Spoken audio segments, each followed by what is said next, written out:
Chapter 1. The first task of rebirth: indulge in exquisite delicacies. Inga, I've heard this place is rather dubious.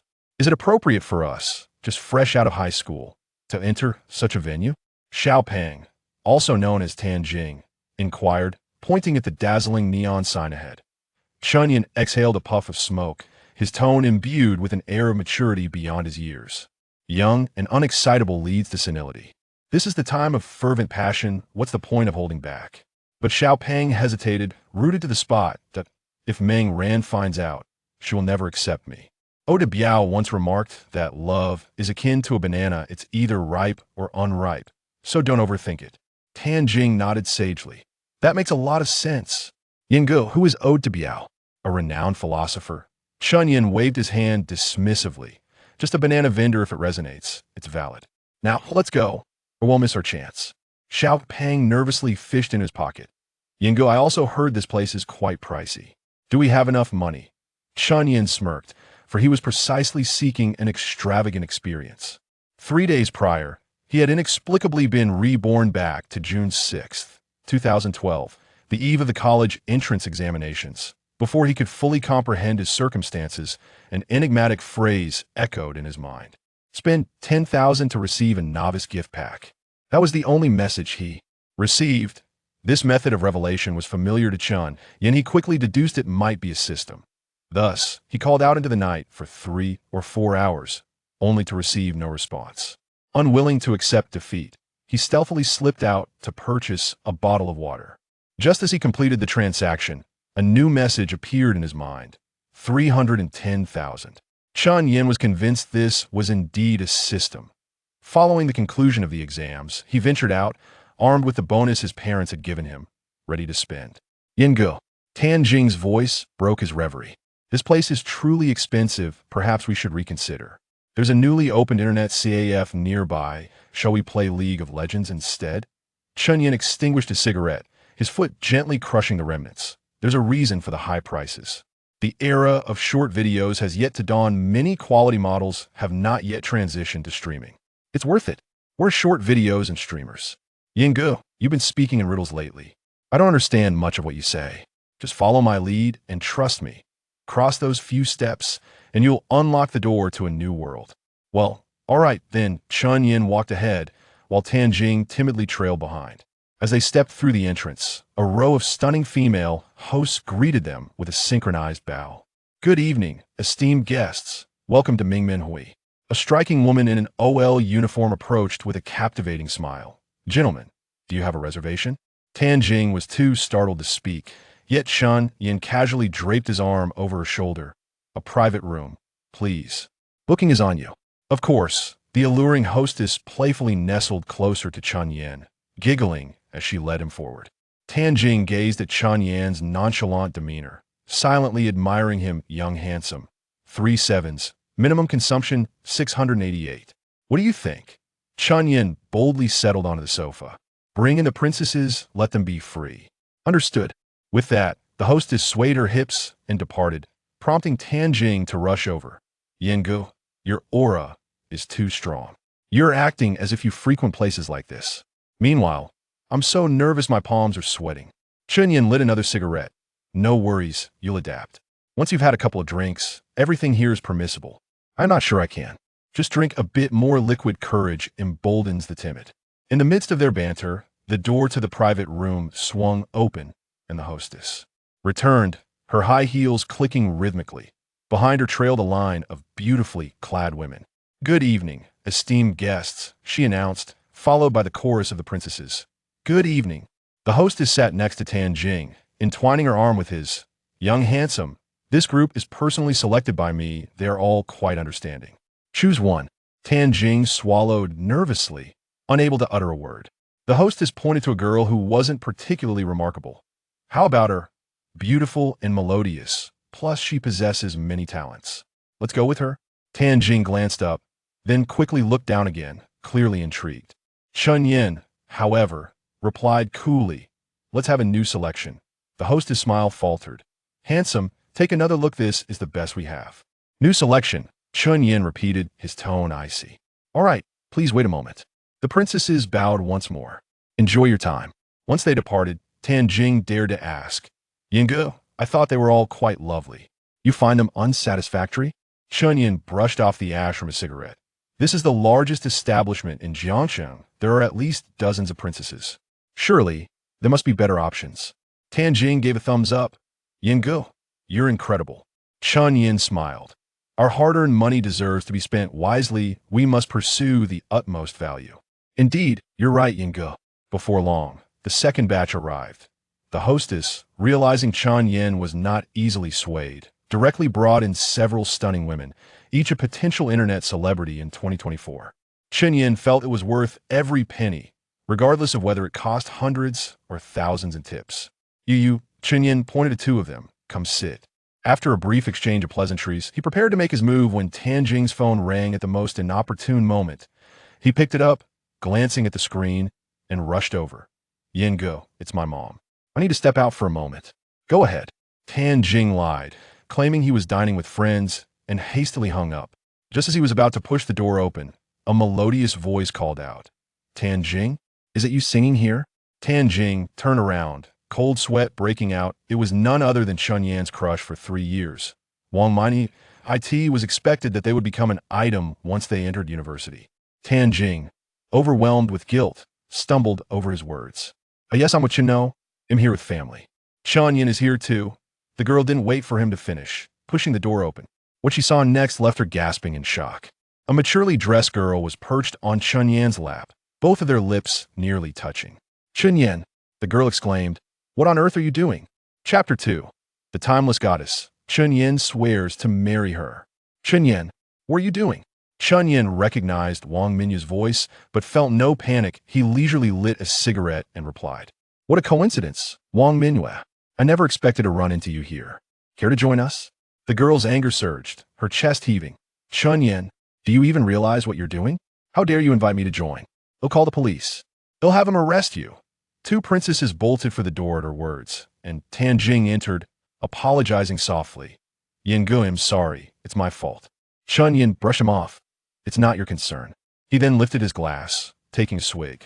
Wang Minyu, we're merely classmates. You can't meddle in my affairs. The girl, disappointment etched across her face, pointed at him. Chen Yan, I've said that if you can get into the same university as me, I'd agree to be your girlfriend. The results aren't even out yet, and you've already given up? Chen Yan scoffed inwardly.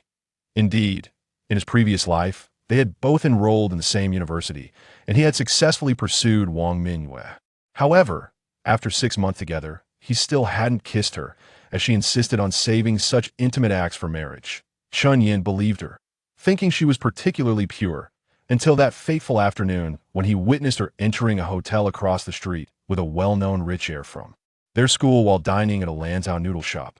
Subsequently, the wealthy heir posted on the school forum, boasting that he would win over the economics department's belle, Wang Minyu, within 3 days. However, after half a year of servitude, during which he failed to even kiss her, this embarrassing tale became a source of ridicule for 4 years. Chen Yan felt an urge to shout. 4 years. Do you have any idea how I endured those 4 years? Having been reborn, he clearly recognized that Wang Minyu was nothing more than a white lotus, pretending to be a refined young lady while maintaining a facade of purity, while mingling with numerous affluent heirs in secret. Had he not harbored a plan to redeem his former disgrace by first claiming her and then ruthlessly discarding her, he would have long since unleashed a torrent of curses. With a light chuckle, Chen Yan remarked, Wang Minyu, what if I perform exceptionally well and wish to celebrate? If I were to gain admission to Magic City University, surely you would forgive me, wouldn't you? Wang Minyu retorted with a cold laugh. Chen Yan, you always rank several places behind me in monthly exams. Getting into Jiangxing University would be an achievement for you, let alone Magic City University. Having been reborn with the experiences, knowledge, and memories of his former self, Chen Yan possessed a steadfast mentality, successfully answering many questions he had previously found challenging. That he was confident that he could indeed secure a place at Magic City University. And what if? Chen Yan teased. If a miracle truly occurs, I shall pretend I saw nothing today. Enough. Leave. I have more celebrating to do, she declared. Chen Yan, Wang Minyu's brows furrowed tightly. If you dare let those ladies in again, I will never forgive you. Chen Yan waved his hand dismissively. Understood. Let's sing a simple song now. Be on your way. A.S. Wang Mingyue reached the door. She turned back to say, I will return. If I catch you with those ladies again, I will definitely call the police. How unfortunate. Chen Yan spat into the trash can. He then stood up and exited the private room. Let's go. Tang Jing. Tang Jing glanced at the already distant figure of Wang Mingyue and asked Chen Yan with reluctance, Yinggu, are we really leaving? Understanding Wang Minyue's character, Chen Yan knew she was capable of following through on her threats. He stepped out of the room without a second thought. Do you want your father to pick you up from the police station? At the bar, the waiter presented the bill. Hello, sir. Your total is 1688. Chen Yan examined it and inquired, what is this service charge of 500 times 2? Sir, that is the tip for the young ladies. What young ladies? Weren't they brought in for you? Indeed, but a passing lunatic just threatened to call the police, scaring them away. The cashier picked up the intercom, asked a few questions, and nodded. Sir, you may settle for 688. Chen Yan counted out 7 red bills and placed them on the bar. No need for change, just keep the drinks on ice. As they exited, Tang Jing hurriedly handed him 4 bills. Yinggu, it's all you. If it were me, I would have just paid up. This is my share. Chen Yan waved his hand. Consider my treat. Tang Jing quickly shook her head. No, this is too much. Let's split it. Chen Yan continued down the steps. I will give you more in the future, just get used to it. Tang Jing hurried to catch up. Then let me treat next time, let's change venues. Chen Yan halted. I have 300 left, you have 1,000. What? Are we just going to sit here and not drink? That would be too awkward for me. Tang Jing tapped her head. How about? Yinggu, you order, and I'll watch you play. Chen Yan couldn't help but laugh. You see, I'd gladly treat you. Let's save that for next time, there will be plenty of opportunities. What shall we do now? Play some games? What's the point of playing games? Chen Yan began, but suddenly froze, then dashed forward. Ahead, he spotted a stunning beauty. The girl was so breathtakingly beautiful it felt almost unfair. Just a distant glance made Chen Yan's heart skip a beat. In his previous life, as a mere owner of a small hot pot restaurant, he would have lacked the courage to even greet such a goddess. Yet, reborn, he possessed unwavering confidence. He was certain that within a decade, he would reach the pinnacle of success. Thus, he felt emboldened. Hello, beautiful. Did you drop this money? Chen Yan approached from behind, gently tapping the girl on the shoulder while presenting a 100 yuan note from his pocket. The girl glanced back briefly before dismissively turning her head, uttering not a word. Staring into her face from such proximity, Chen Yan was momentarily dumbfounded. Her skin was flawless, her gaze cold and almost world-weary, her nose elegantly sculpted, and her lips reminiscent of delicate petals. Every detail seemed perfect, as if crafted by an artist's hand. This beauty was surely a celestial being, rarely seen on earth. At that moment, Chen Yan could think of nothing else. With just that fleeting glimpse, he vowed that in this life, he must win her heart, no matter the cost. After a moment of daze, Chen Yan collected himself, pocketed the money, and took out his phone. Beautiful lady, may I add you on WeChat? Or QQ? Silence. I mean no harm, I just wish to make a friend. Ignored this moment. Chen Yan despised himself. In his past life, he had endlessly scrolled through TikTok, browsed forums, and studied various flirting techniques. Yet now his mind was a blank slate. Just then, a confident young woman in black stockings approached, calling out cheerfully, Yuanxi. The two beauties linked arms and walked ahead, leaving Chen Yan in a state of disarray. Yuanxi, was that guy just now trying to flirt with you? He looked quite handsome. Did you give him your contact information? The girl in black stockings wore a mischievous grin. Luo Yuanxi replied coolly. No, how can that be? Your standards are too high. I'm focused on studying right now. Do you like him? I could help you get his contact info. Forget it, by the way. Have you decided which university you want to attend? Magic City University or Tsinghua and Peking University? Where are you being recommended? Magic City University. Then why ask? Yay. Chapter 3. Once I am wealthy, I will surely find you, Yinggu. Yinggu. Tang Jing called out as she hurried over. What's wrong? Have you been hit? Chen Yan smiled silently, pulling out a cigarette and lighting it. Nothing much, just lost my spirit. What? You lost your soul just from singing a song? Tang Jing paused before continuing. But those two princesses were indeed stunning, even more so than Wang Mingyue, though they still fell slightly short. Chen Yan exhaled a cloud of smoke. This is merely a venue in Jiangcheng. The quality in larger cities far exceeds your imagination. Why would such beautiful women choose this line of work? What a pity. Chen Yan chuckled. Haven't you heard the saying? As a child, one believes princesses reside in castles, only to grow up discovering they dwell in private rooms. As a child, one thinks princesses await their princes, only to realize they're actually waiting for the likes of President Wang. Reality can be quite cruel. Focus on making money. Once your pockets are full, you'll have everything. Yengu, you seem like a different person. Your words carry such wisdom. Chen Yan brushed his hands dismissively. I read it online. Now, let's find another place to spend. Where to? Online? Let us just go online for a bit and then play some billiards. At the Dawei Billiards Hall, Chen Yan played a couple of games before tossing aside the cue. He approached the front desk with a lackluster demeanor. Boss, I'd like to settle the bill. What is the matter, handsome? Why are you leaving so soon? The boss, a scruffy-haired fellow, had a girl with a vibrant red perm wrapped around him. Chen Yan pulled out 100 and placed it on the bar. Just a bunch of guys here. It's not interesting. Huh? The boss scoffed. If you're looking for women, you should head over to Mingmenoi. Coming to a billiards hall to find beauties? Are you out of your mind? Chen Yan had initially intended to find an assistant to spend some money, but he didn't expect that the game had changed in the past 12 years. He was offended by the boss's foul language. People like him were always like that, and it wasn't worth getting angry over. Why can't KTV have beautiful girls too? Chen Yan retorted. Forget it, let us get the money. The boss tilted his head and stared at him, opened a drawer, then closed it again. Forget it, I'll treat you this time. Let us go. Chen Yan pocketed the coins and swaggered out. Tan Jing followed closely, her face lit with excitement. Yinge, that guy was Hao Dawei. You dare to talk to him like that? You're incredible. Hao Dawei? Who is that? Tan Jing explained. He is a notorious figure in Jiangcheng. The bullies from Yizhong and Sanzhong are all his underlings. He is quite infamous. Chen Yan waved his hand dismissively. These days, no one is into fighting. Such behavior is foolish. Let us just grab some skewers and head home. After verifying that others could treat without adding to the expenses, Chen Yan's mental tally remained at 753, even though giving Tan Jing some later would be pointless.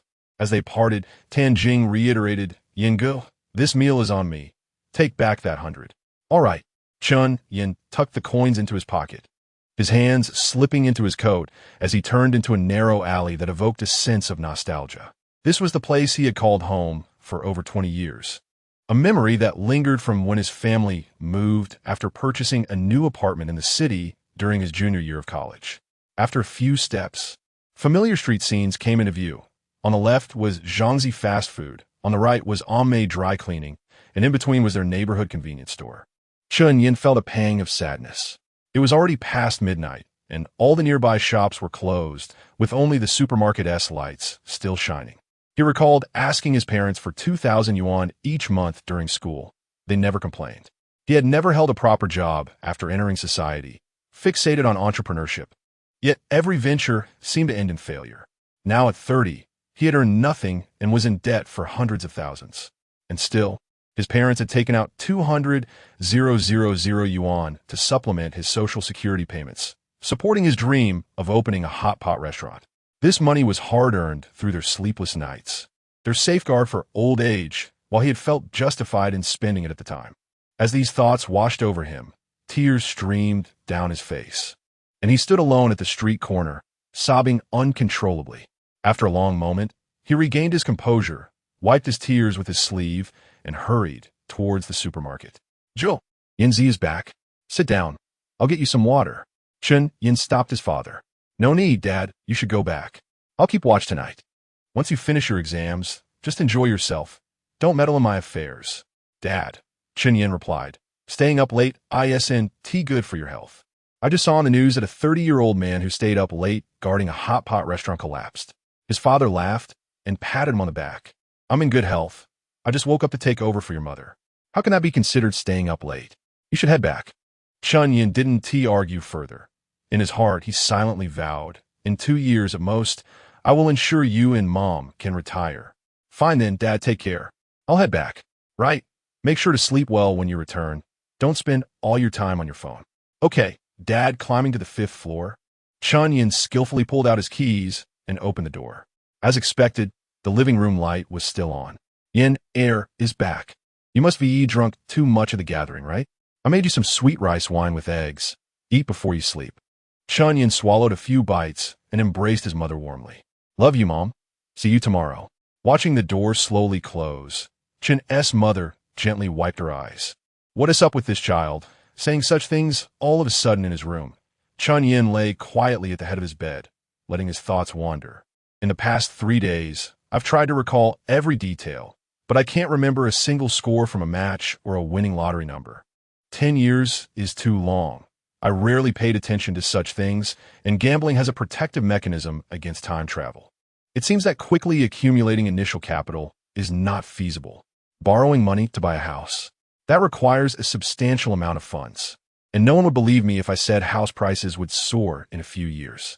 Starting capital must be earned through my own efforts. Stock trading? I've never engaged in it before. Even if I know which stocks will rise, short-term trading is a gamble in itself. That only works if I have money to hold long-term. What other profitable methods were there back in 2012? My information is mostly macro, yet I lack specific practical examples. Who said that making money after rebirth is as easy as drinking water? The beginning is equally challenging. This summer, I must earn 10,000 to unlock the novice gift pack, even if it means taking on odd jobs. Hey, Chen Yan, you're a reborn person. Let us not lose face here, shall we? Think again. Perhaps this method could work. I'll ask Fat Jing to try tomorrow. Chen Yan settled in a bed, clutching his pillow, softly murmuring, Yuanxi, what a beautiful name. Once I am wealthy, I will surely find you. Chapter 4. How to Make Money. The following day, as soon as Chen Yan awoke, he sent a message to Pang Jing on QQ. I'll be waiting for you downstairs at 8:30.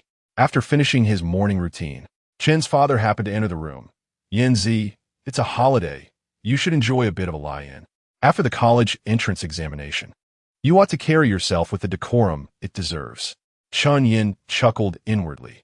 His father was still humorous at this moment, showing no signs of being withdrawn due to his own troubles. Dad, you should rest. I'm heading out to check on a project. It better be a legitimate one. Use the money wisely for something nice to eat. Not for foot massages, okay? Haha, understood. How's business today? Not bad. Chen's father whistled as he entered the bathroom. When do we not make at least 10 or 18,000? All right, take care, I'm off. At the entrance of the Green Island New City community, Chen Yan squatted down, having just finished a cigarette when Tan Jing came running, her body swaying. Good morning, Yinge. Which internet CAF are we going to? It's on me. Chen Yan stood up, brushing off his pants. Let us go for something productive. We're here to make money. Atan Jing's enthusiasm banat. Are we still working at the electronics factory? I wanted to have some fun this summer, not work. Chen Yan replied with a smile. What factory? A restaurant? I'd never drag you into that. We're going to use our brains to earn. That sounds great. Where do we start? Follow me. A few minutes later, Chen Yan halted in front of a store. Tan Jing looked up at the sign with red background and white text, saying, Yinge. Lottery tickets are a scam. You can't just rely on your wits to win. It's unreliable. Let us leave. Chen Yan remained silent and stepped inside. He had chosen the most prosperous welfare lottery shop in Jiangcheng, bustling with patrons early in the morning.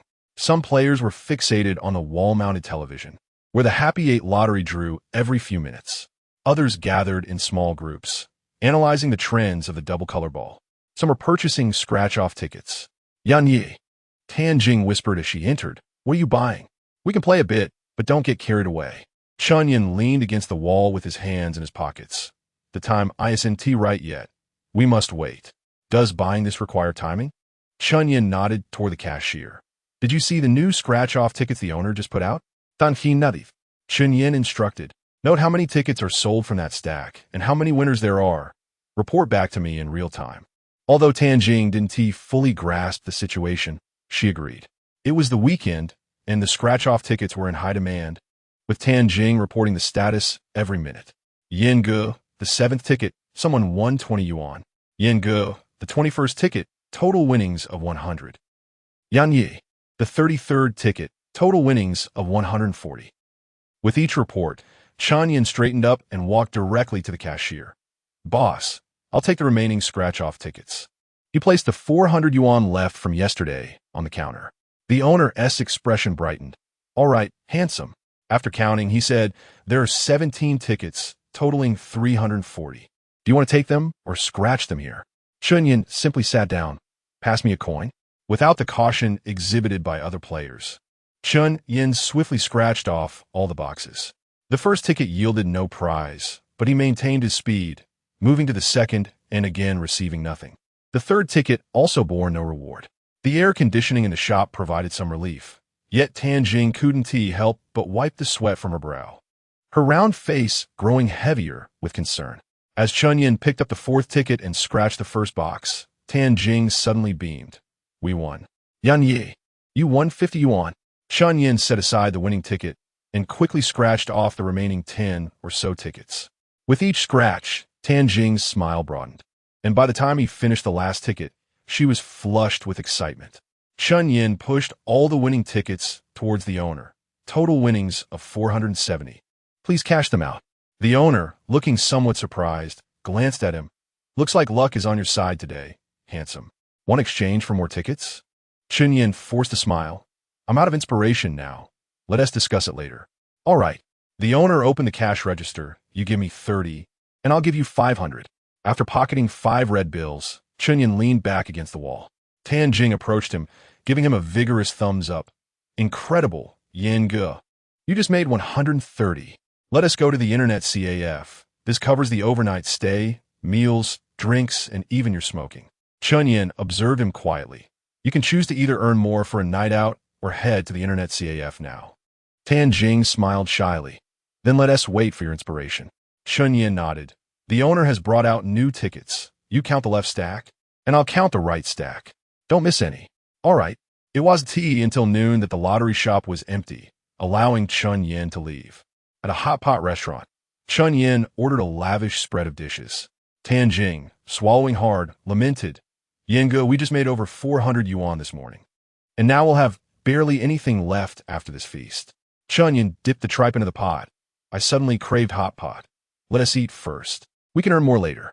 Tianjing, mouth full of oil, said, your instincts are spot on, Yan Ge. Every time you invest, you win. It's almost magical. Chen Yan smirked slightly. This was a strategy he had come across in the works of a self-media influencer in his past life. For every batch of 50 tickets, totaling 1,000 yuan, there was a minimum guaranteed prize of 500 yuan. Therefore, with patience and accuracy, one could consistently profit. However, this clever method would only remain effective for 12 years before lottery shop owners caught on. Don't talk about instincts, Chen Yan set down his beer. It's all about technique. What? Tianjing was astounded. There are techniques to this. If I master it, wouldn't I be rich? Chen Yan refilled his glass with chilled beer. You won't get rich. You'll only make a bit for living expenses. Would you like to learn? I can teach you. Tianjing waved his hands. Forget it, Yan Ge. It's better if you keep this skill to yourself. I'm not as clever as you. And if I accidentally let it slip, it would ruin the chance to earn. Chen Yan dismissed the concern. It's fine even if it gets out. I'm willing to share. Not just this minor trick, but even methods that could earn millions, tens of millions, or even billions. Chen Yan would gladly impart to Tianjing. Or, when the conditions were right, he would simply give them away. In his previous life, Tianjing earned only about 10,000 a month. Yet whenever Chen Yan needed to borrow 100,000 or 200,000, he would transfer it without question or pressure for repayment. This guy was also under the thumb of his spouse, who knew what kind of pressure he faced at home. Tianjing continued to shake his head. Let us leave it be, Yan Ge. I'm content just following you to eat and drink. Chen Yan contemplated for a moment, but chose not to elaborate further. This was merely pocket change. In the future, when he earned big, he would bring Tianjing along. Chapter 5 Wang Mingyue. You wouldn't want the homeroom teacher to discover your cheating, would you? In the afternoon, the two of them had managed to rake in over 400 at the lottery store. If it weren't for the owner closing early due to other commitments, Chen Yan could have stayed with him indefinitely. Just as they stepped outside, a familiar voice called out to him. Chen Yan, Tianjing? What are you two doing here? Chen Yan turned to see Wang Mingyue crossing her arms, her lips curled in disdain, her eyes filled with contempt. Beside her stood a rather attractive girl. who wore a pleasant smile, making her seem far more agreeable. However, Chen Yan held little affection for either of them and intended to walk away, but unexpectedly, Tan Jing eagerly approached. "Min Gran, what a coincidence! Are you shopping here?" The smiling girl instinctively took a step back, offering a half-hearted acknowledgement. Chen Yan sighed.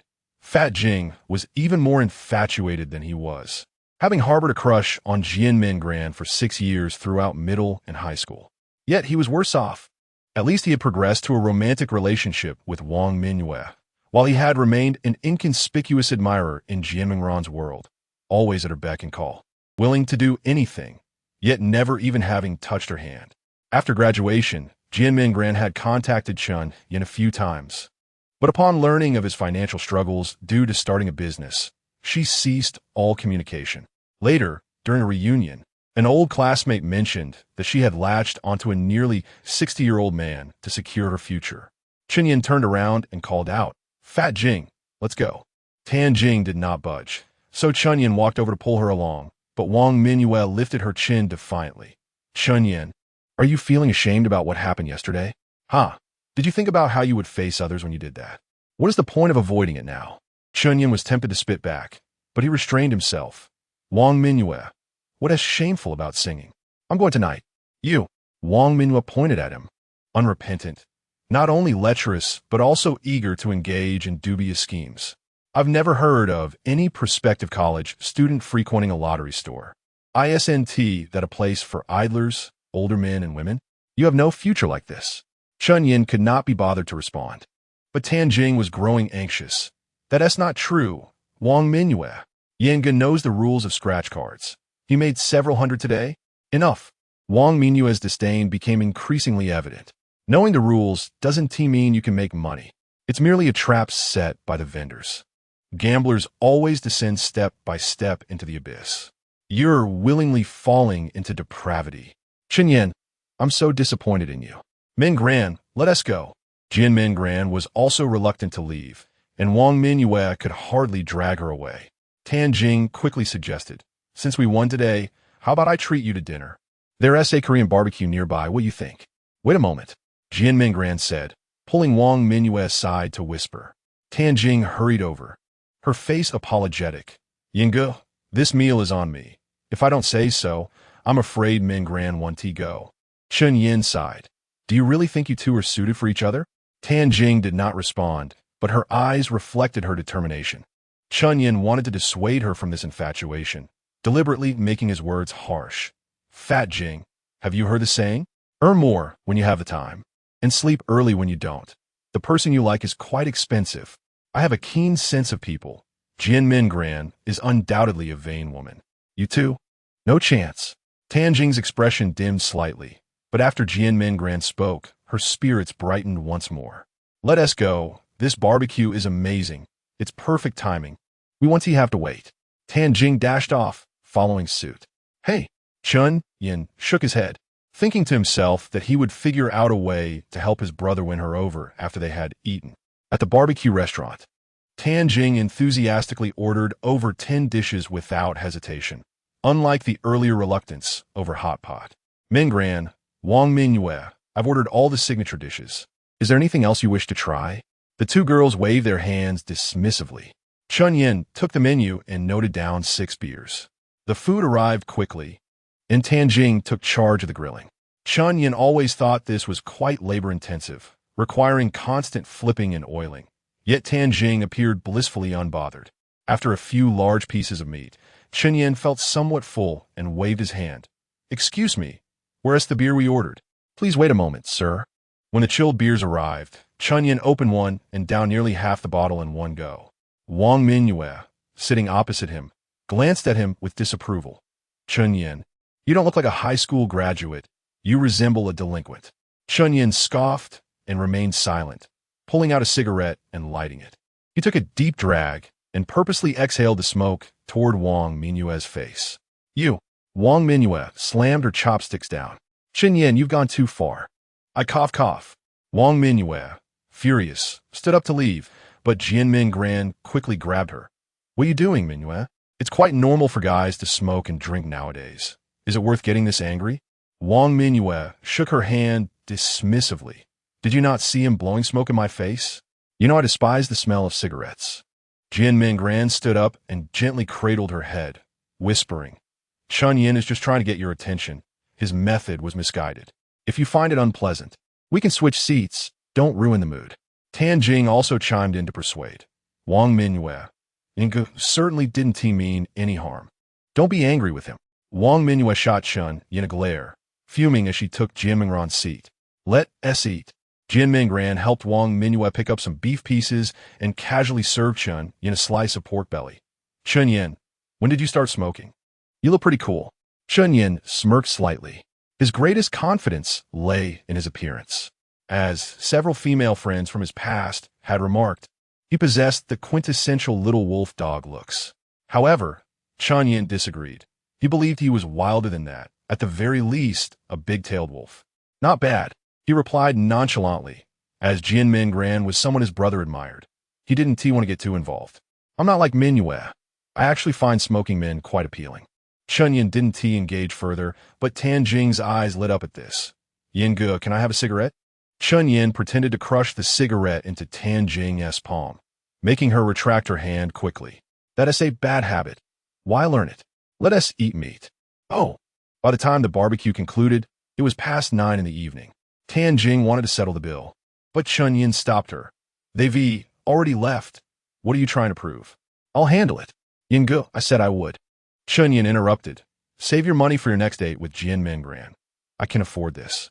Don't worry about it. Thank you, Yinge. The total bill came to 480. In Chen Yan's mind, the number transformed into 1657 out of 10,000, with over 8,000 more needed to unlock a beginner's gift package. As they settled the bill and exited, Jin Mingran waved to him from a nearby convenience store. Chen Yan, over here. Chen Yan turned to see Tan Jing paying there. He walked over, and Jin Mingran handed him a piece of gum. Here you go. We're headed the same way. Let us walk together. Sure. Tan Jing quickly agreed. Along the way, Jin Mingran subtly sought to engage Chen Yan in conversation, while he, with his hands in his pockets, could hardly muster the effort to respond. Wang Mingyue remained sullen and silent, leaving only Tan Jing to eagerly pick up every discarded topic and respond, pitiably subservient. At the intersection of Zizhu Road, the four parted ways, with Chen Yan and Wang Mingyue heading left and Jin Mingran and Tan Jing turning right. After taking a few steps, Wang Mingyue suddenly remarked, Chen Yan, your smoking, drinking, and gambling habits are utterly disrespectful. Even if you manage to enter university, you will amount to nothing. I am profoundly disappointed in you. Take some time to reflect on your actions. Chen Yan scoffed, halting his pace. Wang Mingyue, you are quite the paragon of virtue. If my memory serves me right, during the college entrance examination, you sat behind the second highest scorer, Hu Wei, did you not? I heard he has a fondness for you. Perhaps you had him reveal the answers to the multiple-choice questions? Wang Mingyue's complexion instantly flushed crimson, her voice trembling slightly. You are spouting nonsense. We were not even in the same examination room. How could you have seen anything? Indeed, Chen Yan had not witnessed the event. Yet this was a confession Wang Mingyue had once shared with him during their university days. There could be no mistake. A smirk played on Chen Yan's lips. Then I suppose I shall inform the homeroom teacher, urging him to scrutinize the surveillance footage. If the allegations hold any truth, your results would be nullified, wouldn't they? What a pity it would be. Wang Mingyue, Chen Yan continued, his voice laced with mockery. What do you intend to do about this? Wang Mingyue's voice quivered severely. What do you want from me? Chen Yan shrugged. I merely heard this from others, and I seek to restore your reputation. I shall call the homeroom teacher right away. Please no. Wang Mingyue shrieked. What if I offer you money instead? She rummaged through her bag, retrieving over 300 yuan, and stepped forward to thrust it into Chen Yan's hands. I will give you all of it. Chen Yan shook his head. No, this is extortion, which carries criminal liability. Are you attempting to implicate me? I am not. Wang Mingyue insisted, shaking her head fervently. I won't speak of this, Chen Yan. Please do not disclose this matter to anyone, all right? How about this? I will give you 500 tomorrow, no? Make it 1,000. Will that suffice? Chen Yan lifted her chin, a devilish grin adorning his lips. Aside from your beauty, I shall not accept any form of bribery. Chapter 6 Yingu, please help me. Just approve Mengran's friend request. A flicker of trepidation danced in Wang Mingyue's eyes, and she instinctively wanted to retreat, but held herself back. Chen Yan, what do you mean by that? Chen Yan chuckled lightly. Wang Mingyue, we are all adults now. Spare me the pretense. A few hundred yuan is just enough for a deluxe room at a hotel. Let us go. No. Wang Mingyue took 2 steps back. I refuse to go to that kind of place. Chen Yan pinched his fingers together. That complicates matters. With you, all I desire is to go to that hotel.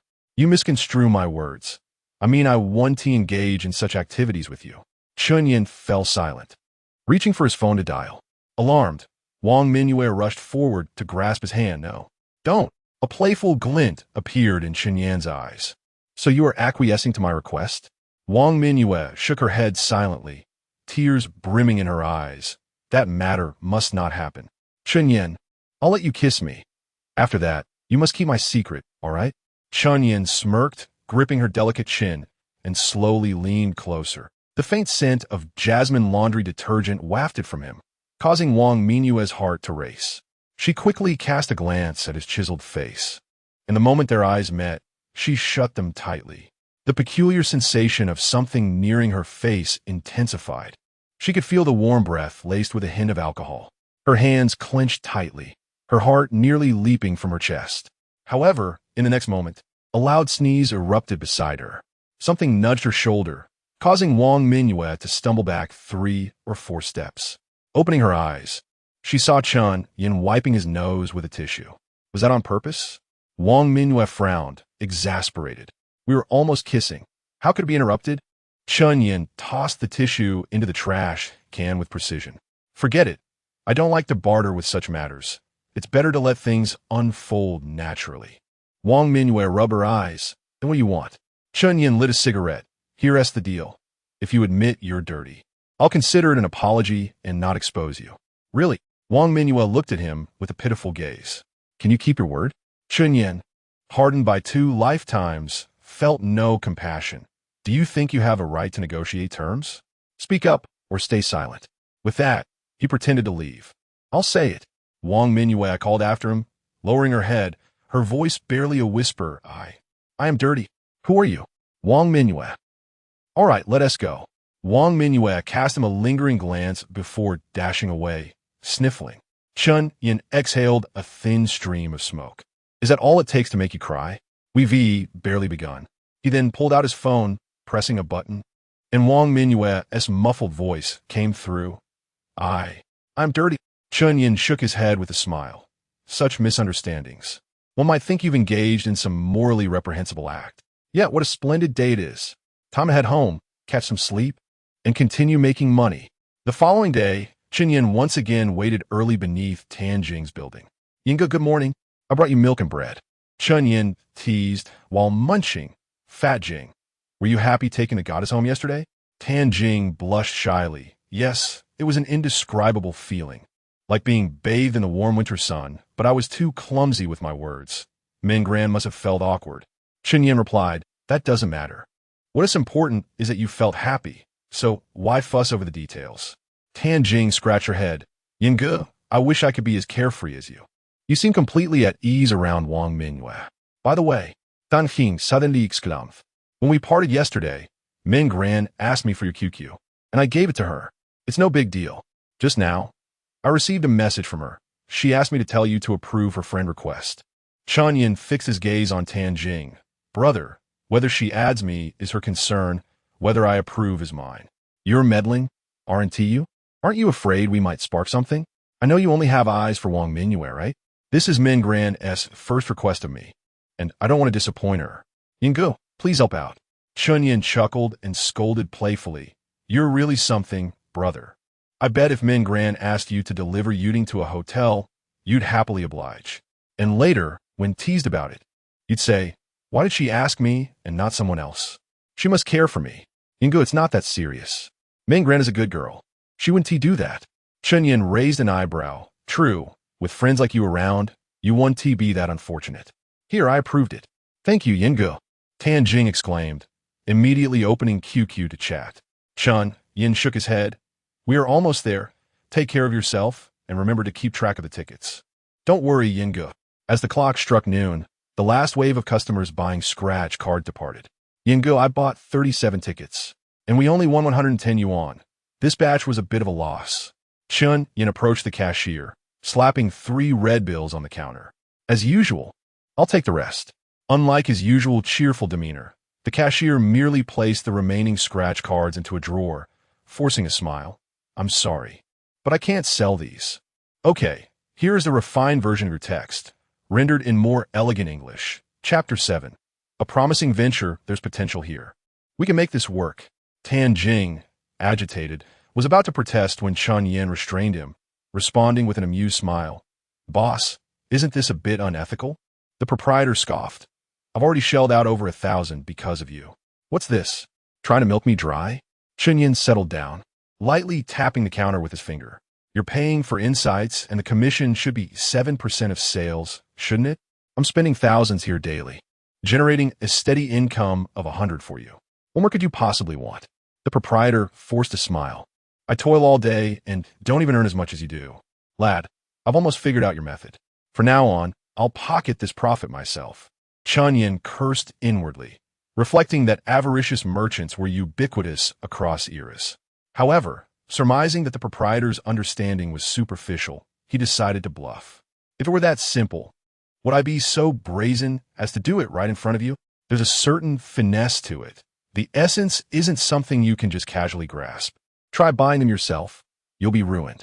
The proprietor sneered. Doesn't matter. I can just experiment a few more times. A stubborn mule. Chen Yan sensed trouble, but maintained a confident facade. Trial and error comes at a cost. How about I sell you the essence directly? It's a win-win. The proprietor hesitated, and Chen Yan pressed his advantage. Otherwise, I'll just make the method public. Let's see who buys these scratch-offs then. No one will make any money. The proprietor scrutinized him. How much do you want? Chen Yan held up a single finger. The proprietor immediately turned away. You're delusional. No deal. Chen Yan took a breath and then held up 5 fingers. The proprietor opened a drawer and counted out 20 red bills. That's it. Take it or leave it. Chen Yan pocketed the money, divulged the key details to the proprietor, and exited the shop with Tan Jing. Brother Yan, if this doesn't work here, we'll go to another lottery shop. I refuse to believe every owner is this shrewd. Chen Yan counted out 5 bills and placed them in Tan Jing's palm. Fat Jing, I need this money. This time, I'll split 500 with you first, and I'll give you more later when we earn more. Tan Jing waved his hand. Brother Yan, this is your earning. I don't want it. Take it. Chen Yan said sternly. Even apprentices get wages. Are you helping me for free? Tan Jing accepted 2 bills. Then I'll take 200 for now. Brother Yan, you're so clever. You'll definitely make big money in the future, and you can make it up to me then. All right. Chen Yan put the remaining money in his pocket. What do you want to eat? My treat. There's a lottery shop on South First Street, right next to a Sichuan restaurant. Let's eat there, and we can get back to work right away. Chen Yan shook his head. A lottery shop with poor business might not even sell a single book of scratch-offs in a day. Besides, I suspect this method will spread quickly. We need to find another way to make money. Dan Hing Nadith. Whatever you say, Brother Yan. First, let's eat. After lunch, the two meandered along the pedestrian street. Chen Yan's mind was teeming with ideas. He had already mapped out the path ahead. However, he couldn't quite conjure a method to quickly earn 10,000. Brother Yan, there's a toy shop over there. Let's take a look. Chen Yan nodded. Buying something for your sister? Yeah, I earned 200 today after all. Let's go. I'll buy something for Uncle Chen too. Uncle Chen still enjoys playing with these? He gets bored guarding the shop alone. I'm wondering if there's a mini pool table or something. Upon entering the shop, Tan Jing pointed to a large, square box and asked, how much is this Barbie doll? 80. What about this smaller one? 60. Tan Jing thought that such large toys were reasonably priced at several dozen yuan, and he prepared to pay. Chen Yan hurriedly pulled him out of the toy shop. What's wrong, Brother Yan? Chen Yan lit a cigarette. I suddenly had an idea. It's not worth buying here. Tomorrow, I'll take you somewhere. Where? Wusher. Wusher? Tan Jing was shocked. I know the toys are cheaper there, but it's several hours from Jiangcheng, isn't it? Is it really necessary, Brother Yan? Chen Yan nodded. That's why we need to get up early tomorrow. I'll wait for you downstairs at 5:30. Really? Really? Okay. Before that, I need to check out a place. Where? Maple Lake.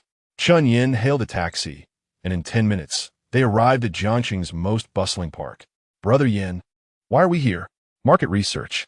With that, he headed straight for a toy vendor, offering him a cigarette. Boss, find me a good Barbie doll.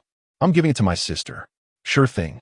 The vendor rummaged through the back of his tricycle and produced a Barbie doll similar to the ones in the toy shop.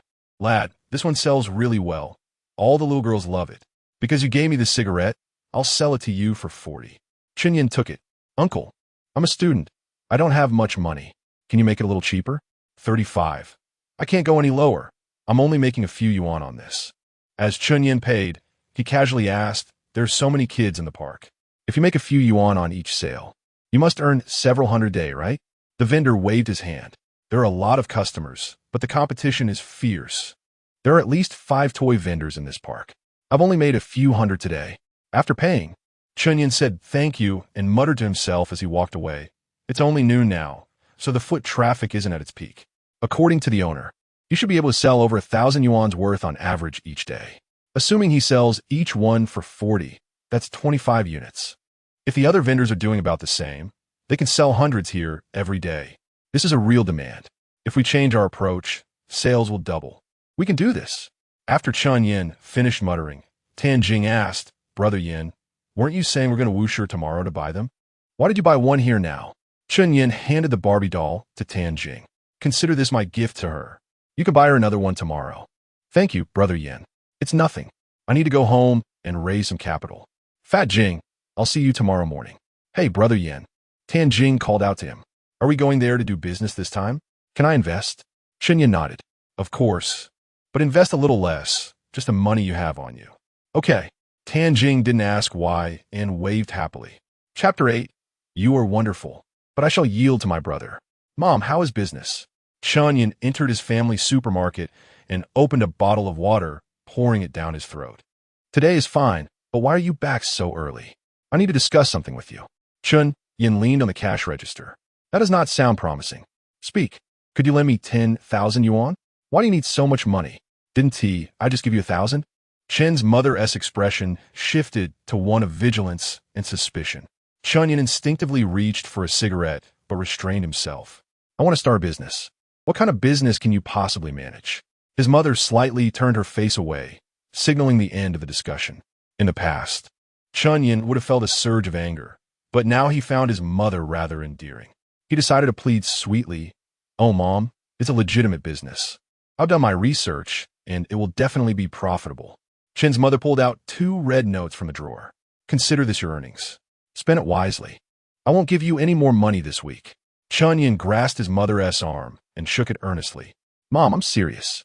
In light of my acceptance into the prestigious Shanghai University, please support me with this 10,000. I promise to repay you within a week. His mother's feigned seriousness crumbled, a smile breaking through. Yinzi, did you really get into Shanghai University? Did the results come out so quickly? Don't you dare deceive your mother. I would never. Chen Yan replied solemnly. I performed exceptionally well. There's no doubt about it. At the very least, I'll get into Shanghai Jiaodong University. Ha ha.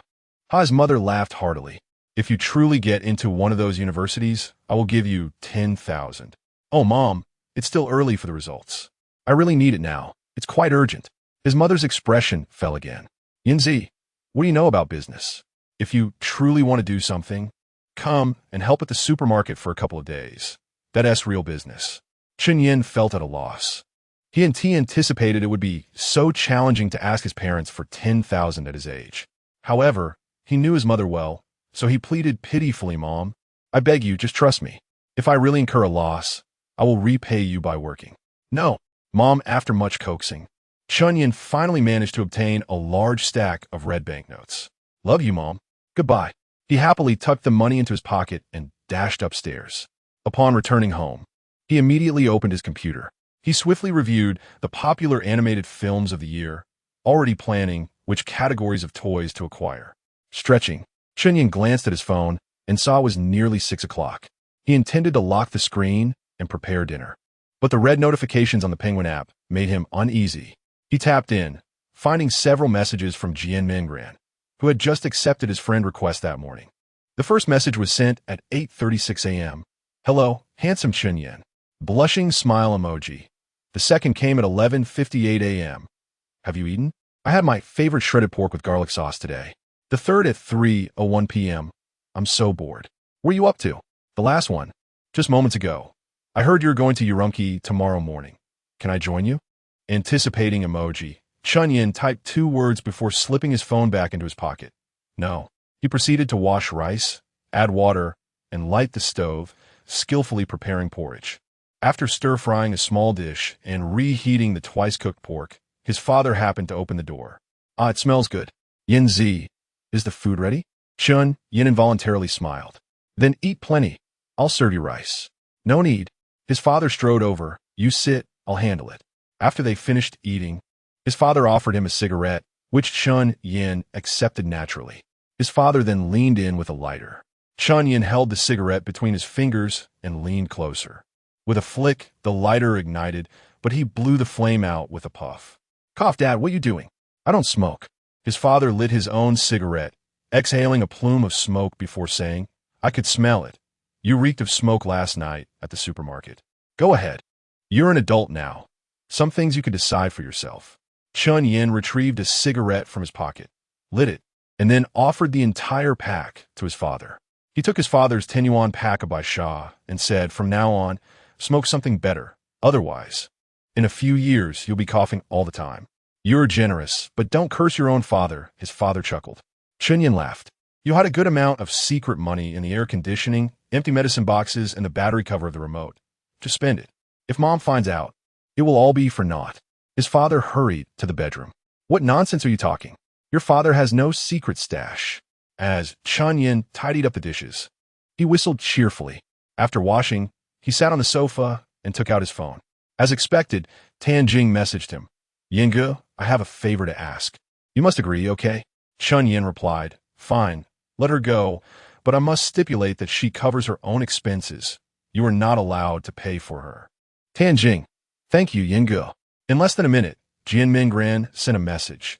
Chen Yan, what time do we meet tomorrow morning? Should I bring a change of clothes?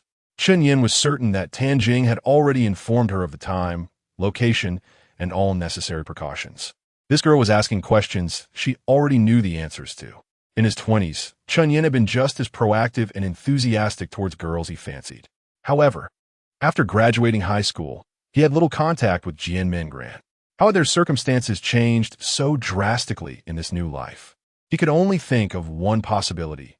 Back then, he had devoted all his attention to Wang Mingyue, completely oblivious to other girls. What folly! In this life, he vowed to cherish every good girl and not waste his time on any unsuitable ones. But Jian Mingran was an exception. Though she was attractive and a class beauty, she was his brother's goddess and off-limits. Chen Yan replied, Ask Tan Jing. I have other matters to attend to. Goodbye. Jian Mingran, bye. Moon emoji, Chapter 9. Without the connection to Tan Jing, you would have suffered tonight.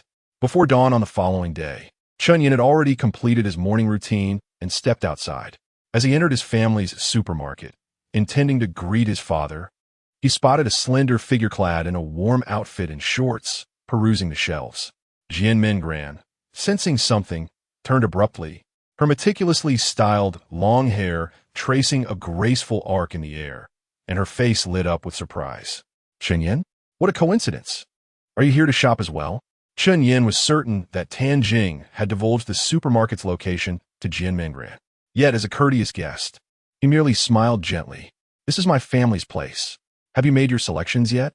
Jian Mingran shook her head. Not yet. You must know what's delicious, right? Could you recommend something? Chen Yan hesitated, rooted in place, until his father shot him a series of pointed looks, prompting him to slowly approach. It wasn't he fear of his father's expressions, but rather concern about missing the first bus at 6 o'clock. Everything looks good. Let us get a bit of each, he finally said. In mere seconds, he gathered over 10 bags of snacks and placed them on the counter. Dad, ring this up. His father quickly shoved the bags into Jian Mingran's arms and began directing traffic as if he were a traffic officer, gesticulating insistently. Chen Yan remained unmoved, while his father continued to cast him pleading glances. Finally, with an exasperated glare, his father muttered, Go. Chen Yan casually remarked, nearly sending his father into a fit. Jian Mingran, you're not the type to mooch off others, are you? Jian Mingran quickly waved her hands. No, uncle, I mean boss. Could you please tell me how much it costs? His father gritted his teeth as he operated the calculator, and once the total was calculated, he transformed his demeanor, smiling warmly at Jian Mingran. This young lady, it's 97. Let us round it off to 90. Just give me 7. Out of the corner of her eye, Jian Mingran noticed Chen Yan's scrutinizing gaze. She dropped a 100 yuan bill and dashed out. Chen Yan deliberately maintained a distance, trailing behind Jian Mingran. Had it not been for his father giving him a gentle push, he might have remained silent throughout the entire encounter. Jian Mingran turned around just in time to see Chen Yan stumble after her, her face breaking into a smile as she rummaged through her bag and produced a bottle of 8 treasure porridge. Chen Yan, you haven't had breakfast yet here. Chen Yan accepted it with a simple thanks before tearing off the pull tab and drinking the sweet lotus seed and longan porridge in a few gulps. Chen Yan, Jian Mingran said, offering him a napkin. I heard from Tanjing that you went to Urumqi for business. You're so impressive. Many of our classmates just stay home playing games during the holidays. Chen Yan replied nonchalantly, There's no choice. My family's situation is tough. As you've seen, we all rely on that little supermarket for a living. You're so exceptional, Chen Yan. I believe you'll achieve great success in the future. Jian Mingran encouraged him with an uplifting gesture. Chen Yan smirked slightly. You have a good eye, but you're quite fortunate yourself. You'll enjoy a comfortable life ahead. Jian Mingran beamed with delight, though she clearly misunderstood his intent. What he meant was, I'll work with Tanjing to make money. You'll live a life of luxury alongside him. After that, Chen Yan fell silent, striding ahead, regardless of how much Jian Mingran called out to him from behind. Minutes later, they arrived at the entrance of Tanjing's residential complex, where Xiaopeng was already waiting. He called out to Chen Yan and then focused intently on his phone. Chen Yan could easily guess that he was messaging Jian Mingran. Chen Yan, Tanjing said, her tone slightly anxious. Mingran hasn't replied. She's probably still asleep. Should we wait for her?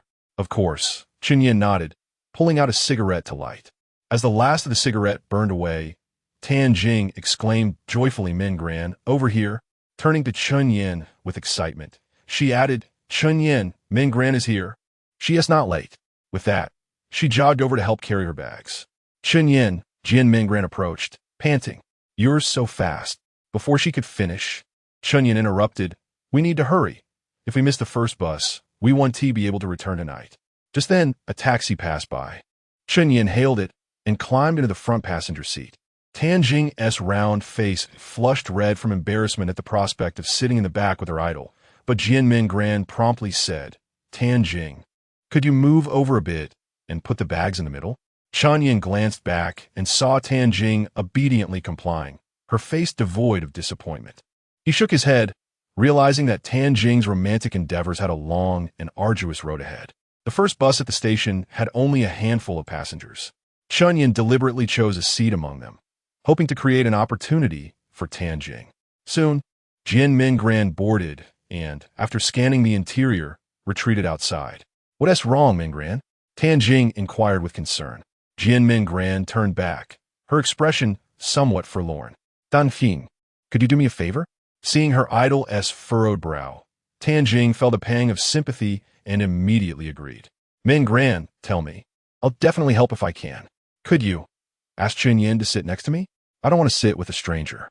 Tanjing's expression grew slightly bitter. Mingran, we can just sit together, can't we? Jian Mingran turned away, with displeasure evident. What is the point of promising to help if you're unwilling? Just forget it. I'll bring it up. Tanjing, not wanting to upset her idol, quickly acquiesced. All right, I'll go talk to him. Upon hearing Tanjing's request, Chen Yan was incredulous, rubbing his ears in disbelief. What did you say? Are you out of your mind? Chen Yan, Tanjing clasped her hands together pleadingly. I'm begging you. If another guy sits next to her, I'll be even more distressed. Unbelievable. Chen Yan shifted to an empty seat. Do as you wish. At precisely 6 o'clock, the bus departed on schedule, and Jian Mingran, taking advantage of the bus's initial lurch, leaned against him intentionally. Chen Yan found himself rather pleased. At this moment, his youthful body was ablaze with vitality. On this hot day, everyone was dressed lightly, and the soft skin of the blooming girl grazing against him was irresistibly tantalizing. Without Tan Jing's connection, she would have been in for a rough night. Yet, for the sake of his best friend in his past life, Chen Yan endured. He pointed to the bag of snacks in Jian Minggran's arms. Hand it over and place it in the middle. Jian Minggran reluctantly surrendered the bag, her lovely face on the verge of tears. Chen Yan, however, paid her no mind, closing his eyes to catch up on sleep. The low hum of the engine acted as a lullaby, and he quickly drifted off. Tan Jing turned back to sneak another glance, and seeing that Jian Minggran had also fallen asleep, she tilted her head against Chen Yan's shoulder, a gentle smile gracing her lips, radiating happiness and contentment. Chapter 10. Chen Yan, where shall we stay tonight? After nearly 5 hours of travel, the trio arrived at the Urumqi bus station. Upon exiting, Chen Yan hailed a taxi, heading straight for the toy wholesale market. Chen Yan had become quite familiar with this place, having heard tales of acquaintances who amassed fortunes here in his previous life. It was said that data cables sold for over 10 yuan per unit online, yet cost mere cents when bought in bulk. Bluetooth earphones were only a few yuan each, and 5 neutral pens could be had for just 1 yuan. The prices were astonishingly low. However, this was Chen Yan's first visit to Urumqi, and it was much as he had envisioned. Shops lined the streets, their displays overflowing with an array of goods. Brother Yan with so many toys. Where should we begin our search? Chen Yan gestured towards 2 streets, flanking them. Let me suggest 2 items. We'll ask for prices one by one. Let's reconvene here at 12:30. Tan Jing nodded in agreement. All right. What do you have in mind? Ultraman and Barbie dolls, Chen Yan replied. These toys have always been immensely popular across generations, and their prices should be quite stable. If we find these 2 at a low cost, the others will surely follow suit. Great. We'll meet back here later, Tan Jing said. As she took a couple of steps away, she turned back, her tone noticeably humble. Ming-ran, aren't you coming with me? Jian Ming-ran waved her hand dismissively. It's too sunny over there. I'll go this way. Chen Yan proceeded to the left. Then I'll take this route. You head to the right. Just after a few steps, Jian Ming-ran caught up to him. Chen Yan, would you like some water? I have 2 bottles left in my bag. Chen Yan turned slightly, his gaze falling on her. She wore a sleeveless yellow top and ultra-short white denim shorts, her fair skin glistening under the sun, her lightly made-up face radiating charm. To be honest, in his previous life, he had only encountered women of such beauty on a couple of occasions in exclusive venues, making any thoughts of romantic involvement feel distant. Thus, he found it difficult to respond to Jian Ming-ran's overtures. Thank you. Chen Yan accepted the water and gulped down a few mouthfuls, to which Jian Ming-ran responded with a beaming smile, as if rewarded for her kindness. Let me hold that for you, she insisted, taking the remaining bottle and following closely behind him like a devoted companion. Half an hour later, the trio reconvened. Brother Yan, here are the data I've compiled. Take a look. Chen Yan accepted the phone that displayed a list of each shop's materials, specifications, and unit prices, making it easy for him to comprehend. Well done, Fat Jing. The items in these stores are quite similar. And you noted that 112-7 offers the lowest prices. Let us check it out first. As they approached the shop, the owner recognized Tan Jing and greeted them enthusiastically. How is it going, my friend? No need to search further. My merchandise is the finest in the market, so you can buy with confidence. Tan Jing pointed at Chen Yan. This is my boss. You can discuss it with him. Chen Yan casually indicated a toy measuring 36 centimeters by 54 centimeters. How much for this? The owner promptly picked it up, gesturing with his left hand for 1 and his right for 2. Chen Yan subtly shook his head, declining to negotiate, and signaled for Tan Jing and Jian Ming-ran to leave. Just as they took a few steps, the owner called out, "Hey, handsome." Chen Yan turned back, noticing the owner had changed his gesture from 2 to 0. Chen Yan simply replied, "I'll consider it," and turned away. After their meal, Chen Yan did not bring up the toys again, but instead invited the 2 to an internet CAF. They played until nearly 6 p.m., at which point Chen Yan leisurely made his way back to the toy store. Brother Yan, Tan Jing inquired, "What are we doing here? Will we have enough time to negotiate and catch a ride home?" Chen Yan exhaled a puff of smoke. The market closes at 6 p.m., and the last bus back to Jiangcheng is at 8 p.m. We should be fine. Then why not negotiate earlier and leave sooner? The chubby one asked. In business, it's crucial to have a good start and a strong finish. Our timing isn't perfect. Arriving early to stay overnight wouldn't be cost-effective. Now is the optimal time to bargain. Oh. The chubby one extended his response. Brother Yin, you really are thoughtful. I've learned something. Jianming chimed in. Chen Yan, you're incredibly clever. I hadn't even considered that. Didn't you think brother Yin was just indulging in his gaming addiction at first? Tan Jing teased. Jianming ignored him, expressing her admiration solely for Chen Yan, while he remained indifferent, continuing on his path. A few minutes later, they reached the entrance of the 112-7 shop. Hey, handsome. After all that time, my prices are still the most reasonable. Aren't they? Chen Yan handed over a cigarette, having just purchased a pack of Huangdalu 1916 for 100 yuan. My father taught me that business is tough but requires caution, and I find that to be true. After all, 2 million is no small amount for me. It doesn't hurt to explore several options. The owner's eyes lit up momentarily at his words, and his tone became increasingly polite. Absolutely, handsome. Rest assured, I have my own factory. My prices are undoubtedly the lowest in the market. Chen Yan raised his hand to indicate the number 8.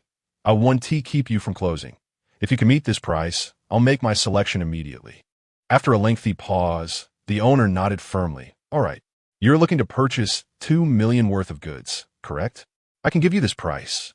Chen Yan shook his head with a smile. No. My father always emphasized the importance of caution in business. I want to order that much for the first batch. I'll take a maximum of 1,500 units to test the waters. After another prolonged moment of hesitation, the owner seemed to have made a decision.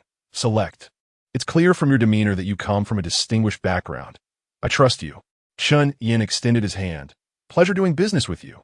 After shaking hands, he quickly chose several popular toys, including Armored Warriors and Balala the Fairies, as previously planned. Do you have these 5 items in stock? All of these are available. Let us go with 300 pieces each, and since we're both straightforward, I'll pay you in full. Chen Yan casually revealed all his cash, which totaled 12,000 yuan, 10,000 from his mother, 300 from singing, and over 1,000 from scratch-off win and leftover spending. He placed his entire fortune in the owner's hand, exuding the confidence of a wealthy heir. All right, handsome. When do you want to pick them up? Now. He had no fear of the owner absconding, as he intended to load the toys immediately. If you remember correctly, the shipping cost in 2012 was about 15 yuan per item, and he had never considered using a courier. The owner nodded. Sure, call a vehicle, and I'll arrange for someone to load it. Chen Yan handed over another cigarette. I'm from Jiangcheng and unfamiliar with this area. Could you help me contact a vehicle? The owner nodded, picking up his phone to make a call, but Chen Yan pressed his hand down. To be candid, every move I make here will be reported back to my father, so I hope you can help me find a vehicle with lower shipping costs. This will assist me in securing more funds. Knowing that the market dispatched several hundred to 1,000 vehicles daily, he understood the owner had the connections. After making about 10 calls, the owner triumphantly announced, Brother, you're in luck. There's a semi-trailer heading to Jiangcheng tomorrow that isn't fully loaded. I know the driver well. Just cover a few hundred for tolls. Great. Chen Yan replied decisively. I'll come by tomorrow morning. As he turned to leave, the owner called after him. Brother, there's no rush on the payment. Tomorrow we'll do a cash-on-delivery arrangement. Chen Yan smiled and nodded. All right. See you tomorrow. See you tomorrow. Jianming Ran's heart raced at the prospect of staying another night, and she quietly asked, Chen Yan, where are we staying tonight? Chapter 11. Chen Yan had departed. What was there for me and you to explore? Originally, Chen Yan had intended to return that very day, but the boss had indeed found a ride, albeit requiring an extra day's wait. Nevertheless, this would save him at least 1,000 in shipping costs. Spending a night here would only cost about 100, which was evidently a more economical choice. He suggested, there are still buses available. You two should head back first. I will return with the cargo tomorrow. Tan Jing glanced at Jianming Gran, who shook her head. I told my parents I was going on a trip, and I plan to visit the ancient town and museum tomorrow, so I want to be going back. Tan Jing also shook her head. I mentioned I would be out for a few days too. Yinge, we're going with you. Chen Yan, too lazy to persuade them, nodded. Let's eat first. We can discuss it after we're full. Tan Jing exclaimed. Yinge, you are simply a business genius. I must build some goodwill before you become prosperous. Tonight, I will treat you to beer and barbecue. Chen Yan extended his hand. Bring out that 1,000 you promised to invest. Tan Jing obediently counted out 10 bills. Chen Yan pointed to a brightly lit barbecue shop ahead. Let us go for skewers. I'll treat you. After consuming 4 or 5 bottles, Chen Yan, feeling slightly tipsy, excused himself to the restroom and made his way to settle the bill. He thought to himself, Brother, I can only assist you to this extent. It seems that Jian Mingran does not handle her liquor well. I hope you achieve something tonight. Jian Mingran had been focused on Chen Yan. Sensing something amiss, she too feigned a trip to the restroom and slipped away. In a brief sprint, she caught up to Chen Yan and grasped his hand. Hey, why did you run off? Are you drunk? Chen Yan, slightly inebriated, gazed at Jian Mingran with a more intense demeanor, causing her ears to redden within moments. I'm not drunk. What do you want? Jian Mingran hesitated. I noticed it's still early. Do you like watching movies? Shall we go together? Chen Yan shook his head. Then, how about we go to a hot spring? There's a famous natural hot spring a few kilometers ahead. Chen Yan still shook his head. Well, before she could finish her thought, Chen Yan interjected. Let us get a room. I can accommodate you. Chen Yan had anticipated that Jian Mingran would eagerly agree and had even prepared some teasing remarks. To his surprise, she shook her head. No, although I like you a little, it's just not the right time. Chen Yan shrugged off her hand. I have no interest in anything else. Wait here while I fetch Fat Jing. Jian Mingran bit her lip, watching Chen Yan's figure grow distant. Hesitating for a long time, but unable to summon the courage to call him back. Chen Yan inwardly shook his head. Is 18-year-old Jian Mingran still a normal girl? It would be fine for her to experience a sweet romance during her youth, and once she recognizes reality, she can find someone more established to enjoy a prosperous life. Love and material comfort combined. However, it seems I'm not destined for such fortune. What a pity. The night passed in silence. The following day, Chen Yan arrived early at the toy wholesale market. After conversing with the boss for over half an hour, the truck driver called, and the boss personally drove him in his Honda Accord to the warehouse. Chen Yan, brimming with energy, assisted in loading the goods. Before parting, he handed the boss 12,000 yuan and casually remarked, I heard from my family that starting an online store is quite promising. You might consider trying to sell online. The boss made an okay gesture. I was actually looking to expand my channels. Let us give it a shot. Chen Yan then patted the giant toy dice in his arms. Thank you for this gift. Wishing you prosperous business. With a wave, Chen Yan departed, wishing him wealth. In the early afternoon, the truck parked in front of Chen Yan's family convenience store. The toys were light, and he quickly unloaded them. Gazing at the stacks of large boxes piled at the entrance, Chen's mother exclaimed, Yanzi, is this what you call a business? Chen Yan nodded. 12,000 yuan for one, 500 pieces. Not bad, right, Mom? His mother immediately calculated the unit price, picking up a box. 8 yuan each? That's already on par with our 38. But how long will it take to sell all these? Besides, they take up too much space. The shelves are already overflowing. Ignoring his mother's grumbling, Chen Yan walked to the back door and brought out an electric tricycle, loading it with goods and riding off. His mother shouted after him, Yanzi, do you have a license? What will you do with all this cargo? Chen Yan turned back. Just watch. I'll return tonight to move it all. At Fengxiang Lake Park, Chen Yan parked beside the vendor he had scouted previously. He had no ulterior motives. He merely sought a visible location with high foot traffic. One by one, he neatly arranged the products on the ground, soon creating a wall of toys. The neighboring vendor cast several curious glances, recognizing him and strolling over. Oh, it's you, young man. You don't seem to be in need of money. Why are you still interested in my little business? Chen Yan pulled out a cigarette and offered it. It's the holiday. I'm just passing the time. The vendor took it and sniffed. This costs about 5 yuan each, right? Young master, it's quite hot. Why not stay home, enjoy the air conditioning, play games, and snack on some melon? Chen Yan lit a cigarette. Brother, I'm here to make some money. I'll only be selling for about 10 days. It won't interfere with your business. The vendor tucked the cigarette behind his ear. You think you can sell all these in 10 days? Young brother, money isn't that easy to earn. Even I, with many regular customers, wouldn't say that. Just then, a woman with a little girl passed by. Chen Yan called out, would you like some Bila, La Little Magic Fairy toys? They are very affordable. The woman didn't respond, but the little girl refused to leave, pointing at the toy wall. Mommy, I want that. The woman attempted to carry her daughter away, but Chen Yan tossed the giant dice. It's 50 yuan per roll. Whatever you get, you can take home. With good luck, the child could end up with several months' worth of toys. The woman glanced at the dice, which showed 5 dots. She finally decided to speak. You wouldn't be cheating, would you? What if I roll a 1? University, student entrepreneurship. No tricks here. Roll a 1, and you get a free toy. The woman replied, then let me try. Sure. The woman rolled, getting 4 dots. After thinking, she said, let us go with this number. I'll choose 4 items. Chen Yan nodded. Of course. With a swift exchange of cash for goods. He made his first sale in under 5 minutes. The neighboring vendor was stunned, gazing at Chen Yan in disbelief. Young master, this isn't making money. It's charity. After a brief pause, he added, these goods aren't stolen, are they?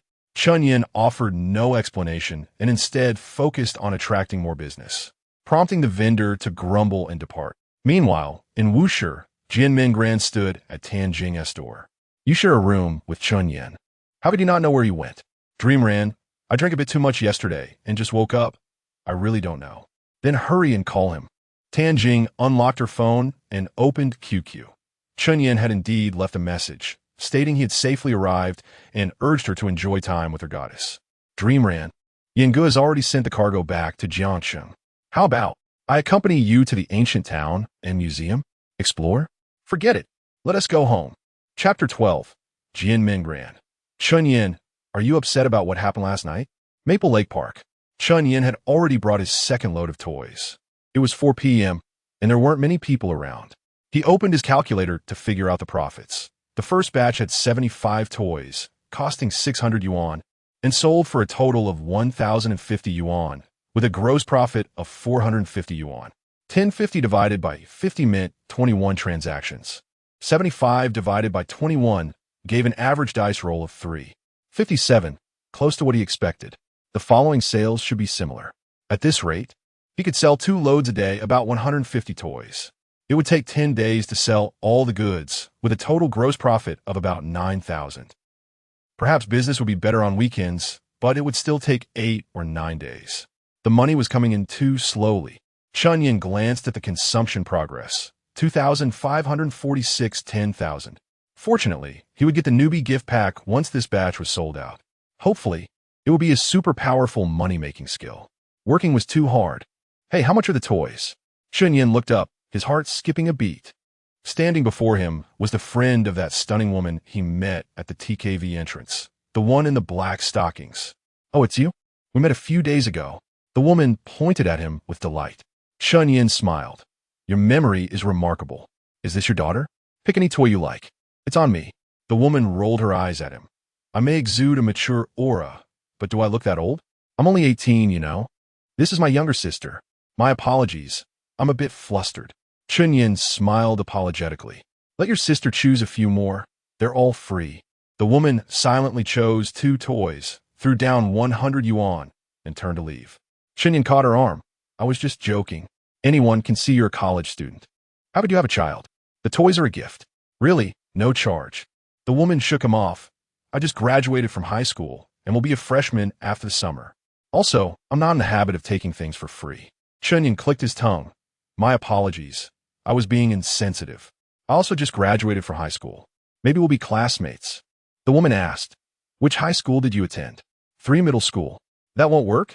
I went to 1 middle school. It doesn't matter. Chen Yan took a step forward, blocking half of her body, and said, perhaps we'll become university classmates. The woman frowned almost imperceptibly. That's even less likely. Thank you for your kindness, but I really don't need a gift. Please move aside. Chen Yan also sensed that his actions were somewhat offensive. He smiled apologetically and moved 2 steps to the side. I'm sorry. I was a bit eager. I actually wanted to ask for your contact information. The woman hesitated for a moment, Forget it. I won't be staying in Jiang. Chen Yan interrupted. You've misunderstood. I wanted your friend Yinxi's contact information. You mean Luo Yinxi? The woman chuckled. That's even more impossible. She would break off our friendship if she found out. Chen Yan then asked, can you tell me where she lives? Or where she goes to school? The woman waved her hand. You and she are not from the same world. Just focus on selling your toys and don't overthink things. After saying that, the woman left without looking back. Chen Yan didn't pursue her, but her exquisite beauty became even more vivid in his mind. The second load of toys was sold out just after 7 p.m. On the asphalt road, a handsome young man rode a dilapidated electric tricycle. The setting sun cast its glow on his chiseled profile. If the vehicle were a convertible sports car, it would be straight out of an idol drama. But Chen Yan didn't feel there was anything wrong with riding a tricycle. Reborn, he no longer cared about superficialities. Experience had taught him that a man's face is money. Luo Yinxi. The sweltering wind tousled Chen Yan's dark hair. The corners of his mouth curved slightly. What a euphonious name. No matter in this life, I will find you. At the convenience store, Chen's mother frequently peered outside. This time, her face lit up and she ran out. Oh, Yinzi, you've sold out another load? Chen Yan parked the tricycle by the roadside and laughed. Indeed, I made a small profit of 1,000 today. Stop exaggerating. Chen's mother handed him the water she had prepared. Hurry home for dinner. There are ribs on the table. All right, Mom. At home. Chen Yan replied to Tan Jing's message while eating. I'm finished here. I'll come over again tomorrow morning. Ask your goddess out for dinner. It's a great opportunity to cultivate your relationship. Tan Jing, Brother Yin, I'm not afraid of you laughing at me. She told me to get lost. Do you think I'm infatuated with the wrong person? Chen Yan, I won't advise you. She'll just beckon, and you'll come crawling back. Tan Jing, perhaps she's just tired from the journey. Oh well, I don't want to think about it. I'll make money with Brother Yin tomorrow. Chen Yan, that's right. With money, you can have any woman you want. Maybe one day, Jian Mingran will come crawling back to you. Tan Jing, I can hardly imagine it. All right, Brother Yin, see you tomorrow. Chen Yan was about to exit QQ when, coincidentally, Jian Mingran's avatar jumped. He clicked on it. Chen Yan, have you eaten? There's a spicy crab restaurant at Rainbow Bridge that's delicious. Would you like to eat? My treat. Chen Yan, no time. Jian Mingran, are you upset with me about what happened last night? We haven't even defined our relationship yet. Can we wait until college? I'll agree to be your girlfriend then. Chat emoji. Chen Yan, are you still there? Chen Yan chuckled as he looked at his phone. She doesn't seem tired. Judging by this, I could definitely get her tonight if I push a little harder. Fatty Jing, this is your goddess. You need to be more discerning. Chen Yan didn't reply and flipped the phone face down on the table. That exquisite face reappeared in his mind. At the same time, inside a manor villa, Luo Yinxi was replying to a message. Which guy? I have no recollection of him. The one who asked for your contact information at the entrance of Mingmen Huiye a few days ago. I even said he was quite handsome. What's wrong?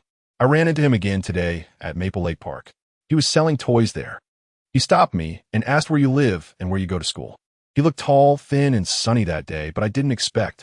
Ignore him. Chapter 13. The college entrance examination scores are out. In the days that followed, Chen Yan resumed his usual routine of selling goods.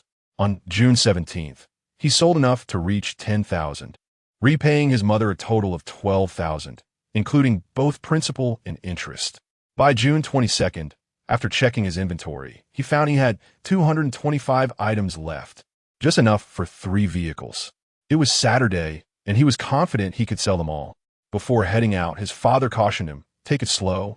Don't restock after this. Go get a driver's license instead of riding that old tricycle and embarrassing me. Chen Yan responded affirmatively. Once, he too had obtained his driver's license during the summer after graduating high school. Subsequently, he ventured into the clothing business, retail, and even operated a hot pot restaurant for 7 to 8 years. Chen Yan had delivered goods thousands of times, never once arriving late, regardless of how congested the roads or how inclement the weather. He wouldn't boast about other skills, but when it came to driving, he held confidence unmatched by anyone, not even driving school instructors. In his own words, if Takumi Fujiwara were to deliver tofu alongside him, there would be no subsequent competition, for the spirit of the race would have already been shattered. Thus, obtaining a driver's license was part of his plans. Upon arriving at the stall, Tianjing was already there, efficiently setting up toys and calling out to attract customers. By 11:30 a.m., the first batch was sold out. Chen Yan fanned himself with a stack of bills, exclaiming, "Finally done. Let us celebrate with some spicy crab at Rainbow Bridge, Fat Jing." Tianjing's eyes sparkled. "Brother Yin, you know that place? My mom took me once. It was delicious, if a bit pricey. I wanted to invite Jian Mingren last time, but she turned me down." Chen Yan awkwardly pinched the bridge of his nose. "Today, let us indulge. It's on me." Tianjing beamed. "Then I'll have the treasure crab, just one." He quickly added, "Or maybe not. The river crabs are quite plump now, just like the hairy crabs." Chen Yan laughed. "Why are you being polite? Don't worry about the money." Tianjing inquired, "Brother Yin, how much did you earn from this batch of toys?" Chen Yan counted 10 red bills and handed them to him. "You hold a 10% share. This is your dividend." "You made 10,000. Tianjing exclaimed. "Almost right." Chen Yan calculated that selling the remaining toys would yield just over 9,000 in gross profit. He planned to give Tianjing 1,000, his mother 200, and after accounting for his recent expenditures, he would still have over 7,000 left. The numbers in his mind read 2,977, 10,000, and the money he earned would unlock a super gift pack. "Brother Yin, you're incredible. 10,000 in 10 days. That's 30,000 in a month. You don't need to go to college or look for a job. This is financial freedom." Tianjing admired. Chen Yan chuckled. "What are you thinking? Haven't you noticed that several toy vendors in the park have disappeared? They've learned the ropes and will soon return to compete with us, leading to a decline in income. Moreover, even if I earn 30,000 a month, that's not my aspiration. I aim for the Forbes list, not just this." "Yes, Brother Yin, with your intelligence, you can definitely achieve it. Let us go eat." Later that afternoon, around 5, as the third batch of toys neared sellout, Tianjing suddenly nudged Chen Yan's arm. "Brother Yin, our class group is sharing scores. Class leader Li Yin scored 623, exceeding the admission line for Jiangxing University. Let us head home to check our scores." Chen Yan felt no excitement. "Okay, I'll stay a bit longer. You can head back first. I'll wait for you." "No need. After selling out, I need to buy a phone. I don't know how long that will take. You go ahead." "All right. See you tomorrow, Brother Yin." "See you." At 7 p.m., Chen Yan wobbled on his old tricycle to Jiangxing's most bustling commercial street. If his memory served him correctly, there used to be an Apple flagship store here. He parked his tricycle neatly and walked inside. The sales representative, noticing him dismounting from the tricycle, wore a slightly awkward smile. "Hello, sir. Phone top-ups are next door." Chen Yan paid no heed, pulling out a large stack of red bills. "I know. I'm here to buy a phone." "I'm sorry, sir." The sales representative led him to the display counter, preparing to introduce products. Chen Yan interrupted. "Give me a 4S in black." He began counting the money. "It's $49.99, right?" Smartphones back then generally started at just over 1,000, and few could accept Apple's prices, especially someone as straightforward as Chen Yan. The sales representative earned an 80 commission for each sale, more than her daily salary, and the corners of her mouth struggled to contain a smile.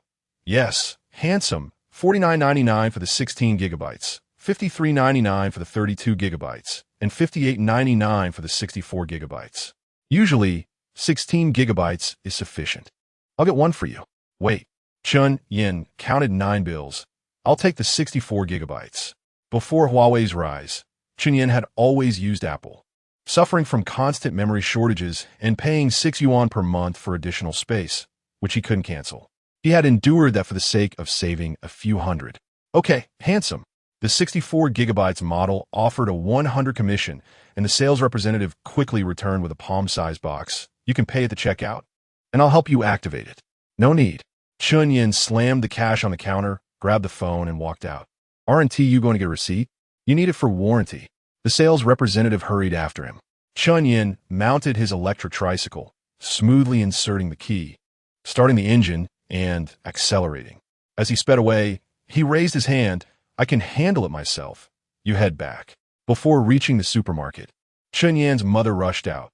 "Yin Zi, the college entrance examination scores are out. Hurry home and check how you did." Chen Yan parked his tricycle. "Let us go upstairs to look together." His mother turned her back and pulled down the shutter door. As soon as they opened the computer, his father emerged from the bedroom. holding a booklet and looking anxious. Chen Yan logged onto the academic verification website and entered his ID number, clicking to check the scores. After a brief 2-second lag, a table appeared. Chen Yan remained still, while his father hurriedly leaned over to cover the screen with the booklet. His mother nervously rubbed her hands. "Old Chun, move it down." His father slowly shifted the booklet, revealing the first line. Chinese, 136. Hiss. Both parents gasped, exchanging glances filled with surprise. His father's cheek twitched with excitement. "Yanzi, you've performed exceptionally well. You've consistently hovered around 110 in previous mock exams. This guarantees admission to Jiangxing University." Chen Yan smiled. "Not necessarily. Let us move down." His father shifted again. "Mathematics, 142. Hiss." His father's hands trembled slightly, exclaiming, "This time, we're going to the University of Science and Technology." "Keep going." His mother's voice quivered.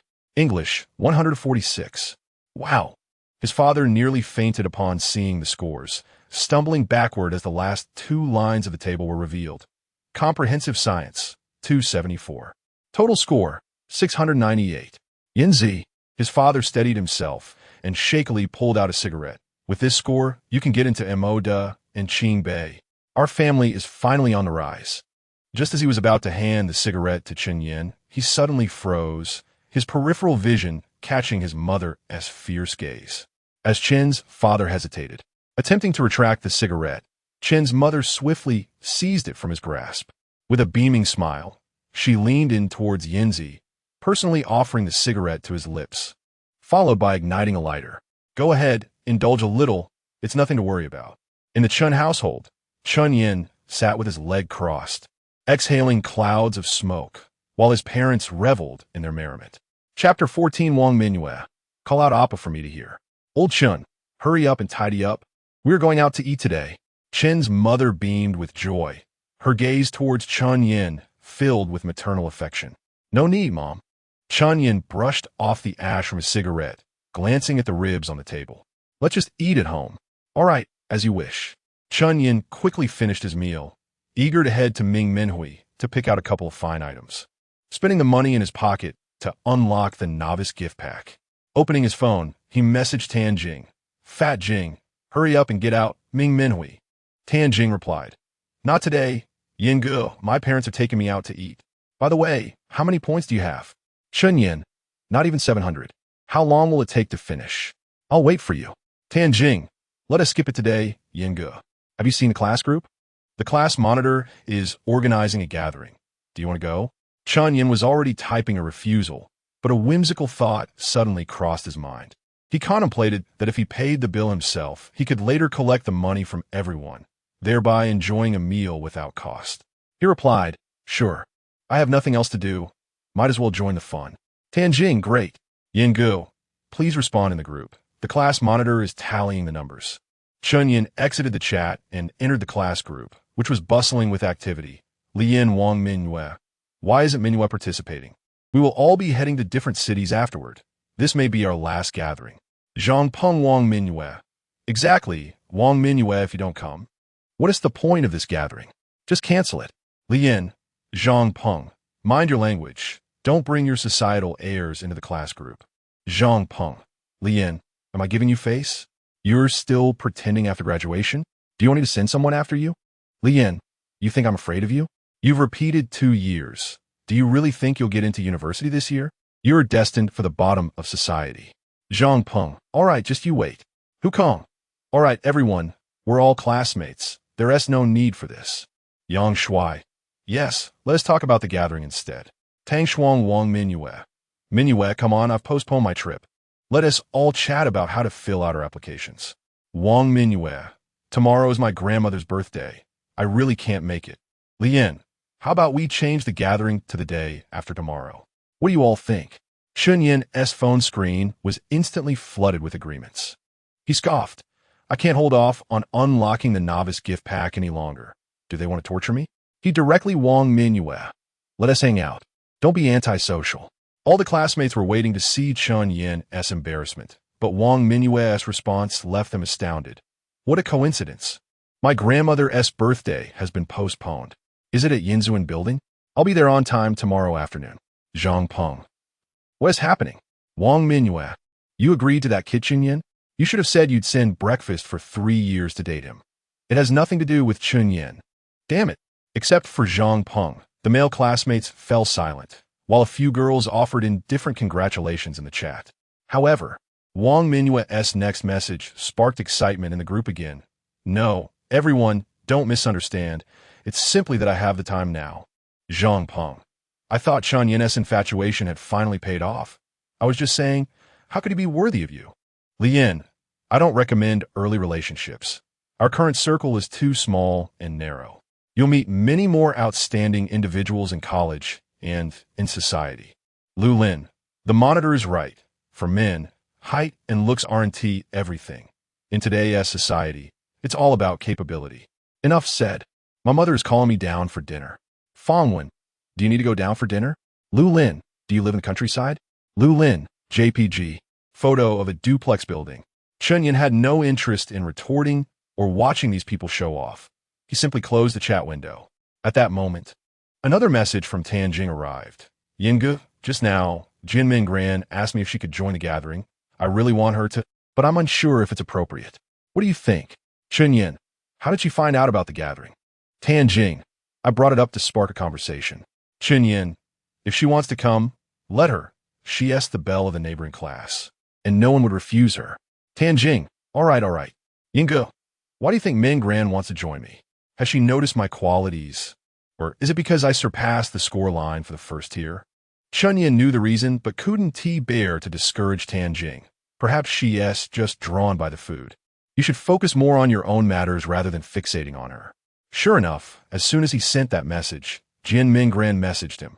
Chen Yan, I heard your class is having a gathering tomorrow. Chen Yan chatted idly with Tanjing for a while before replying. That's the case. Jin Mingran, you're familiar with several classmates. I'll be going too. Let us hang out together. I'll wait for you at the supermarket. Chen Yan, no need. I might not go.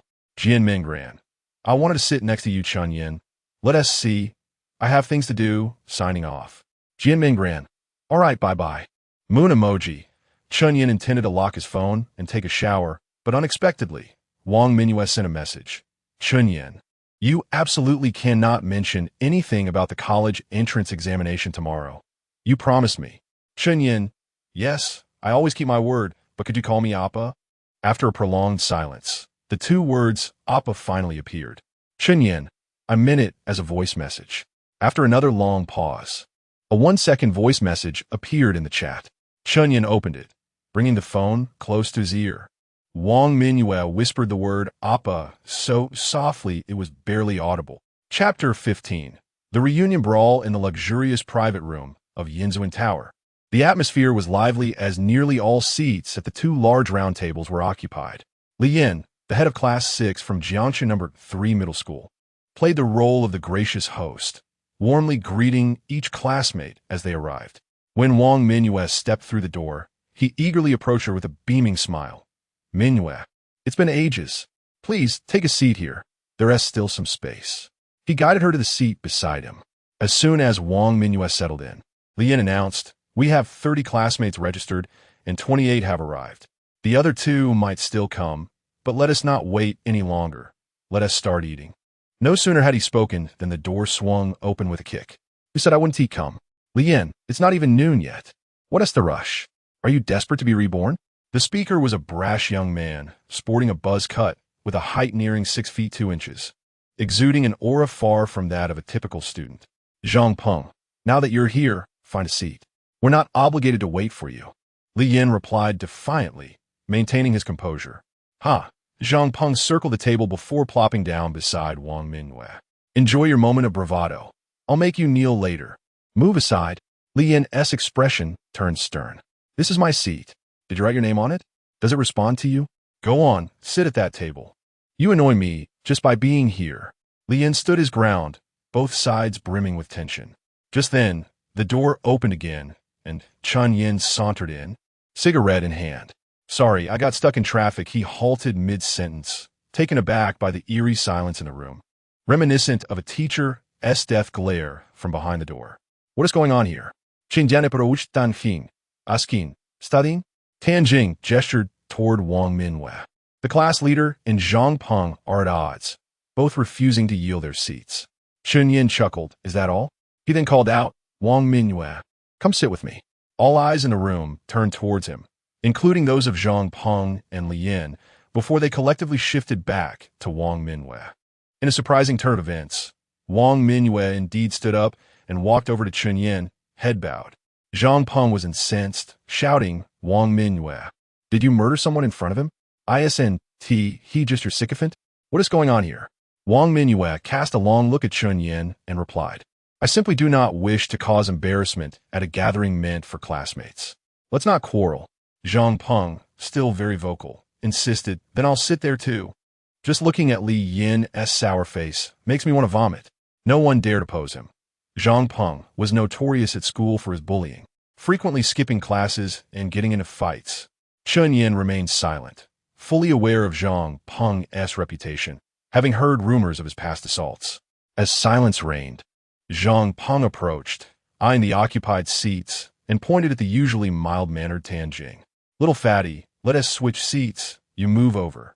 Normally, Tianjing would comply, but with the goddess present, he mustered courage to say, sorry, I won tea. In front of so many classmates, particularly Wang Minwei and the belle from the adjacent class. Zhang Peng exploded. Do you think I'm asking you? Move, or I'll make you kneel alongside Li Yan. While he could tolerate a lot, Chen Yan could no longer hold back. Zhang Peng, she was here first. You are being excessively domineering. Am I talking to you? Zhang Peng, already irritated by Chen Yan's defense of Wang Minwei, shoved him in the chest. Get lost. Chen Yan stumbled back, colliding with the table, his hands now smeared with food. He struggled to contain his emotions. Zhang Peng, know your limits. Don't force me to fight you. In Zhang Peng's eyes, Chen Yan was just a bookish nerd, and he found this remark deeply humiliating. You want to hit me? I'll kill you. With that, Zhang Peng swung his fist. But Chen Yan, anticipating his impulsiveness, sidestepped just in time. Seizing the moment, Chen Yan struck Zhang Peng squarely in the face, sending him crashing to the ground. Ignoring the pain, Zhang Peng struggled to rise, but before he could, a hefty figure darted in from behind to restrain him. Let go of me, Tianjing. Get away. Zhang Peng yelled. Tianjing turned his head away. Please, don't fight. Chen Yan capitalized on the distraction, landing a punch to Zhang Peng's side, an area which would incapacitate even the toughest opponent. Zhang Peng crumpled to the floor. You too, he gasped, struggling to catch his breath. You're playing dirty, huh? Just wait. He began dialing a number. Fearful that he might summon reinforcements, Chen Yan called out to Tianjing. Let us go. Tianjing hesitated. What about you? Yinga? Chen Yan waved him off. I'll handle it. Just go. Oh, you think you can leave? Zhang Peng sneered. None of you are getting away. He then barked into the phone. Dawei, we're at the Zun private room. Just turn left upon entering. Hurry. Moments later, a nonchalant voice rang out from outside. I'm here. You're quite the character. Starting a brawl at a reunion, the door burst open once more as a tall, lean young man in a CKT shirt swaggered in, flanked by a girl with an extravagant hairstyle and several of his followers. What is up, punk? Why are you on the floor? Who bullied you?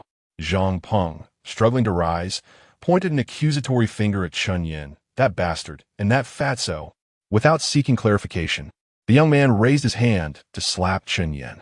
However, midway through, he abruptly redirected his strike, landing a resounding slap on Zhang Peng's face instead. What the hell? You brought me in to attack your benefactor? How am I supposed to maintain my reputation if this gets out? Silence enveloped the room, the rapid turn of events leaving everyone in shock. Chen Yan, recognizing the figure before him, relaxed his clenched fists, the owner of the Dawei billiards room. The young man extended his hand with a bright smile. Hello, classmate. Remember me? We met at the billiards room, Chapter 16, Chen Yan. May I inquire which university you have applied to? As the saying goes, one does not strike a smiling face.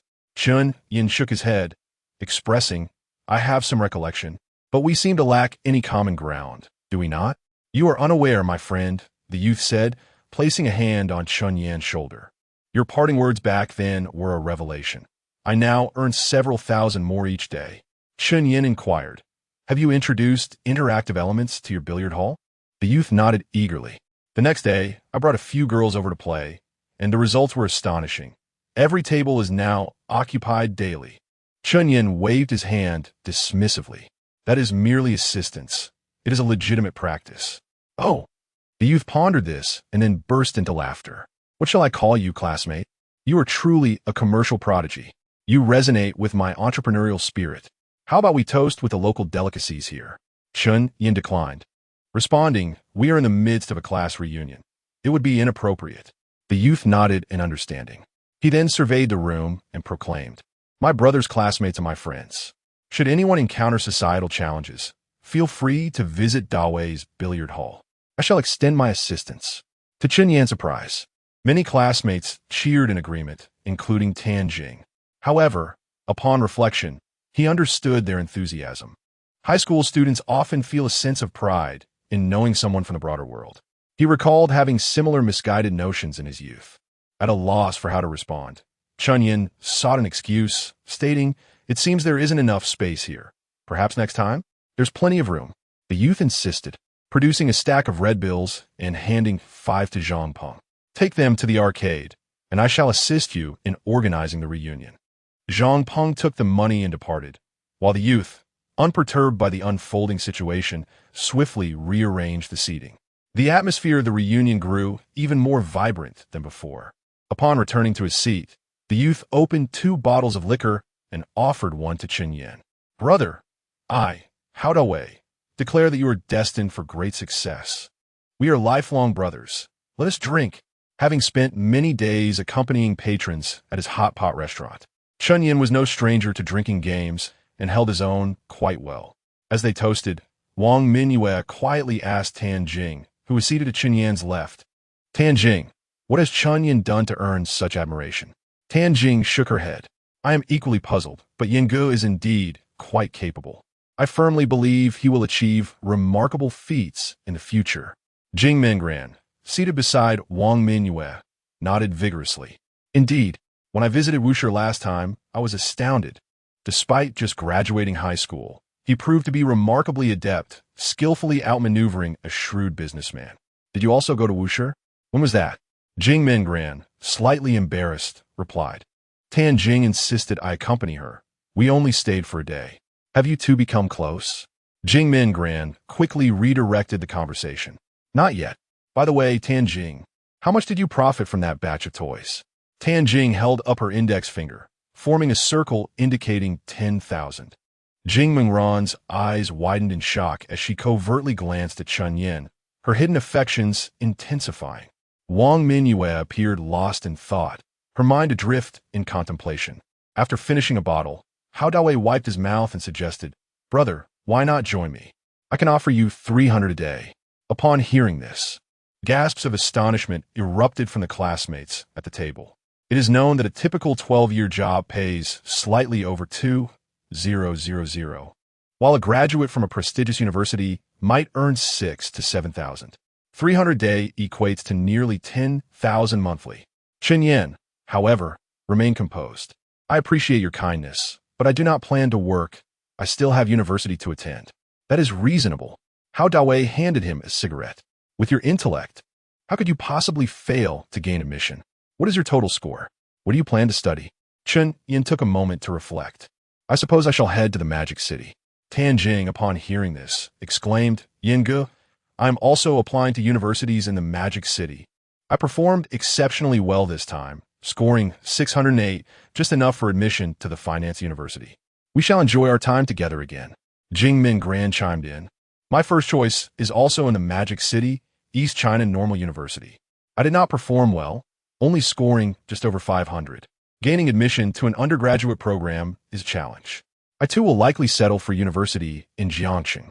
As the conversation shifted to academic performance, a heavy cough drew everyone's attention. Cough.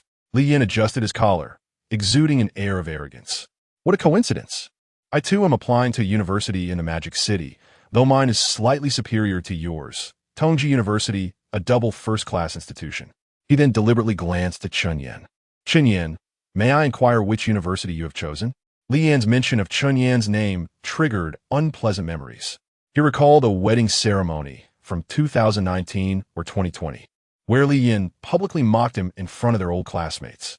He vividly remembered the exaggerated tales of his experiences in college, being spurned after being a sycophant, and the subsequent failures in his entrepreneurial endeavors. The laughter that erupted from their table was filled with derision, leaving him humiliated and eager to leave. After that day, he had severed ties with those classmates. Previously, he had struggled to comprehend Li Yan's animosity, as they had little interaction beyond occasional reunions or banquets. Now he understood. Li Yan harbored feelings for Wang Mingyue and resented Chen Yan for having once dated her during university. Recalling these events, Chen Yan responded curtly, "Perhaps it would be best if I refrained from discussing it. I would hate for your fragile ego to be further bruised." Oomph. Li Yan snarled. "I believe it is your pride that is at stake, given that you barely scrape by with 600 points. Merely gaining admission to Jiangxing University would be quite an accomplishment for you. By the way, I must add, Chen Yan, I know your family runs a small convenience store.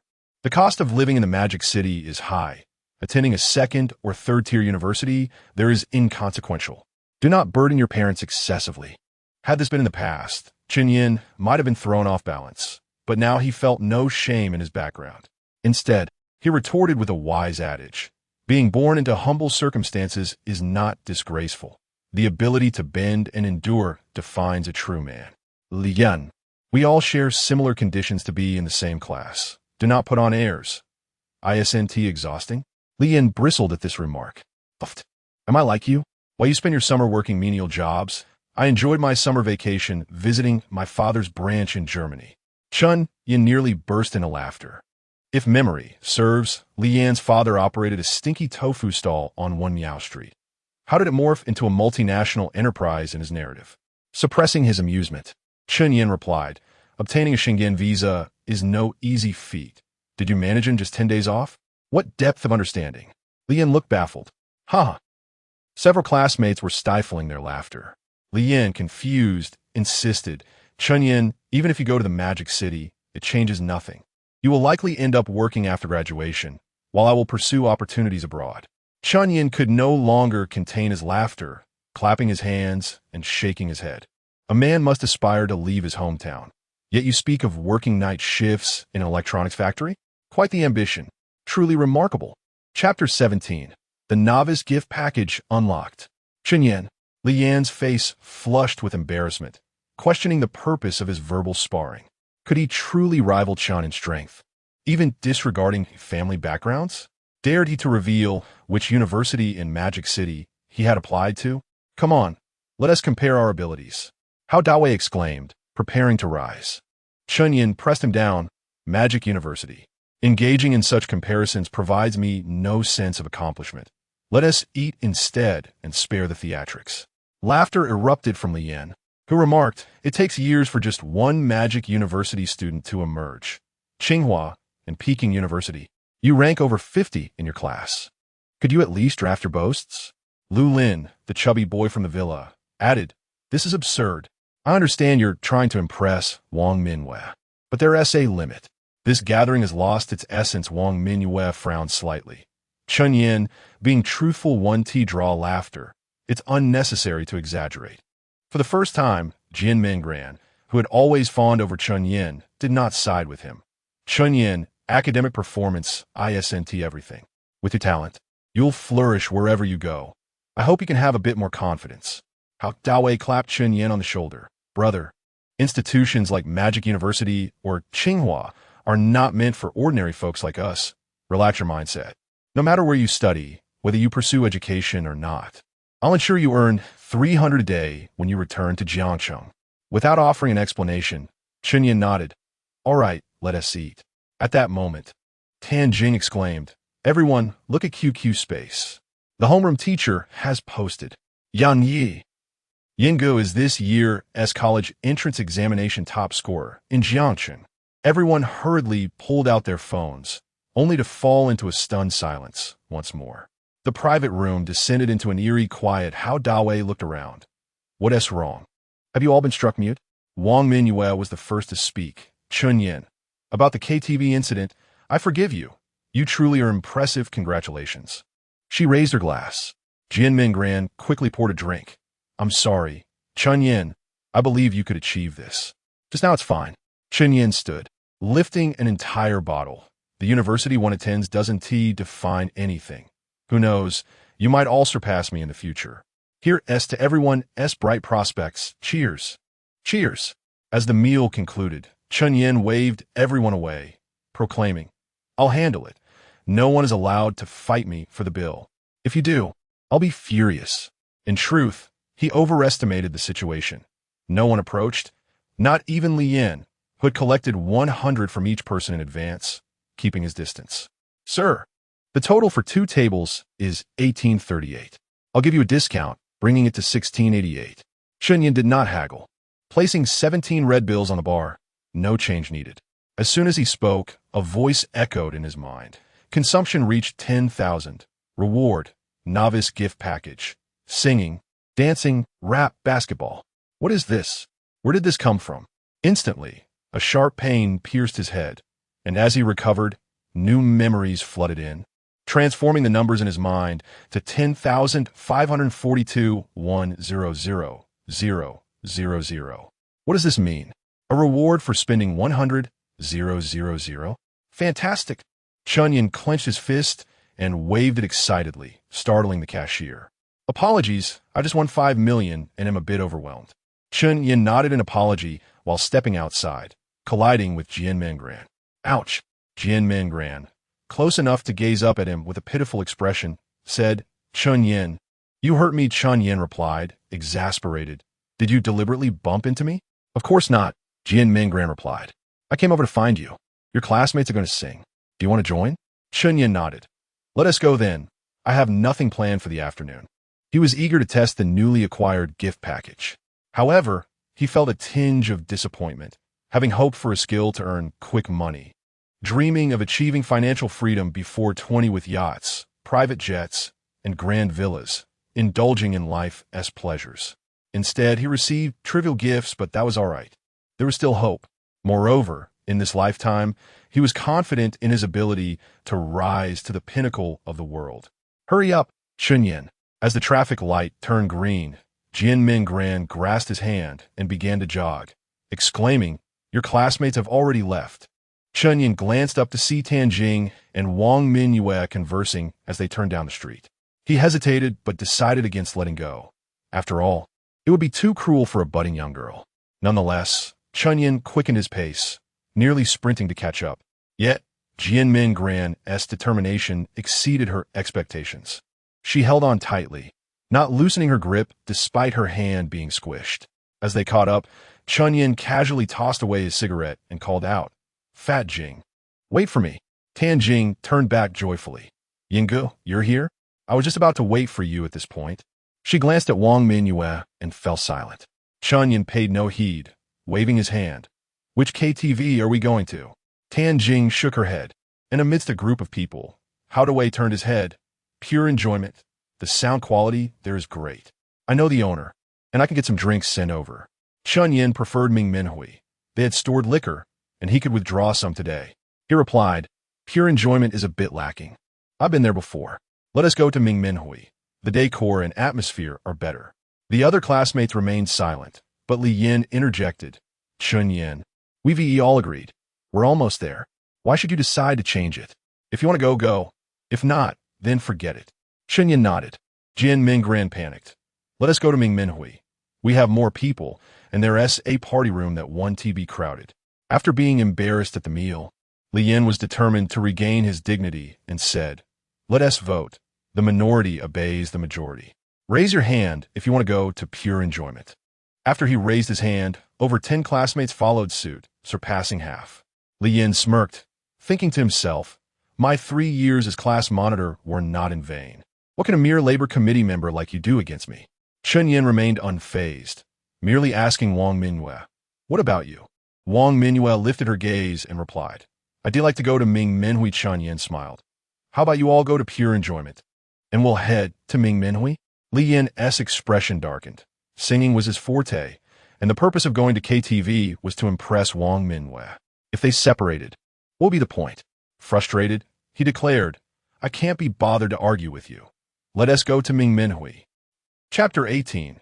Wang Minyue still has a bottle left. Bottoms up. As the saying goes, a clean sweep is best. With confidence, let's settle the bill beforehand. The total cost is $16.88, 30 people, which comes to 56. 26 per person. Just give 55. Chen Yan's words immediately caused awkwardness among many classmates. Li Yan, unable to bear it any longer, exclaimed, Chen Yan, you were the one who acted generously and insisted on paying the bill. I've already returned the money I collected to everyone. Are you deliberately causing trouble? Chen Yan pulled out a wad of small change. What? You want a free meal? Didn't the teacher teach you that there's no such thing as a free lunch? Stop talking nonsense and pay up. Chen Yan didn't care about saving face at all. Collecting money from everyone. Not even letting Hao Dawei off the hook. Dawei, he hesitated to use the more familiar term, considering Hao Dawei's mental age of 30. It's 55 yuan for you two. Hao Dawei didn't mind the form of address at all, generously handing over 100. Clear accounts make good friends. I should be included anyway. Keep the change. Chen Yan handed back a 50. We don't take advantage of each other. When it came to Tan Jing, Jian Mingran, and Wang Minyue, the three of them proactively offered their money. Chen Yan waved his hand. It's on me. I made a little money selling toys. Having recouped over 1,000 in funds and not receiving any violation prompts, indicating that this loophole could be exploited, Chen Yan happily headed towards the famous gathering place. The party room was indeed spacious, with 7 or 8 sofas and 3 coffee tables. Chen Yan found a corner seat, and Tan Jing and Jian Mingran followed. Sitting on either side of him, Wang Minyue glanced around and ultimately chose to sit next to Jian Mingran. Soon, fruit platters and drinks arrived, including Chen Yan's stored liquor. Hao Dawei found 5 dice cups, and he and Chen Yan and the 2 girls started playing dice. After a few rounds, Chen Yan rarely lost. Hao Dawei complained that it was boring and wanted to play finger-guessing games. Out of 10 rounds, Hao Dawei only won 2, his stomach swelling from all the drinks he had to down. He then clamored to switch to the 15-20 drinking game. This time it was even worse, with 1 win and 9 losses. Hao Dawei begged Tan Jing, Jian Mingran, and Wang Minyue to help him drink 2 cups each to finish off the drinks he had lost. Brother Yin, you're too uncanny. I've been dominating the drinking scene for 7 or 8 years, and I've never lost so badly. Chen Yan smiled. It's all luck. In truth, Hao Dawei was a novice when it came to games. Chen Yan's previous life had involved running restaurants several times, accompanying customers and drinking games every day, practically becoming a professional. He recalled when he was preparing to open a hot pot restaurant, he went to Mountain City for research. During a meal, a vendor selling braised chicken feet came along, proposing a game where winning meant a free chicken foot and losing meant paying 10 yuan to buy one. That day, it rained heavily. As the vendor walked out of the store, he looked back several times. His face was wet, unsure if it was from the rain or tears. Later, Chen Yan couldn't bear it, chasing after him and giving him 100 yuan. No, let's go again. Hao Dawei was still unconvinced, this time suggesting a paper guessing game. With that, he tore off a tissue, turned his back to fiddle with it, and then held out his hands. Guess which hand it's in. If you guess right, I drink. If you guess wrong, you drink. Chen Yan said, I'm so lucky. Let's all play together. If I lose, I'll drink 2 cups. If you lose, you each drink 1 cup. Okay. Hao Dawei immediately agreed, but you only get 1 chance. Fine. Chen Yan nodded. Right hand, you drink if it's there, I drink if it's not. Darn it. Hao Dawei threw away the paper ball and tore off another one for Tan Jing. Little fatty, rise up. After Tan Jing hid the paper, he held out his hands. Chen Yan instantly opened his mouth. Right hand, you drink if it's there, I drink if it's not. Tan Jing narrowed his eyes and smiled wryly. I lost. Brother Yin, are you cursed? Can even a purely luck-based game be so accurate? Hao Dawei was starting to doubt his life. Chen Yan said, don't you have 2 more teammates? It's not a guaranteed loss. That's right, we still have teammates. Ladies, give it your all. Jian Mingran crumpled the tissue and gave it to Wang Minyue. Minyue, you go first. After Wang Minyue turned her back to fiddle with it, she slowly held out her hands. Chen Yan knew at a glance that the paper ball was hidden in her right hand because Wang Minyue was clenching her right hand very tightly. Chen Yan smiled. This girl had ideas. She was betting that he wouldn't dare to guess the right hand 3 times in a row. This tactic was actually quite good. But Chen Yan was an old hand. Wang Mingyue. Chen Yan's lips curved slightly. How about we bet bigger? If I guess right this time, you drink an extra bottle. If I guess wrong, I'll drink it. Dare you? Wang Mingyue was very confident in her hiding, considering it for half a second before agreeing. Okay, guess then. Right hand. You drink if it's there, I drink if it's not. I'm going. Wang Mingyue turned her head to look at Jian Mingran, her expression showing 3 parts unwillingness, 3 parts resentment, and 4 parts disbelief. Jian Mingran squeezed her hand. It's okay, Mingyue. I'll avenge you. With that, she crumpled a paper ball and stuffed it into Chen Yan's hand. You're too good at guessing this. This time, I'll guess you. Chen Yan nodded, spreading his palm and tearing off a corner of the paper ball to roll into a ball. Smaller is less likely to be exposed.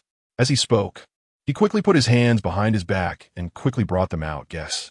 Jian Mingran pretended to ponder for 2 seconds, then patted Chen Yan's left hand for a while and held his right hand for a while, unable to make a decision.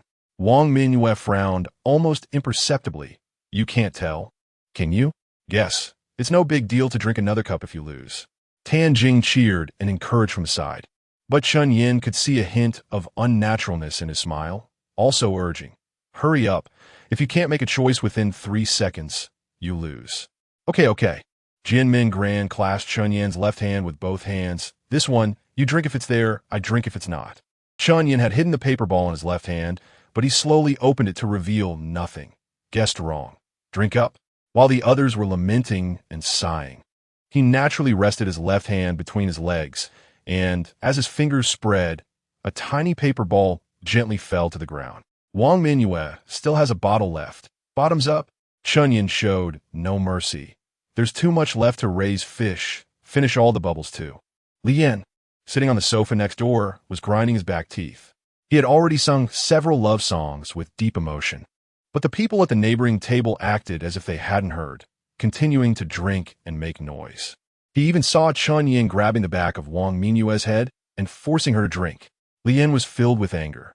The KTV is my home field, okay? It's all Chen Yan's fault. He cursed internally. Playing your games.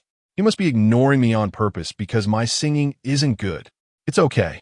The next song is my signature song. It will definitely amaze Mingyue. Ahem. Li Yan deliberately coughed loudly. From now on, we'll all be going our separate ways. And it won't be easy to reunite. This song, you who sat beside me at the table, is dedicated to everyone to commemorate our friendship as classmates. Good. A group of sycophants applauded, and Jian Mingran and the others also looked up at the TV. Chen Yan, disinterested, took out his phone and lit a cigarette. Chapter 19. I truly love you, to be frank. Li Yan's singing was quite commendable. Yet it was the very first line that elicited a chorus of cheers and whistles from the private room. As the chorus approached, Li Yan rose, gazing longingly at Chen Yan. Whoever marries the sentimental you, who reads your diary, who gathers your long hair, who crafts your wedding gown. However, his self-proclaimed depth of feeling paled in comparison to the disdainful attitude of Wang Mingyue, who completely disregarded him, deliberately turning her face away. Conversely, Jian Mingran, with her large, expressive eyes fixated on Chen Yan, occasionally biting her lip, exuded a unique allure under the dim lights of TKV. Upon concluding his performance, applause erupted from everyone except for Chen Yan's table. He even caught Chen Yan jesting with Wang Mingyue, saying, Wang Mingyue, someone is courting you. Why the sour face? It was indeed puzzling why she would deign to notice such a person. Li Yan was furious, attributing Wang Mingyue's lack of interest in him entirely to Chen Yan, whom he deemed a pest. Nevertheless, he maintained a smile, personally handing the microphone to Chen Yan. Chen Yan, I haven't heard you sing yet. You must perform. What shall I request for you? Li Yan altered his strategy. Chen Yan had initially hidden in a corner, drinking. He was certain his singing would be atrocious. Without comparison, there could be no injury, with his own melodic prowess established. Once Chen Yan opened his mouth, Wang Mingyue would undoubtedly recognize his lack of talent. To his surprise, Chen Yan seized the microphone and rendered his prepared encouragement unnecessary. Go ahead, request I truly love you by Wang Jie. Li Yan, unfazed by the commanding tone Chen Yan employed, scampered eagerly to the song request station. He secretly reveled in the thought that I Truly Love You had a notoriously challenging chorus, one he himself might struggle with, ensuring that Chen Yan would surely embarrass himself. As the piano prelude commenced, the private room fell silent. Jian Mingran clasped her hands beneath her chin, her eyes shimmering with infatuation. Even if Chen Yan sang poorly, she would undoubtedly applaud enthusiastically. Wang Mingyue, too, cast several glances at Chen Yan, convinced that this song was sung expressly for her. Chen Yan's height and looks aligned with her aesthetic preferences. Although his family background was somewhat lacking, the potential he now displayed compensated for these shortcomings, much to Wang Mingyue's delight. Additionally, several other female classmates discreetly cast glances in their direction. Chen Yan, undeterred by the attention, closed his eyes, his mind solely occupied with the exquisite visage of Luo Yanhui. As the melody unfolded, he began, "You possess a pair of eyes that speak, a heart that understands." His voice, rich yet slightly husky, conveyed a complex tapestry of longing, aspiration, and insecurity, perfectly encapsulated in the lyrics. It was inevitable. This was a genuine performance, for these sentiments mirrored his own. As the chorus approached, Chen Yan remained unperturbed, his voice steady and resolute. "Oh, I secretly fell in love with you, yet I dare not confess." The 30 individuals in the room were entranced, completely absorbed in his performance, which rivaled the original. Only Li Yan wore an expression more ghastly than if he had consumed something distasteful. As the song concluded, thunderous applause ensued. Haodawei shook his head while clapping. "Brother, you should debut. I'll sell my house to support you." Jian Mingran's hands were flushed from clapping, her adoration for Chen Yan nearly spilling over. Wang Mingyue beamed sweetly. "Chen Yan, you sang beautifully. I forgive you, all is forgiven." Tan Jing remarked, "Yan Ge, you still possess charm. If I were a girl, I would surely fall for you." Chen Yan remained silent, his eyes still closed, somewhat overwhelmed by the intensity of his emotions. After a brief moment, he adjusted himself, set the microphone down, lit a cigarette, and took a deep drag before raising a bottle of liquor. "May our relationships culminate in lasting bonds. Cheers." "Cheers." Everyone raised their glasses, and even those who typically refrained from drinking approached him with toasts. Chen Yan welcomed all, feeling elated. The overwhelming response to his performance exceeded his expectations, and he could already envision the excitement of talent shows during military training in college. This lifetime was undoubtedly his, and coupled with his talents, he felt increasingly confident about winning over Luo Yanhui. After several rounds of drinks, the table finally quieted down. Wang Mingyue was the first to ask Chen Yan, "Chen Yan, are you truly considering attending Magic City University?" Chen Yan nodded. "Yes, why?" Wang Mingyue's fair complexion flushed momentarily. "Then I will also choose a university in Magic City. I had initially intended to attend Jiangcheng University." Chen Yan smirked inwardly, interpreting her hint that they could be together at university, indulging in a shameless collegiate life. The latter could be fulfilled once or twice, but no more. He nodded nonchalantly. "All right, as you wish." Jian Mingran, appearing more anxious, clutched Wang Mingyue's arm. "Mingyue, didn't your family wish for you to stay in Jiangcheng? Why the sudden change of heart?" Wang Mingyue replied, "Magic City University of Finance ranks higher than Jiangxi University of Economics. My scores just exceed 600, so my family should agree." Jian Mingran's expression dimmed for a moment, but she concealed it well, feigning happiness. "That's wonderful. We can play together again." Tan Jing eagerly nodded. "My first choice is also Magic City University of Finance. Wang Mingyue will be classmates, and I'll take you to hang out with Yan Ge. The normal university isn't too far. Don't forget to invite me." Jian Mingran added hastily. "Dan Hing chuckled. Absolutely, definitely." Chen Yan, Wang Mingyue called softly, "Can you sing Little Love Song by Lin Junjie and Kai Zhuoyan? How about we sing together?" Chen Yan shook his head. "I don't know it." "What about Because of Love by Yi Chan and Fei Wang?" "Neither do I." "All right then." Wang Mingyue added, "I can teach you later. We'll see." Chapter 20. The Paper Ripping Game. Jian Mingran, "If you don't rip it, you're just a puppy." After Chen Yan, no one dared to take the microphone. Many encouraged Li Yan to sing again, but he, not wishing to be hurt by a comparison, swiftly changed the subject. Singing aimlessly is rather dull. How about we play a game instead? A chorus of approval erupted, and the proposal was swiftly accepted. Li Yin continued. What about playing past the parcel? We'll use a pillow as the parcel, and I'll control the music. When the music pauses, whoever has the pillow must drink. Another wave of cheers followed. Li Yin paid no mind to Chen Yan and immediately set about selecting music, intent on besting him. You all go ahead. I have matters to attend to, Chen Yan declared as he stood. He had not anticipated Li Yan's malicious intent. Rather, he felt that the purpose of this reunion had been fulfilled, and continuing would merely squander time. Li Yan protested. Chen Yan, it's a holiday. What could possibly be more important? Don't be a killjoy. Chen Yan replied. Your game is far too childish. I have no interest. What game would you prefer? A game for adults. What sort of adult game? Something like whip cracking. Li Yan immediately took the moral high ground. Chen Yan, we just graduated from high school. Our minds are still quite innocent. Who would want to engage in such vulgar and sordid games? How could you even utter such words? Chen Yan scoffed. Perhaps it's your mind that is filthy. I was referring to spinning tops in the park. Laughter erupted in the room. Even Wang Mingyue, usually so composed, was shaking with mirth.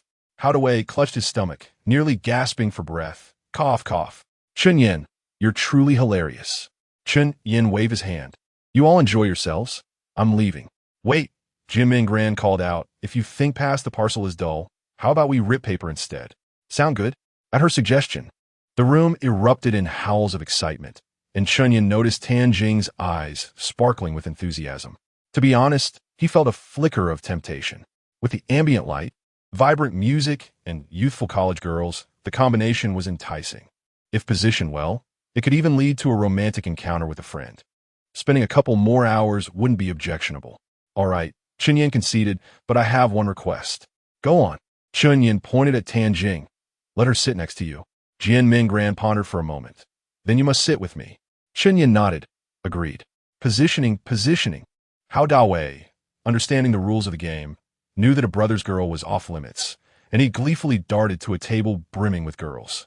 The game required male and female classmates to sit apart, so the rearrangement commenced. Soon, the sofas were pushed together, and everyone was swapping seats, except for Wang Mingyue and Li Yan, who remained unmoved. Mingyue, aren't you playing? Jian Mingran inquired. Wang Mingyue shook her head. This game feels somewhat. I'm not accustomed to being too close with the opposite sex. Chen Yan couldn't help but chuckle. What a charade. As if you're the only pure one. The other girls are just as bold. If there were a few rich kids in a room, you'd be the life of the party. Li Yan, Ubering, leaned in with a smirk. I'm just like you, Mingyue. How about this? I'll sit next to you, and if you don't want to rip, you can drink instead. Chen Yan laughed. Although he had no feelings for Wang Mingyue, he didn't want just anyone to have access to her before he did. He retorted, Li Yan, aren't you the one who finds this low and vulgar? Isn't this a slap in the face? If I were you, I'd sneak away and save myself the embarrassment. Li Yan, ever the self-righteous type, declared, I'm merely protecting classmate Mingyue. Do you think everyone is like you, seeking to take advantage? Chen Yan interrupted. Protecting your sister? Why not ask her if she wants to sit next to you? Li Yan turned to Wang Mingyue. Mingyue, would you like that? Wang Mingyue did not hold back, shaking her head decisively. No. Li Yan's ears turned crimson as he desperately tried to salvage his dignity. Classmate Mingyue values her integrity and would never accept such a game. Let's leave, Mingyue. Wang Mingyue remained still, and it was evident Li Yan was feeling the heat of embarrassment. After a few seconds of silence, Li Yan hesitantly spoke. What does that even mean? I'm waiting for Mingran. If you want to leave, go ahead, Wang Mingyue replied coldly. Very well, Li Yan stammered. We'll just watch you play. Jian Mingran interjected. Mingyue, why not join us? You could choose 2 girls to sit next to you. No one would object. But that would disrupt the rules of the game. That's all right. You can choose, Jian Mingran reassured. Everyone is quite understanding. How about this? Wang Mingyue suggested. I'll remain in my spot, but may I cut in line? Absolutely. The boys exclaimed, their faces alight with anticipation. Wang Mingyue stepped forward to Chen Yan, sweetly addressing the girl beside him. Cici, may I sit here? Cici had long claimed that spot, but with everyone watching, she felt obliged to shift to the right, albeit reluctantly. Lian's expression darkened further, resembling someone suffering from food poisoning. Yet no one paid him any mind. Hao Dawei pulled a piece of paper from his mouth, shaking his head and announcing, "All right, let the games begin. Just so we're clear, anyone who refuses to rip or allows themselves to be ripped will have to drink a bottle." With that, he stuffed a large portion of tissue into his mouth and leaned toward the girl on his right. She, ever the good sport, boldly tore off a piece, eliciting cheers from the crowd. As the tissue was passed, Jianmin Gran poked Chen Yan's side. "Chen Yan, I can't drink much. Whatever's left, I'll let you rip." Chen Yan was unperturbed. "I have no intention of avoiding it. I will rip regardless of the circumstances. Not ripping is for puppies. Indeed, puppies don't rip." "Good." Jianmin Gran beamed, but upon hearing Tanjing's voice, her demeanor shifted. "Min Gran, there's still half a piece left. It's quite safe. Hurry and rip it." Jianmin Gran replied coldly. "The tissue is already damp. I don't wish to rip. You can concede." "Fine." Tanjing obediently opened a bottle and took a drink. As the game resumed, Jianmin Gran became even bolder, tearing just a corner of the tissue and placing it in her mouth, barely noticeable. As Tanjing set down her bottle, a collective gasp echoed through the room. She turned to see everyone stunned, but she dared not speak or ask. This left Chen Yan in a bind. If he ripped, he would likely touch her, and Tanjing might be heartbroken. But to refrain would mean disappointing himself, or rather, contradicting the boast he had just made. After much contemplation, Chen Yan resolved to give in, but just as he reached for the bottle, Hao Dawei chimed in. "I'm your brother. Aren't you going to do it? Are you not a man?" Jianmin Gran mimicked a puppy's mouth. And who could withstand such a challenge? Chen Yan's demeanor shifted as he held Jianmin Gran's head and leaned in. Chapter 21. What does that sneeze mean at this crucial moment? With less than 10 centimeters separating him from Jianmin Gran's lips, Chen Yan halted abruptly, acutely aware of her rigidity. Yet, the young lady possessed considerable audacity, continuing to gaze intently at him. Fearing she might make an impulsive move, Chen Yan tightened his grip, drawing closer once more. Truth be told, his own heart was racing. After all, he was facing a vibrant and beautiful belle of the class. Even suppressing his emotions, primal urges remained. He genuinely feared he might succumb to the temptation. Chen Yan recited the multiplication table to quell the rising desires within. Once the lascivious thoughts had largely dissipated, he swiftly closed the gap, precisely capturing the tissue between his lips. With a sudden jerk of his head, he successfully tore off a sliver. Wow! A collective gasp echoed through the room, save for Hao Dawei, who slapped his thigh in disappointment. Chen Yan turned, his gaze fixed intensely upon Wang Minhua. Her eyes darted nervously. She glanced at the mere wisp of tissue clinging to Chen Yan's lips and conceded defeat. During the bottle-blowing round, Wang Minhua felt a twinge of regret. However, she quickly banished the emotion. She would never kiss a boy in front of everyone, even if this hardly qualified as a kiss. The circle soon returned to Tanjing. This time, he preemptively surrendered. After downing a bottle, he extracted a whole tissue, held it in his mouth, and raised his chin for Jianmin Gran to tear. But Jianmin Gran truly disregarded him. She said again, "Tanjing, just concede again. I don't want to tear it." Chen Yan flared up. "Jianmin Gran, are you treating him like a pig? Why can't you tear a whole one?" Jianmin Gran looked aggrieved, her lips pouting on the verge of tears. The devoted simp that he was, Tanjing felt a pang of sympathy and even offered reassurance. "It's okay, Brother Yan. I could drink it." Fine. Chen Yan mattered, speechless. "Never mind." Jianmin Gran gazed at him imploringly. "Chen Yan, don't be angry. I'll tear next time." Chen Yan remained silent. Jianmin Gran whispered, "Will you come again then?" Chen Yan glanced at Tanjing, who was still hiccuping from the alcohol. "Hold the tissue. This time." Jianmin Gran tore half a sheet. Before placing it, she murmured, "Chen Yan, don't hold my head this time. I get dizzy when I drink too much." Chen Yan nodded. Jianmin Gran raised her chin. "Then come on." Chen Yan wanted to quickly end this round, allowing his silly brother, who had downed 3 bottles in a row, to at least experience the sensation. He pinpointed the area he intended to tear and swiftly lowered his head to capture it. As he drew near, Jianmin Gran suddenly let out a sneeze, sending the tissue fluttering upward. She instinctively leaned forward and it appeared that their lips were about to meet. At that pivotal moment, Chen Yan's index and middle fingers narrowly interposed themselves between their lips. Jin Mingran, seeing Chen Yan's icy gaze, quickly apologized. I'm sorry. My nose was just itchy. I'll drink this bottle. Having narrowly preserved his brotherly bond, Chen Yan found himself unable to voice any reproach. In truth, Jin Mingran had done nothing wrong. She was merely another member of the pathetic simp brigade. However, this incident had ignited a fire within him. He couldn't touch his brother's goddess. But would it be wrong to collect some interest from his ex-girlfriend from his previous life? Chen Yan reached for a tissue and asked with a smile, You just finished a bottle. Can you still drink? Wang Mingyue rubbed her stomach.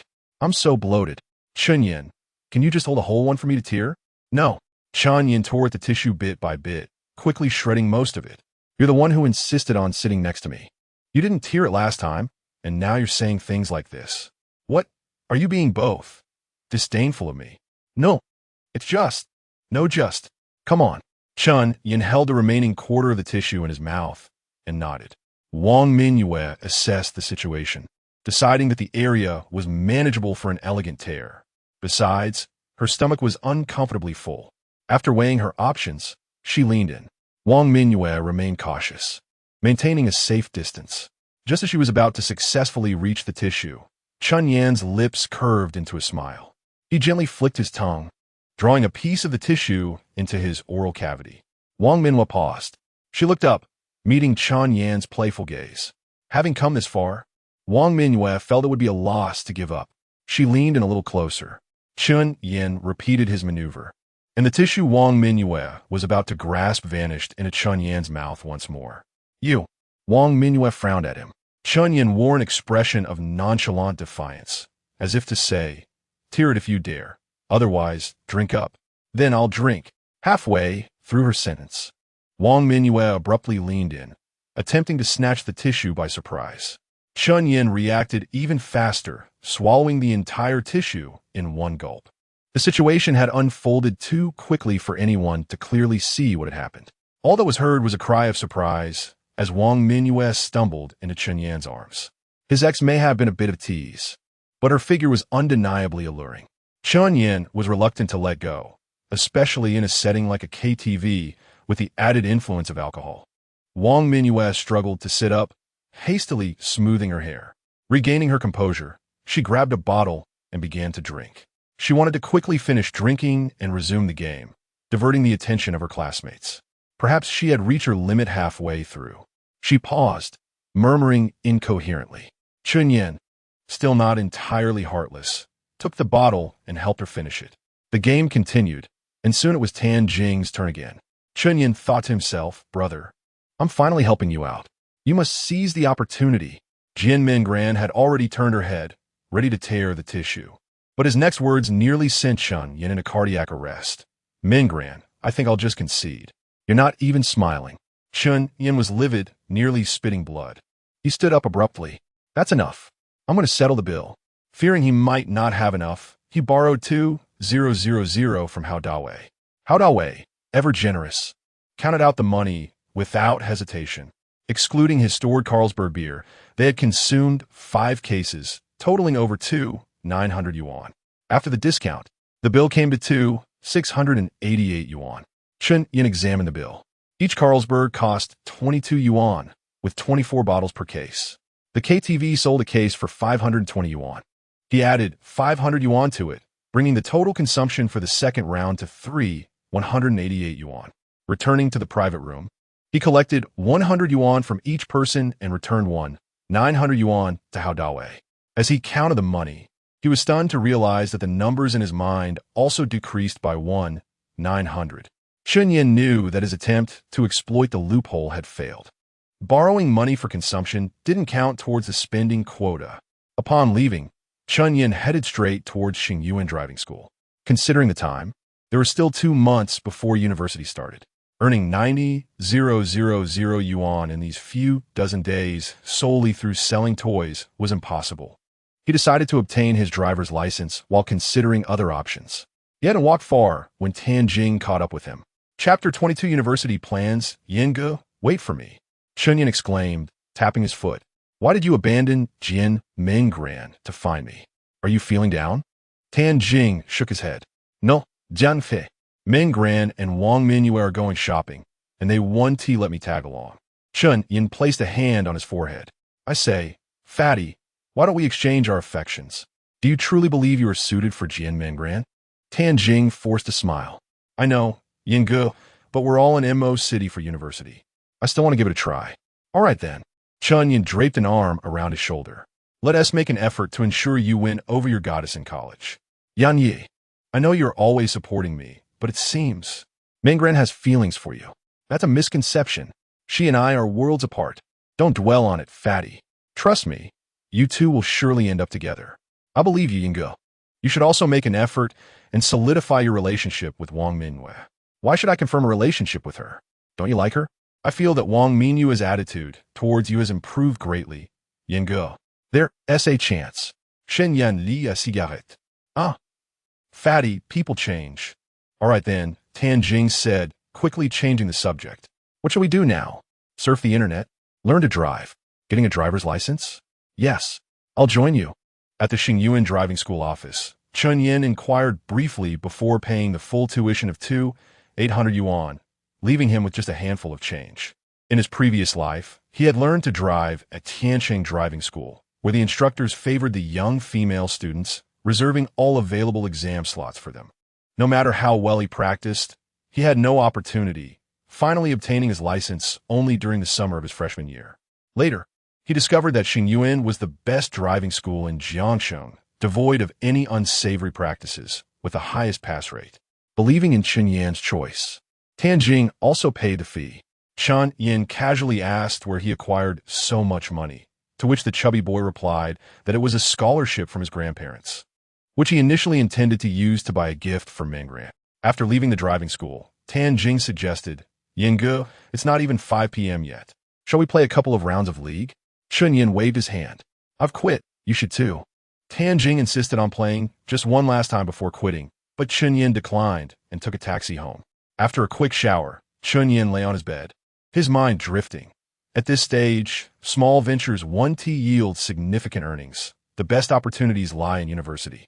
With over 40,000 students at Mo University, if each could earn just 10 yuan, that amounts to over 400,000.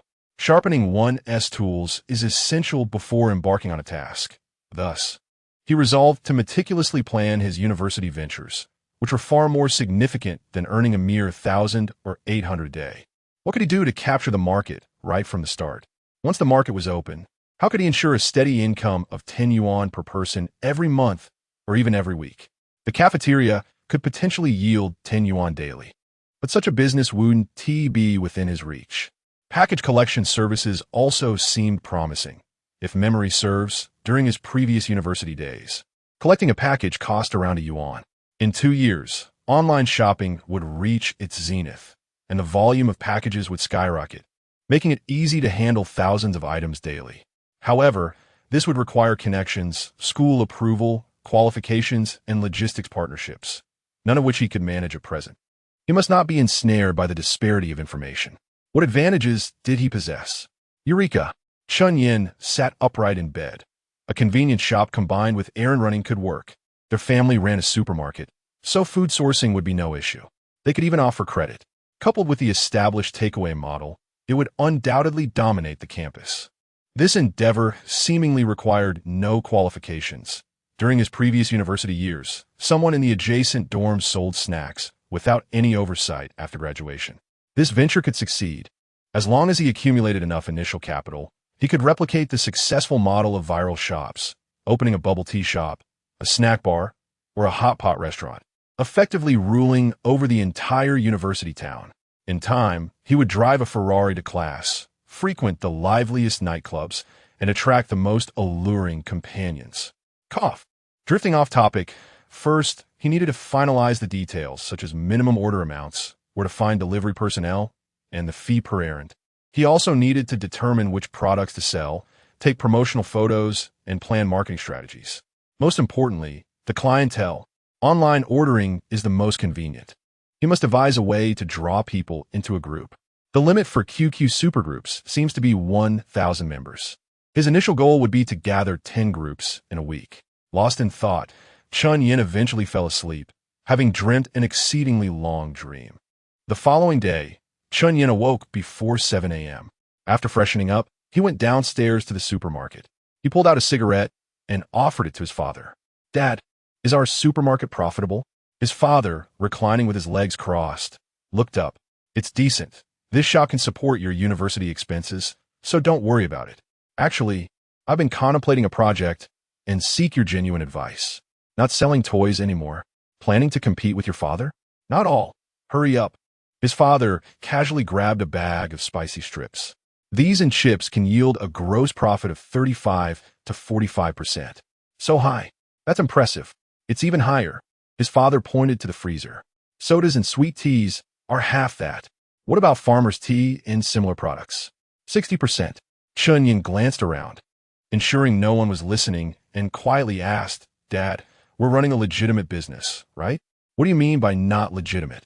"I never sell a shui, food counterfeit products. Everything comes from legitimate suppliers, all fresh, and our prices are the same as other supermarkets." With a resounding clap, Chen Yan murmured, "An average gross profit of 40% could lead to a fortune." "What fortune?" His father replied. "Our store only sells about 2,000 to 3,000 a day. After deducting my and your mother's salaries, rent, utilities, expired goods, theft, counterfeit money, and occasional accounting errors, we're left with just over 10,000 a month. Don't dwell on that. Focus on your studies. That's the way forward." Chen Yan nodded. "I understand, Dad.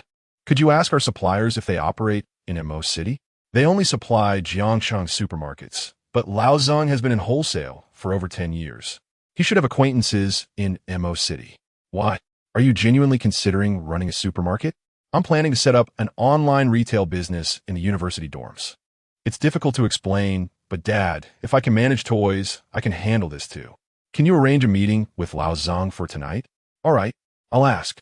"Thanks, Dad. You relax. I'm off to grab a bowl of noodles." Chapter 23. A trip to the Magic City. As Chen Yan pondered while savoring his meal at the rice noodle shop, he contemplated the potential profitability of his venture. If the profit margin stood at 40, he could set the minimum order price at 8 yuan. Assuming the delivery rider earned 2 yuan per trip, there would still be over a yuan left per order. A 2 yuan delivery fee would certainly attract a multitude of willing participants, especially with university students conveniently located in dormitories, easily managing 50 orders a day. This seemed far more advantageous than working in restaurants or tea shops. If he were to be more aggressive, he might lower the minimum order price to 6 yuan, but that might deter individuals from running errands for convenience stores. Perhaps he could set it at 5 yuan instead.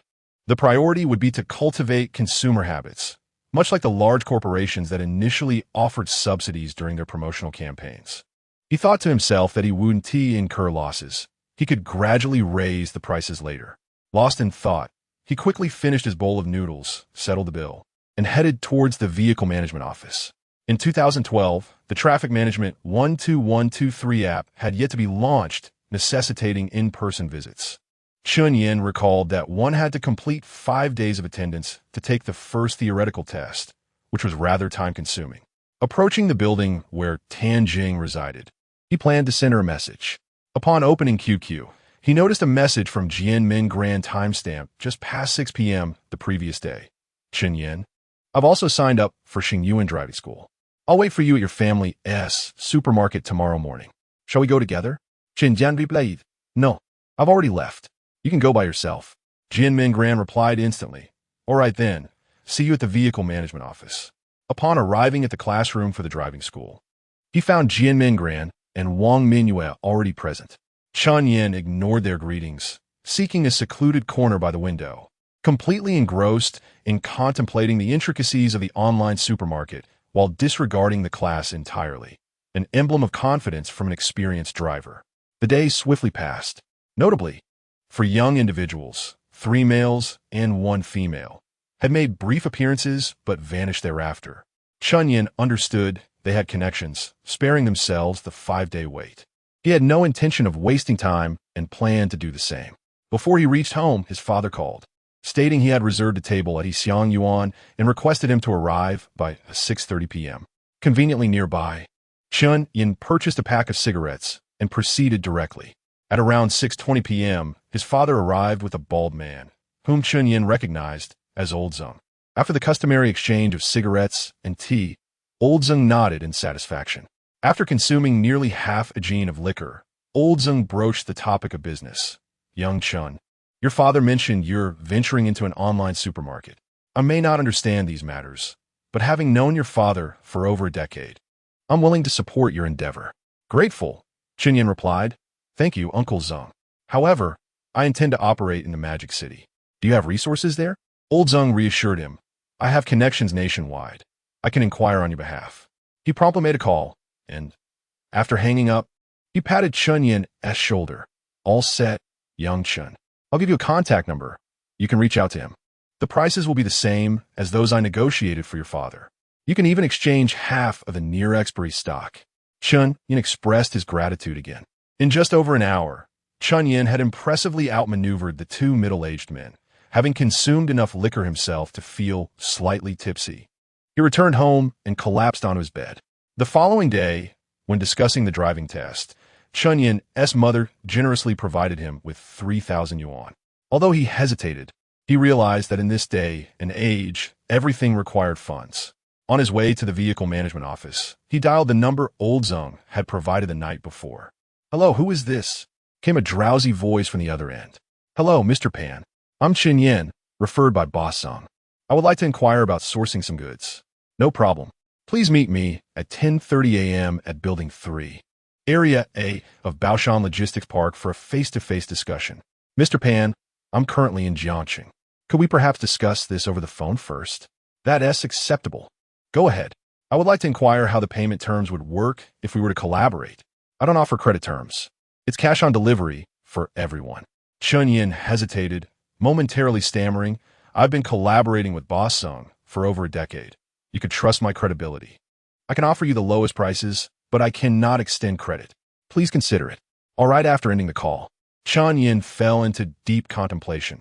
Without a foundation of trust, gaining favors would be challenging. Borrowing from his parents was not a trivial matter. He couldn't bring himself to ask. A trip to the Magic City seemed imperative. Face-to-face negotiations were his forte. And perhaps he could finalize a deal while selecting products and taking promotional photos, allowing him to commence operations as soon as school started. He needed to go. Regardless of whether the negotiations were fruitful, he had to go. In the driving school classroom, as the students diligently focused on their materials, Chen Yan approached the podium. The staff member did not look up, merely stating, 5 minutes, be quick. Chen Yan remained stationary, tossing the pack of cigarettes onto the staff member's lap. What is the meaning of this? The staff member inquired, finally raising his gaze. Chen Yan nodded toward the entrance, indicating, let us step outside. Upon exiting, the staff member returned the pack of cigarettes, saying, if you're going to the restroom, hurry up. We don't engage in such matters here. Chen Yan, well aware of the unspoken rules, reached into his pocket and extracted 2 100 yuan bills to offer the staff member, who stepped back repeatedly, exclaiming, what do you mean by this? That won't work. Don't bring your tricks here. Chen Yan retrieved 3 more bills, prompting the staff member to exclaim, we have rules here. Chen Yan produced 3 additional bills, and the staff member chuckled. Rules are for the dead. The living have their ways, right? All right, I'll take care of it for you. Chen Yan handed over the bills. I have matters to attend to these days. Please ensure I get my attendance marked. The staff member accepted the bills and immediately pocketed them, asking for his name. Chen Yan, all set, you may go. Chen Yan nodded in acknowledgement. But just as he turned to leave, he was called back. By the way, do you have a cigarette? I forgot to buy some this morning. Chen Yan tossed him a cigarette, saying, make sure you handle my request properly. Rest assured, you may go. Chapter 24. Chen Yan, are you not being a bit too ambitious? Chen Yan intended to solidify the channels for snacks during these few days. He searched online for flights from Jiangxing to Magic City and discovered a flight at 11 o'clock, with a reasonable fare just over 600. With sufficient funds for travel and accommodation, he informed his mother and headed directly to the airport. Drawing upon his past experiences, Chen Yan quickly obtained his boarding pass. And while waiting for his flight, he received a message from Jian Mingran. Chen Yan, where have you gone? Why aren't you back yet? Chen Yan replied, Magic City. Jin Min Gran responded with confusion. Aren't you supposed to be in class? Chen Yan assured her, I have my own plans. Jin Min Gran inquired, all right, when will you be back? Chen Yan chose not to respond further, instead contemplating the various details of his online supermarket venture. At 1:30 p.m., Chen Yan arrived at Magic City International Airport. After contacting Mr. Pan, he took a taxi directly to the Baoshan Logistics Park. In a modest office, Mr. Pan, dressed in a tight black t-shirt with a round head and a gold chain around his neck, handed Chen Yan a bottle of Red Bull. I don't have much set up here. Usually just come a load goods and sit on this shabby sofa. Chen Yan accepted the drink and handed him a cigarette. It's quite all right, much more comfortable than an airplane seat. Mr. Pan casually settled down, stating, you seem like a straightforward person. You called in the morning and arrived by afternoon. Here's the deal.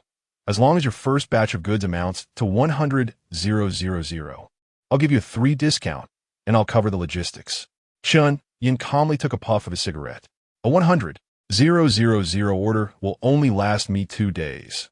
My annual turnover is at least 20 million. Mr. Pan, I want to pressure you on the price. I have just one request. A 10-day credit period for the first order. Pan shifted in his seat, chuckling, brother, are you joking with me? It's not that I don't believe you, but let us do this. Take me to see your store.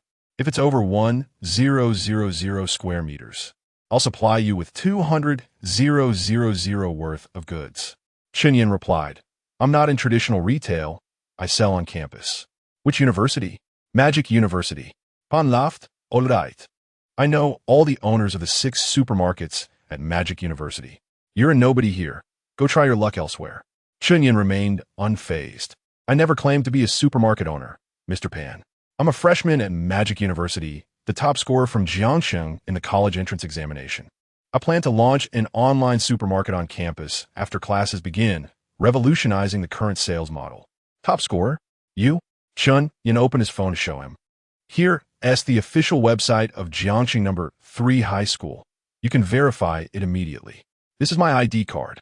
Pan took a look, his eyes widening in surprise. You're quite impressive. All right, I'll take your word for it. Chen Yan added, so, I cannot deceive you. Mr. Pan, I understand the pressures faced by distributors. If you trust me, I can consume your entire annual supply myself, and you'll earn over $1 million just from the rebates. You're quite knowledgeable, Mr. Pan remarked.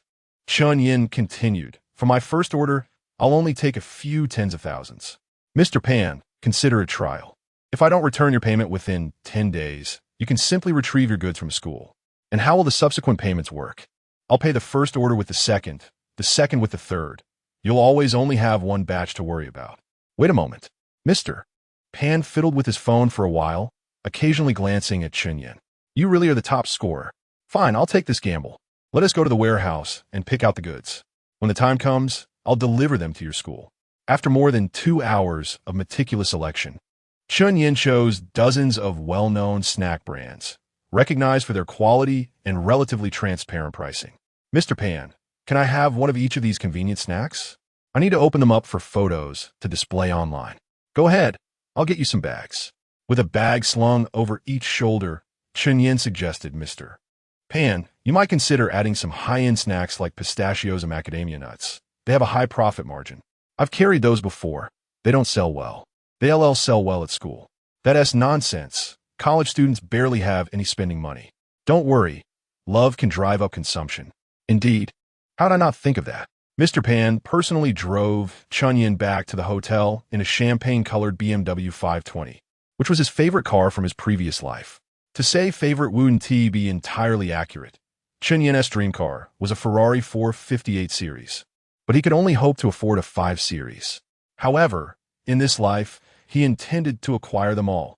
In the hotel, Chen Yan combined several ready-made decorations to create a setting, selected a sunlit corner, and tirelessly photographed the snack display, bag by bag. After completing the extensive shoot, it was already past 9 p.m. The repetitive task made his eyelids droop, yet Chen Yan forced himself to stay awake.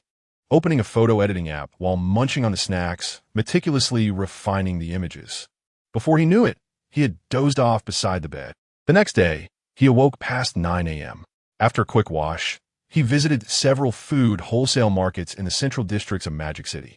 His past experiences led him to be cautious, but thankfully, Mr. Pan's prices were reasonable. Not the lowest, but not the highest either. Chen Yan resolved to source all his goods from him in the future.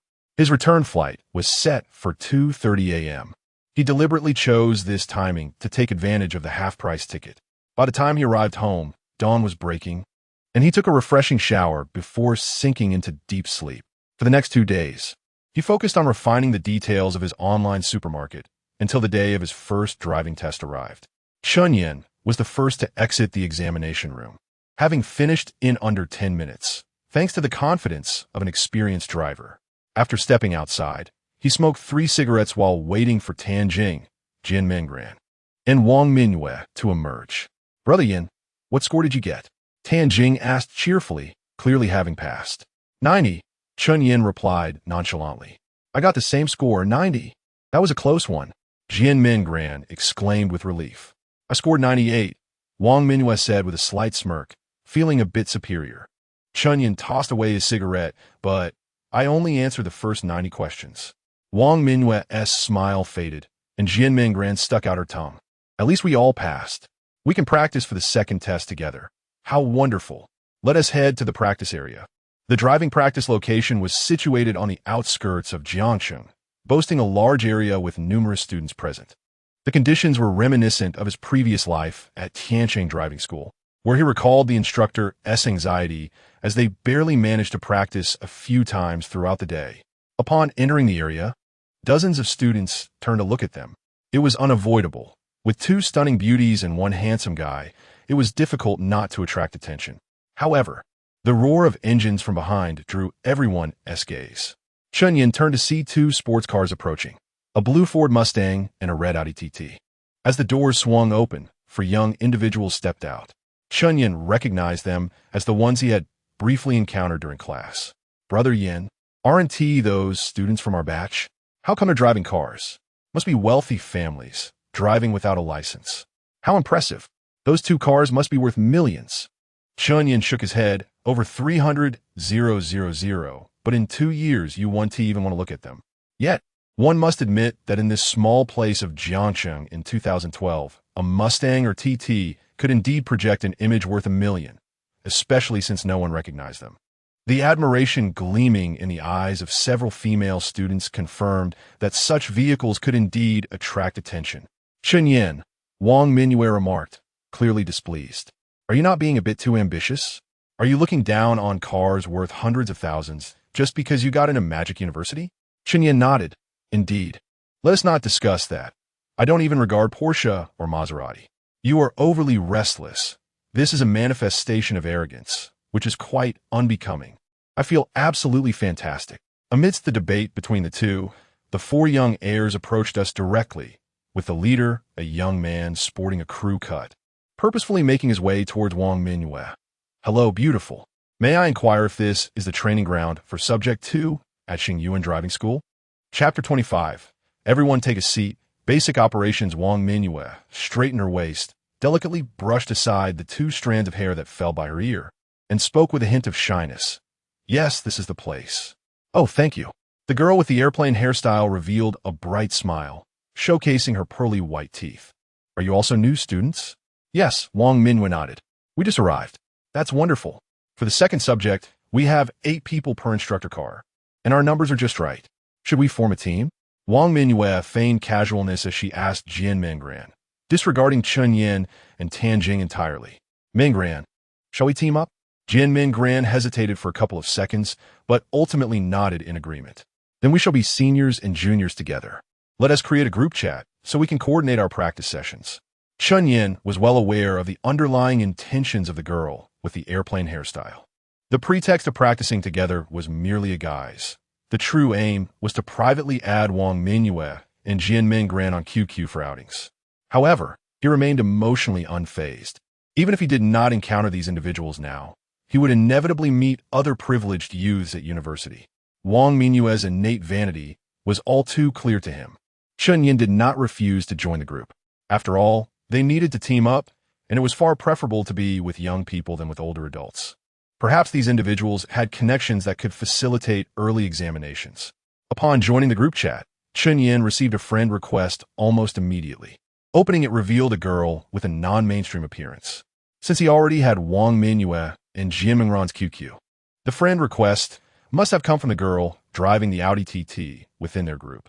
Chen Yan scrutinized her carefully. Shoulder-length hair, a loose black t-shirt, and ripped jeans adorned with chains. Her looks were slightly inferior to Jian Mingran's, perhaps a solid 7 out of 10. The girl boldly met his gaze for 2 seconds, but perhaps due to the intensity of Chen Yan's stare, she ultimately shifted her eyes elsewhere. "My name is Su Yangzhe."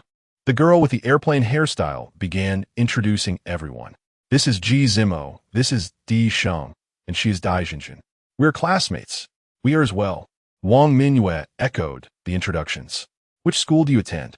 The girl with the airplane hairstyle inquired. "Sanzhong," they replied. "That explains why I've never seen you. We're from Yizhong. However, your name seems familiar. I believe I've heard it before." Wang Mingyue conversed more than usual. The bespectacled boy, Di Sheng, chimed in. "Aja is the school heartthrob of Yizhong, so it's no surprise you've heard of him." Su Yangzhe smiled brightly. "That's all in the past. Wait here. I'll go find Principal Wang. My dad is friends with him, and we have an appointment." Before long, Su Yangzhe returned with a balding, beer-belly middle-aged man. "Ha ha!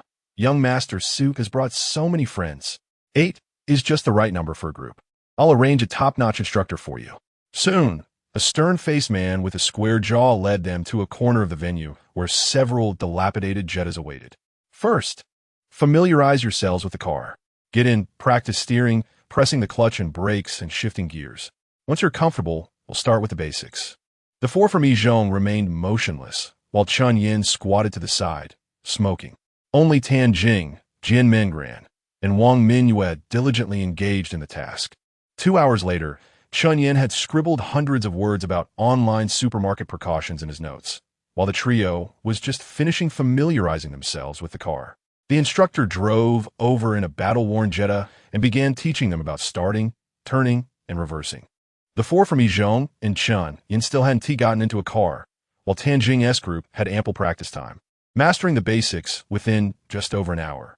The instructor then led everyone to a parking space to teach them how to reverse into a spot. The first to attempt were the 3 novices, and their performance was truly dismal. Next, Di Sheng, Ji Zimo, and Dai Jinjin took their turns. Although they managed to park, none of them did so without crossing the lines. Su Yangzhe deliberately waited to make a grand entrance, stylishly tousling his hair before getting into the car. Unfortunately, he too crossed the lines. The instructor was not surprised, stating, "The current second subject uses infrared scanning. Crossing the lines incurs penalties. I know you can drive, but the more proficient you are, the harder it becomes to pass due to overconfidence." Su Liang, Unde De, attempted 3 times in a row, each resulting in failure. The instructor instructed him to turn off the engine and exit the vehicle. "Did you even look at the points I showed you? Relying solely on experience won't get you anywhere. Even I can't do it." Chen Yan couldn't help but chuckle at this. He recognized the instructor's accent as a blend of Sichuan dialect and Mandarin, commonly known as Chuanpu, which reminded him of humorous exchanges he had while communicating during his previous life. However, Su Yangzhe misinterpreted Chen Yan's laughter as mockery. "Is it that funny? You've been squatting there pretending to be an expert. Haven't you? You give it a try. If you park it, I'll call you Dad." Chen Yan stood up, dusting himself off. "All right, let me give it a shot." He ignited the engine, shifted gears, and accelerated. It felt as if it were muscle memory. The old Jetta screeched as its rear wheels spun, shooting forward. The instructor, running behind, shouted, "I said no revving the engine. Only use idle speed. Can you not hear me?" Midway through his run, the instructor hastily sidestepped, and the Jetta squealed back into position. The other students could only watch in astonishment, especially the 4 from Yizhong, who were well aware that Chen Yan had just executed a launch start, a technique they had struggled to master for quite some time. 7 pairs of eyes fixated on the old Jetta. Through the glass, they could see Chen Yan's calm demeanor, his left elbow casually resting on the window frame, while his right hand turned the wheel effortlessly, perfectly parking the car within the lines. "Wow!" The instructor stumbled back to his feet, exclaiming, "Impressive." Chen Yan stepped out and lit a cigarette. "You can skip the dad part. Just go buy me a bottle of water." Su Yangzhe narrowly escaped embarrassment and scampered away excitedly. Tan Jing clapped her hands in excitement. "Brother Yin, that was amazing. You were incredibly cool." Di Sheng and Ji Zimo joined in with their praises. Dai Zhenjin gazed at him with admiration. Jian Mengran's eyes sparkled with wonder. Wang Mingyue appeared utterly incredulous. Chen Yan waved his hand dismissively. "Just basic operations. You all keep practicing. I'll take a moment to rest over there." Chapter 26. Practice makes perfect after an extended practice session. The driving school closed its doors. Su Yangzhe inquired, "Shall we go out for dinner together?" Male A and the female declined, saying it was not necessary, and that he would treat them today. Chen Yan shook his head. "I have plans tonight. You all go ahead." Jian Mingran added, "I shall not join either." The cool girl Dai Zhenjin turned abruptly, stating, "I'm tired today. Let us postpone." The four from class 1 drove off, while Chen Yan and Tan Jing walked together along the same route, and Jian Mingran accompanied Wang Mingyue. Along the way, Tan Jing cautiously asked Yin Ge, "Have you noticed?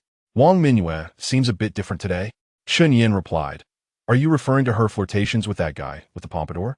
"Not exactly flirtations, but she usually comes off as quite aloof. Today, she seems much more approachable. She's just a girl with a certain attitude. It's best to disregard it." "Yin Ge, aren't you jealous? She's not worthy of that." Meanwhile, Jian Mingran asked Wang Mingyue, "Mingyue, do you have feelings for Su Yangzhe? Your attitude towards him seems warmer than towards Chen Yan." "Not really, just a bit of fondness." "If both of them pursued you at the same time, whom would you choose?" "I haven't thought about it. If I were you, I would choose Su Yangzhe." "Why?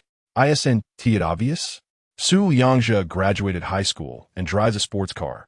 His family connections are impressive, while Chen Yan's background pales in comparison. Aside from being taller and somewhat handsome, he has little else to offer.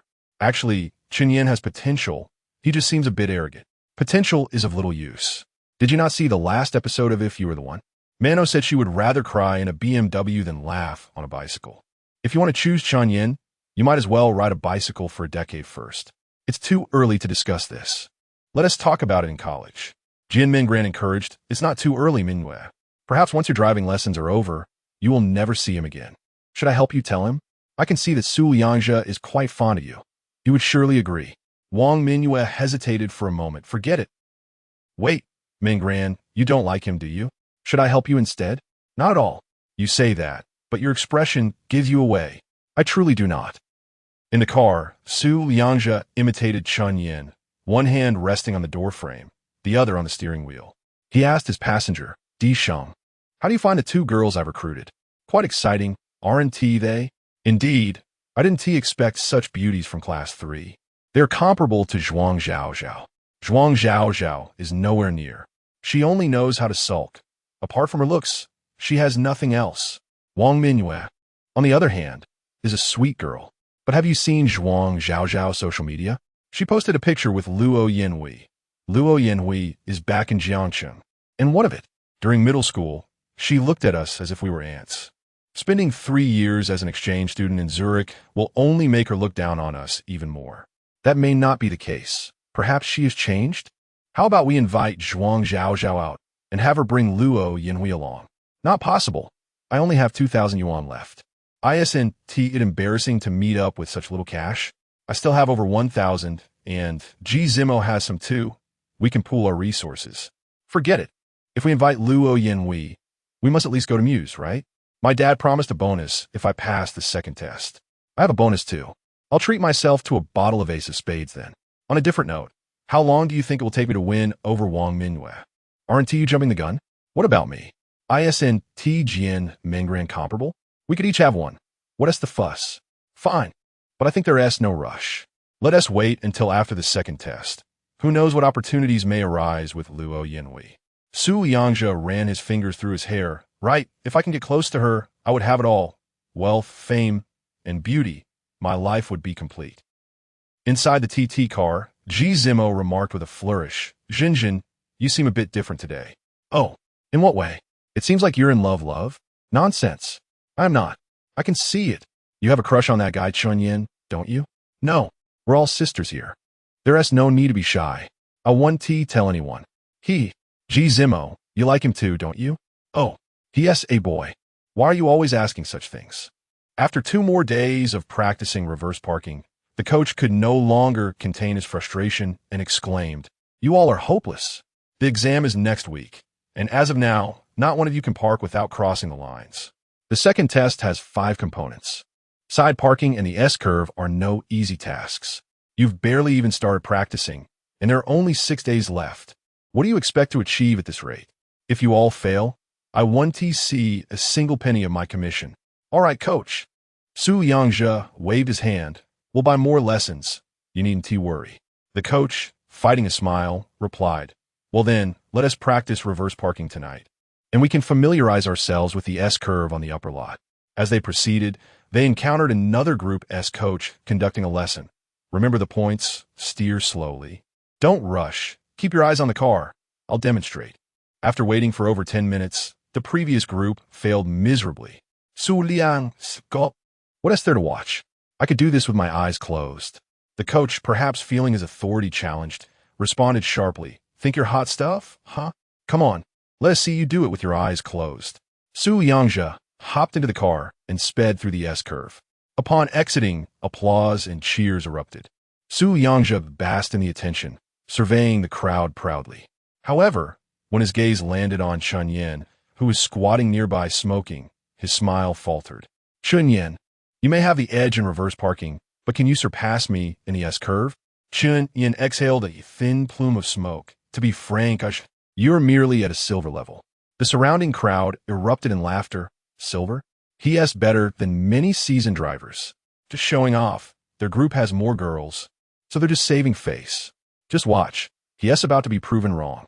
Su Yangzhe remained skeptical. You think I'm at silver level? Let us see what you can do.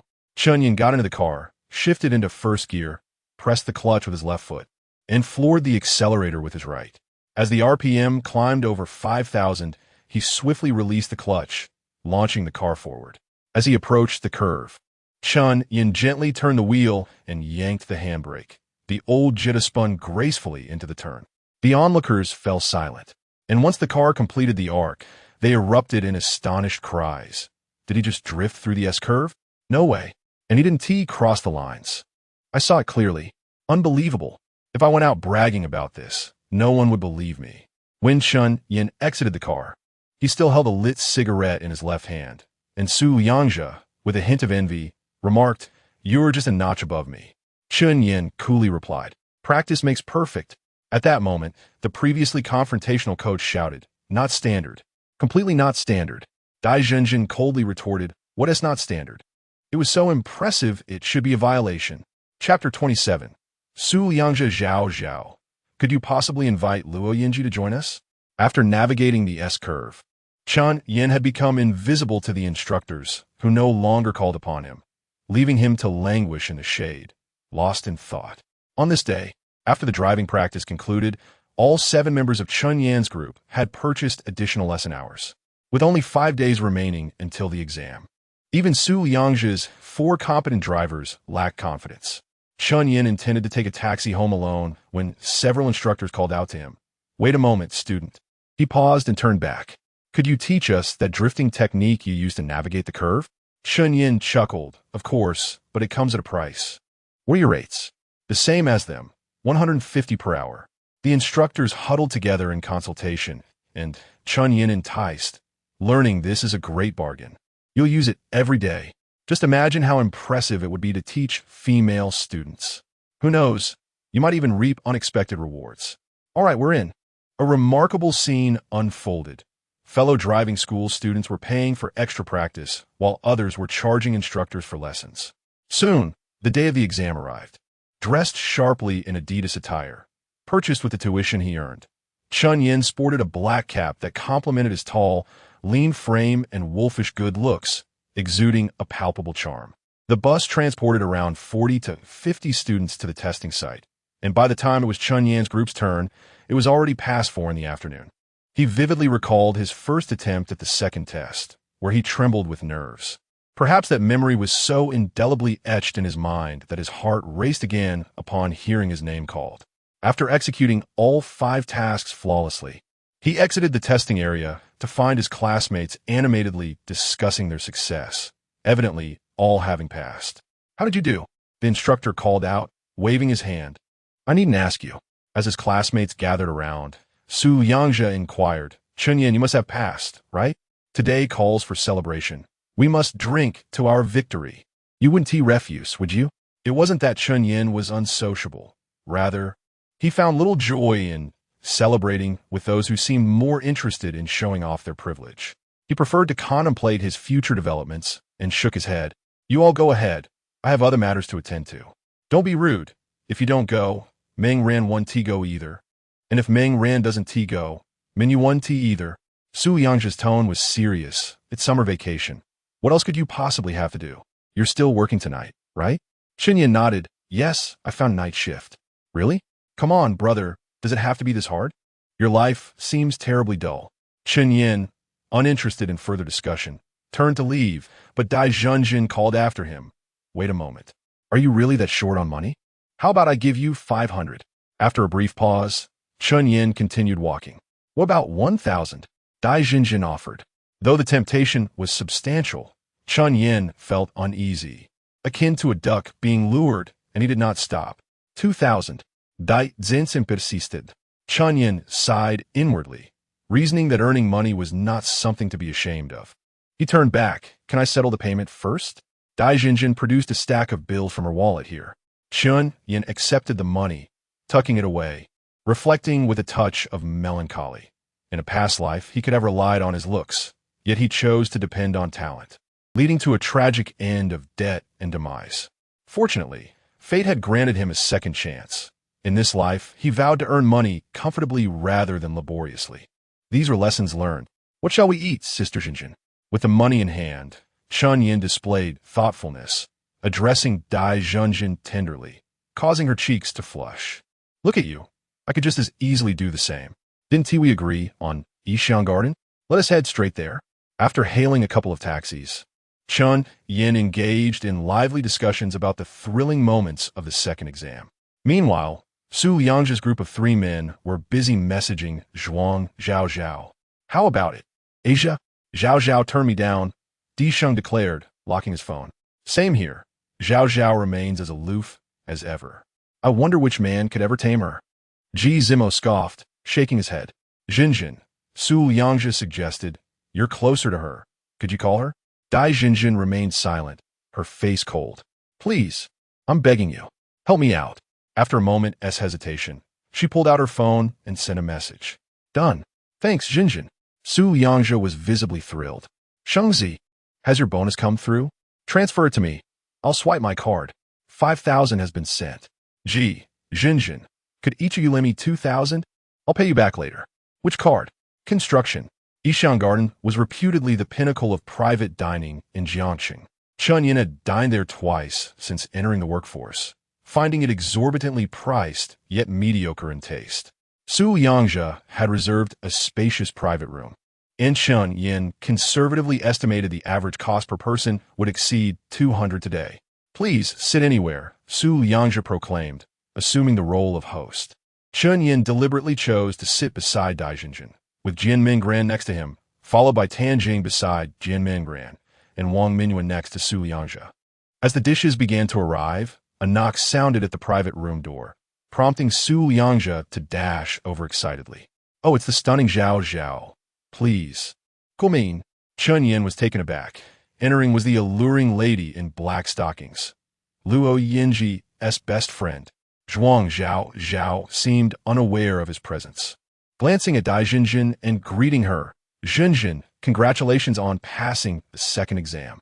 I had planned to stay home binge-watching dramas today, but I couldn't turn down your invitation. I must tell you, don't take it personally. It was Asia who asked me to call you." "I knew it." The 2 girls began whispering among themselves, and Chen Yan interjected, "Zhenjin, could we possibly swap seats?" Dai Zhenjin looked perplexed, glancing at Zhuang Zhao. "Oh, I didn't recognize you with the hat on," Zhuang Zhao remarked. "You all know each other?" Dai Zhenjin felt a pang of regret for inviting Zhuang Zhao, who exuded a sensual charm that attracted many suitors back in high school. while she preferred a cooler appearance, acutely aware of her lack of allure compared to her friend. Having finally encountered a captivating man, Dai Junjun was genuinely anxious that Chen Yan might develop feelings for her best friend. Chen Yan, however, seemed unfazed by the subtle shifts in Dai Junjun's demeanor and reiterated, "Junjun, could we please change seats?" Zhuang Zhao's words warmed Dai Junjun's heart. "No, we can't." Chen Yan was about to plead his case further when Su Liangzhe impatiently interjected, "Chen Yan, have a little self-awareness. You two are not in the same league." It wasn't that Su Liangzhe's comment stung Chen Yan. Rather, it was Zhuang Zhao's complete disinterest in sitting next to him. Chen Yan chose to remain silent, planning to find an opportunity to speak with Zhuang Zhao privately. However, as the drinks flowed, Su Liangzhe's next remark left Chen Yan breathless. "Zhao, after we finish eating, let us head to Muse. Could you invite Luo Yinji along?" Chapter 28. Do you still wish to control me? Chen Yan, do take a look at this. Ah. Zhuang Zhao scoffed, revealing the true purpose of my summons, did you not? No, Su Liangfei clarified. We were merely middle school classmates, and I heard she returned to the country, so I thought we could gather. This statement is directed at you, Su Liangzhe. You are not from the same world, so perhaps a touch of self-awareness would be prudent. Moreover, did not Yinchi openly express her disdain for you during middle school? I fail to comprehend your continued fixation. Zhuang Zhao, people do change. Just because Luo Yinchi disliked me in middle school does not imply she will harbor the same feelings forever. I am no longer the person I once was. She will surely see me in a new light. Very well. Zhuang Zhao retrieved her phone, determined to disabuse you of your hopes. Moments later, Zhuang Zhao displayed her phone. Do you see? She has explicitly stated her desire to avoid any contact with you. Xu Liangzhe laughed in disbelief. Ah, this is utterly ridiculous. After all these years, you still perceive me through tinted lenses? I, out of respect for our past as classmates, am willing to overlook this. What does she think she is? Zhuang Zhao retorted, her spirit unwavering. During high school, were you not also mingling with delinquents? Skipping classes and getting into fights? If it were not for your path as an art student, you wouldn't even be able to attend university. Is it wrong for her to view you in this light? Were you not studying painting? What is this air of superiority you flaunt? I achieved near-perfect scores in my cultural subjects. Do I not have the right to look down upon you? Huh. All right. Let us all refrain from saying more. Di Sheng and Ji Zimo intervened, suggesting that if she does not wish to join us, we can enjoy ourselves without her. Su Liangzhe slammed his hand on the table. I'm done eating, damn it. If you do not wish to eat, then by all means, we shall not concern ourselves. Zhuang Zhao, clutching her bag, prepared to leave. When Chen Yan rose to accompany her. Where are you going? I will see you off. Jian Mingran and Dai Junjun also stood.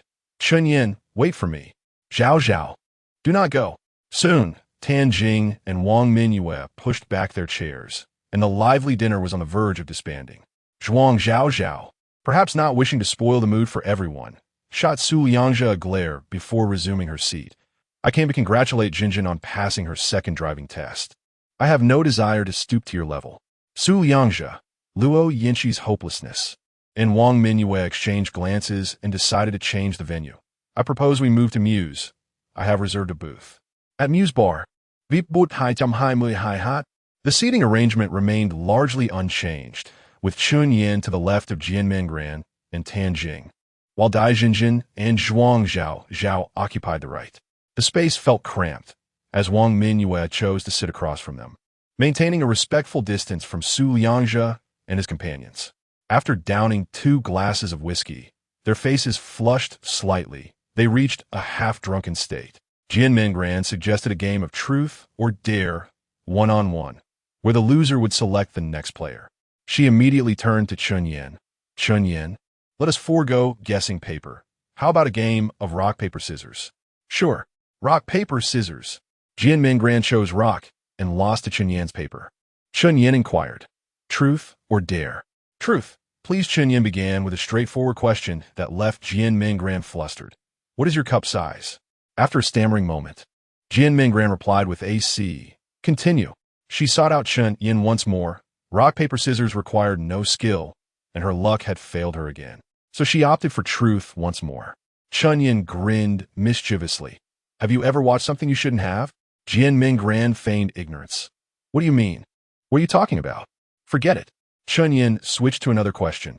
Have you ever engaged in crafts at home? Jian Mingran nodded. I have knitted scarves and done some embroidery. Chen Yan wiggled his finger. That is not what I meant. You know exactly what I am referring to. Huh? Jian Mingran was momentarily stunned. Her face suddenly flushed before she playfully punched Chen Yan. All right. Chen Yan seized her hand. If you do not wish to answer, then drink to the brim. Jian Mingran pouted. Can I switch to a dare instead? Chen Yan nodded. Fine. Show me your underwear. Jian Mingran shot him a flirtatious glance, exclaiming, That is unacceptable. She internally added, unless it is in a private place. Drink up. Chen Yan showed no mercy.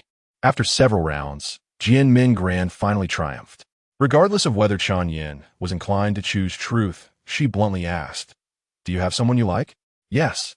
Chen Yan nodded decisively. Is she in Jiangchen? Yes. I guess she just graduated from high school, right? Hey. Chen Yan called for a halt. How many questions is that? That is enough.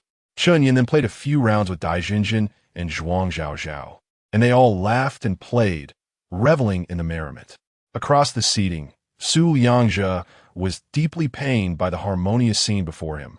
He could not fathom. Why were you and my friends so jovial, while your friends treated me with disdain? This was the third time he had invited Wang Mingyue to partake in a game, only to be summarily rejected. Damn it. During driving lessons, she had been sending me subtle signals, and now, during a flirty game, she behaves in this manner? Feigning innocence, are we? Do you think you're a Luo Yinchi? Su Liangzhe's anger swelled. She may look down on me, but what right does a girl in a plain outfit have to do so? Su Liangzhe downed another glass of whiskey, and emboldened by the alcohol, he approached Wang Mingyue, determined not to return empty-handed after such expenditure. Wang Mingyue exclaimed. Rising abruptly, what are you doing? Her shout drew the attention of Chen Yan and the others. Su Liangzhe felt no shame. Rather, he perceived it as an affront to his dignity. He stood up, yanked Wang Mingyue towards him, and leaned in to kiss her. Chen Yan sprang up, slapping Su Liangzhe's face with a resounding crack, then forcefully shoved him back onto the sofa. As for Wang Mingyue, he cared not. Before he tasted the fruit, no one was permitted to take a bite.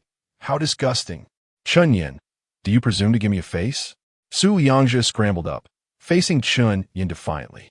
Though he was slightly shorter, he was brimming with bravado. Chen Yan pushed him away again and grasped Wang Mingyue's hand. Let us go. To his utter surprise, Wang Mingyue wrenched her hand free. We were merely joking. Chen Yan, how could you resort to violence? Chen Yan could scarcely believe his ears. What? What did you say? Did you not hear me? Su Liangzhe grew more brazen, pushing Chen Yan in the chest. We are in a relationship. What is wrong with kissing? What business is it of yours? Get lost. Ignoring him, Chen Yan turned to Wang Mingyue. Are you certain you still wish to play? Wang Mingyue stood still, her silence suggesting agreement. Chen Yan regarded her intently. Very well. If you're not leaving, then step outside. I have something to discuss with you privately. Chen Yan turned, and Wang Mingyue followed closely behind. Upon exiting, Wang Mingyue scoffed. Are you once again attempting to manipulate me with matters of the exam? To control me and bend me to your will? I shall do as I please and will no longer be coerced by you. Chen Yan, take a look at this. Chapter 29. News of Luo Yinchi. Chen Yan pushed aside the phone that Wang Mingyue had handed him. So, you mean to say that you do not resist kissing Su Liangzhe? It's merely that the crowd is too large, and you fear it would tarnish your innocent image? Wang Mingyue, you truly have not changed at all. No, you remain steadfastly the same. I do not comprehend what you are saying. Wang Mingyue proffered her phone once more. If you dare to expose my cheating, I shall show this video to your parents. Chen Yan snatched the phone and pressed play. The screen revealed a girl clad lightly, perched on a man's lap, posing provocatively. The angle suggested it was captured by a surveillance camera. Chen Yan smirked. Wang Mingyue, is this footage from Mingmenhui? You have truly worked hard, but do you think this amounts to a blemish? No, this is my accomplishment. Show it to whomever you wish. I am indifferent. You. Wang Mingyue was rendered speechless. You're just putting on a brave front, Chen Yan. I mean what I say. If you dare to speak, I shall release it. With that, Wang Mingyue attempted to turn away, but Chen Yan pulled her back. Do not be hasty. You have shown me such a private video. I shall share a treasure of my own. Ignoring Wang Mingyue's struggles, Chen Yan retrieved his phone and tapped it. Moments later, a timid voice emerged from the receiver. I am dirty. Who are you? Wang Mingyue. You. Wang Mingyue's ears flushed crimson. You are truly despicable. You recorded me. Likewise, Chen Yan released her. The words igniting a flurry of imagination. If I were to claim this was recorded in a red light district, I wonder how others would perceive it. At his words, Wang Mingyue trembled. She would not permit others to think of her in such a light. What? What do you intend to do? Chen Yan smiled slyly. You have such a fondness for kissing. Shall I give it a try as well? Impossible. Pure, truly pure. Chen Yan clapped and shook his head, the contrast amusing. But as I have stated, I do not relish coercion. Wang Mingyue, if you wish to keep this recording from spreading, remain single until before university. No, there's no need to wait that long. Simply stay unattached until the end of your sophomore year, and I shall let it languish on my phone. Wang Mingyue glared at him with disdain. How can I trust you? Chen Yan raised 4 fingers to the sky. Chen Yan, swear that if I break this promise, I shall remain impotent for life. Such a dire vow bears more weight than being struck by heavenly thunder for a man. Surely, you must believe me now? Wang Mingyue regarded him intensely before turning toward a taxi on the street. Chen Yan added, when I say single, I mean no intimate contact with any males.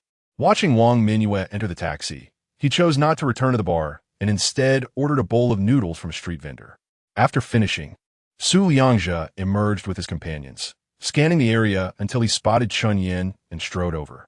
Chen Yan, where's Wang Mingyue? Sipping the last of his soup, Chen Yan leisurely replied, why not ask her directly? Why question me? You told her to leave, and I should inquire of her? Hurry up and speak. Do not force me to strike you. You may attempt that. Chen Yan thought that if he were intimidated by a mere high school graduate, his first 30 years of life would have been in vain. FCKU. Su Liangzhe raised his fist in a threatening manner, but Dai Zhenjin interjected, Stop, Aja, what are you doing? Ji Zimo also advised, let us speak amicably. We are all brothers here. Why resort to violence? Su Liangzhe spat, brothers? Nonsense. Then he enunciated with emphasis, Chen Yan, I will ask you one last time. Where has Wang Mingyue gone? As a fellow man, Chen Yan could empathize with the feeling of a duck slipping away from one's grasp. He gestured ahead. Go pursue her. She had a quarrel with me and took a taxi away. Oh, she resides in the west side of the city.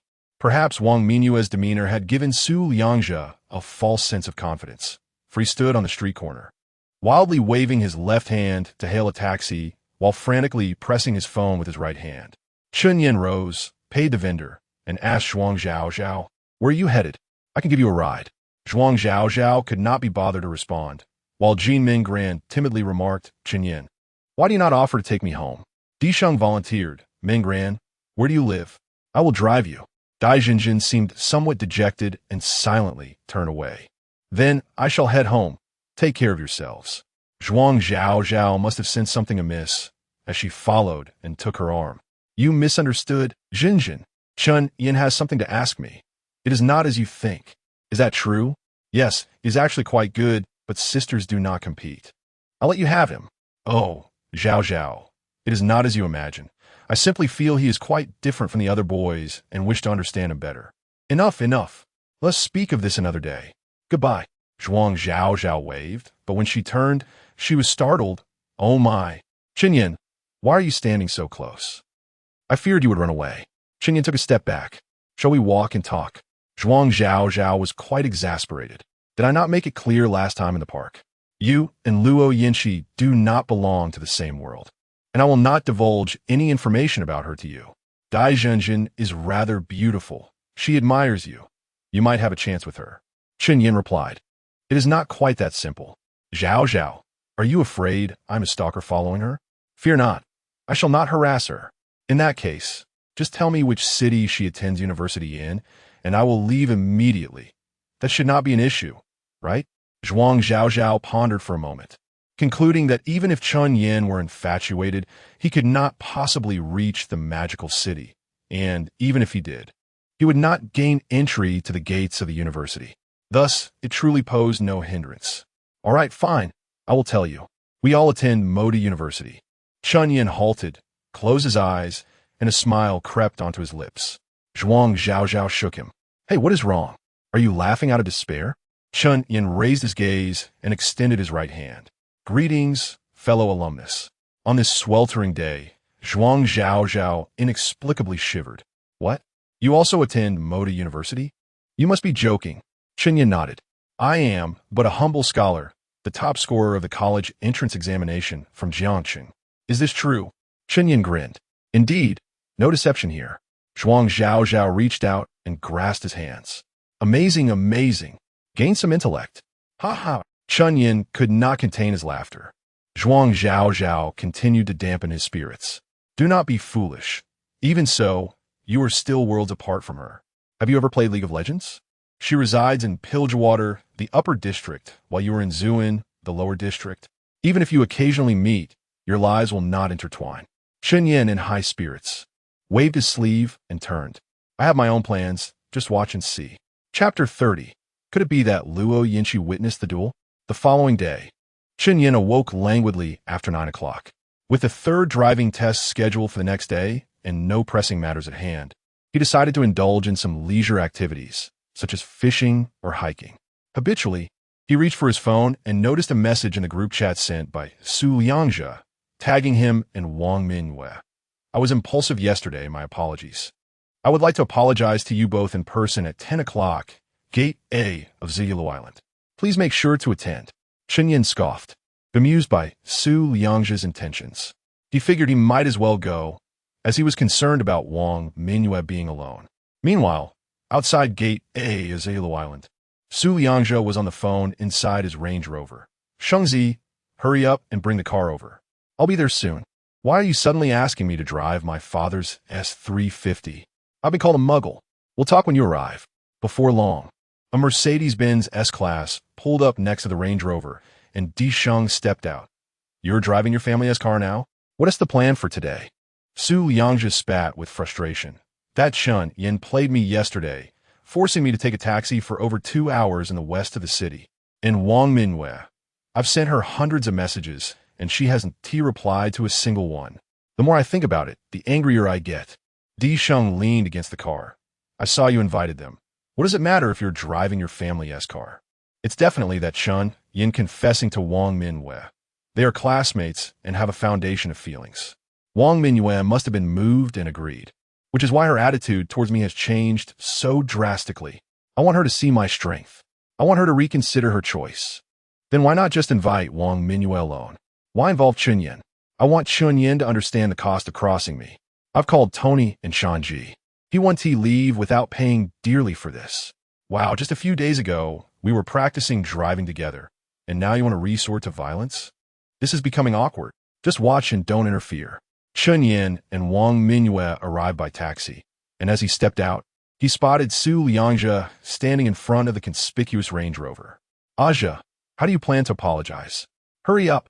I'm in a rush. Chen Yan sensed Su Liangzhe's ill intentions and was not polite with his words. Can I give you this car? Su Liangzhe pressed the lock button and ignored Chen Yan, turning instead to Wang Mingyue. Mingyue, do you recognize this Range Rover? It's worth over 1.7 million. And a Mercedes-Benz S-Class beside, it is also over $1 million. Wang Mingyue's family drove a Hyundai Elantra, worth just over 100,000, and she gazed longingly at the luxury vehicles but remained silent. Su Liangzhe continued, You know the villa district behind us? My father has already paid the deposit for a stacked villa, 3 stories in total, for my wedding. I know you were influenced by Chen Yan, but that's all right. I'm willing to give you a chance. As long as you tell him in person that you're with me, I will pretend nothing happened yesterday. Wang Mingyue remained silent. Upon hearing this, Chen Yan chuckled, realizing Su Liangzhe's plan. I thought it was a standalone villa. It's just a stacked one. Is it worth 3 million? And this car, ISNT, a 2007 model? You couldn't bear to change it for 5 years? Su Liangzhe laughed sarcastically. Do you even have one? Where do you get the nerve to say such things? Do I need one? You can't even win over the goddess with all your family's wealth. I treat her like a maid. Chen Yan nodded at Wang Mingyue. Go buy me a bottle of water. Wang Mingyue frowned deeply. If it weren't for Chen Yan's recording, she would have gladly pursued Su Liangzhe, but now she could only refuse. Can you not hear me speaking to you? Wang Mingyue replied, a hint of impatience in her tone. The nearest supermarket is 300 or 400 meters away. Walking there would be unbearable in this heat. That's exactly why I told you to go. Wang Mingyue shot Chen Yan an irritated glare for a few seconds before ultimately yielding. Su Liangzhe watched her retreating figure with clenched teeth. Chen Yan, are you even a man? Chen Yan found a shady spot to squat down. This is none of your business. Fine. Su Liangzhe glanced at the time, his resolve hardening. Just wait. When Tony and Shanji arrive, you'll pay dearly. Unbeknownst to them, two figures were observing from the third-floor balcony of a nearby, standalone villa. Zhuang Zhao. Are those two Su Liangzhe and Di Sheng? Yes, Yinshi. Since you rejected them yesterday, they wouldn't be here to confront you, would they? Liu Yongxi litli impossible. I just bought this house upon my return. No one knows except you. Wait, you didn't leak my address, did you? Absolutely not. It must be a coincidence. Zhuang Zhao glanced again and suddenly exclaimed, is that Chen Yan squatting under the tree? They aren't planning a duel, are they? Luo Yinshi turned her head. Chen Yan. I believe you've mentioned this name before. He was the one who approached you at the KTV entrance, right? Tall and handsome. Later, I saw him selling toys in the park. I told you about that. I have a vague impression. How did they end up together? And planning a duel? I was just about to tell you. They're driving school classmates. After passing the second test yesterday, they went out for a meal. I was invited, but you didn't come. After dinner, they went to Muse, and it turned into a conflict because of a girl. Luo Yinshi exhaled lightly. 3 years have passed, and nothing has changed. It's all Su Liangzhe's fault. Chen Yan isn't that bad. By the way, he is also our university alumnus. He studied at Magic University? Yes. Zhuang Zhao nodded. He was the top scorer in the college entrance examination from Jiangxing. Luo Yinshi nodded indifferently, her expression unperturbed. Yinshi, look. Zhuang Zhao suddenly pointed below. That's the girl. She was the cause of the trouble yesterday. She looks quite pretty from this angle. She is even more beautiful in person. As she spoke, Zhuang Zhao's mouth formed an O shape. No way. Is she the one getting water for Chen Yan? He even asked her to hold it after drinking. In this scorching heat, what a goddess of a girlfriend. A flicker of barely perceptible disdain crossed Luo Yinshi's eyes. Such laughable male chauvinism. Su Liangzhe glared at Wang Mingyue, whose bangs were damp and who looked breathless, and his anger surged anew. He scanned the surroundings and spotted a taxi screeching to a halt nearby. As the door opened, two scruffy youths with hair dyed yellow and green emerged. Su Liangzhe smirked and waved. Tony, Shanji, over here. The two were as thin as reeds, hands in pockets, strutting with a swagger every 3 steps, flipping their hair. Su Liangzhe approached them, handing one a pack of cigarettes. The blonde-haired youth declared, who dares to provoke you? Young Master Zhe? Today, we'll make them pay. Chapter 31. Luo Yinhui. Is this the top scorer of the college entrance examination in Jiangxing? Su Liang, with an air of arrogance, led the two over. Tony, brother Shanji, this is the kid. The yellow-haired one raised his left eyebrow, momentarily taken aback. He brushed his bangs aside to reveal his previously covered eye, confirming his suspicion before raising his hand and delivering a sharp slap to Su Liangzhe's scalp. How dare you touch Daoi's brother? Are you tired of living? The yellow-haired one vividly remembered how Zhang Peng had been struck by Hao Dawei at the Yanzun building 2 weeks prior, with no mercy shown in front of dozens of classmates. Afterward, Hao Dawei had repeatedly mentioned in the billiards room that this person before him was his cash cow and needed to be treated with care. How could someone whom Hao Dawei sought to curry favor with be trifled with by a mere lackey? The yellow-haired one believed that Su Liangzhe, this foolish man devoid of intellect but overflowing with wealth, was intentionally provoking him. Brother Shanji, you must be mistaken. He is a student from Sanzhong. How could he possibly be Dawei's brother? Su Liangzhe felt humiliated to be slapped in front of Wang Mingyue, but he dared not retaliate. Having spent his entire high school life under their dominion, filled with genuine fear, the yellow-haired one ignored him and, with a grin, presented a cigarette to Chen Yan. Hello, Brother Yin, I'm Shanji. I saw you at the last class reunion. He then pointed to the green-haired one. This is my new little brother, Tony. He is the best hairstylist in the West City. Brother Yin, you can get your hair done by him for free from now on. Chen Yan lit a cigarette. Are you just bragging? Why would someone with such skill hang around you? The yellow-haired one flipped his bangs. It's true. He was astonished by my hair volume and decided to follow me without hesitation. I initially intended to bring him out to get acquainted with the business, but unexpectedly ran into you. Chen Yan exhaled a puff of smoke. So, what do you plan to do in this situation? The yellow-haired one turned and yanked Su Liangzhe by the collar, pulling him closer. Call a Brother Yin. Su Liangzhe glared at Chen Yan with resentment, lips tightly pressed together. The yellow-haired one kicked him in the rear. I'm trying to help you. If Dawei finds out about this, he'll break your legs. The name of Hao Dawei truly intimidated Su Liangzhe, and he reluctantly called out, Brother Yin. Chen Yan waved his hand. Forget it. We're all classmates from the driving school. Let's just let this go. Wang Mingyue, let us go. Watching Chen Yan walk away with Wang Mingyue resting her shoulder against him, Su Liangzhe punched the A-pillar of the Land Rover with frustration. The yellow-haired one grimaced. With the money for repairs, you could have gone to Ming Minhui and found a couple of girls. Su Liangzhe, filled with resentment, asked, Brother Shanjia, how's he know Dawei? Unclear, but Dawei once mentioned that with a single word from Chen Yan, he could earn 100,000 a month. He has quite the talent. Is it just a coincidence? If he had such ability, would he need to accompany someone for 2,000 yuan? Whether it's a coincidence or not, I don't know. If you're unconvinced, let Dawei earn 200,000 a month, and then Chen Yan will have to call you brother. I don't have that kind of ability. Then don't think about it. Fortunately, you call me today.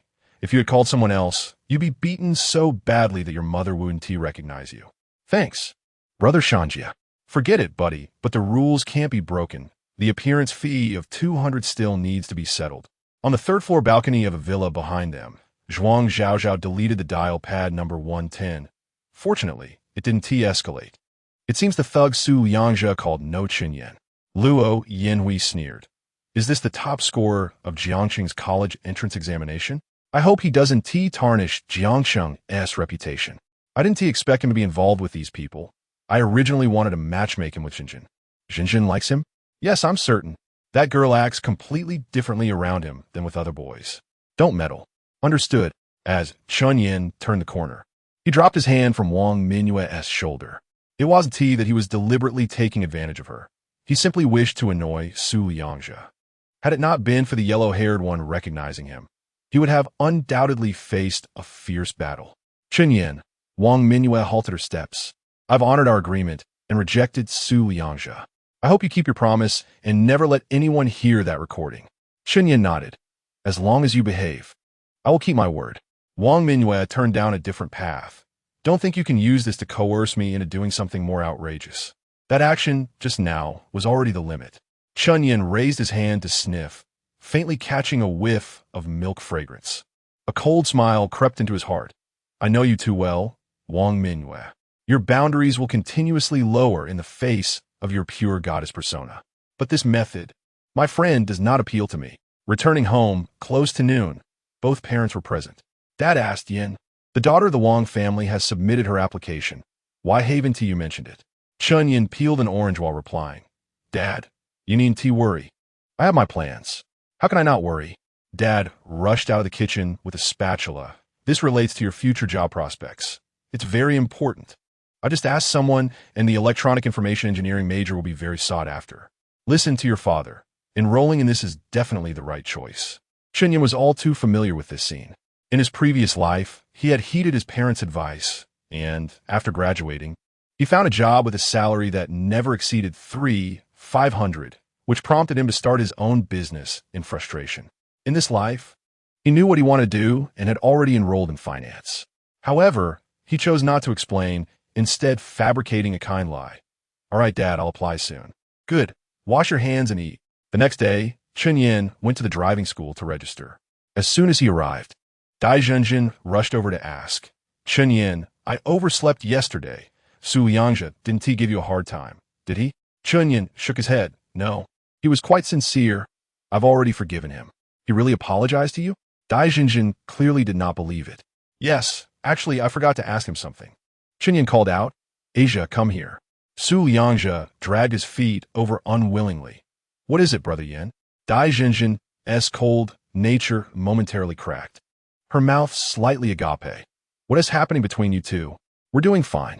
Chen Yan put his arm around Su Liangzhe's shoulder, leading him to a secluded area, and handed him a cigarette. You're classmates with Luo Yinhui, right? Tell me about her. Su Liangzhe's eyes held disdain. He genuinely believed Chen Yan was a frog trying to eat swan meat, devoid of any jealousy. However, he was genuinely afraid that Chen Yan would have someone beat him up, so he replied, I don't know much, to be honest. She didn't think much of us back then and rarely played together. Tell me everything you know, every detail. All right. Su Liangzhe lit the cigarette. Her family is quite wealthy. In junior high, she had a Lamborghini come to pick her up from school. Rumor has it she is the daughter of Luo Jinyu, the richest man in Jiangxing. Chen Yan immediately took out his phone to search for Luo Jinyu. The information indicated he was the chairman of the listed company, Chengtai Real Estate. Chen Yan then searched for the market value of Chengtai Real Estate, which exceeded his expectations, valued at over 20 billion. Anything else? Chen Yan took a deep breath of smoke, feeling immense pressure, not from the wealth, but because a girl from such a family could not be swayed by material things. It had to be pure love. Also, her height in the second half of junior high was 168 centimeters. I secretly looked at her report card during a school event. Chen Yan nodded inwardly. Generally, girls stop growing by 15 or 16, so her current height likely wouldn't have changed. Wearing shoes size 185 complements her quite well. Moreover, she excels academically, consistently ranking among the top 3 in her grade during monthly examinations. Is there anything else? That's all. Are you certain? Indeed, that's all. You are in the same class. Are you unaware of what she enjoys snacking on? I have never seen her purchase any snacks, truly. All right, go practice driving then. Chapter 32, University, the beginning of a new journey. Time flies swiftly. Chen Yan has successfully passed the 3rd and 4th driving tests, acquiring his driver's license. After a brief period of rest, the anticipated day arrives on August 25th, marking the registration day for new students at Magic University. At the boarding gate, Chen Yan bids farewell to his parents and boards the plane alone. Upon landing in the vibrant metropolis at 9:30 a.m., he wastes no time and hails a taxi straight to his destination. This moment signifies Chen Yan's first encounter with one of the most prestigious institutions in China, the gates of Magic University. Surrounded by youthful faces radiating both excitement and anxiety, Chen Yan smiles, a genuine smile from the depths of his heart. Here is where his dreams shall commence. Drawing from his previous life's experiences, Chen Yan quickly locates the registration area for newcomers in the finance department. The volunteer assisting him is an upperclassman whose eyes gleam upon seeing him. Hello, Junior. Please hand me your identification documents. Chen Yan presents his ID card, admission notice, household registration booklet, and an assortment of materials. As she fills out the information, she inquires, Are you from Jiang City? That's quite close. I'm from Tianshui City, just over 100 kilometers away. Chen Yan nods politely, and the upperclassman, undeterred by his indifference, continues, Here is the class group and the major group. Please join them. Important announcements will be made there. Chen Yan complies. And here is your counselor's phone number. It's best to save it. He follows suit. This is my QQ. Feel free to add me. You can ask me anything while you're at school. Chen Yan hesitates momentarily, but ultimately adds her, not wanting to seem rude. All set. Let me take you to the dormitory building. The upperclassman cheerfully hops beside him and waves over to 2 male students nearby. Come over and help our junior with his luggage. Typically, new students would politely decline assistance, and Chen Yan had done the same in his previous life. It wasn't until his 2nd year that he learned these volunteers were earning credits for their service, so he simply strolled ahead with his hands in his pockets. Junior, the upperclassman, who is significantly shorter than him, inquires, May I ask if you have a girlfriend? Chen Yan replies nonchalantly, Yes. Her expression dims considerably, prompting her to ask, May I know which university she attends? Also Magic University, he replies. The upperclassman's face loses its sparkle entirely, yet she persists. What is her name? If you don't mind sharing? Liangxi. What a lovely name. She must be very beautiful. Indeed, a stunning beauty. I wish you both happiness. Thank you. After a brief walk of over 10 minutes, they arrive at the dormitory building. The upperclassman waves goodbye. Junior, if you encounter any issues, remember to reach out to me, even if it's about relationship matters. Chen Yan, lifting his luggage, replies, all right, goodbye. The dormitory supervisor, a woman in her 50s with a friendly demeanor, inquires about Chen Yan's major and class before handing him a key. 5th floor, room 13. Off you go, dear. Chen Yan hesitates, asking, ma'am, could I possibly have a larger dormitory? I've always had a peculiar aversion to small spaces. I prefer everything to be spacious. The supervisor chuckles. You young man, I assigned you a 4-person room because you seem tidy. There are larger rooms available, such as 8-person ones, but they can be quite cramped for using the restroom and washing up. Would you like that? Chen Yan nods. That is all right. I actually enjoy a lively atmosphere. The more, the merrier. His little fib serves a purpose. He chose the larger room primarily for more space to store snacks. All right, you can have it. Still on the 5th floor. Room 1. At the stairway entrance of the 5th floor, directly facing room 1, the door is ajar. Chen Yan pushes it open and finds 4 fellow students who arrive before him, all turning to look at him as he enters. He offers a smile as a greeting and then surveys the dormitory. He isn't selecting a bed. He is assessing the storage space. The dormitory spans approximately 30 square meters, with limited space available after accounting for the beds and cabinets. The good news is there is a large balcony, perfect for storing various items. Chen Yan chooses a lower bunk near the balcony. Although he prefers the upper, the lower bunk allows for easier access to his belongings. After silently arranging his bed, he waits for over an hour until the other 3 roommates arrive. Once everyone is present, he claps his hands together. Come here for a moment. I have something to discuss. Despite the inappropriateness of his tone, the 7 gather around. Chen Yan states, let me be direct. From now on, the balcony is mine, and I will periodically occupy the indoor space as well. This is the rule of this dormitory, and there is no room for negotiation. If anyone cannot accept it, feel free to leave. The others, gathered with the intention of forming a lasting friendship over the next 4 years, are taken aback by his audacity. A tall, robust young man, nearly 190 centimeters, retorts angrily, who gives you the right to establish rules? What gives you the authority to claim common space? If anyone should leave, it's you. Others echo their dissatisfaction. Chen Yan pays them no mind, focusing instead on unpacking his suitcase. Since no one is leaving, we might as well be friends. I brought some small gifts for everyone. Please accept them.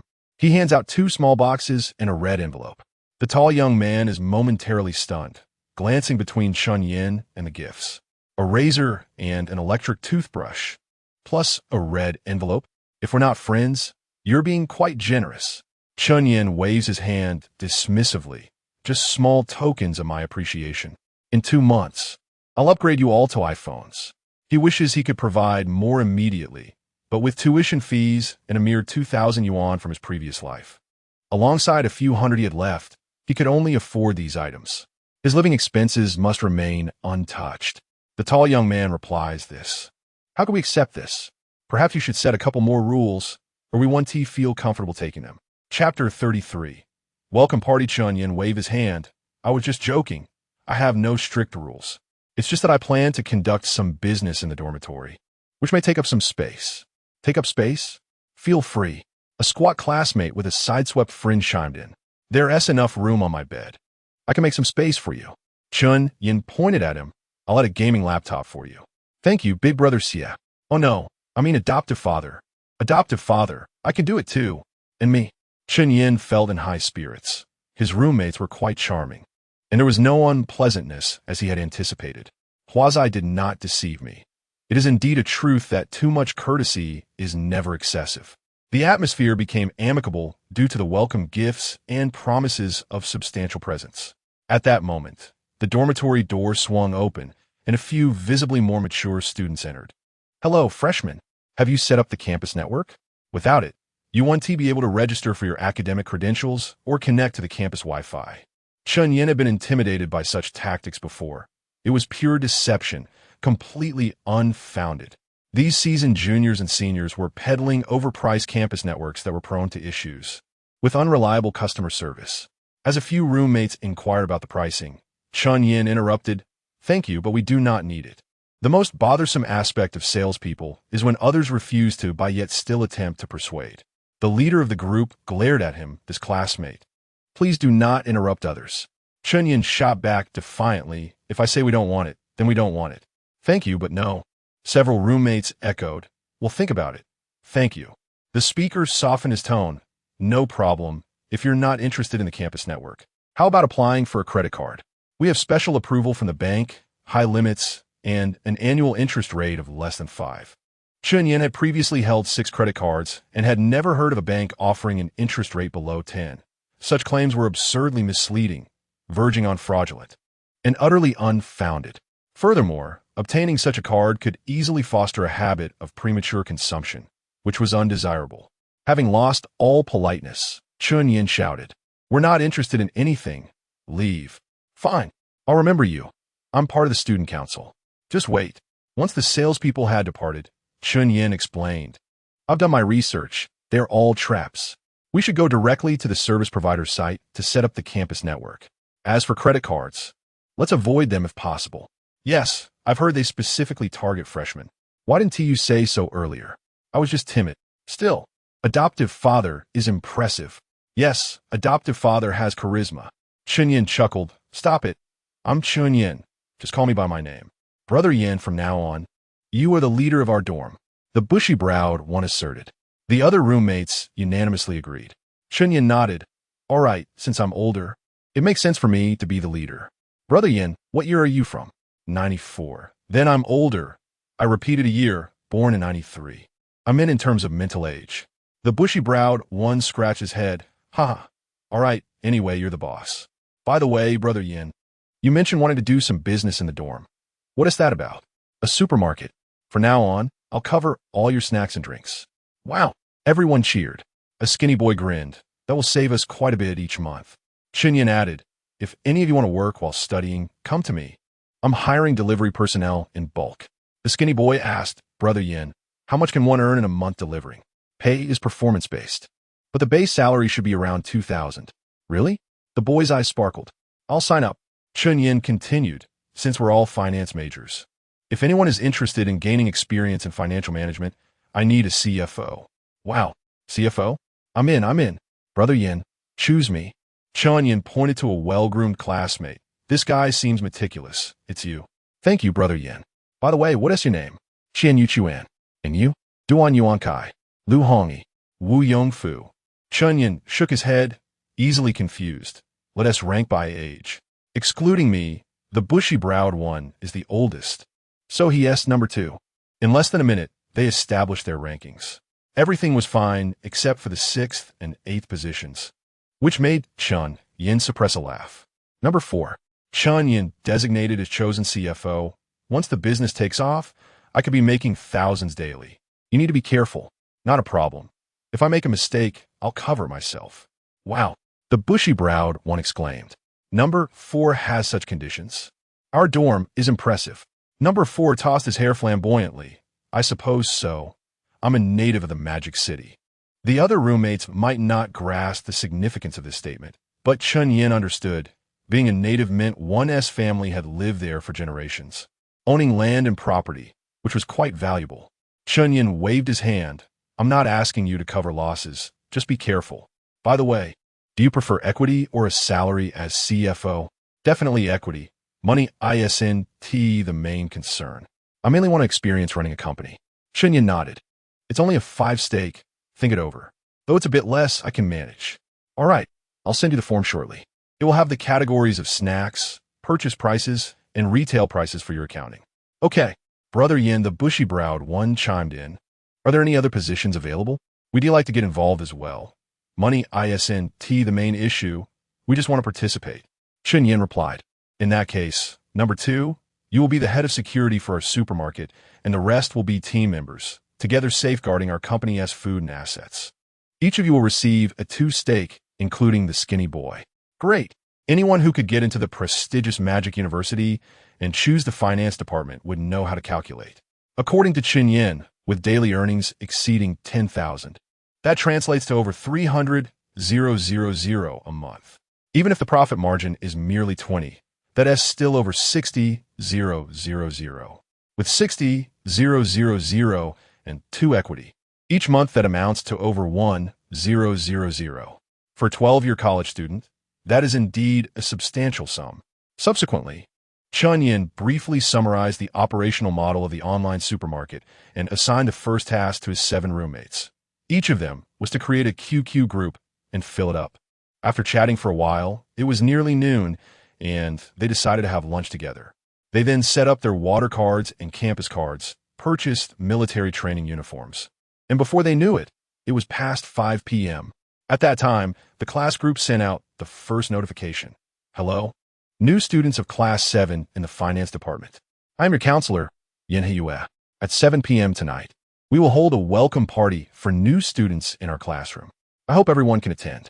Chapter 34. The unrivaled beauty of Morta's top female student on the way to the classroom. Nome exclaimed, "Good heavens! Is the counselor's profile picture really her? She's absolutely stunning." Lao Si retorted, "Definitely an online photo. I refuse to believe otherwise. What if it's real? If it's real, I'll eat." As they chatted, they arrived at the classroom. Chen Yan, walking in front, was immediately dumbfounded upon entering. On the podium stood a breathtakingly beautiful woman, an exquisite enchantress. Wearing a velvet white blouse, an OL pencil skirt, her elegant hair styled in an updo, adorned with rimless glasses, and holding a pointer, smiling at him. "Come in, student." Chen Yan's Adam's apple bobbed. This kind of captivating woman held a fatal attraction for his 30-year-old mind. He silently walked to a seat in the front row, allowing him to better appreciate the counselor's magnificent beauty. Nome, sitting a few rows behind, could be heard exclaiming, "By the heavens, it was worth it. I chose the right major." Chen Yan concurred. Being able to gaze upon such a face every day in class was truly a delight. However, the comely figure of Luo Yinshi inexplicably surfaced in his mind. Chen Yan unconsciously compared the two. Although Yen Hiyue was more likely to cause cerebral hyperemia, Luo Yinshi more closely resembled the perfect goddess in his mind. Yes, she was a perfect match, as if tailor-made for him. Right, which department is Luo Yinshi in? Her family is in real estate, so she probably chose finance, right? Ask Shuang Zhao Zhao and you'll know. Drat, I don't have her contact information. I can ask Daijinjin for it. Chen Yan opened his phone and sent Daijinjin a message. Are you there? Please give me Zhuang Zhao Zhao's QQ number. Thanks. Daijinjin's reply was curt, no. Chen Yan smiled wryly, but he wasn't particularly disappointed. With Luo Yinshi's beauty, it wouldn't be long before she became renowned throughout Morta University. Her allure would have an even greater impact on college students than Yen Hiyue's. In due course, detailed information about her would naturally surface. Soon, the freshmen of Class 7 were all present. The class counselor gave a few perfunctory remarks on stage, and Yen Hiyue directly stated the main point of the freshman welcome party. Next, each student will come on stage to introduce themselves. The first to go on stage was a girl with bangs, and her introduction was unremarkable. "Hello, everyone. My name is Li Xiumei from Donyuan City.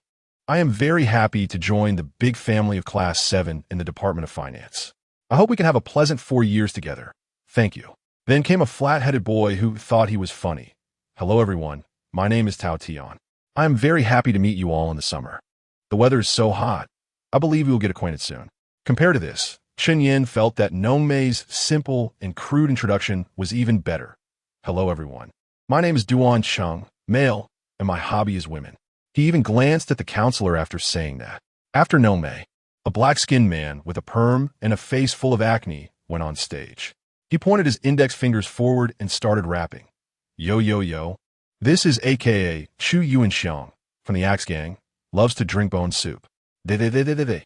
Followed by a tongue roll. The other students looked disgusted, but Chen Yan had admiration in his eyes. This was definitely a short video prodigy. Opening an MCN company was a very important part of his money-making plan. KSAP would be launched in 2013, and it would sweep the country the following year. He knew how to become popular. As long as he could attract talent, creating an IP would easily be worth hundreds of millions. So Chen Yan decided to bring Chu Yuanxiang under his wing. Clap, clap, clap, clap. Chen Yan stood up and applauded. and then he walked to the podium. Hello, everyone. My name is Chen Yan, the founder and CEO of Yinshe. He wrote the 2 characters of Yinshe and a string of numbers on the blackboard. Please take out your phones and add this QQ group. In the future, you can line your dormitories and buy your favorite snacks by opening the group chat. Our snacks are guaranteed to be genuine, fresh, and affordable. As he spoke, Chen Yan was poked on the arm with a pointer. The counselor glared at him. I asked you to introduce yourself, not to advertise. Get down. Chen Yan didn't forget to say as he stepped down. Our class get a 5% discount on orders. Please recommend the QQ group to those in need. The welcome party ended at 8:30 in the evening. When leaving, Nome hugged Chen Yan's arm and rubbed back and forth. Brother Yan.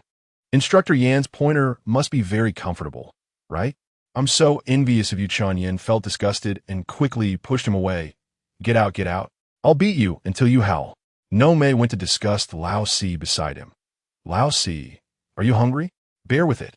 I'll go home and get you a hot turd. Lao Si glared at him. Can you not be so disgusting? Did I say I wanted to eat anything? I can eat biscuits or potato chips. You're just playing dirty, aren't you? How is it? The group was noisy as they arrived at the dormitory. After taking showers, they all lay on their beds, playing on their phones. Suddenly, Nome said, you guys quickly go to the school forum. They're voting for the school beauty. It's so lively. Chen Yan clicked in. After browsing for a while, he actually saw Zhuang Zhaozhao's photo with the title, Freshman from the Department of Fine Arts, legs longer than my life. She's definitely qualified. Below were comments. Good, good, good. Does the poster know which class she's in? Seeking this girl's contact information, I'll reward you handsomely. Chen Yan flipped through.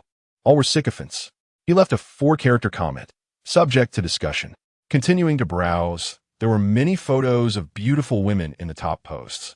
And some people had posted photos of the original 4 school beauties of Morty University. Chen Yan glanced at them casually, and they were all very beautiful. 2 of them were even above Wang Mingyue, but he wasn't very interested. At this time, Nome shouted again, holy crap. Look at the pinned post. There's an angel. Chen Yan clicked in immediately. As he expected, the photo posted on the first floor was Luo Yinshi. It could be seen that it was a candid shot from the original camera, but it didn't affect her stunning beauty at all. There were already hundreds of comments below. Chen Yan picked a few of the more popular ones to read. Without a doubt, unrivaled. The #1 school beauty of Morty University. It must be her. Where did the poster steal this online photo? If this is real, I'll eat it. Chen Yan smiled. Another person promising to eat something if it's real. There were quite a few likes under his comment, so it seemed that most people had the same idea as the student and didn't believe it. Chen Yan scrolled again, and a Lamborghini avatar directly declared sovereignty in the comments section. All the men of Morty University. I am Xiao Ran from the Department of Economics. I will have her. No one can stop me. Chen Yan continued to scroll, and finally found the information he wanted. Luo Yinshi from Class 11 of the Department of Finance is in the class next to mine. You can't imagine how beautiful she is. I only glanced at her once, and I almost fainted. Chapter 35. Are there more exceptional beauties? Truly unparalleled. Indeed, as I had anticipated. Chen Yan murmured to himself. Class 11? It's merely a few dozen meters away from Class 4. What does it matter if I don't have their contact information? Can you still escape my grasp now? A sinister chuckle followed. It wasn't just Chen Yan who was smirking. The dormitory was filled with howls of excitement. Did you know? I have encountered that so-called once in 5,000 years beauty star. She pales in comparison to this one. It's utterly astonishing. Even when magnified, every detail is nothing short of perfection. I can't believe she is real. If only I could share a sweet romance with her. I would gladly sacrifice a decade of my life. What a tough choice. Should I pursue the counselor or her? Have you really made a choice? One with thick eyebrows remarked. Did you see the post about another campus heartthrob? That's Xiao Ran, who publicly declared his intention to pursue her in the comments. He's making waves. The comments suggest he comes from a wealthy family, and he is handsome to boot. We don't stand a chance. Might as well wash up and sleep. At least he's self-aware, another chimed in. But Chen Yan could give it a shot. Your external attributes aren't any less than Xiao Ran's. You might just make it. Chen Yan nodded. All right, I shall pursue her too. Oh wow, the dorm erupted in a cacophony of strange calls. Yingu, your picture isn't even in the heartthrob post. Let me help you with that. Your popularity will surely surpass Xiao Ran's. We can overshadow him. Absolutely not. Chen Yan interrupted. I appreciate the sentiment, but I prefer to remain low-key. He merely wished to develop quietly without attracting undue attention. In his previous life, the true masterminds operated behind the scenes, and he had decided to follow that refined path. After all, stepping into the limelight meant sacrificing privacy, and how could one gallop freely thereafter? Yan Yi, before you win over Luo Yanxi, can we still indulge in fantasies? Chen Yan replied, just don't make a commotion in front of me. After some laughter, the fifth one suddenly exclaimed, oh my goodness, there's another one, and she's also exceptional. Look at the pin post, everyone. Chen Yan refreshed the page and was greeted by a post with over 1,000 comments. Upon clicking, the image that greeted him made him involuntarily gasp. Indeed, she's stunning. She bears a striking resemblance to the fairy-like sister of my youth, yet her features are even more exquisite. Though it's just a photo, her smile possesses an enchanting allure, melting hearts even through the screen. Instinctively, he compared her to Luo Yanxi, and this time, he found it hard to declare a winner. After blinking a few times, Chen Yan shifted his focus, raising his eyes to the title. Lin Beiji, Class 6 of the Law Department, a native of the capital, height 168 centimeters, estimated weight around 50 kilograms, measurements unknown, but she possesses an impressive figure, likely a D-cup. The comments below read, wow, is this brother so detailed? Are you a journalism major? Swooning, swooning, swooning. She seems to radiate light. I can only imagine how fragrant she must be. I'm good now. Thank you, poster. May good fortune follow you. What kind of celestial beings are the new students at MOD this year? A prediction. Sales of tissue in supermarkets will soar by 300. Truly unparalleled beauties. There hasn't been a single worthy campus flower in previous years. I might as well downgrade myself. Honestly asking, if I were to embrace Luo Yanxi with my left arm and Lin Beiji with my right, would I ascend to immortality? Chen Yan liked the last comment for future reference. The allure of beautiful women paired with youthful vigor always sparked lively discussions, and the occupants of dormitory 1 chatted late into the night. The following day, all 8 donned their military training uniforms and arrived at the classroom in single file. After a few minutes, once the entire class had gathered, the counselor Yan Heyue announced an exhilarating piece of news. MOD has a tradition to foster communication among students of the same college. Thus, the new students' military training will be conducted in randomly assigned groups. I have shared the grouping list in the class group chat. Please take a look. When we gather on the playground, everyone should find their designated area according to the list for the oath-taking ceremony. Yay! A student raised their fist, hoping to be grouped with Luo Yanxi. Please, I beg you. The one with thick eyebrows excitedly slammed the table. If I can be in the same group as Luo Yanxi, I would train tirelessly for 7 days and nights. He then turned to Chen Yan, boss. After a night of deep contemplation, I have decided to compete with you fairly. Chen Yan nodded. No problem. May the best person win. The commotion continued until 8:30, when the bell rang, and Yan Heyue led the new students of Class 7 in a line toward the playground. Chen Yan's formation was in Area A, number 7. Upon finding his position, he glanced towards the number 10 formation. There was Luo Yanxi, and even without seeing her, he knew that area was the liveliest. A tinge of disappointment washed over him. However, the two formations were not far apart, and he should be able to catch glimpses during training. What else with the strict military training? Can't they switch positions? It's utterly ridiculous. Chen Yan turned back to see who was speaking. He recognized him from the forum. It was Xiao Ran, who had boasted about winning over Luo Yanxi. What are you staring at? Is being tall impressive? Step aside. After saying that, Xiao Ran pushed him aside. Chen Yan was not angered. Instead, he laughed. He had expected a formidable rival, but found him rather unimpressive. If such a spoiled second-generation scion could win over Luo Yanxi, he would eat his hat. Next came a series of formalities. The national anthem, the oath, speeches from leaders. By the time the instructor of the number 7 formation arrived, it was already past 10 o'clock. The principal had mentioned that all instructors present were from the special forces, and as Chen Yan observed the instructor's dark skin and muscular arms, he understood that this military training would be anything but simple. Sure enough, the instructor wasted no time in establishing authority. All present, right face. The entire formation was led to the track, and the instructor declared, boys 5 kilometers, girls 4 kilometers. The last 10 will be rewarded with 100 squats.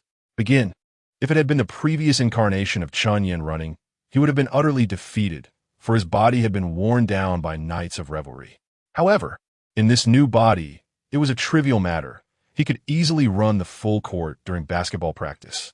It was relatively relaxed for him, but regrettably, the first task for the number 10 formation was to stand at attention, with Luo Yinshi positioned right in the center. Chen Yan slowed his pace every time he passed by, but he could only catch a glimpse of her profile through the gaps, barely having rested for a few minutes. The instructor blew the whistle for assembly, and the groups were led to the center of the lawn. The good news was that the number 10 formation was just to their left, less than 10 meters away. Moreover, the training task had changed. This time it was a march, and Luo Yinshi was placed in the front row. Chapter 36. Military training as the sun blazed fiercely at the end of August. Its rays glistened upon the skin. Yet, in Chen Yan's eyes, there was a radiant figure that shone brilliantly. She stood out conspicuously, like a vibrant flower amidst a bed of weeds, drawing attention from even the most casual of glances. Right turn.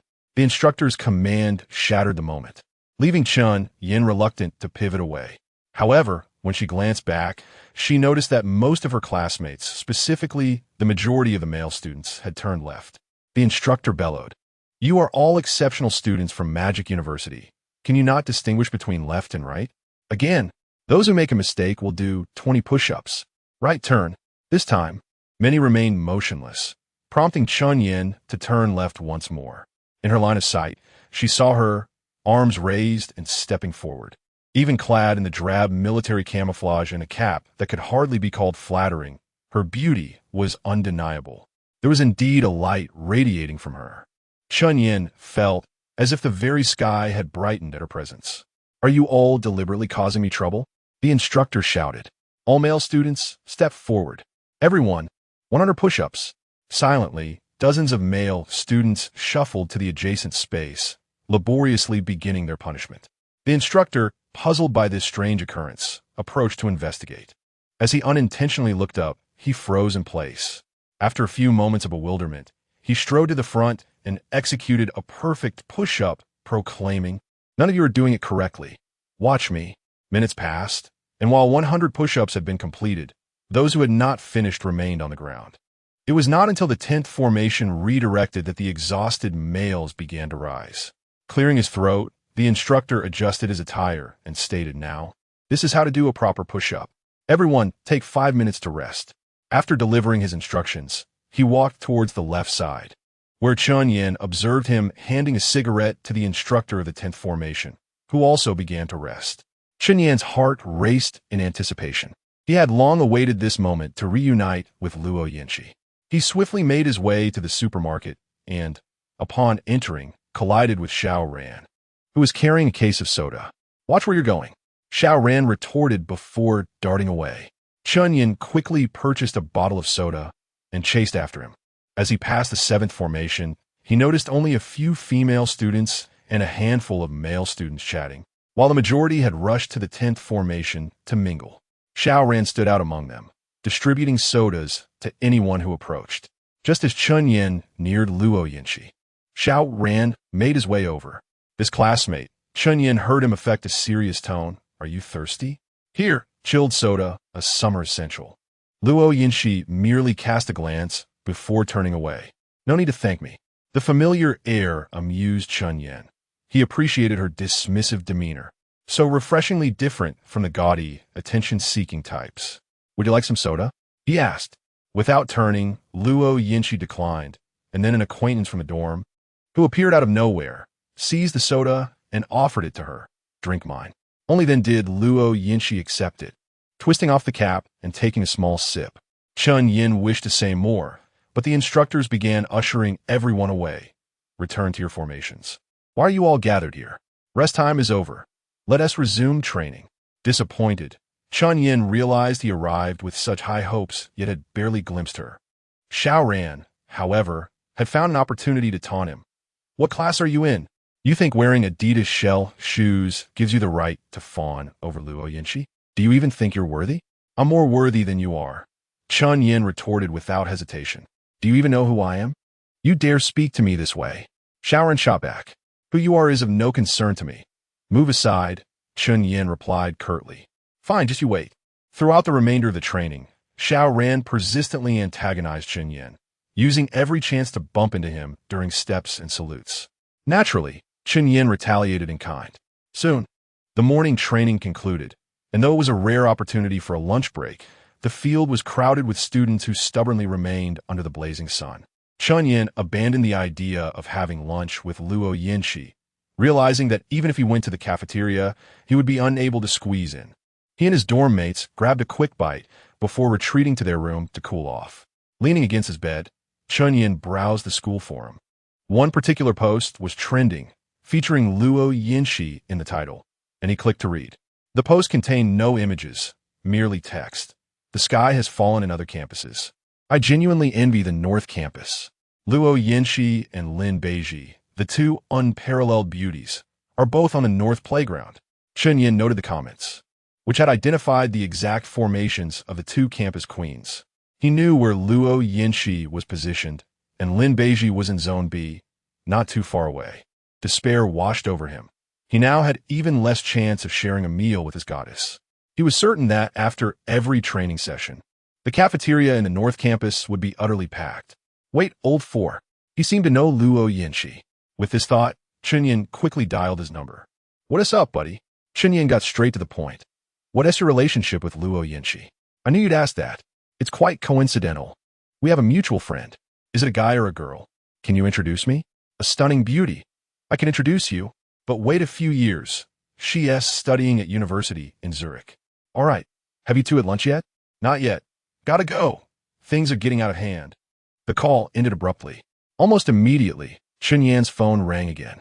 Glancing down, he saw it was Pan Feng, the snack wholesaler. He answered, Hello, Xiao Chen. I heard Magic University has commenced. When shall I deliver your items? I'm currently undergoing military training, which is quite intense. It's difficult to find delivery personnel these days. Let us wait 2 weeks. I'll contact you after it's over. Okay, I'll await your call. Sure. After hanging up, Chen Yan posted on the forum. Magic University urgently seeks delivery personnel. Salary can exceed 10,000.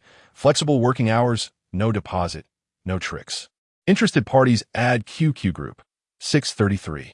He published over 10 posts and then checked the group chat. After a night and a morning, only a handful had joined. At this rate, how long would it take to gather 10,000 members? If a platform could not be built, everything would be in vain.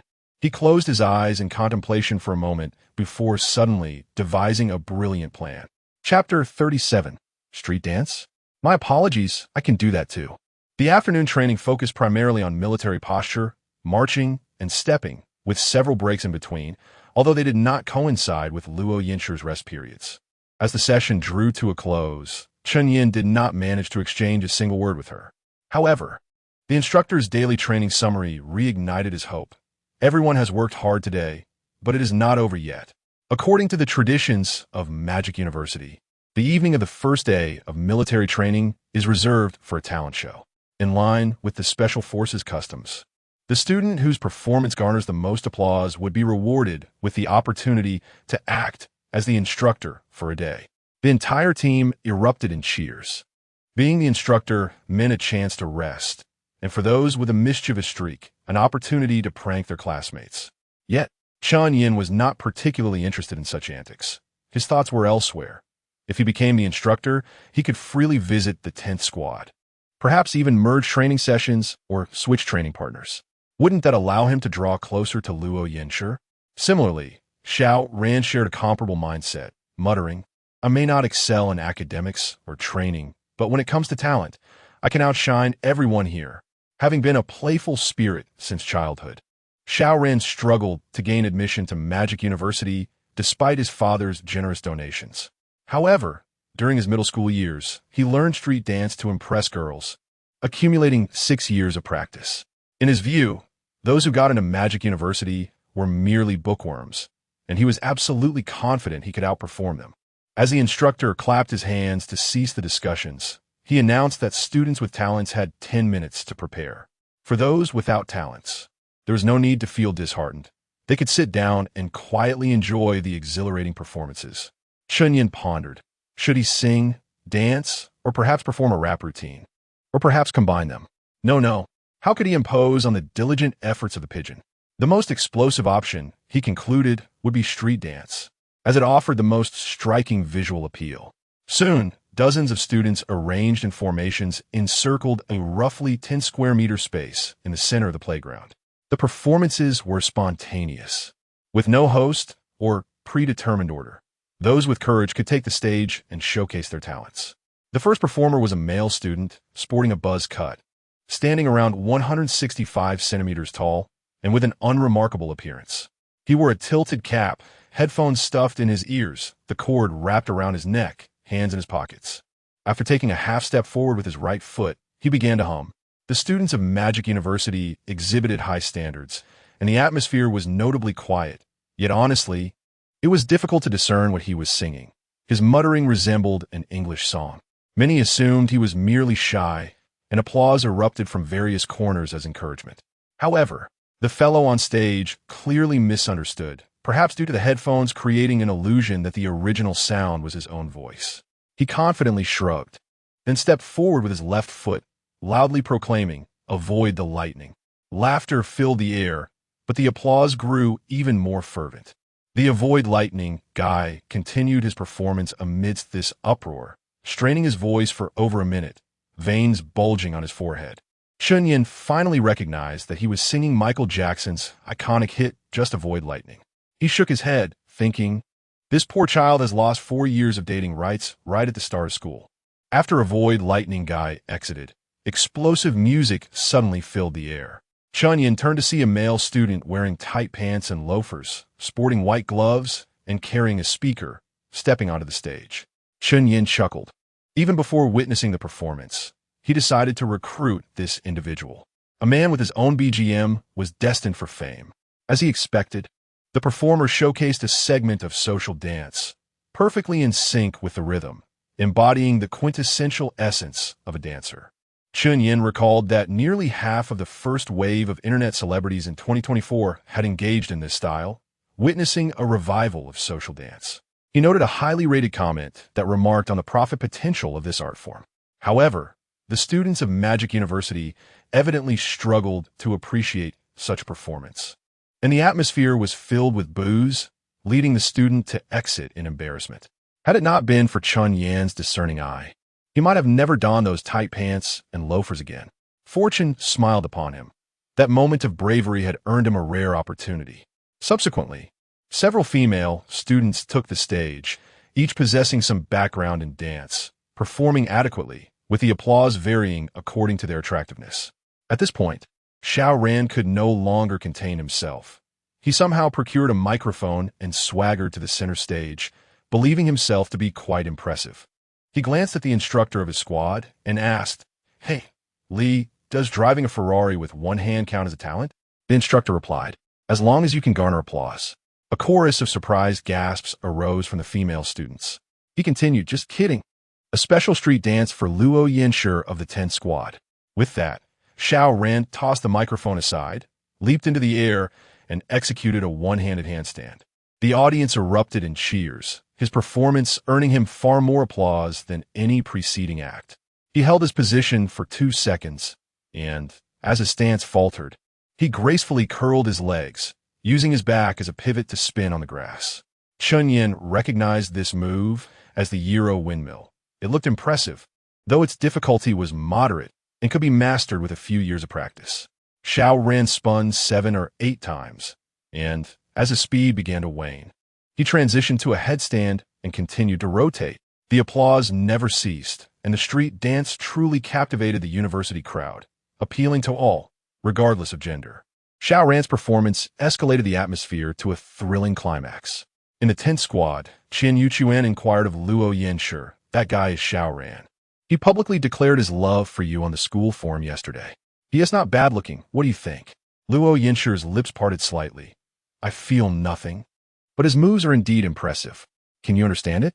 I studied for a few months when I was young. Then you should perform too. Your skills would surely dazzle the crowd." "No, I've long forgotten. Oh, look. Why is Chen Yan entering?" "Yanshi, look." That's our dorm leader, Chen Yan. Chapter 38, Chen Yan. I refuse to believe that you can dance and sing. The novice gift pack included a plethora of dance styles, and Chen Yan naturally grasped the rules of various dances. Street dance is known for its battle style, referred to as battles. With the opportunity laid out before him, Chen Yan had no reason not to seize it. He entered with a side flip, seamlessly transitioning into a Thomas spin. His height, long legs, and remarkable flexibility rendered his performance far more visually captivating than Xiao Ran's. Wow! In the next moment, the crowd erupted. Many girls shrieked, clutching their heads in disbelief, while others widened their eyes, exchanging glances with their friends. The member of the 8th formation, with thick brows, scratched his head in confusion. Is this fair, brother? How can I compete with this? In the 2nd formation, a short and plump boy with a crooked fringe looked on enviously. If only I could be as suave as the boss. Old Four turned to Luo Yinshi and asked, "What do you think? Isn't my boss handsome?" Luo Yinshi remained silent. Old Four responded with a grunt. "What's wrong? Are you stunned?" However, when he turned, he noticed Luo Yinshi's expression was one of indifference. Really? You don't find this impressive? In truth, Luo Yinshi was quite astonished. She could see that his movements nearly reached a professional dancer's level. Yet, Chen Yan had left her with 3 unfavorable impressions.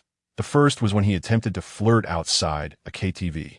The second was when Zhuang Zhaozhao recounted how Chen Yan had coerced her for her address and contact information at the park. The third was when she inadvertently discovered his association with some unsavory characters in Jiangsheng at his newly purchased villa. These experiences amalgamated to form an image in Luo Yinshi's mind of Chen Yan as merely a clever scoundrel and a delinquent youth. Unaware of how he was perceived, Chen Yan followed his Thomas spin by supporting himself on one hand and spinning in circles with his feet pointing skyward. Wow! The shrieks grew even louder, and Xiao Ran stood up, satisfied. He thought he had caught a glimpse of someone when he turned, only to realize the cheers were not for him, but for the dancer on the floor. This move was a rare one-handed spin, a feat he had long dreamed of mastering. "Oh no, there's a master," Xiao Ran silently lamented. Yet before he could ease his worries, Chen Yan's body abruptly formed a straight line, and then he grasped his left wrist with his right hand, spinning like a whirlwind for 7 or 8 rotations. 2000s, Luo Yinshi murmured. "Is that what you meant?" Old Four asked. "That's incredibly difficult, right? You hadn't said a word before." "Yes, few can do it, and even fewer can achieve such precision. There are hardly any nationwide who can match him. My boss is truly impressive. This is quite a spectacle." As Chen Yan paused, the entire audience spontaneously rose to their feet, their applause echoing like a torrential downpour, resounding incessantly. Even the visually striking female students were screaming. "Did you see his abs? They're so stunning. I want to touch them. The V-line and the shark line are so sexy. Girl, I think I'm in love. What department and class is he from? Does anyone know?" In Formation B2, Lin Beijing nodded slightly. Moda is indeed a hidden gem. This performance should be unmatched. After the performance, Chen Yan grabbed the microphone, tapping it to ensure it was functional, unscathed by Xiao Ran's antics. He repeated the QQ group number thrice. 633, 633, 633. All students, please join the group. This group is blessed, and you will surely pass every exam. Truly, only a dog would lie. Later, Chen Yan realized that making promises was futile, and deceiving others would turn him into a dog.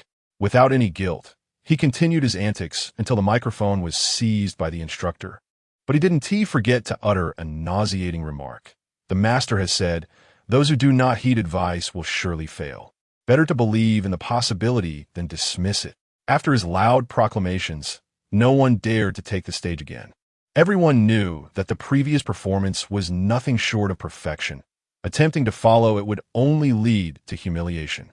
After a prolonged silence, someone called out Luo Yinshi, followed by another shout of Lin Beiji. Soon, the names blossomed across the room, echoing everywhere. Chen Yan's gaze remained fixed on Luo Yinshi.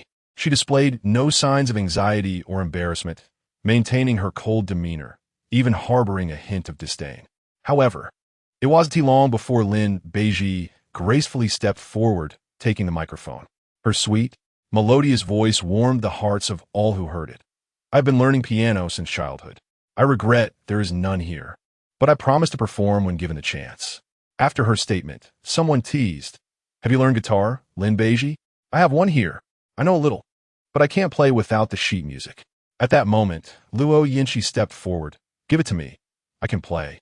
The student, visibly excited and blushing, stumbled as he rushed to hand her the guitar, his hands trembling. Luo Yinshi sat down to test the sound, and Lin Beiji generously offered the microphone. "Would you like to sing while you play, classmate?" "Thank you. I will only play." Just then, an instructor called out, "Is there anyone willing to sing?" The crowd erupted in excitement, many tossing their hats and shoes into the air, with someone shouting, "Whose stinky socks are these?" However, despite the ruckus, Luo Yinshi remained seated quietly, and several who had intended to approach retreated, unable to withstand the icy gaze she emitted. The fear of being scrutinized for a poor performance was palpable. Ultimately, Xiao Ran mustered his courage and stepped forward. Luo Yinshi didn't even lift her head. "Summer Wind" by Wen Lan. "Can you sing it?" Xiao Ran, whose singing was already mediocre, felt even less confident tackling a female song, but stubbornly agreed. He had an ulterior motive. If he could get Luo Yinshi to accompany him, even if he faced ridicule from the entire school, it would be worth it. Luo Yinshi said nothing further, directly plucking the guitar strings. The beautiful prelude resonated, and perhaps due to Luo Yinshi's playing, most of the audience rested their chins on their hands, entranced. As the melody of the wind of July is lazy began, the audience remained silent, surprised but not interrupting. Luo Yinshi released her fingers from the strings, abruptly ceasing her performance. "What's wrong, Yinshi?" Xiao Ran stammered, his confidence wavering. "Stop." Her voice had turned to a chilling -12. "Oh." Xiao Ran clicked his tongue, shaking his head, extending the microphone to return it to the instructor. Yet it was caught by Chen Yan. Luo Yinshi still didn't raise her head, but she recognized who it was by the distinctive white Adidas shell-toed shoes. Her voice remained cold, still below freezing. "If this is anything like the previous performance, once you play, it's over."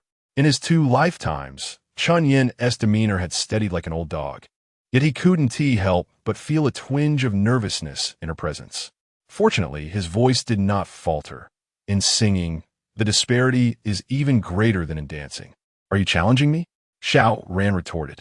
Chen Yan ignored him, lowering his gaze to admire her flawless, ethereal beauty, and said, "Let us begin." Chapter 39, Old Fourth. "Be My Wingman." Rhythmic melodies cascaded forth as Luo Yinshi's fingers danced across the strings of her instrument. As the lyrical portion commenced, Chen Yan's languid and subtly suggestive voice seamlessly synchronized. The July zephyr languidly stirs, even the clouds grow tepid. The instant the initial verse resonated, a chorus of hushed exclamations swept across the parade ground. The audience, however, consciously tempered their exuberance, seemingly unwilling to disrupt the singer's pristine vocals. Before long, the heavens grow heavy, a shower ensues. "Ouya." The song, in essence, narrated the tale of a pair of nascent lovers on a sun-drenched rendezvous, mirroring the present ambience, or so Chen Yan surmised. His profound gaze remained transfixed on the figure below, almost overflowing with affection. Numerous female students, their hands clasped tightly, sported starry-eyed expressions. Chen Yan had already secured preferential dating rights for his entire university tenure by virtue of that electrifying street dance. These few vocalizations had essentially unlocked an infinite license to woo. The thick-browed individual in the 8th phalanx inwardly berated himself. "What foolish pronouncements I made to the boss this morning. This is nothing short of self-inflicted humiliation. Brother, I concede the competition. Luo Yinshi is yours." The 5th individual, with a flick of his bangs, lamented, "If only I possessed half the nonchalant charm of the boss." A subtle smile played on the corners of the 4th's lips.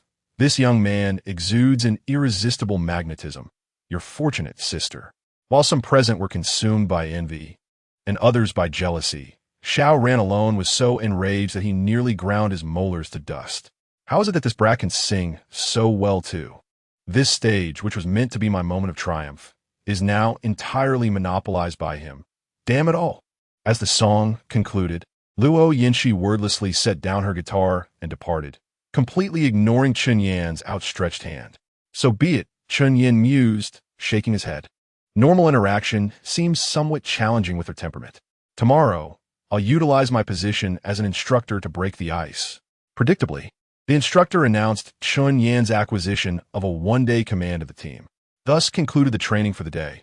The door to dormitory room 1, located on the 5th floor of the men's dormitories, was once again subjected to a knock. The visitor delivered a brief message before departing. Chen Yan, someone is looking for you downstairs. Brother Yan, it must be another female admirer. I envy you. My saliva is flowing. The 6th individual, a blonde with a face riddled with acne, possessed a somewhat lecherous demeanor and equally impure thoughts. The thick-browed individual immediately began pummeling his pillow. Brother Yan, if I were you, I would seize the opportunity.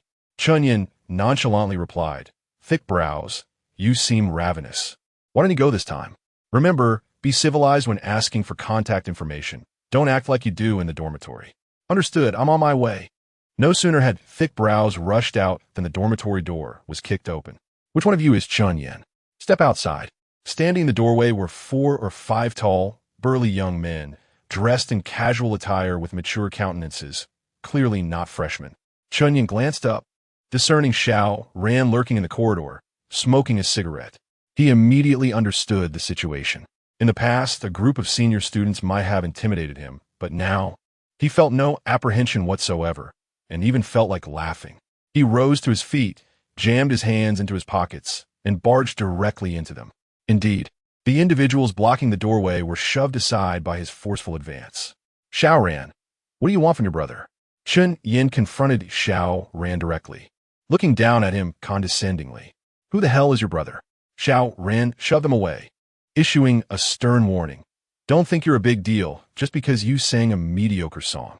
I'm warning you, stay away from Luo Yinshi, or your 4 years of university life will be miserable. Chen Yan scoffed. What if I pursue her? What are you going to do about it? Bite me? As he spoke, several senior male students surrounded him.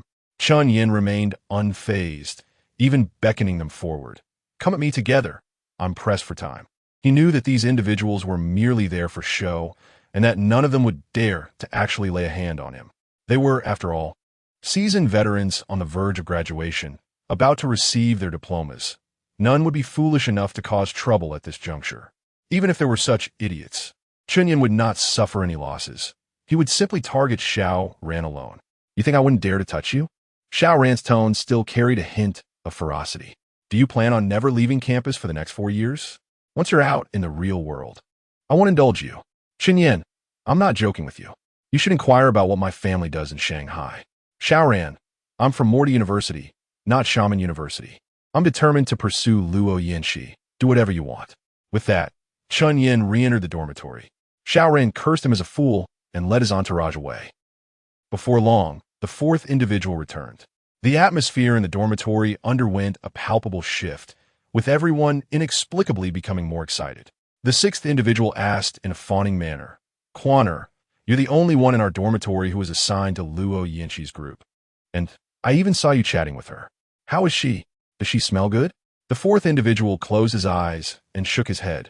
You're hopeless, 6th. You're as repulsive as a balding, foot-picking uncle in his 50s. Besides, why are you asking about this? I'm telling you plainly, she wouldn't even let you carry her shoes. Can't I fantasize? Everyone in our dormitory wants to know. The 4th individual pointed to the 5th individual. Do you want to know? Yes, the 5th individual nodded. He then pointed to the most honest of the group, the 7th individual. What about you? First and foremost, I'm a man. All right, the 4th individual interrupted. Don't you know that the CP between Brother Yan and Luo Yinshi is all over the North Campus? What if they actually get together? Wouldn't that be awkward? The boss said it's fine as long as we don't make a big fuss. Quaner, just think of us as pursuing a celebrity, okay? Like ardent fans. Hurry, reveal some information about her. Anything will do.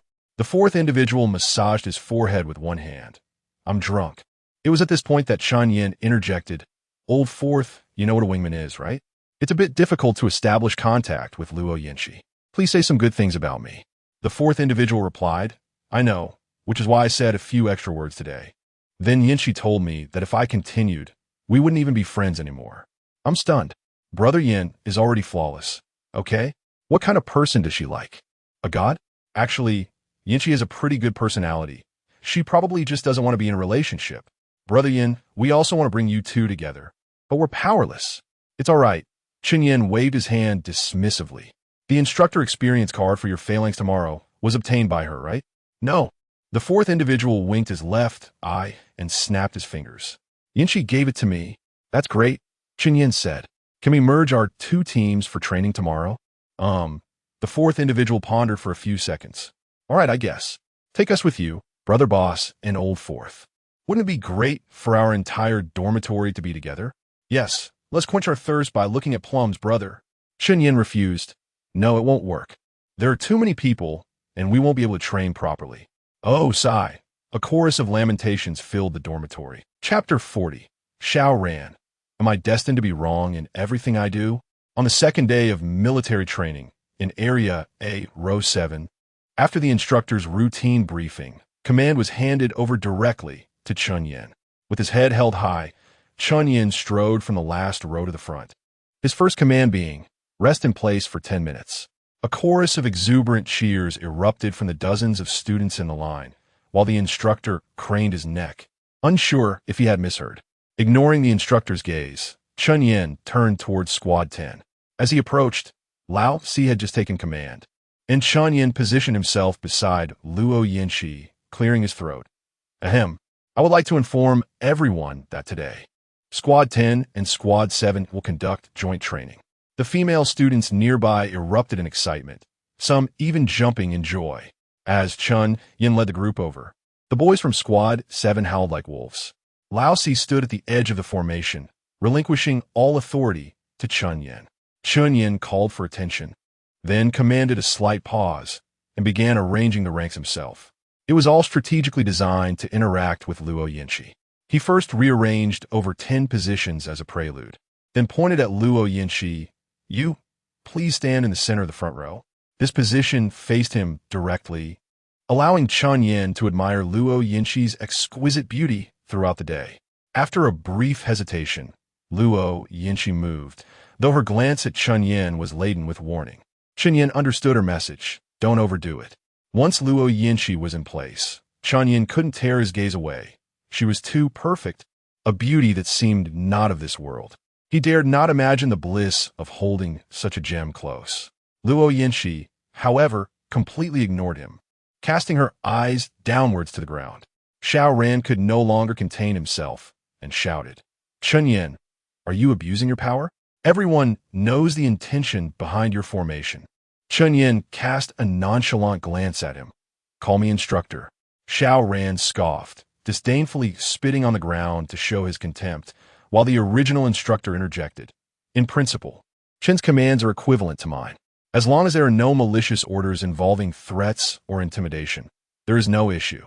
Should anyone refuse to comply, I will document it and report it to the school. Don't blame me if you face penalties or lose credits.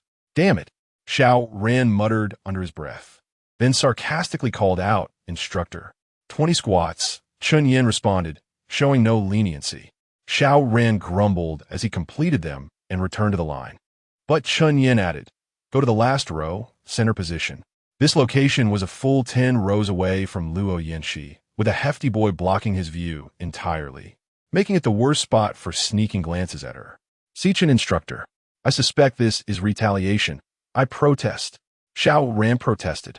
Chen Yan feigned innocence as he looked at the original instructor. Instructor, is it unreasonable for him to stand there given his height? Quite reasonable, Chen Yan. Note down any students who refuse to comply. I must attend a meeting now. Report back to me later, and I will inform the school. Yes, sir, Chen Yan replied, straightening his legs and saluting with precision. All right, you all practice diligently. After the instructor departed, Chen Yan led the squad through basic drills, practicing marching. He couldn't solely indulge in privileges without contributing. The others cooperated well, and Chen Yan felt quite content staying close to Luo Yinshi, while Xiao Ran continued to complain, claiming leg pain, stomach aches, and even threatening to faint from heat stroke. Chen Yan ordered him out of line. Xiao Ran, I will pose a few simple questions to you.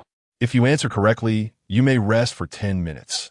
If you answer incorrectly, you'll do 50 squats. Do you accept? Of course, ask away. What is the approximate length of each step in marching? Xiao Ran smirked, knowing this was a repeated question from the instructor. Half a meter. Incorrect. Chen Yan replied, it is 50 centimeters. Isn't that the same thing? Are you deliberately setting me up? The standard unit is centimeters. Now do 50 squats quickly. Can we do them together? Xiao Ran retorted. Now what are you doing? Chen Yan continued, answering questions. Incorrect. You are in military training. Xiao Ran scoffed. Chen Yan pointed at him. Are you mocking the instructor? Xiao Ran shot back. Can I think of something happy? Incorrect. It should be happy things. And that was also a question. Do 150 squats. Laughter erupted from the squad as many students struggled to contain their amusement. Xiao Ran shouted angrily. Isn't this intentional? Am I wrong no matter what I say? Incorrect. That statement is correct. Do 200 squats. The squad burst into uncontrollable laughter. Chen Yan noticed Luo Yinshi smirking. Her smile was even more charming, akin to flowers blooming in spring. Xiao Ran's face flushed with anger. Chen Yan, you're trying to humiliate me, aren't you? Rest assured, I'll be able to complete a single squat, then return to the line, or I will note your disobedience. Fine, you've got guts. After about an hour of training, Chen Yan ordered the entire squad to sit on the ground. The male students performed sit-ups, while the female students assisted by holding their feet. The time was set for 3 minutes. The top 20 groups would rest for 30 minutes, the middle 20 groups for 20 minutes, and the remaining groups for only 10 minutes. The boys were highly motivated, with 90 of their gazes fixated on Luo Yinshi, all sharing a common thought. If only they could match with this goddess, they would train until dusk. Chen Yan extinguished their fantasies. I'll join in. Luo Yinshi, could you assist me? Luo Yinshi shot him a frosty glare, but Chen Yan understood. It was a clear refusal. Having anticipated her response, Chen Yan, though somewhat unscrupulous, was willing to bear the criticism if it meant closer interaction with the goddess. He declared, if you don't come, then the rest period is canceled, and the entire squad will run 5 kilometers immediately. The squad erupted in chaos. This is outrageous. How could you be so underhanded? I once thought you were talented. How can you do this to us? We haven't had a break yet. Running another 5 kilometers will be disastrous. Abusing your power. Purely abusing your authority. You prioritize your personal interests over the well-being of us all, threatening Luo Yinshi as well. Disgusting. Utterly shameless. Luo Yinshi remained silent, her demeanor suggesting she would not acquiesce. Chen Yan turned. You have 2 minutes to discuss. If not, we will run. He retreated to the shade to cool off, as anticipated. A throng of female students surrounded him, pleading earnestly. Luo Yinshi was too kind-hearted. Within just over a minute, Lao Si rushed over to inform him that she had agreed. Chen Yan smirked, striding back to the squad. Chapter 41. Is this even a flaw? I find it endearing. Come, Luo Yinshi, grace me with your attention. Chen Yan executed a cartwheel, landing supine, and proactively bent his legs, soliciting a massage. Luo Yinshi's gaze could have frozen magma, her tone glacial. Repeat that. Convinced she possessed the resolve to abandon him, Chen Yan demurred, amending his request. Would you be so kind as to assist me with my feet? Thank you. With measured grace, Luo Yinshi descended, extending a delicate forefinger to gently tap his forehead. Chen Yan announced the commencement of timing and initiated abdominal crunches with startling velocity.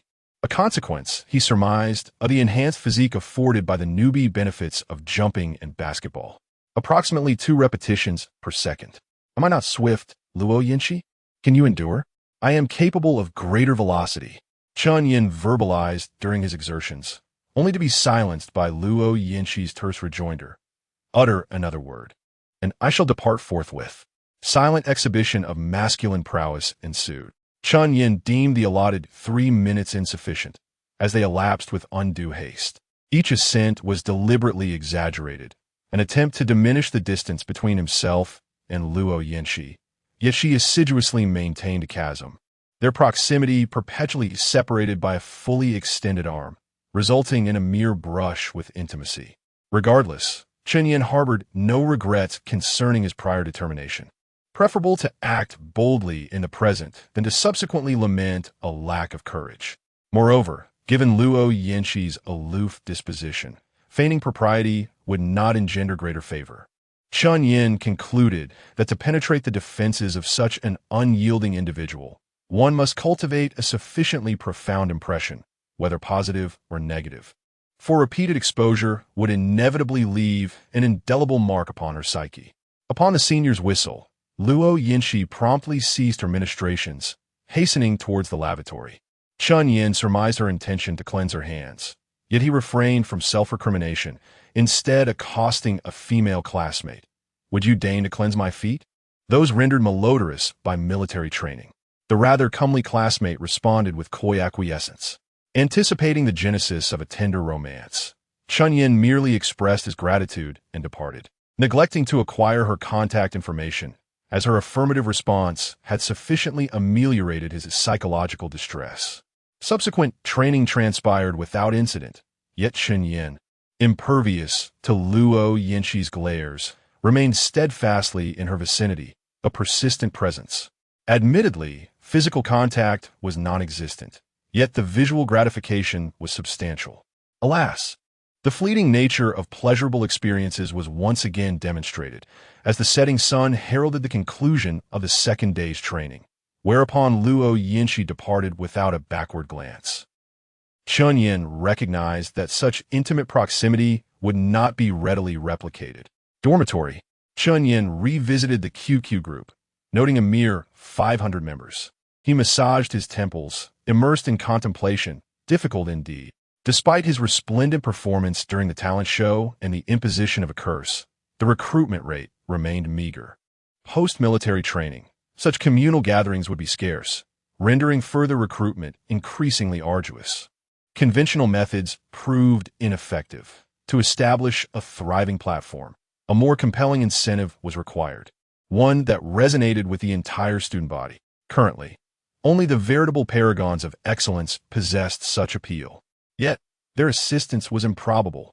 An epiphany, the ongoing speculation regarding a romantic entanglement between himself and Luo Yanxi. The school forum abounded with related threads. Perhaps her influence could be leveraged. Chen Yan refined his strategy, exclaiming, "Viable!" Given her temperament, even if discovered, she would likely refrain from comment. "Are you experiencing spasms, eldest brother?" inquired the fifth member. "Nay," Chen Yan demurred. "How fares your recruitment efforts?" 10, 8, fewer, a mere 3. Dismayed by the meager results, Chen Yan directed, "Forward the QQ groups to me. I shall devise a solution." The following day, Chen Yan, through coercion and cajolery, ascertained that Zhuang Zhaozhao was training in Zone B, formation for the South Campus athletic field. Having cultivated a cordial relationship with the drill instructor, he secured a 10-minute reprieve under the pretense of urgent evacuation. Arriving at the designated location just as training concluded, Zhuang Zhaozhao expressed her astonishment. "Chen Yan, is not the School of Economics located on the North Campus? What brings you here?" "To visit you specifically." "Me? Another inquiry regarding Yanxi?" "Nay, let us dine." Zhuang Zhaozhao gestured toward the nearby, comely maiden. "I've already made arrangements with a companion." "Fear not, Zhaozhao. We shall all partake together." The maiden boldly fixed her gaze upon Chen Yan, inquiring, "Are you the individual who performed street dance at yesterday's talent show?" "Indeed." Chen Yan feigned surprise. "Word has spread to this locale?" The maiden responded with a saccharine smile. "The school forum teams with videos, several of which have been designated as featured." "Do you not frequent the forum?" Chen Yan inwardly lamented. So much for discretion. Yet, his talent belied such intentions. However, he quickly recognized the potential of this publicity to attract users, resolving to address the issue of transparency later, prioritizing the acquisition of initial capital. Chen Yan returned a gracious smile. "I occasionally peruse it. Let us depart. I shall treat you to a sumptuous repast."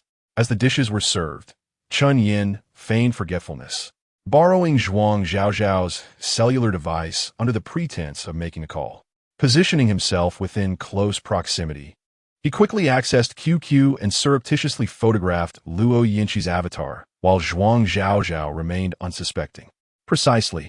His strategy entailed the creation of an anonymous account impersonating Luo Yinshi.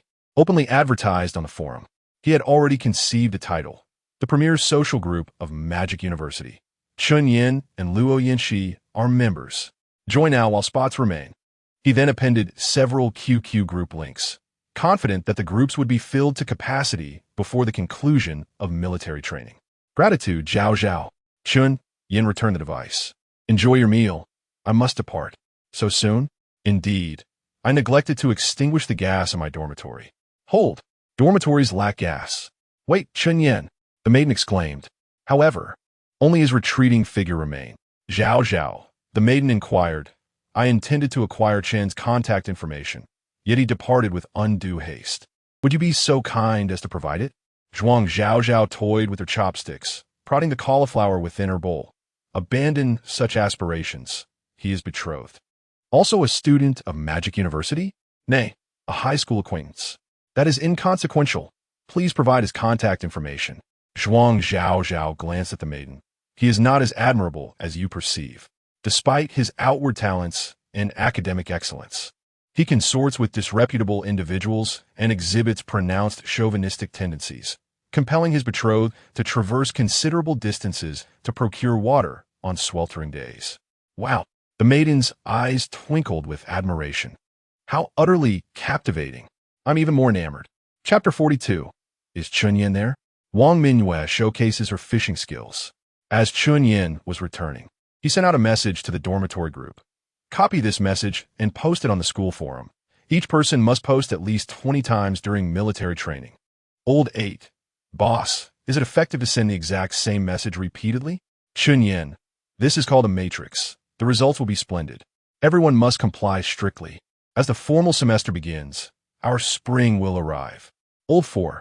Understood, CEO. Received. Old 2. The security captain guarantees the completion of the task. Old 6. Boss. Which group is Luo Yinshi in? Could you let us know? Chen Yan replied with a smile. If you perform well, I'll introduce her to you later.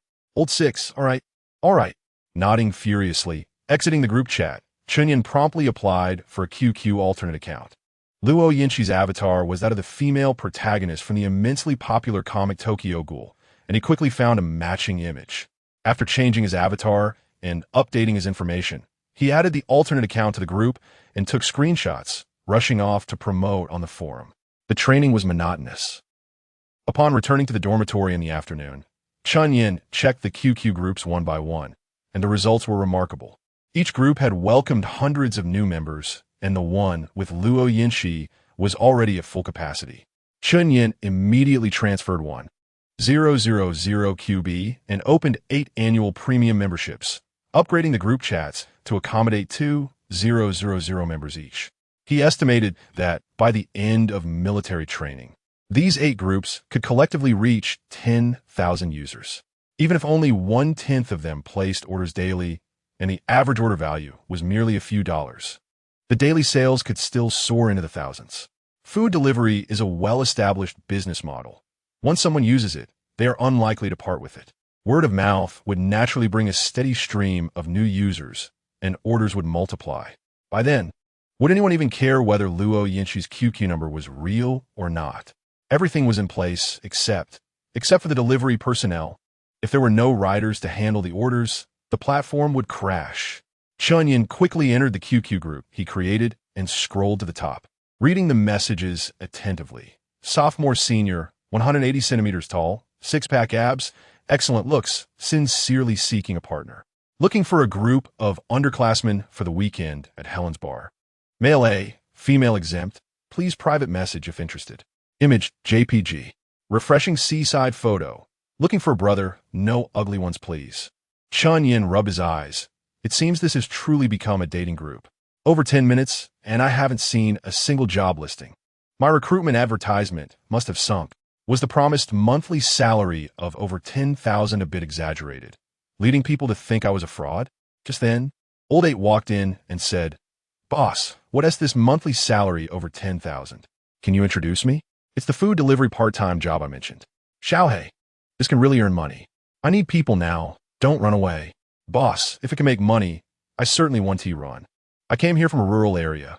My family is in dire straits, and I need to earn my tuition. Don't worry, I won't deceive you. Okay. Xiaohei walked to the restroom, but suddenly turned back. Boss, how many more delivery personnel do you need? Chen Yan calculated in his mind, assuming initially there would only be 1,000 orders daily. To ensure everyone made money, around 20 people would be optimal. Even during peak times, it would be manageable. He replied, about 20. Old Eight's words sent a jolt through him. I just joined a work-study group. Over 40 people there looking for jobs. Yan Yi, you could inquire there. Chen Yan exclaimed with excitement. Did you join without telling me? Old Eight? I did. Quickly, add me to the group. Okay. Chen Yan stared at Old Eight's brand new HTC phone in astonishment. Xiaohei, your situation doesn't seem as dire as you claimed. Yan Yi, didn't I get accepted into Magic University? This phone was a gift from my aunt who married into the city. Fine, work hard with me, and I'll help you buy a house for your wedding in the future. Yes, boss. Once in the group, Chen Yan meticulously crafted a recruitment message.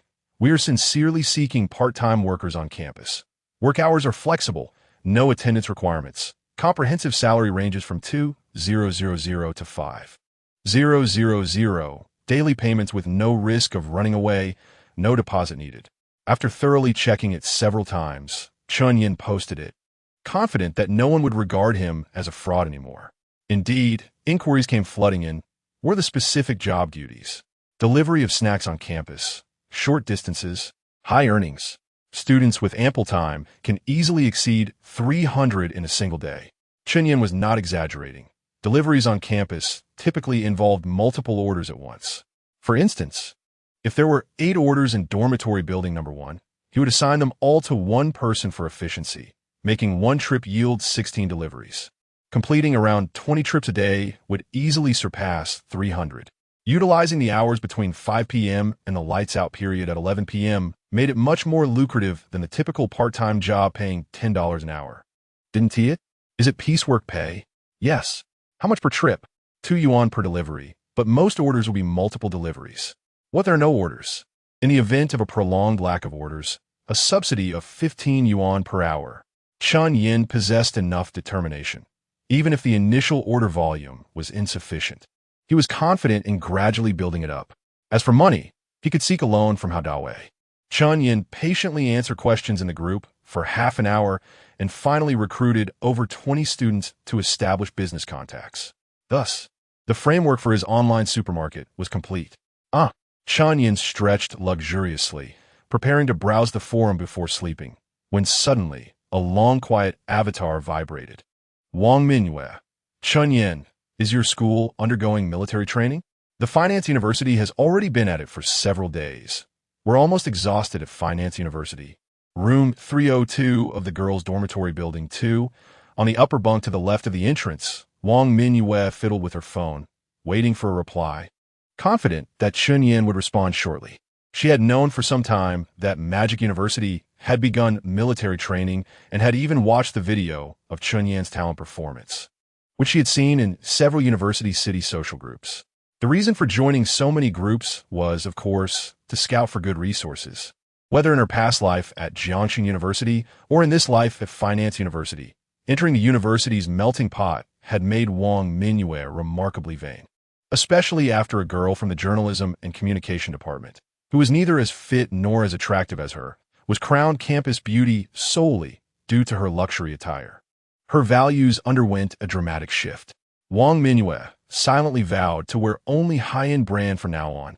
As for contacting Chen Yan, she believed him to be a prime potential candidate, and she was reluctant to let him slip away, seizing the opportunity to showcase her skills. Her ideal partner was a tall, rich, and handsome man, with a wealthier disposition being a must. Regarding Chen Yan's audio recording, she thought it was far removed from her life at Finance University, believing that her romantic endeavors there would remain undiscovered. Soon, Chen Yan replied, and as Wang Mingyue glanced at the screen, her previously calm expression turned crimson. Chapter 43. Chen Yan, sorry, bro isn't playing hard to get in the image. Chen Yan, bare-chested, with damp hair slicked back, licked his thin lips with a scarlet tongue, his eyes intensely predatory. Wang Mingyue zoomed in on the picture on her phone. scrutinizing Chen Yan's washboard abs and the defined lines of his obliques, a warmth inexplicably spreading through her body as she watched. Then another message arrived. Showering? Want to join? Wang Mingyue's face flushed crimson as risque mental images flickered in her mind. However, her reply was quite prim. Chen Yan, why are you taking photos while showering? Who wants to join you? How vulgar. Chen Yan, in the dormitory bathroom, sneered.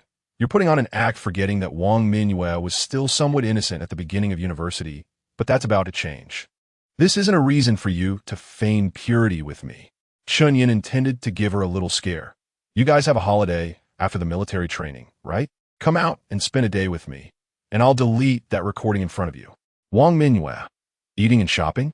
Let's invite Tan Jing and Min Gran along. Chen Yan, what are you talking about? Think carefully, you know what I mean, or I'll expose the recording. Wang Mingyue, Chen Yan, you bastard. I'm telling you. Absolutely not.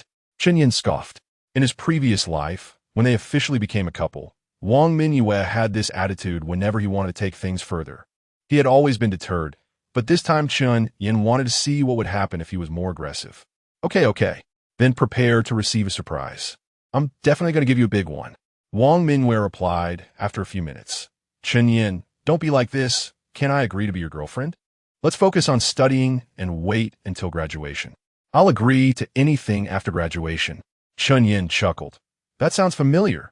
Suddenly my head feels very green. Right? This is the precursor to being cuckolded. No, this time she's not my girlfriend. I refuse. He replied, Wang Mingyue, I want to now promise me, okay? Otherwise I'll post it on your school forum right now. Wang Mingyue replied instantly, Don't. Please don't. Chen Yan, can't we talk this over? I really can't accept this request right now. Can we take it step by step? Chen Yan, all right. First, let's see the figure. Send over a few refreshing selfies within 3 minutes. No, send more, I have a use for them. Wang Mingyue. Okay, while she was lathering up with soap, her phone suddenly started buzzing incessantly. Unlocking it, Chen Yan couldn't help but smirk. Wang Mingyue was a bit of a white lotus, but her figure and face were undeniably gorgeous. Just the thought of retaliating against her, as he pleased in the future, filled Chen Yan with a special kind of pleasure. Chen Yan, is this okay? All right, you may withdraw. You have to keep your word. Rest assured. Chen Yan hummed a tune as he wiped himself dry. Bad women need bad men to handle them. Wang Mingyue, this is just the beginning. Uneventful training. Chen Yan's private domain traffic grew exponentially with time, and the 8 groups already had more than 9,000 people. He was just suffering, occasionally having to pretend to be Luo Yinshi and interact with fans in the groups. On the last day of military training, Chen Yan received a piece of good news and a piece of bad news. The good news was that Lin Beiji had actually joined the 6th group, which would definitely bring him a large wave of new users.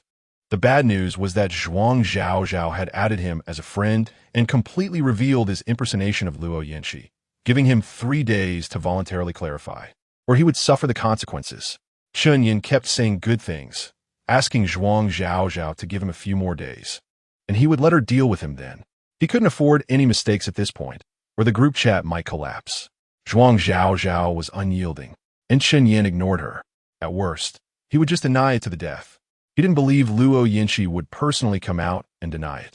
Afternoon, Tanjing created a group chat with Jian Mingran and Wang Mingyue in it. Tanjing asked, We have a 3-day holiday, what about you? Same for several schools. Tanjing asked again, Are you going back to Jiangshan? Both girls said they were going back to get some things. Chen Yan also had to go back. He had previously borrowed money from Hao Dawei, who said he wanted to talk in person. Then Jian Mingran shared flight information, asking everyone to buy the same flight. Chen Yan bought a ticket with his remaining 600 plus yuan. He believed that when he returned this time, the gears of fate would start turning. When that time comes, villas, luxury cars, champagne, cigars, with Lin Beiji on his left and Luo Yinshi on his right, he would live a life of unrestrained pleasure. That night, Chen Yan's dreams were sweet. The next morning, at the gate of the University of Finance and Economics, a girl with long flowing hair, wearing a white, waist-cinching, short floral dress, stood gracefully, and every passing boy couldn't help but turn his head. Mingyue, a taxi, stopped by the roadside, and Jian Mingran rolled down the window and waved happily. Hurry up and get in. The driver diligently helped put the suitcase in the trunk. During the drive, He kept turning his head to chat. Jianmin grinned, chattered on and on, asking Wang Mingyue questions, completely ignoring him. After a few minutes of groundwork, she finally got to the point. Mingyue, do you have a lot of suitors at school? Not really a how could that be? The people pursuing me are lined up all the way to the Jiaodong University next door. Wang Mingyue had always been more popular than Jianmin Gran and No. 3 high school. Driven by vanity, she immediately changed her tune. Actually, there are some, and there's even one with good conditions who usually drives a BMW to school. That's great. Did you agree? Not yet. Jianmin Gran smiled mischievously, pinching Wang Mingyue's slender waist. You want to find someone who drives a sports car, huh? Oh no. It's just that I don't think it's suitable. Jianmin Gran changed the subject. How are things with Chen Yan? Wang Mingyue thought of what happened last night and was furious. Frowning. I think he's changed since starting college. I'll see. Jianmin Gran immediately said. Then let me introduce you to his senior, a sunny and handsome guy, 178 centimeters tall, who drives a Jaguar sports car. Let's forget it, he's very generous. He gave me 2 Chanel lip glosses as a gift, and I have one that I haven't used. I'll give it to you. Wang Mingyue looked at the cosmetics she had long liked but couldn't bear to buy. That's great. Why don't you go yourself? Oh, I don't like this style. Let me show you a picture. Wang Mingyue glanced sideways and thought it was okay. She could try to get to know him. But the recording made her feel very guilty. Wouldn't that be unfair to Chen Yan? Jianmin Gran raised 4 fingers. I swear I won't say anything. If I do, I'll be disfigured and become ugly. Then have him add me on QQ. Jianmin Gran smiled happily and immediately leaned towards the door to take out her phone. However, she didn't open a chat app, but Chen Yan's talent show video, Chapter 44. An encounter at the departure lounge. In the departure lounge, the quartet convened. Jianmin Gran, abandoning all pretense, dashed towards Chen Yan with open arms. Regardless of whether Chen Yan extended a welcoming hand, she gleefully embraced his neck. Tan Jing, slightly embarrassed, touched her nose and greeted Wang Mingyue. Good morning, Mingyue. Morning. Wang Mingyue remained stationary, her brow subtly furrowed, seemingly discerning the underlying dynamics. Chen Yan gently patted Jianmin Gran's waist. What are you doing? Are we really that close? Get down. Were it not for the presence of others, Chen Yan might have executed a judo throw. Are you trying to sow discord among my friends? Jianmin Gran acquiesced with an O and reluctantly released her grip, yet remained standing alluringly by Chen Yan's side. Chen Yan, ignoring her, located an unoccupied seat. Jianmin Gran promptly shadowed him, but Chen Yan restrained her arm. Go sit over there. Then, he beckoned Wang Mingyue with a wave. Come here. Wang Mingyue remained rooted to the spot, even averting her gaze. Chen Yan's countenance darkened as he began to count. 1, 2. Before 3 could escape his lips, Wang Mingyue grudgingly approached. Chen Yan, a smile returning to his face, began to inquire about her experiences at the university. In truth, he harbored little genuine interest. His motives were threefold: to alleviate the boredom of waiting, to indulge in a mischievous amusement, and to create an opportunity for Tan Jing and Jianmin Gran to connect. To Chen Yan's profound disappointment, Jianmin Gran remained engrossed in her phone until boarding, completely ignoring Tan Jing's attempts at conversation. 2 hours later, the plane touched down at Jiangxing Airport.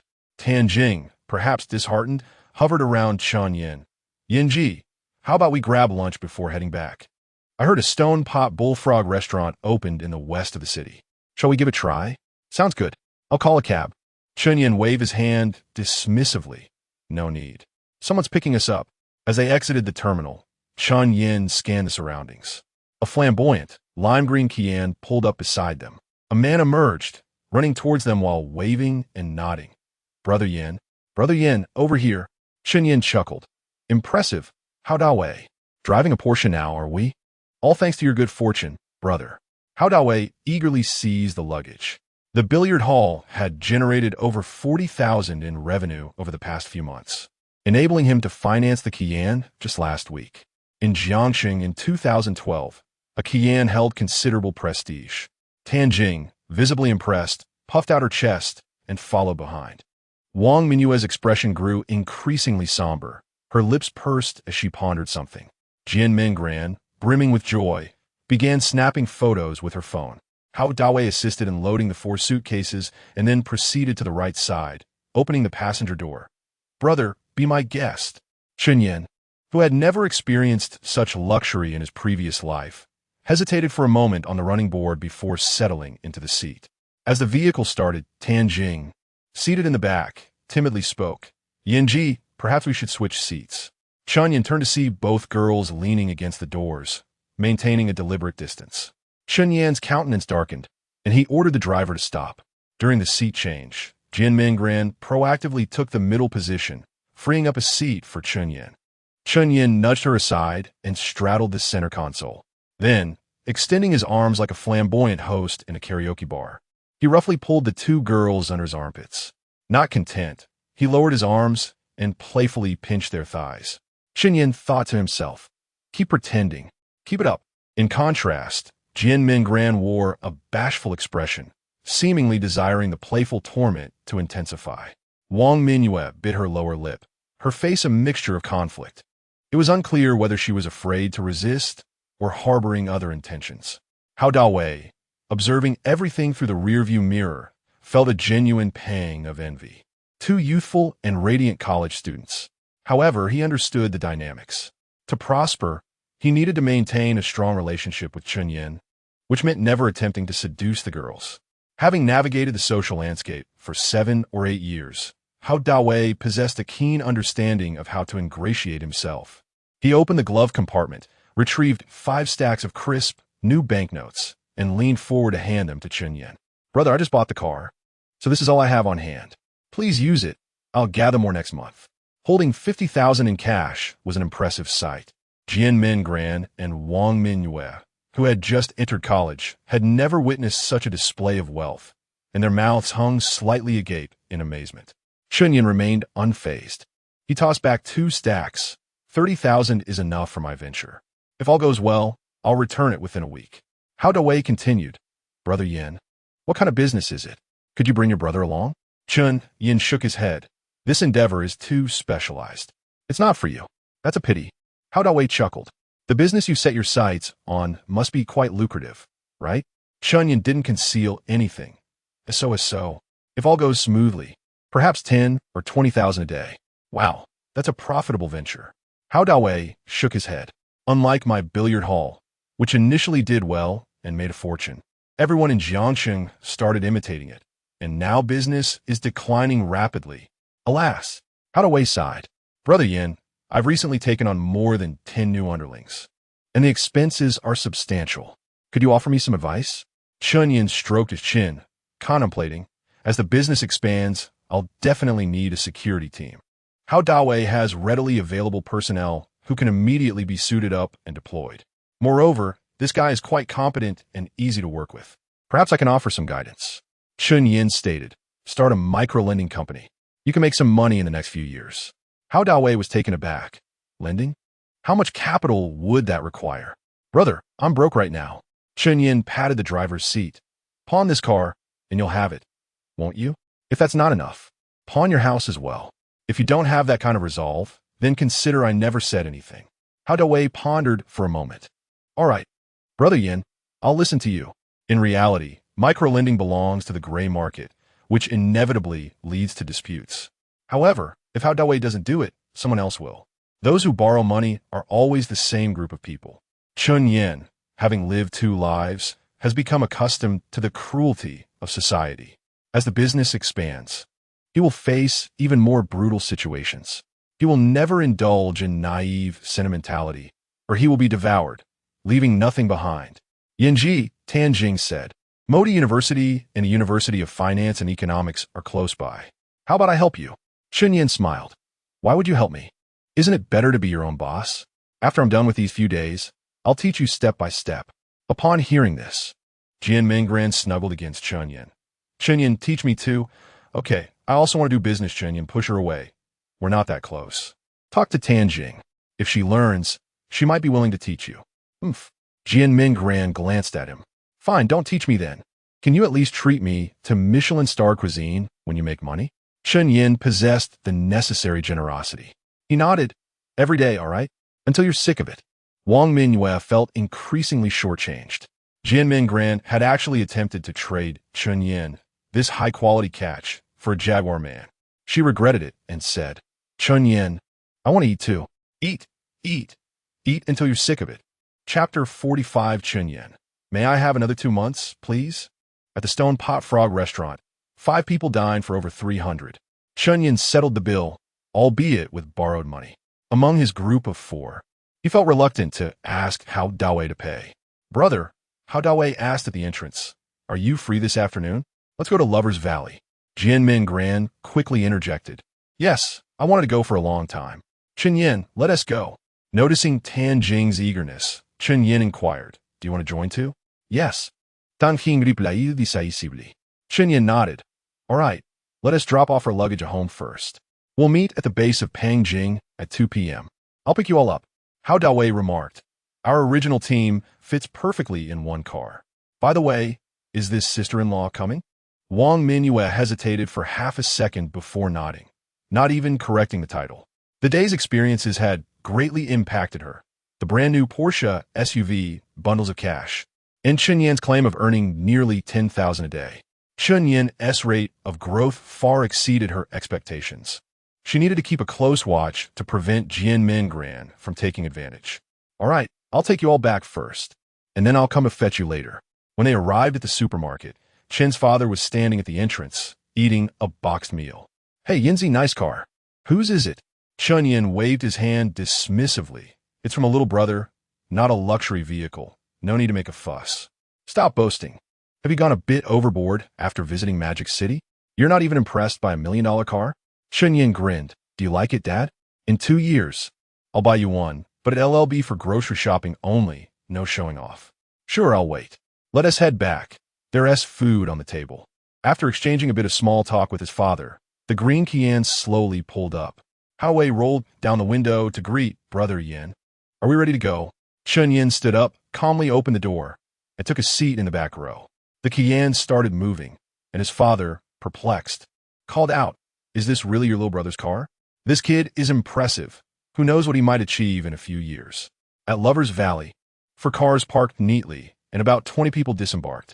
Hao Dawei put his arm around Chen Yan's shoulder and shouted, Call a Brother Yin. Brother Yin. The group of younger brothers echoed loudly, attracting the attention of several tourists. Tan Jing looked on enviously, thinking it was quite impressive. If she recorded it and posted it on QQ Space, all her friends would surely be dazzled. Chen Yan, however, felt a wave of embarrassment wash over him. He thought it was rather foolish. Dawei, why did you bring so many people? Hao Dawei, brimming with pride, replied, I wanted to show you my strength. If anything happens in the future, just give the signal. These brothers will charge ahead for you. All right, Chen Yan raised his hand. You all enjoy yourselves. I'll check out that side. Just as he turned to leave, Jian Gran caught up, linking her arm with his. Chen Yan, I know there's a wishing pond ahead. They say it's very effective for business people. Let me take you there. After winding through the paths for over 10 minutes, Chen Yan found himself in front of a dilapidated pond, its surface strewn with withered bamboo leaves. A desolate sight that suggested it had been neglected for over half a year. Jian Gran, does this look effective? Chen Yan questioned. Jian Gran covered his eyes with her hand. Really, don't talk, hurry, and make a wish. Thinking that since he was already there, Chen Yan mumbled a wish for everything to go smoothly with the online supermarket. As soon as he finished speaking, something soft and sticky pressed against his lips, accompanied by a sweet fragrance that wafted into his nostrils. Chen Yan, experienced in such matters, quickly realized what was happening. Logically, he should have pushed her away. After all, she was the goddess his brother had longed for over 6 years, and being seen would not be good. But emotionally, he found it hard to resist. Having been reborn for 3 months, this was the first time he encountered something so intimate, and he even considered succumbing to the temptation. No, he must not yield. If he didn't firmly reject this and provide some stern guidance, this audacious girl might go too far in the future. If it were in front of Tan Jing, their friendship would be irreparably damaged. Chen Yan grasped her shoulders firmly and pushed her away. Jian Gran, are you out of your mind? Do you even know what you're doing? Jian Gran was already lost in her own world, disregarding his concerns. as she drew closer again. 50 meters ahead, on a stone staircase, Tanjing stood frozen among the bamboo grove. After a few seconds of daze, she suddenly turned back, stopping Wang Minyue, who had followed closely behind. Brother Isnt over here. Let us go back the way we came. As Wang Minyue was about to turn, she suddenly heard a familiar voice from ahead. Chen Yan, are you even a man? Wang Minyue pushed past Tanjing and stepped forward, only to see Chen Yan holding Jianmingran's neck, their lips brushing. She understood everything in an instant and rushed over to grab Chen Yan's hand, pulling him away. After walking for 7 or 8 minutes in a secluded spot, Wang Minyue finally stopped, panting. Chen Yan, were you just kissing Jianmingran? Chen Yan displayed no panic at being caught. Instead, he wore a playful expression. Wang Minyue, we were having a great time. Why did you pull me away? Are you unwell? Wang Minyue stared at him. Chen Yan, I know Jianmingran is provoking you, but could you please keep your distance?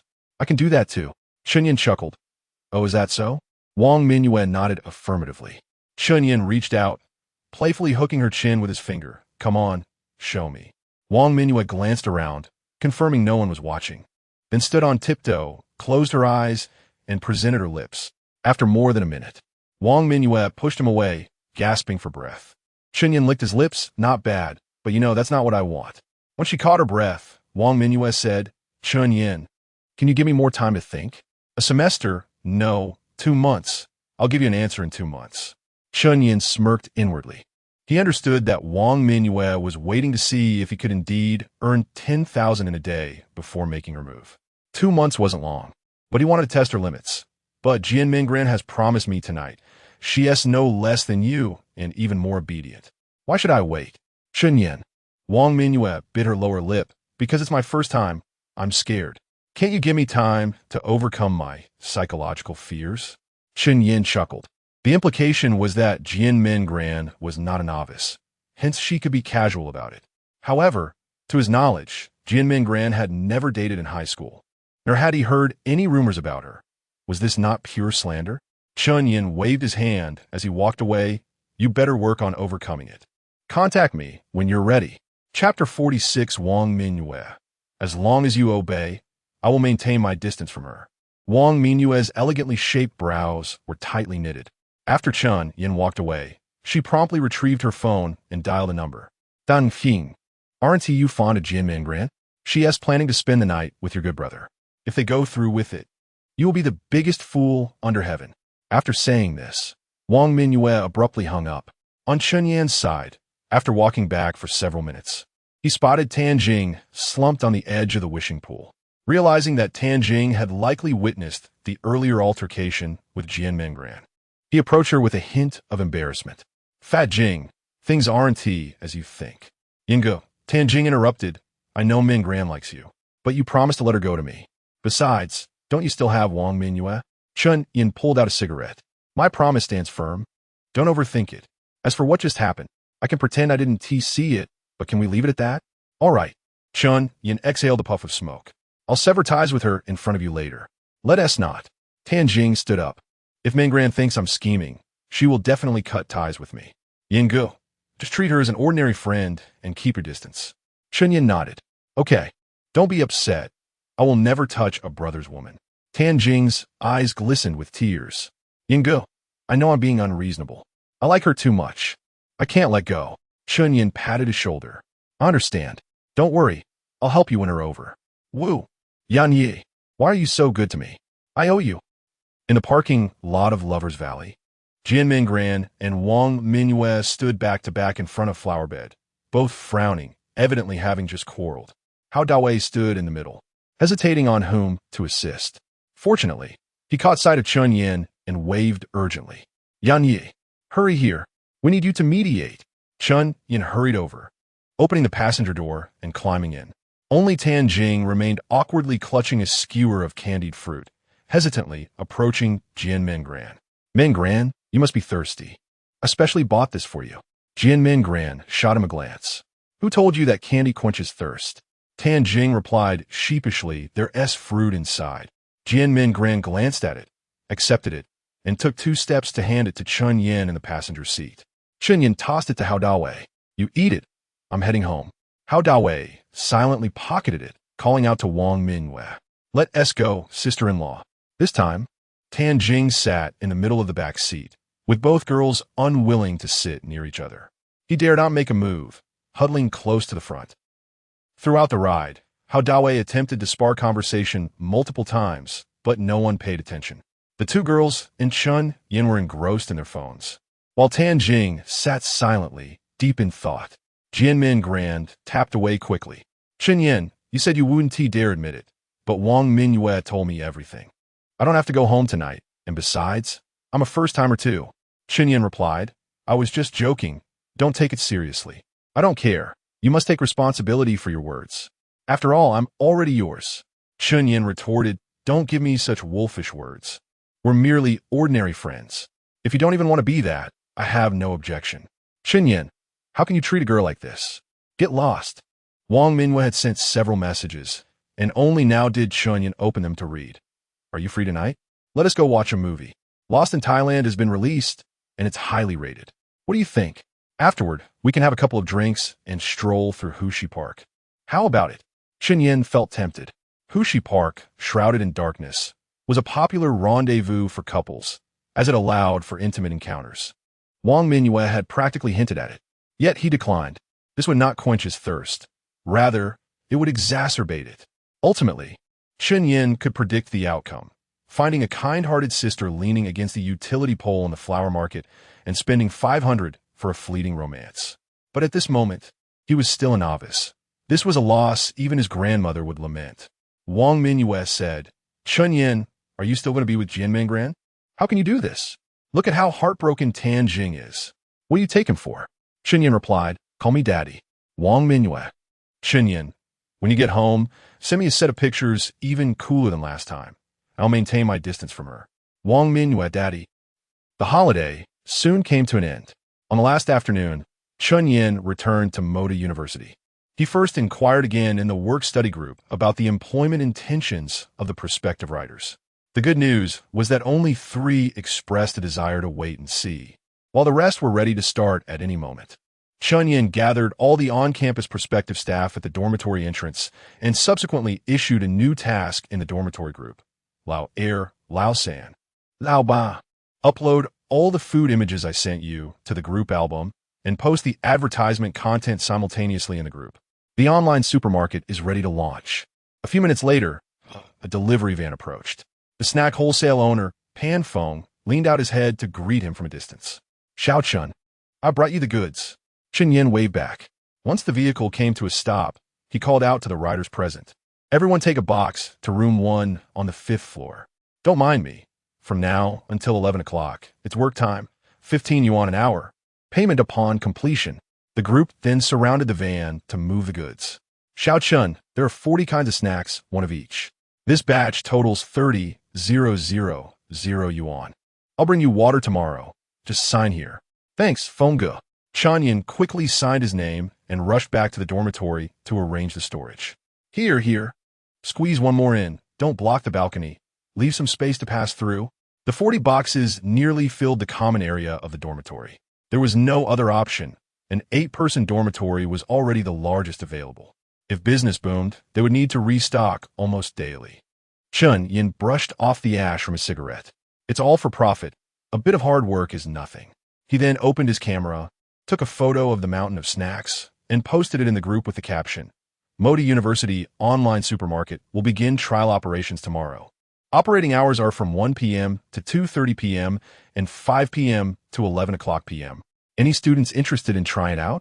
Place your orders in the group, and I'll deliver to your dorm in 10 minutes. If it's late, I'll compensate. Next, Chen Yan casually selected a few bags of snacks and tossed them onto his bed. After waiting a few minutes, he opened his alternate account, took a photo, and posted it in the group, writing, so fast. I just placed my order and it arrived. The snacks are genuine, fresh, and reasonably priced. Thumbs up. As soon as the faux Luo Yanhui commented, numerous others followed suit, and the chat box quickly filled with over 10 new orders. Today, several trusted confidants in the dormitory were absent, especially the CFO. Chen Yan couldn't team manage it alone, so he posted another announcement. Today is not the official sale. Limited to 50 trial orders. First come, first served. Soon, the orders filled up.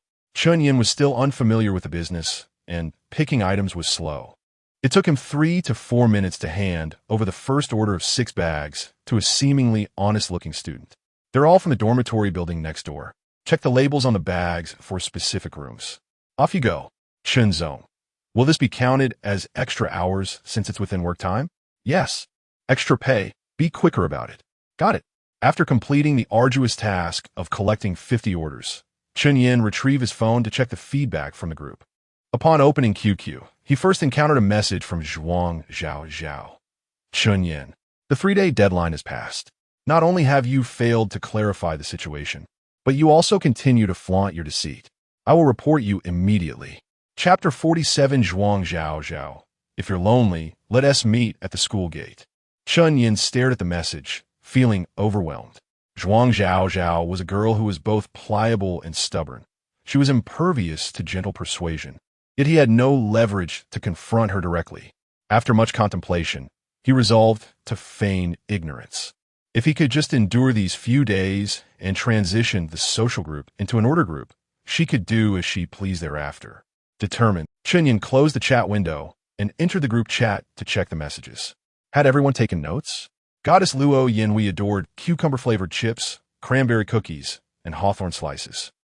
Were there any classmates who managed to snag these items? Please share your experiences. Is this place reliable? I specifically purchased the same items from the school supermarket, and they were approximately 10 cheaper, with the expiration dates all within a month, and delivery was prompt directly to the dormitory. I have booked the first wave of delivery for tomorrow at 1 p.m. to dorm 603. In the girls' dormitory, Zhuang Zhao muttered under her breath, "Damn Chen Yan, stinky Chen Yan, despicable Chen Yan, fraudulent Chen Yan." Hey, Zhao, are you talking about Chen Yan? It was a girl who had unsuccessfully sought Chen Yan's contact information in the cafeteria last time.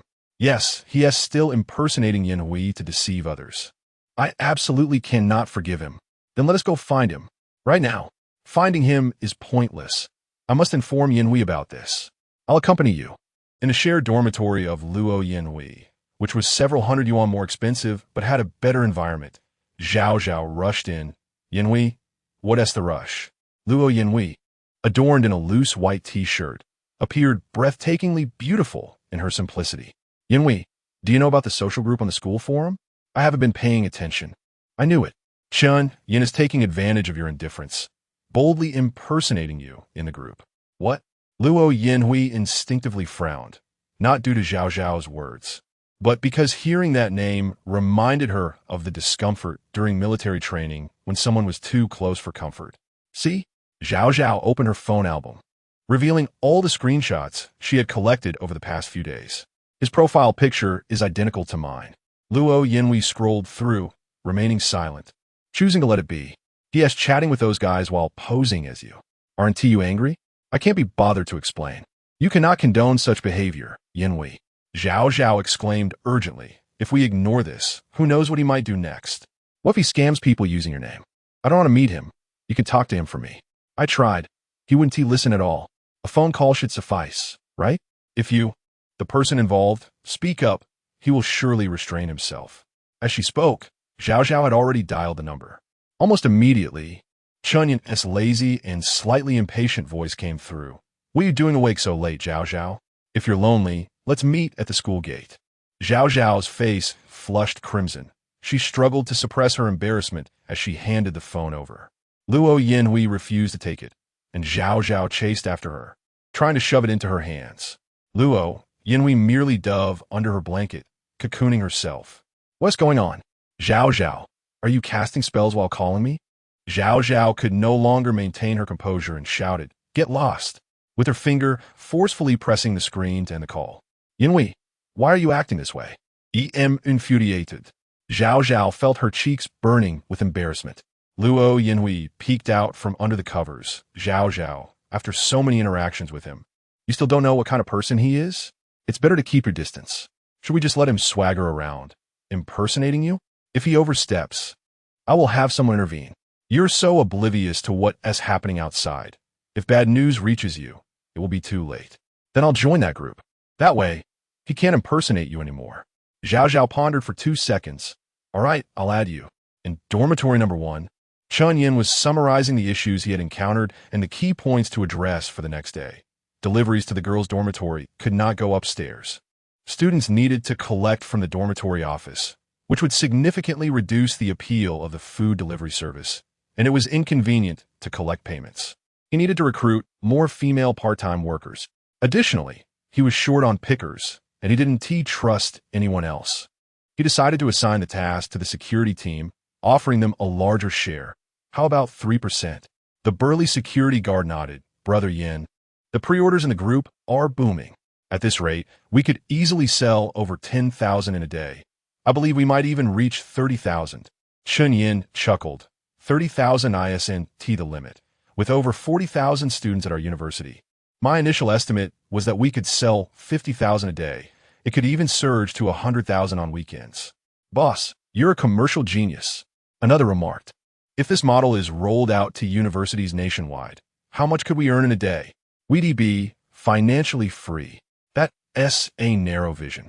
What do you mean by that? The vision is too small, Chen Yan replied. This model could be expanded to every household, representing a market worth trillions. But it requires vast amounts of capital support. That's a discussion for another time. If these next 2 years go smoothly, I'll pursue it. At that point, I'll still be the CFO. Brother Yin, remember to bring us along.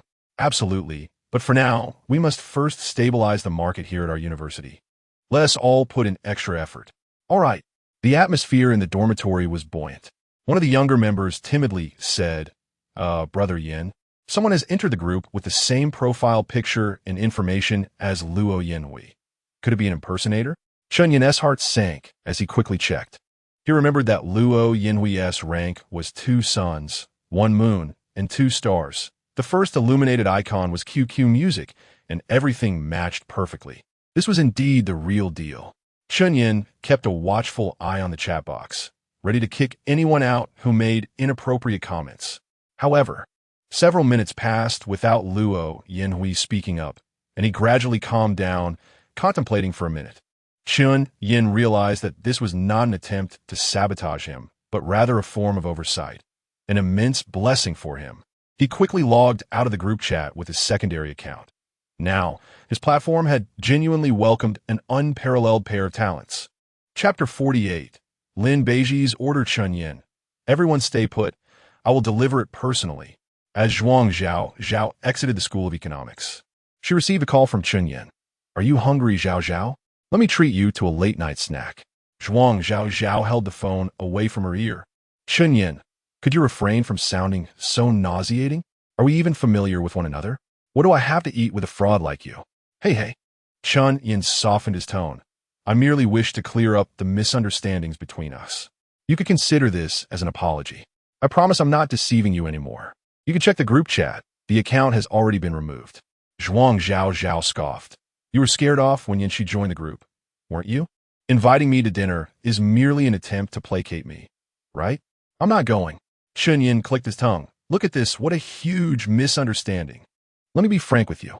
I impersonated Luo Yanxi merely to attract more individuals into the group, so I could carry out my work. As you can see, my products have received rave reviews from classmates. This is mutually beneficial, a marketing strategy, not deceit. Zhao paused for a moment, her tone slightly softening. I still want to dine with you. Your words are so vulgar.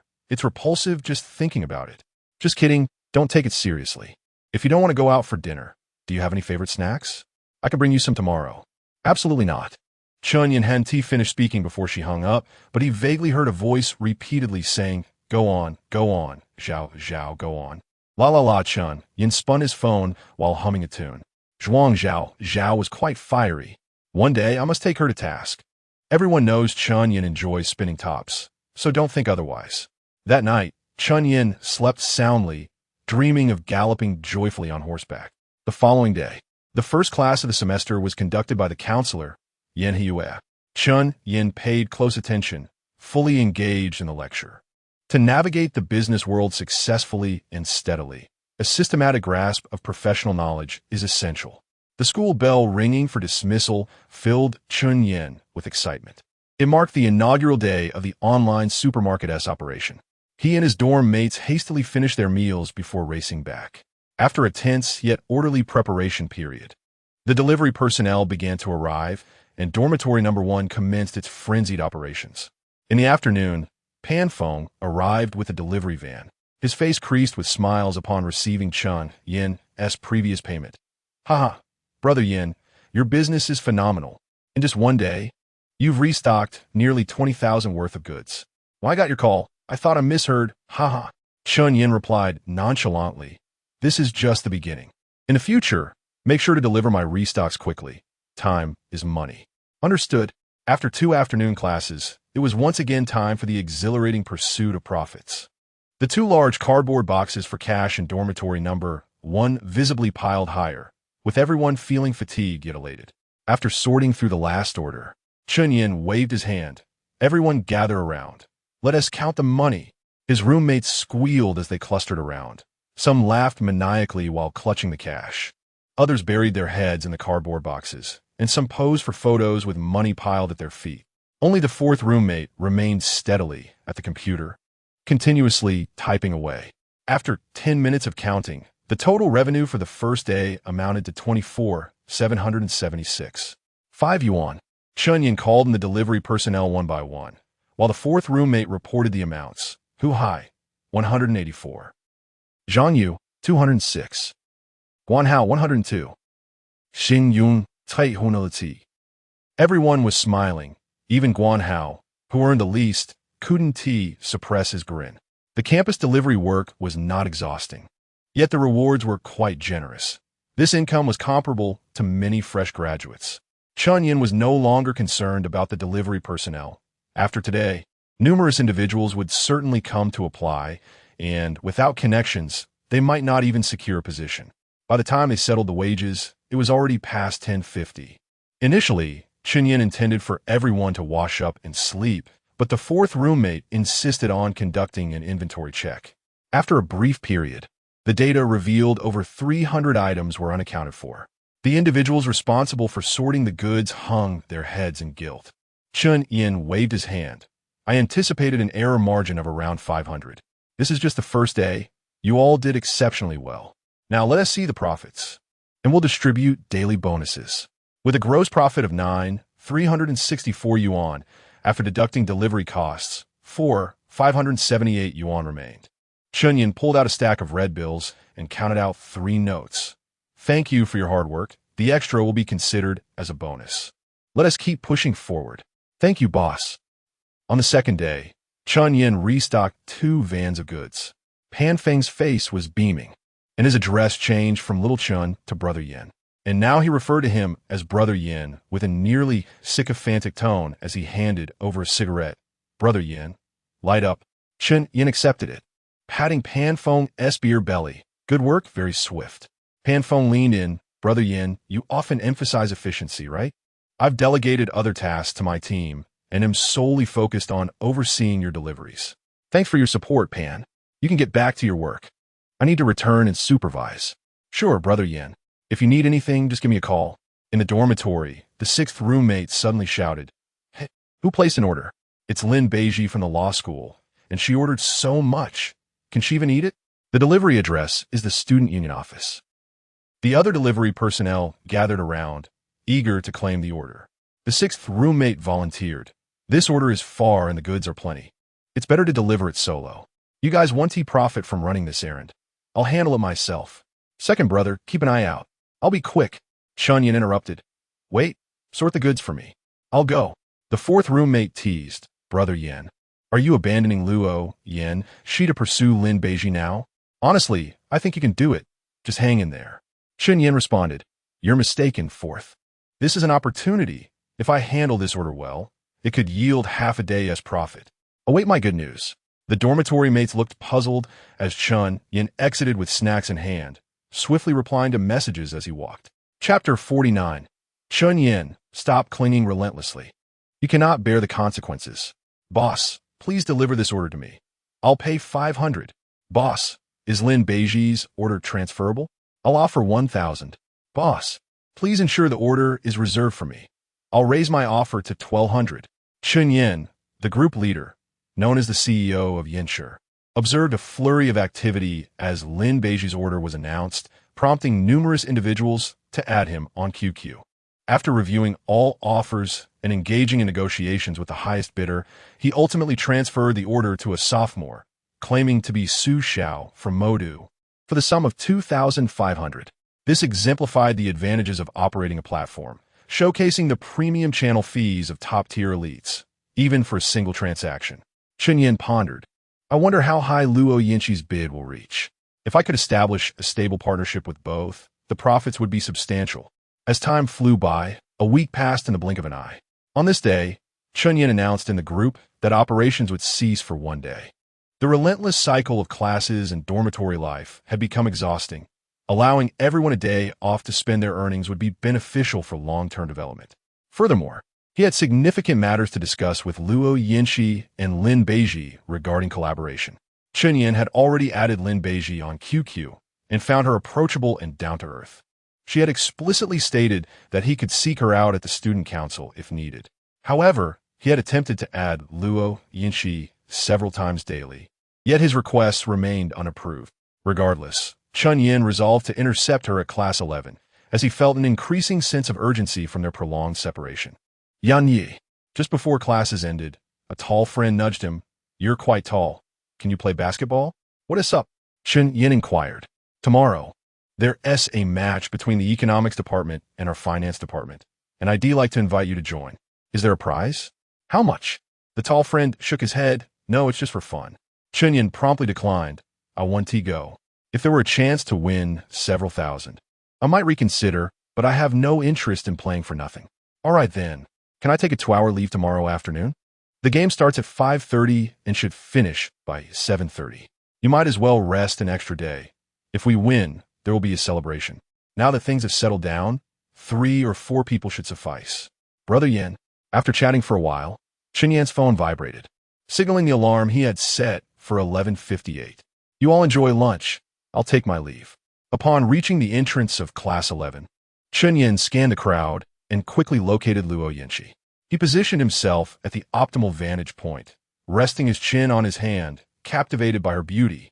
Her hair flowed like the ink of Jiangnan, and her complexion resembled the pristine snow of winter. The more he gazed, the more he longed to embrace her tenderly. Just then, the bell rang, and as Luo Yinshi stepped out of the classroom, Chen Yan immediately approached her. Hello, Luo Yinshi. It's nice to see you again. Chen Yan believed he wore a warm and harmless smile, but Luo Yinshi merely glanced at him and quickened her pace, as if she had encountered a plague. Hey! Chen Yan quickened his steps to keep pace. I mean no harm. Can we have a proper discussion? All right, I want to speak. Can I at least treat you to a meal? I'll maintain a distance of 1 meter. Is that acceptable? Chen Yan. Just as they exited the teaching building, a familiar voice called out, and Chen Yan looked up to see Zhao striding towards him, visibly furious. You've grown quite audacious, haven't you? Following and harassing Yinshi. Do you believe I want to teach you a lesson? Chen Yan raised his hands defensively. You're exaggerating. I genuinely wish to invite Luo Yinshi to dinner. There's absolutely no inappropriate behavior. Can't you see she has no interest in you? Besides, who would desire your invitation? Zhao warned sternly. I officially advise you to refrain from bothering Yinshi. If this escalates unpleasantly, you will not be able to bear the consequences. Yinshi, let us go. Chen Yan did not pursue them. He sensed Luo Yinshi's attitude was no different from Zhao's.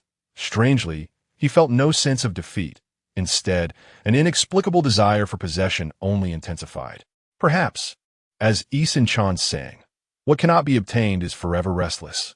Chen Yan indulged in this restlessness, knowing that in this lifetime, he could attain any woman he desired. The student union was not far from the economics department. In a mere 10 minutes. This marked the 3rd time Chen Yan overheard discussions about Lin Beiji.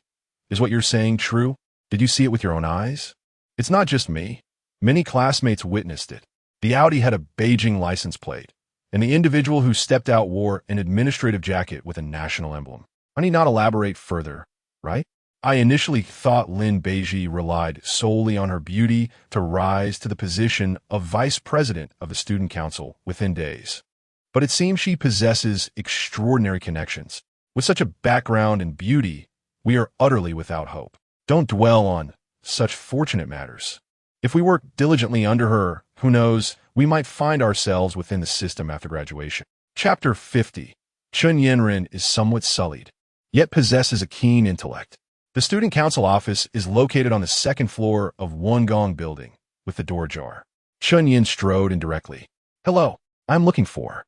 Before he could finish his sentence, his gaze fell upon Lin Beiji, who was tapping away at her laptop in the corner. Lin Beiji, I am Chen Yan. We arranged to meet on QQ. Chen Yan approached and extended his hand. Lin Beiji's smile was reminiscent of the warmth felt during military training, evoking an involuntary urge to smile back. She stood up, but did not reciprocate the handshake. Upon closer inspection, Chen Yan noticed that although she appeared courteous on the surface, there was a hint of disdain and scorn lurking in her eyes, expertly concealed yet still perceptible to Chen Yan.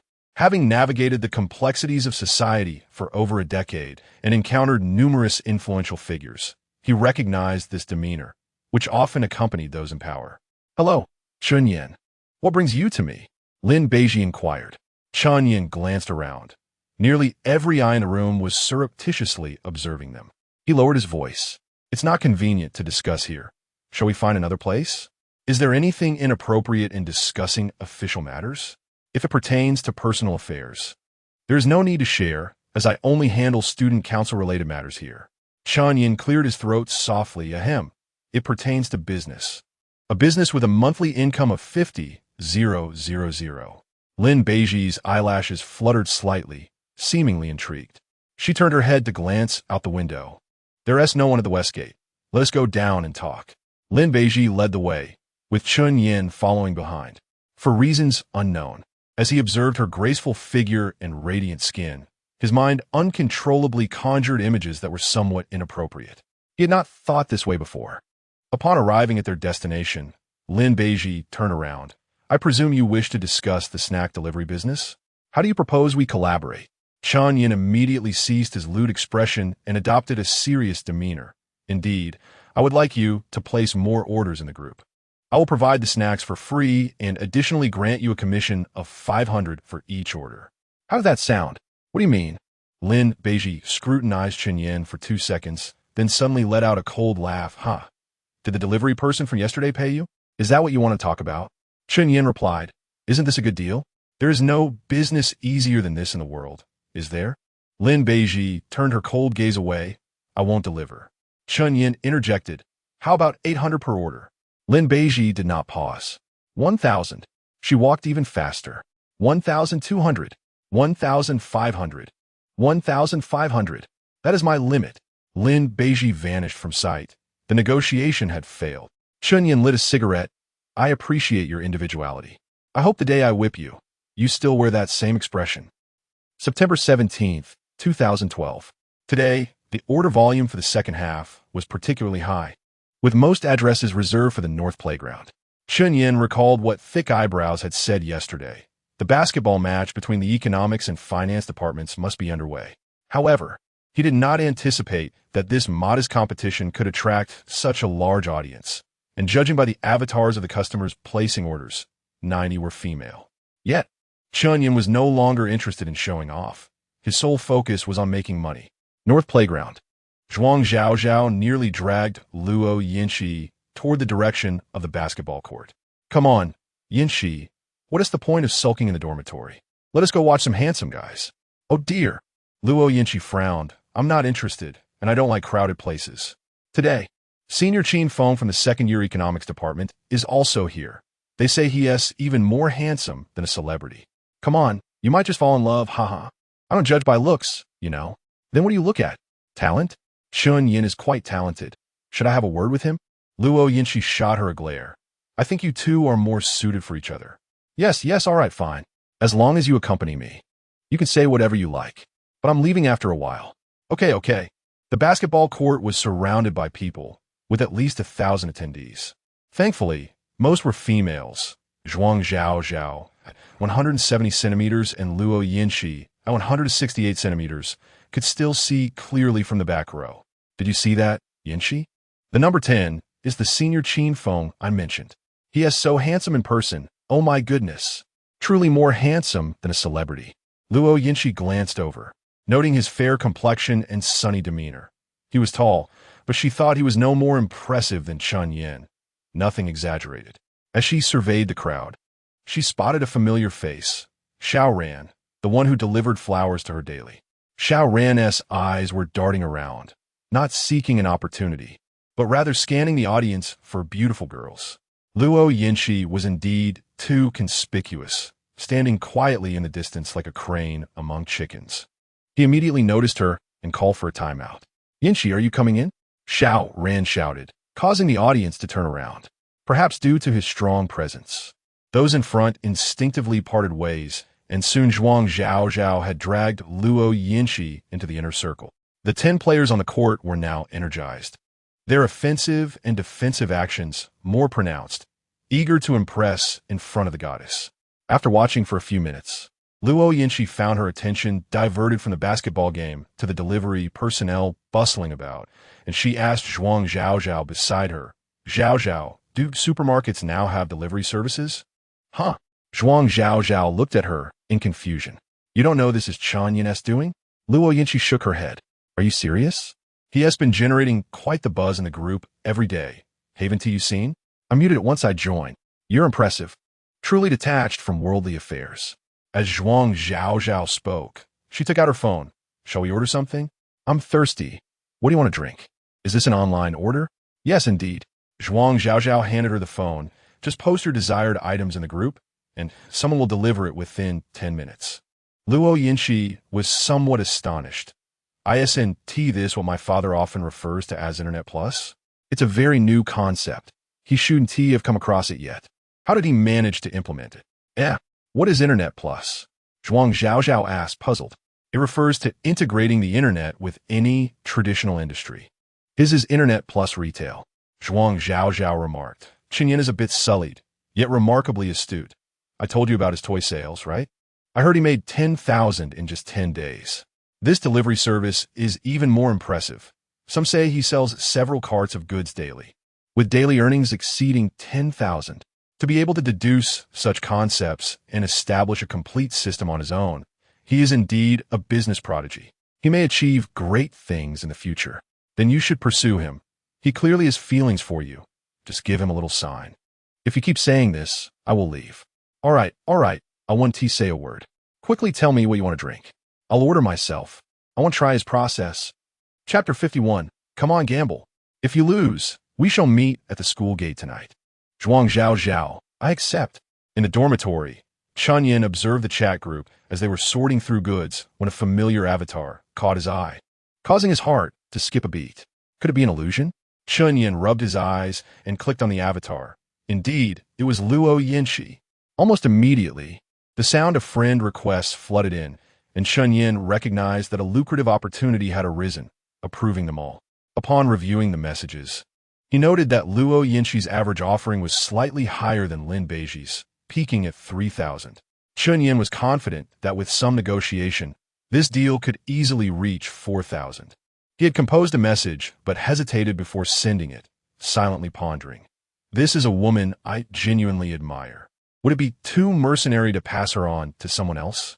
I don't need the extra thousands now. I will handle this myself. Yan Yi, are you going to respond or not? Lao Lu VP. From now on, let me handle Luo Yinshi's orders. I will willingly forfeit a percentage of the commission. Chen Yan swiftly selected snacks, contemplating, what are you thinking? That is your sister-in-law.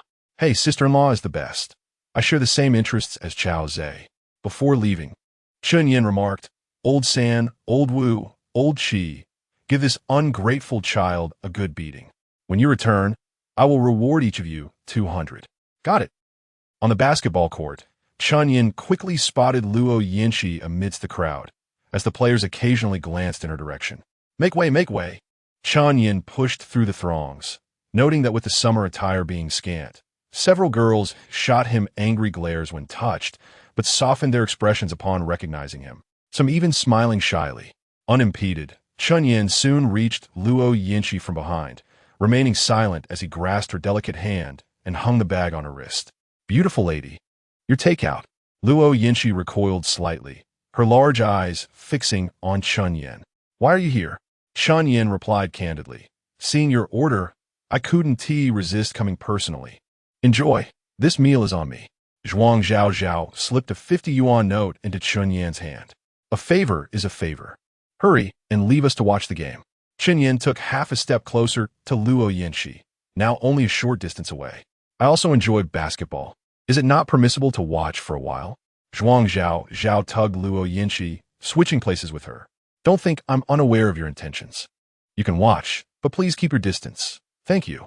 With Zhuang Zhao Zhao, the little firecracker, keeping a watchful eye, Chen Yan found it difficult to make further advances. And Luo Yinchi's expression did not seem welcoming either. He stepped back a bit. All right, what is the current score? Zhuang Zhao Zhao's expression softened slightly. The finance department is trailing by 17 points and has been thoroughly dominated. It's unlikely they'll make a comeback. Chen Yan stretched his neck. It doesn't matter. I'll step in. You can play basketball? Of course. I'll show you how to overturn a 17-point deficit. Zhuang Zhao Zhao scoffed. Chen Yan, I admit you dance well and sing decently, but given the current situation, even professional players would struggle to recover from this deficit. Are you not exaggerating? Don't believe me? How about a wager? Why not? Zhuang Zhao Zhao raised her chin defiantly. I'll accept any bet you propose. Chen Yan leaned in closer to her ear, whispering, if you lose, we shall meet at the school gate tonight. Are you coming? Zhuang Zhao Zhao's cheeks flushed slightly. I'll come, but you cannot possibly win. And if you lose, what shall be your forfeit? Chen Yan smirked. Whatever you decide. You can even make me a eunuch. Deal. Zhuang Zhao Zhao immediately agreed, but you must swear not to back out. Chen Yan nodded. Let us both swear the most binding oath. Zhuang Zhao Zhao, entirely confident of her victory, invoked her entire family in her vow. After observing several rounds, Chen Yan noted that both teams were merely at the high school level. He was well aware of the system's skill rewards, knowing he could easily dominate these players with a single hand. Thus, he echoed Zhuang Zhao Zhao's vow. Luo Yinchi, oblivious to their wager, merely noticed the two whispering intimately, contemplating that they seemed quite well matched. After watching a couple more rounds, the referee's whistle blew, and a dejected figure approached Chen Yan. You're too good. We can't compete. If you want to laugh, go ahead. Chen Yan chuckled and patted the player's shoulder. You all have performed admirably. Now it's my turn to lead you to overturn the 17-point deficit. Xiao Ran had long been aware of Chen Yan's presence. Seeing him standing beside Luo Yinchi filled him with ire. After being humiliated during military training, he had hoped not to see Chen Yan during this basketball match. But here he was, seemingly inviting humiliation upon himself. Overturn a 17-point deficit? Did I hear you correctly? Chen Yan, if you can even tie, I'll call you father. Accepted. Chen Yan smiled, audibly challenging him. Fine. Xiao Ran hissed. If you lose, you must call me father. Only if you can win. This freshman seems overly confident. Qin Feng chuckled lightly. With all due respect, the overall skill level of your finance department lags behind by more than one tier. I have been holding back. Otherwise, the score would have exceeded 20. Having observed Qin Feng's aggressive playstyle and numerous shots, Chen Yan understood his intentions to impress Luo Yinchi. He did not relent. If you're unconvinced, wager alongside him. There's no need for needless chatter. Wow. The crowd erupted in astonishment. It was well known that Qin Feng was a renowned school idol at Magic University, with a favorable background, striking looks, and acknowledged basketball prowess, earning him many admirers. Chen Yan had garnered significant attention on the forums, with his street dance and singing videos topping the charts, accumulating over 5,000 comments, marking him as one of the most prominent newcomers. Xiao Ran was also a well-known figure, famously driving a Porsche 911 to school. Known for his ostentatious style, and having once displayed heart-shaped rose arrangements beneath Luo Yinchi's dormitory. Thus, the stakes set by the three drew an excited crowd, many of whom had already taken out their phones to record the moment. I accept. Qin Feng's 3 words heightened the atmosphere, with cheers erupting akin to a renowned star's concert. Chapter 52. Keep your eyes peeled. This move will be dazzling, good heavens. This showdown of the three campus heartthrobs vying for dominance is incredibly electrifying. It's giving me goosebumps. Me too, me too. Who to support is such a dilemma. I adore Senior Chen Feng's style, but Chen Yan's roguish charm is also irresistibly captivating. What to do? I'm from the finance department. Although I'm eager to support Chen Yan. Given the current situation, winning seems virtually impossible unless a miracle occurs. Chen Yan established an online supermarket as soon as he entered university. I dare say his IQ surpasses everyone present. Would he engage in such a gamble without being certain of victory? I'm backing him. I also believe Chen Yan has a chance. Have you seen him breakdancing? That explosive power is simply a miniature cannon. His physical prowess is overwhelming. I concede he's quite energetic, but the score is what it is, and only the last quarter remains. If he can win, I'll address him as father.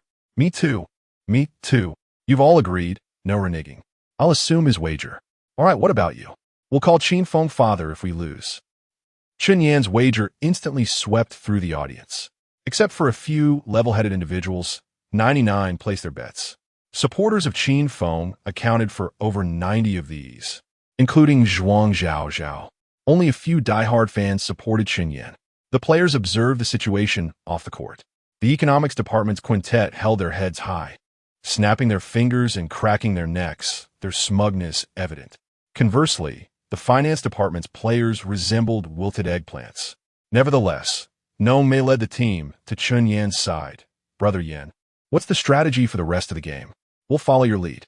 Chen Yan stated, just focus on defense with all your might. Leave the offense entirely to me. Nong Mei nodded, they can't out-rebound me. I'll get the ball to you as soon as I secure it. Good. Everyone, perk up. We can win.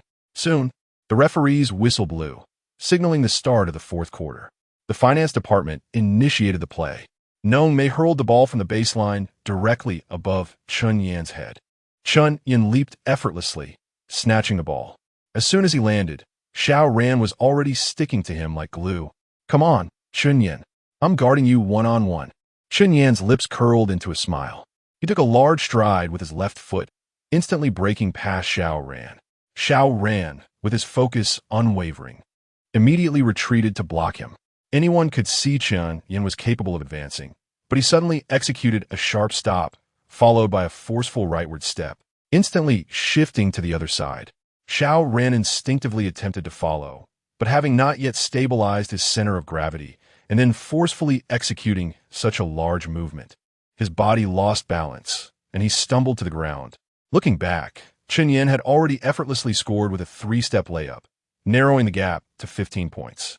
Xiao Ran, sensitive about his image, felt a blush of shame on his face from the snickers of the audience.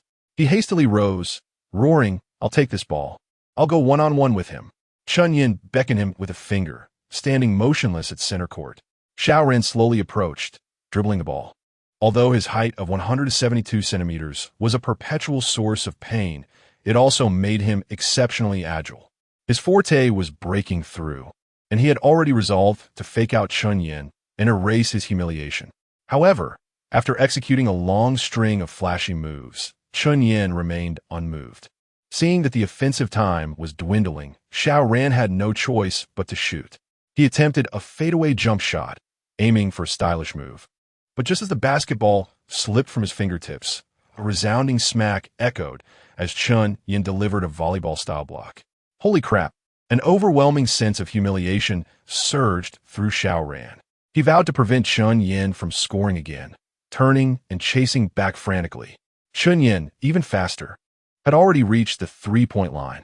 He deliberately waited, not shooting, until Xiao Ran was almost within reach, then lightly leaped. Smack! Eager to retaliate with a chase-down block, Xiao Ran swung his arm. He made contact, but with Chen Yan's hand. The basketball remained unaffected, gliding smoothly towards the basket with an inward spin. Swish! A clean shot. Whistle. The referee blew the whistle. A foul. 3-1. Chen Yan steadily sank the free throw, narrowing the score to 11 points. However, only half a minute of game time had elapsed. There were not many cheers from the sidelines, but those who did were exceptionally excited.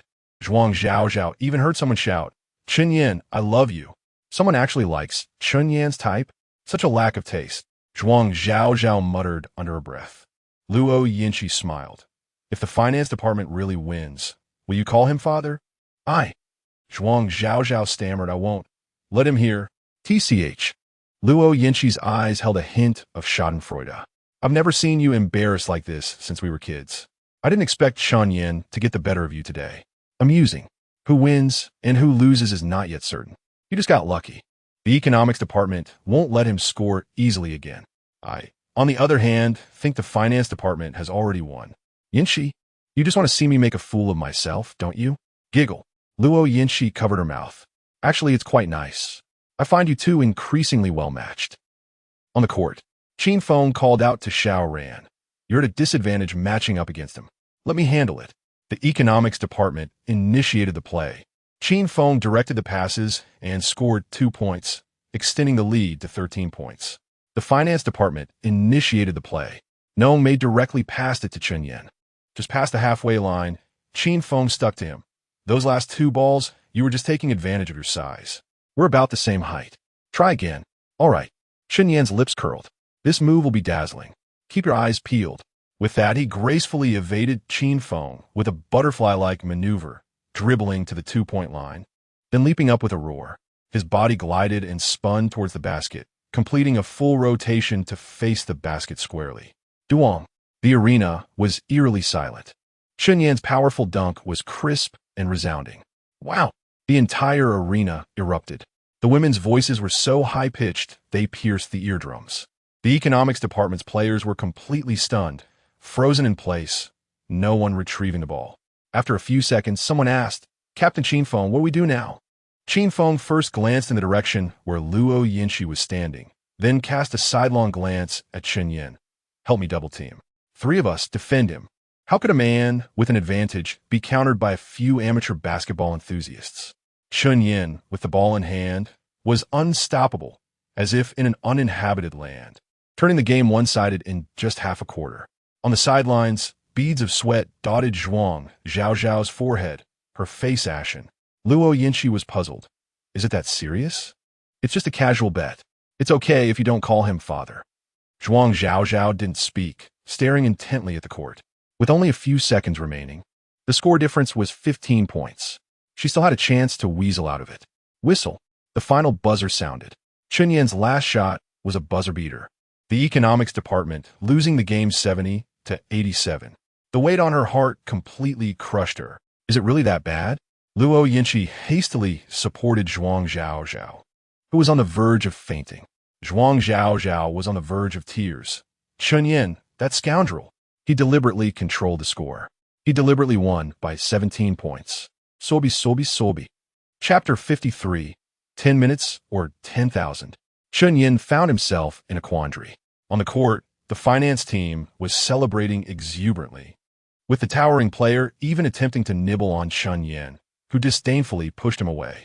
Meanwhile, the economics team stood by like mere minions. After enduring the harsh realities of society for over a decade, Chen Yan was no Navi lamb.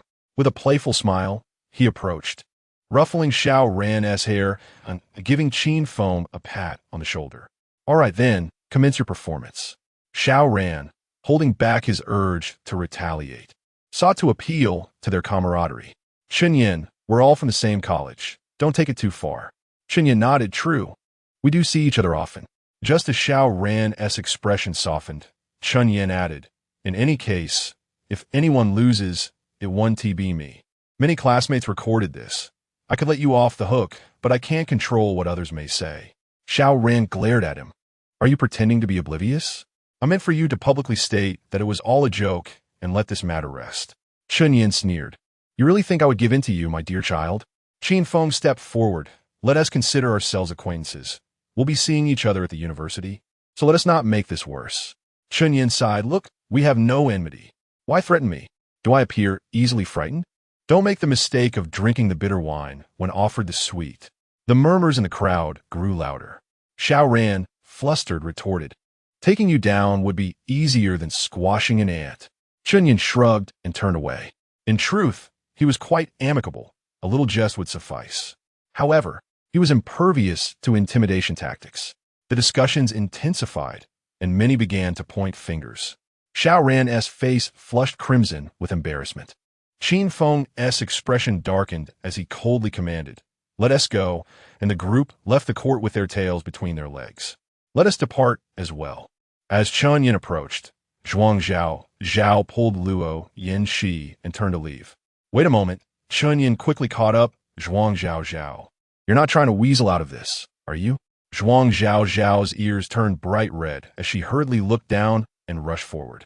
Luo Yanxi deliberately slowed her pace. "Zhao, he's calling you." Feeling Chen Yan right behind her, Zhuang Zhao let go of Luo Yanxi's arm and fled in panic. Chen Yan did not pursue her, but instead halted before Luo Yanxi. "By the way, have you eaten? Allow me to treat you to hot pot." "I have," Luo Yanxi replied, quickening her pace and leaving Chen Yan behind to sigh. Upon returning to the dormitory, Zhuang Zhao sent a message. "Chen Yan, I know you won the bet, but can we change the punishment?" "Anything but that. I'll do anything." Chen Yan replied, "No more nonsense. Clean yourself up. I expect to see you at the school gate by 9. If not, you'll have broken your oath." Zhuang Zhao. "Breaking it is breaking it. I was just joking." Chen Yan, "Haha. Fine, we've both involved our families. You know how the saying goes? If something unfortunate happens at home, don't blame me." Zhuang Zhao. "Chen Yan, I'm begging you. How about I give you money? 5,000? A full 10,000. I'll hand it to you directly." Chen Yan, "Do you think I'm short on money?" Zhuang Zhao. "Then suggest something. I'll agree as long as it's reasonable." Chen Yan stroked his chin, contemplating. Zhuang Zhao was quite attractive, particularly those long legs, certainly a sight to behold. If something were to transpire between them, it would be a delightful affair. Yet, relying solely on a verbal wager seemed impractical. If she were to back out, he would gain nothing. Better to negotiate something more tangible. "Alas, what a pity." Chen Yan replied, "All right, tell Luo Yanxi to keep me company for 2 hours of conversation, and that will suffice as you fulfilling your oath." Zhuang Zhao, "Okay, I'll give it a try." Zhuang Zhao flung her phone onto the bed and ran her fingers through her hair. "Oh, had I known, I would have made such a vow, especially one so toxic." With a bold face, she resolved to seek Luo Yanxi's help, lest her heart remain in turmoil. Picking up her phone, Zhuang Zhao humbly messaged, "Are you there, Shijie?" Luo Yanxi quickly replied, "Yes, do you need something?" Zhuang Zhao, "Shijie, you understand me best. Could you please chat with Chen Yan for a bit?" Luo Yanyi de Nasche, Busu. Zhuang Zhao, "I'm begging you. Please, if you agree, I promise to serve you faithfully from now on." Luo Yanxi, "What kind of spell has Chen Yan cast on you for you to come and pester me?" Zhuang Zhao, "What? I didn't I lost a bet." Luo Yanxi, "You used me as a wager?" "Truly, my dear sister." Thumbs up emoji. Zhuang Zhao, "Not at all remember when Chen Yan brought snacks?" At that moment, the finance team was trailing by 17 points, and he claimed he could turn it around. I thought it was utterly impossible and bet on it. The wager was to sleep with him if I lost, and I made a rather toxic oath. How could I possibly go through with that? I asked if we could change it, and he only wants to chat with you. Luo Yanxi, "Haha, you're incredibly bold." Zhao, "How could you wager something like that with a boy?" Truly amazed. Zhuang Zhao, "I realize my mistake, Shijie. It's all Chen Yan's fault. Who knew he was such a skilled basketball player? He led me into a trap. I want to do it again. Please help me. Shijie Luo Yanxi. Send me a screenshot of the chat history." Zhuang Zhao, image in JPG format. Luo Yanxi, 2 hours? You might as well go sleep with him. Goodbye. Fuang Thao, no, on here. Don't rush. I'll negotiate. Zhuang Zhao messaged Chen Yan again. "Let us change it," Yanxi declined. Chen Yan, "Then so be it. Prepare for your comeuppance." Zhuang Zhao, "What's your hurry?" After much pleading, Yanxi ultimately agreed, but she said it can only be for 10 minutes. No more, not even a second. Chen Yan was torn. He pondered whether to choose 10,000 or the fleeting 10 minutes. Ultimately, he opted for the latter. Damn, this is costlier than hiring a model. Chen Yan grimaced, but her words made him willing to indulge a little. Chen Yan replied, All right, consider it settled." Chapter 54. Drinks are on me tonight. Dressed seductively, Zhuang Zhao promptly messaged Luo Yanxi. Sister Shi, it's settled. 10 minutes. Much appreciated. Love you. Luo Yinshi. After a brief interval, Chen Yan inquired again, why haven't I received a friend request yet? Have you two finalized things? Zhuang Zhao retorted. You expect Yinshi to proactively add you? Dream on. Add her yourself. Chen Yan excused Zhuang Zhao's impudence, knowing that in the days to come, she might face his retribution. Composing himself, Chen Yan added Luo Yinshi's QQ account. Moments later, he received a notification of successful addition. After carefully considering his words, Chen Yan sent a message. If memory serves, this is the 22nd time I've attempted to add your QQ. Finally, success. I'm overjoyed.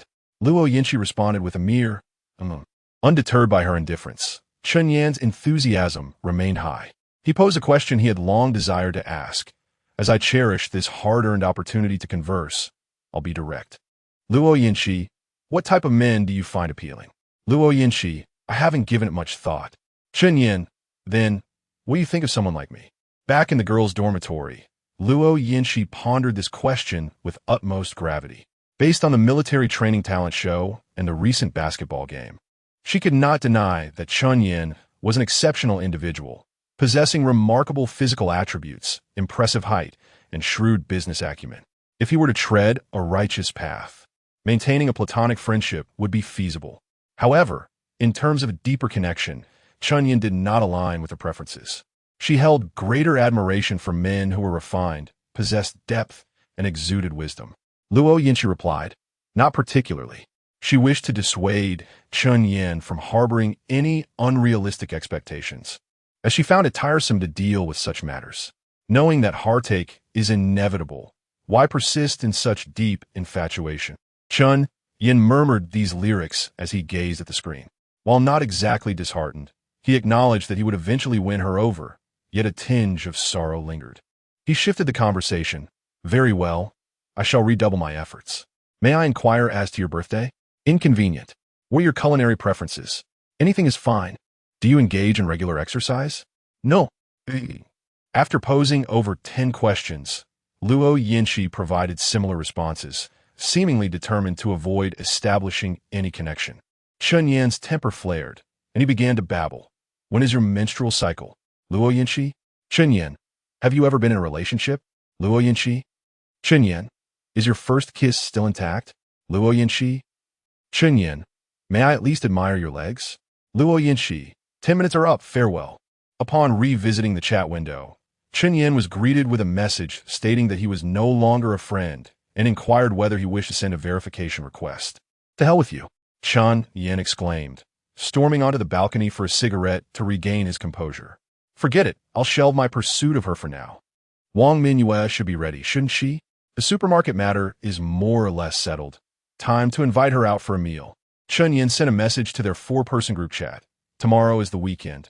Let's go out for drinks, my treat. Jian Mingran was the first to reply. Sounds great. Where?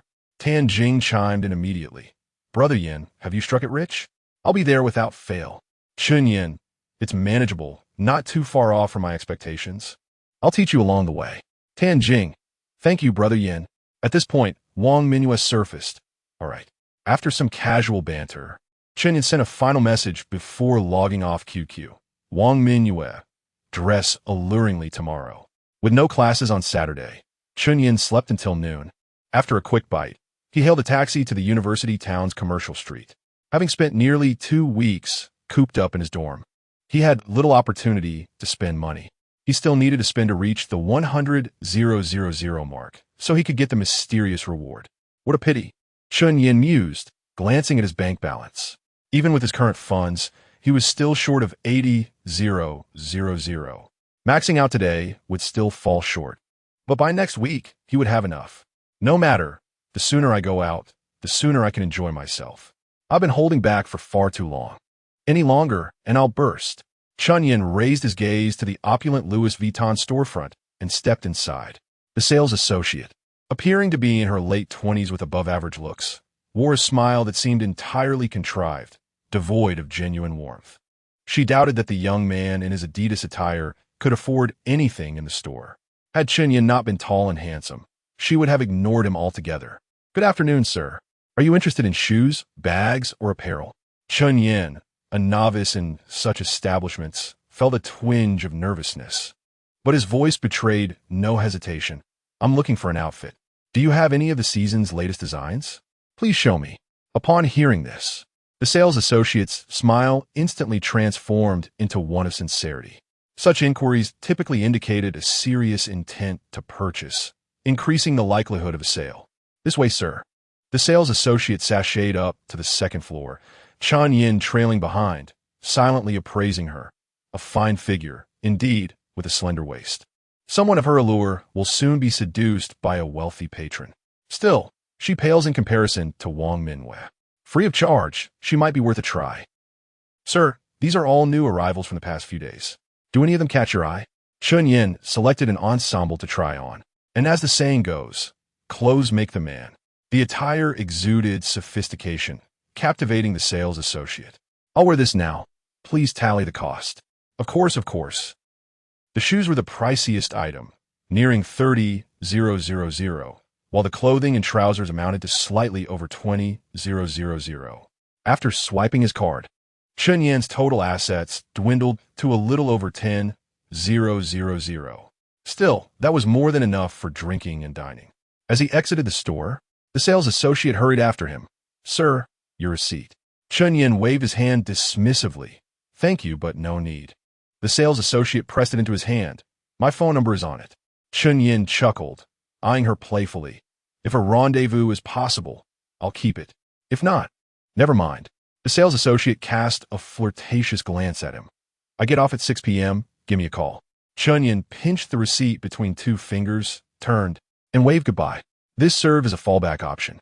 If Wang Minwei proved uncooperative, she would suffice. Not far from the Louis Vuitton store. In a women's clothing boutique, Wang Minwei stood before a mirror, scrutinizing her reflection. This was her first time trying on a bodycon dress. It was undeniably flattering, accentuating her hips and waist, but she felt the hem was too short, inducing a sense of embarrassment. You look absolutely stunning in coral pink, my dear. If I had your complexion and figure, I'd never take that dress off. Not that I'm just trying to make a sale, but you truly look radiant. If you wore that on a date, your boyfriend would be utterly smitten. Wang Minwei recalled Chen Yan's words, dress seductively. She knew what he meant and was prepared. Provided Chen Yan genuinely earned 10,000 in a day and formally confessed his feelings for her. Very well, I'll take it. In another women's clothing store, Jin Mingran also paid for a set of JK uniform. Since Chen Yan favored sensuality, she would cater to his preferences. Chapter 55. On the left, JK. On the right, body-hugging skirt. The dining establishment was a high-end private restaurant situated directly across from Magic University. The appointment was set for 6 o'clock, and Wang Minwei arrived at 5:50, standing elegantly at the school gate. Passers-by, students from Magic University, were visibly captivated. Xiao Ran had also arranged to go out for a night of dancing and drinking with a few friends. As he walked, his eyes wandered, and when they fell upon Wang Minwei, his body instantly froze. Wow, what a sight! The others followed his gaze, exclaiming in astonishment, Goodness, those legs, that waist, that little skirt, simply irresistible. Indeed, it was hard not to swallow in admiration. Isn't she from our school? One remarked, having never seen her before. Xiao Ran nodded. I know the few pretty girls in our school. She must be from another institution, but that's even better. As he attempted to approach her, a boy with curly brown hair quickly grabbed his arm. Ran, don't forget you have Luo Yanhui. Let me have this one. Xiao Ran turned his head. I'm determined to win Luo Yanhui over, but she doesn't acknowledge me right now. Before this, I was single. After taking a couple of steps, he was pulled back again. I'm also quite keen on her. Let us see who wins her over. Before he could finish, a girl in a JK uniform bounced towards them. The curly-haired boy tugged at Xiao Ran's arm. Wow, this one's gorgeous too. Brothers, let us each take one. Xiao Ran's eyes darted around. Uniforms have their own charm. You can have the one in the skirt. All right. They approached and took out their phones. Xiao Ran said, Hello. Could I have your contact information? Jin Mingran shot him a glance. Sorry, but I don't add people. The curly-haired boy then asked Wang Minwei, Can I add you on QQ? Wang Minwei ignored him entirely. The atmosphere was awkward. Yet Xiao Ran remained unfazed. He pulled out his Porsche car keys. I mean no harm, just wish to befriend you. How about a drive along Jiang Road? The curly-haired boy mimicked him, revealing his Mercedes keys. I have a coupe. I'll take you. However, their usual tactics fell flat this time. The two girls merely glanced at them before shifting their attention elsewhere. Just as Xiao Ran was about to speak again, a familiar voice called from behind. How about I take you for a drive? Though I don't have a car, we can walk. Jian Mingran turned in surprise to see Chen Yan bounding over, enthusiastically embracing his left arm. Okay, Yanhua, Wang Mingyue, not to be outdone, stepped forward and wrapped her arms around Chen Yanhua's right arm. Then let us go. Chen Yanhua waved his fingers. Goodbye, ladies. Xiao Ran, watching Chen Yanhua leave with both girls, punched a lamppost in frustration. That idiot again, damn it. The curly-haired boy looked equally discontented. Ran?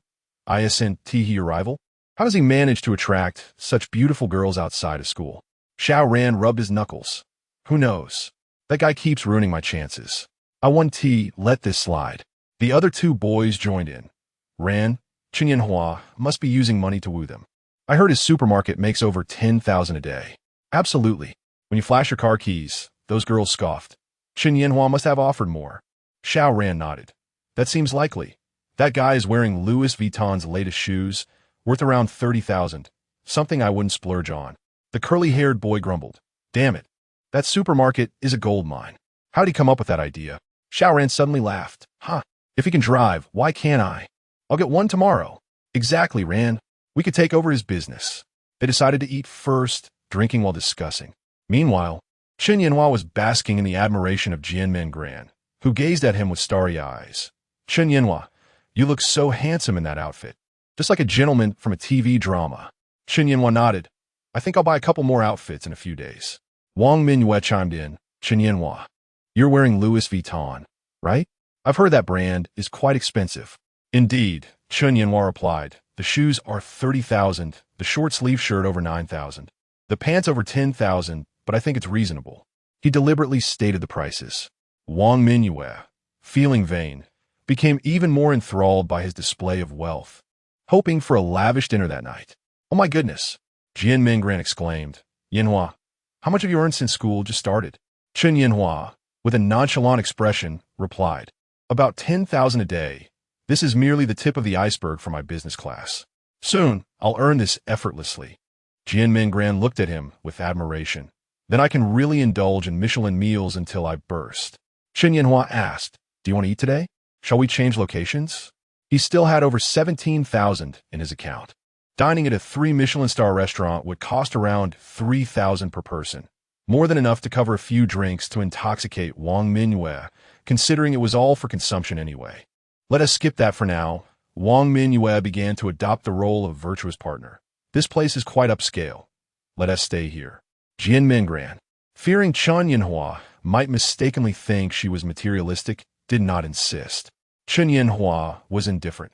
He was fine with any place, adhering to the principle of proximity. He led the two girls clad in JK and body-hugging skirts into the prearranged private restaurant. Just as the dishes were served, Tan Jing arrived, and the four of them enjoyed a bottle of red wine before transitioning to the popular Dolly Bar in the university town. By a little past 8, the bar was nearly 70 full. Chen Yanhua chose a corner table, mainly to avoid unwanted attention, and wrapped his arm around Wang Mingyue's slender waist. Walking past envious gazes. Mingyue, please have a seat, he said, his eyes filled with affection and voice gentle, even helping her adjust the sofa. Today's plan was to progress swiftly. The previous aloof attitude would not suffice.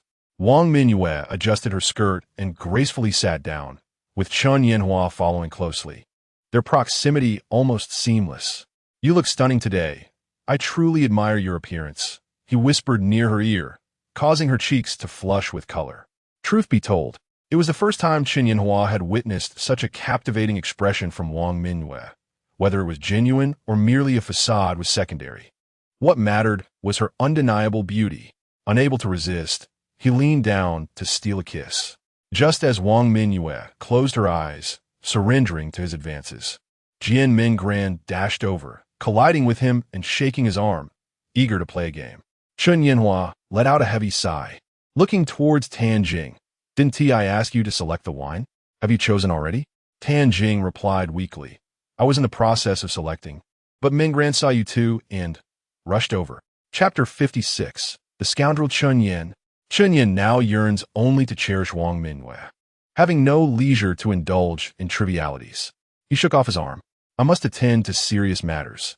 Let Tan Jing keep you company. No, no. Jian Minggran clung to him like an octopus. You beat me at the last class reunion. I want to play with you. Very well. Chen Yan poured a generous glass of liquor. This is the penalty for losing. Are you in? Absolutely. Jian Minggran raised her chin, undeterred. All right. Chen Yan gestured towards the tissue box. Go ahead, I'll let you guess. He intended to swiftly defeat Jian Minggran, allowing him to indulge in affection with Wang Mingyue. And if his friends could seize the moment, it would be a night of joy for all. Jian Minggran shook her head. No, this time I'll guess. Chen Yan was indifferent. He would conceal the paper nonetheless. To his surprise, when he extended his hand for her to guess, she shook her head. Yours is too small. Use mine. She rolled a paper, ball the size of her thumb, towards him. Chen Yan hesitated for a moment, but accepted it. Even without cheating, the odds were in his favor. He could consume 5 or 6 glasses of pure liquor, while Jian Minggran would barely manage 2, making it an easy victory. Guess away, he said, presenting his hand. Jian Minggran pondered for 2 seconds, then cradled his left hand. This one has your drink, not mine. Damn. Chen Yan cursed under his breath and downed the glass in one go. Let us do it again. Chen Yan turned his back, fiddled for a moment, then extended his hand once more. Hee. Jian Minggran chuckled mischievously, still cradling his left hand. Brother Yin, you're clever. You must have switched hands. You think I would guess that, so it must be hidden in your left hand, right? Impressive. Chen Yan filled another glass and drank again. Let us go again. This time I guess it's in the right hand. You're unbeatable, Jian Minggran. After finishing 3 full glasses, Chen Yan felt a fiery heat in his stomach. He wondered if he was cursed today, or if it was simply that success in love led to failure in gambling. Was that nearly a pound of liquor? Are you up for more, Brother Yin? Jian Minggran seemed quite pleased, her big eyes sparkling as she asked him. To be honest, Chen Yan felt a bit unsteady. Sipping slowly was manageable, but another round would be his undoing. Let us take a break. You all play first. All right. Jian Minggran sought out Wang Mingyue. Mingyue, are you joining? Wang Mingyue shook her head. 1 glass is too much. I can't drink anymore. How about we share 1 glass among 4? Half a glass each then. Let us go. Chen Yan reclined on the sofa, admiring the 2 beautiful women beside him as they rolled dice. Wang Mingyue, dressed elegantly, exuded an irresistible allure with her contrasting charm. In contrast, Jian Minggran wore a short pleated skirt, revealing her slender thighs, her features enticingly captivating. No, Chen Yan admonished himself internally. I must not have any thoughts about Jian Minggran. I absolutely mustn't. Today, Jian Minggran was indeed fortunate. Wang Mingyue had only lost twice since she started drinking. I can't take it anymore. This liquor is too strong. I need a break. Chen Yan watched her flushed cheeks and increasingly dazed eyes, feeling an unnameable fire rise within him. He placed his large hand on Wang Mingyue's thigh. Do you need to use the restroom? I'll accompany you. Wang Mingyue softly hummed in agreement, and Chen Yan took her hand, leading her towards the restroom. At the door, as Wang Mingyue attempted to enter, Chen Yan pulled her back and, with an assertive motion, pressed his lips to hers. MMM. Wang Mingyue let out a soft sound, instinctively pushing back at first, but soon her resistance softened. Jian Minggran glanced back every few seconds, fearing the very thing she dreaded was unfolding. Tan Jing, facing the restroom, had already seen everything. He admired Chen Yan while simultaneously resenting his own cowardice. Minggran, he murmured, trying to comfort the goddess. Brother Yin and she are destined to be together. Don't be disheartened. Jian Minggran ignored him, resting her chin on her hand. Her large eyes devoid of light, lost in thought. In another corner of the bar, 3 pairs of eyes were fixed on Chen Yan. Zhuang Zhaozhao fumed. Chen Yan, that scoundrel. Such a rogue, eating from one bowl while eyeing another. Yinhui, don't associate with him anymore. Luo Yinhui remained indifferent. Did I ever engage with him before? Li Bingfan, who had longed for Chen Yan's contact, chimed in, "Wait, is he dating someone while pursuing Yinhui?" Zhuang Zhaozhao nodded. "Yes. I was deceived. I thought they had broken up after university. Otherwise, why would he start chasing Yinhui so desperately? I never expected they were both in the city and had developed to this stage. Chen Yan is nothing but a fraud from the beginning. Yanhui, I'm sorry. I should have made him leave yesterday." Luo Yinhui took a delicate sip of her cocktail. "There's no need for apologies. We engaged in an equal exchange. You promised to serve me in the future." "All right then," Li Bingfan whispered. "Is it possible they're not a couple?" Zhuang Zhaozhao poked her forehead. "You are such a hopeless romantic. They kissed, and you still think they aren't a couple? Oh, I see. If it were you, you'd be delighted to let him kiss you, right?" Li Bingfan bota. "I was just saying that. From my perspective, they're not." Zhuang Zhaozhao scrutinized her. "You're merely comforting yourself. If you weren't in a relationship, you'd think you still had a chance, wouldn't you?" "Not at all. I don't even know him. Even if I did, I shouldn't have such thoughts. Even if he were single, he is still a scoundrel." "Oh." Since Chen Yan returned from the restroom, Jian Mingran had been insistent on playing games. Chen Yan, fearing that excessive drinking would impair his performance, often made excuses for his losses, claiming he had downed liquor too quickly. Jian Mingran, undeterred, ordered a round of beers, insisting it would sober him up. After several bottles, Chen Yan felt the urge to relieve himself again and rose to head to the restroom. Just as he was about to step inside, an arm seized him, and he turned instinctively, only to find Jian Mingran's lips crashing against his. "Damn, it's Jian Mingran." Chen Yan glanced towards the booth, noting Tan Jing quickly bowing her head. Realizing he was in trouble, he attempted to push her away, but the pain from her fervent kiss shot through him. This wild girl was really going for it. While Chen Yan endured the sharp pain, mockery ensued. "Didn't I say so, Bingfan? Chen Yan is the epitome of a scoundrel. In less than 10 minutes, he has kissed 2 girls. Don't harbor any illusions about him. But I saw her kiss him first. Regardless, he is a rogue. Just keep your distance." Chapter 57 in the restroom. Chen Yan remained rigid, his brows furrowed. He dared not move, for Jian Mingran had her teeth clenched firmly around him. After being held captive for more than a minute, he felt her grip on his lips loosen. Chen Yan gently brushed his hand against Jian Mingran's slender waist, urging her, "All right, enough of this mischief. Let go." Jian Mingran looped her arms around his neck, her tone insistent. "Promise me you'll leave with me tonight." Chen Yan had waited over a decade for this moment. He had meticulously planned how to confront Wang Mingyue. There was no way he could relinquish this golden opportunity. Thus, he replied with a steely resolve, "Sure, but first you need to go with Tan Jing. After that, I will agree to anything you ask." Jian Mingran tightened her hold, her voice tinged with anger despite her muddled speech. "Chenyo, what do you mean? My first is meant for you. Why do you always push me away? What do you take me for?" Chen Yan shut his eyes, exasperated. "Jian Mingran, I do not like you. You are not my type. Do you not understand? Spare me your delusions." Slowly, Jian Mingran released her grip, tears streaming down her cheeks. "Fine. If you don't want me, then I'll find someone else at the bar tonight. No, I'll find 8. I'll give myself to other men for free. Come back." Chen Yan tugged at her arm, incredulous. "Have you lost your mind? Is this how you choose to demean yourself? There are better ways to cope." Jian Mingran wiped her tears away, her long and fair arms glistening under the flashing lights. "It doesn't matter. No one wants me anyway." Chen Yan sighed. "Can we not discuss this right now? Let us revisit this issue after tonight, all right?" "No." Jian Mingran pouted, tears continuing to fall. "After tonight, I want to have another chance. I know you plan to go to a hotel with Wang Mingyue. Woo-woo. I've drunk so much. I don't even have the strength to go to a hotel. I don't believe you. I'm sticking with you tonight, no matter what." Frustration welled up within Chen Yan. He had yearned for this moment for over a decade, fantasizing about it countless times. He wanted nothing to interrupt this moment, not even a goddess of his brother. "Then you can find someone else. Go ahead and find 10. Do I need to consider your feelings for what I want to do?" Without waiting for her response, he turned and walked away, indifferent to the tears streaming down Jian Mingran's face. Jian Mingran glared at his retreating figure, her nose sniffling in anger. "Fine. Chen Yan, you heartless man. If you want to let me be comfortable, then I want to let you be comfortable either. wiping away her tears and regaining her composure. She strode back to the booth and downed a glass of fine liquor, raising her glass towards Wang Minwei. Minwei, you're my best friend.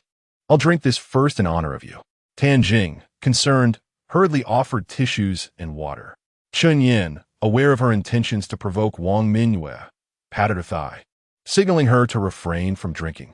However, Wang Minwei ignored him and downed another glass.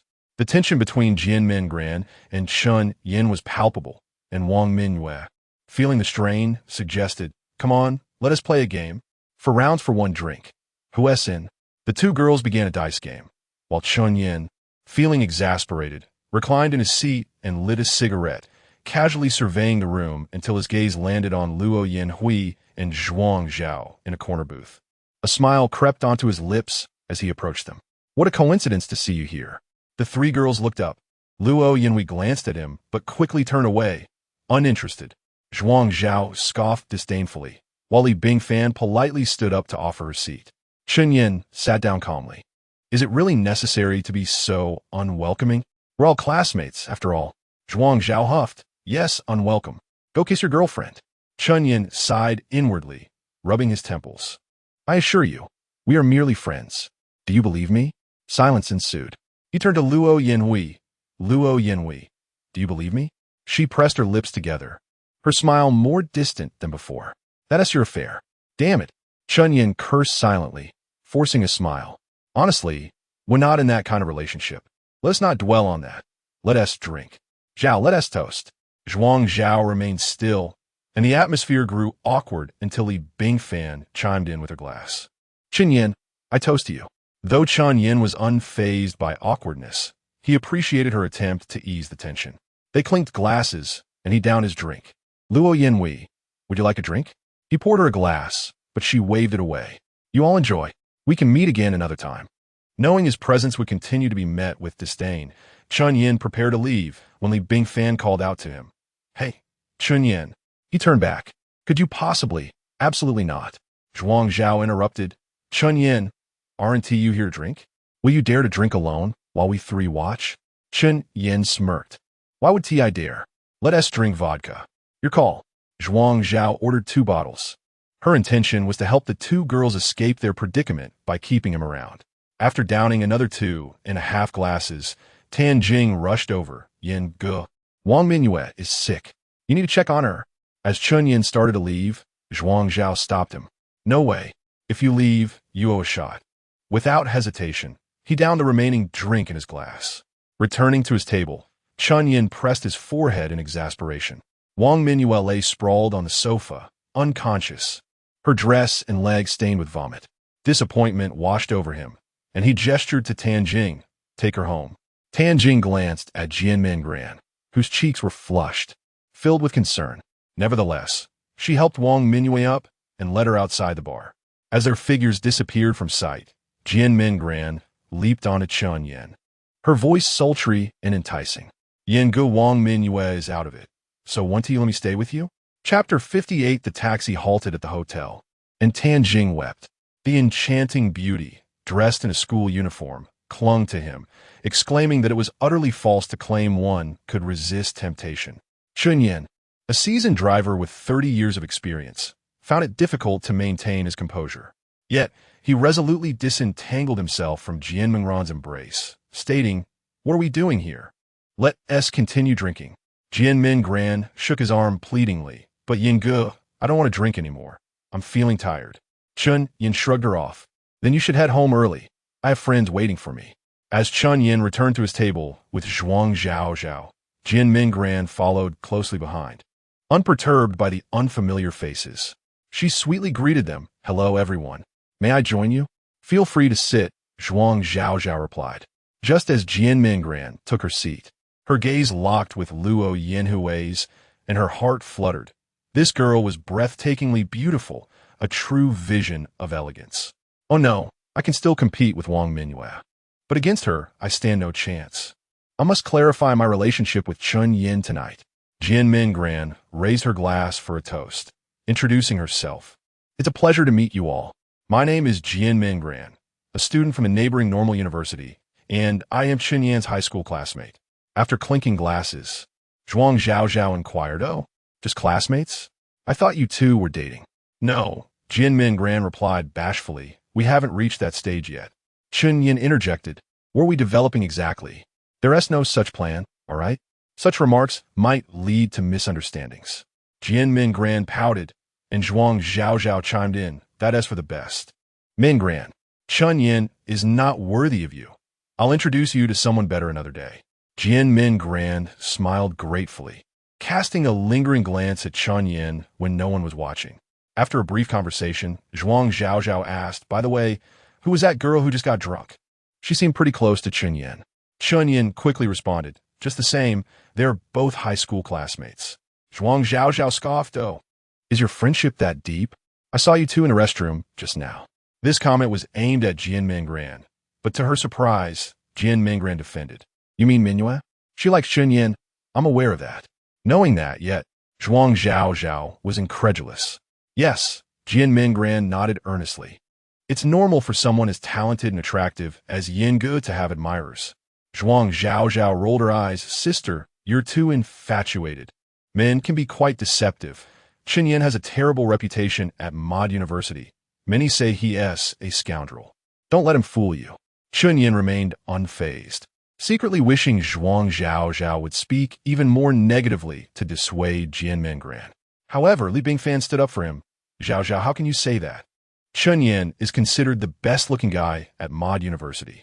Many girls have confessed their feelings for him, and he can choose whomever he wishes. Yet as far as I know, he is still single." Zhuang Zhaozhao shot her a frustrated look. "What do you know? You don't understand him at all. He is doing this for." A glance from Luo Yinhui silenced Zhuang Zhaozhao, leaving her to swallow her words. After all, he is just a charming deceiver. You too easily fall for his facade, so be careful not to be misled. Feeling somewhat awkward, Jian Mingran quickly changed the subject. "Let's play a game. How about rolling the dice?" Zhuang Zhaozhao nodded.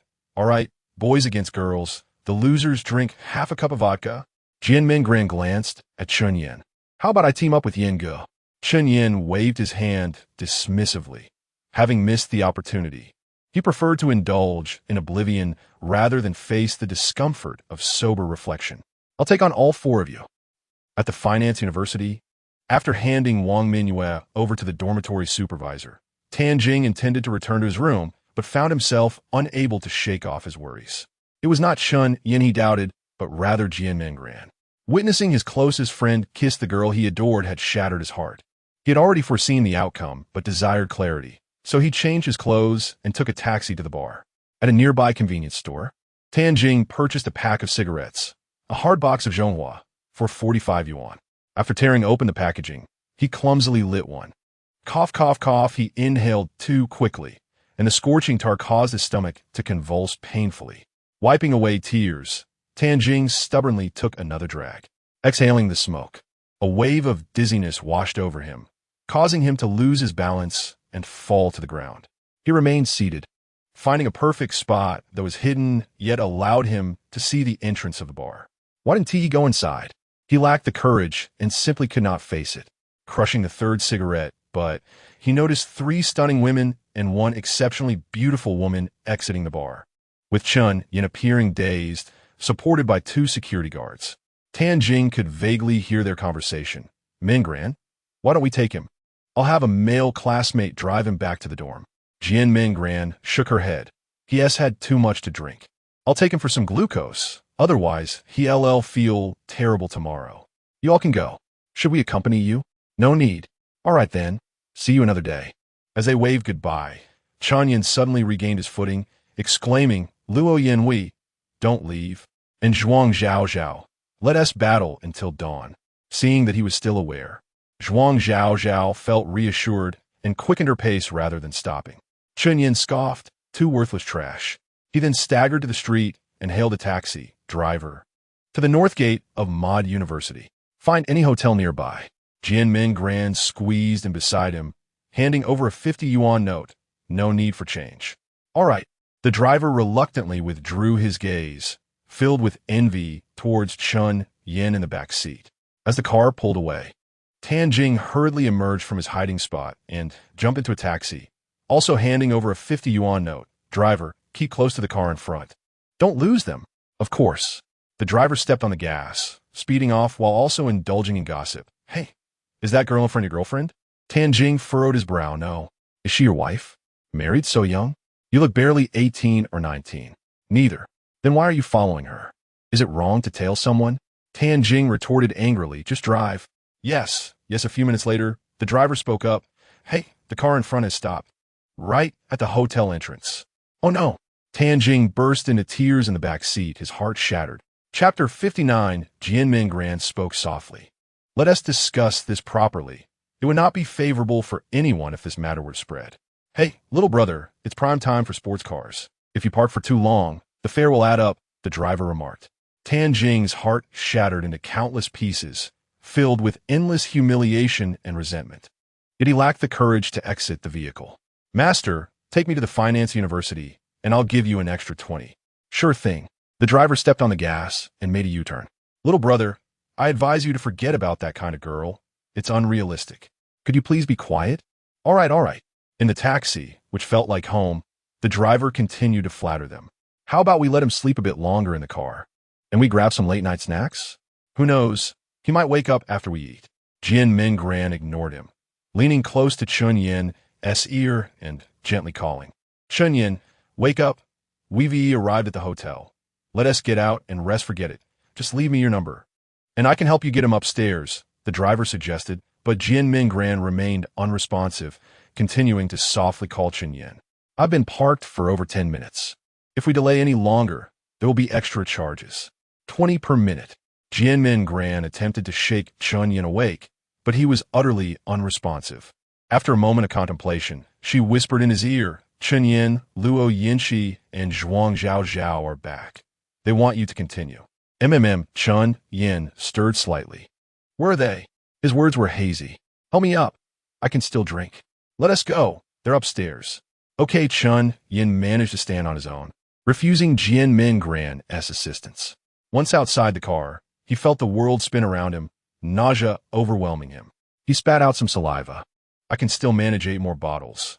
Not a drop more. Let us go. With his eyes closed, he stumbled forward, but with a little support, he managed to follow Jianmin Gran into the room. Are we there? Where's Luo Yinxi? Chen Yan struggled to keep his eyes open, and upon seeing the large bed in the room, he finally succumbed and collapsed onto it. In his daze, Chen Yan felt someone washing his feet, then helping him clean his body and face. He instinctively opened his eyes slightly, but his vision was obscured by a cascade of black hair. It turned out to be Wang Minhua. Damn it, why did I drink so much knowing there was something going on? What a mess. It's fine.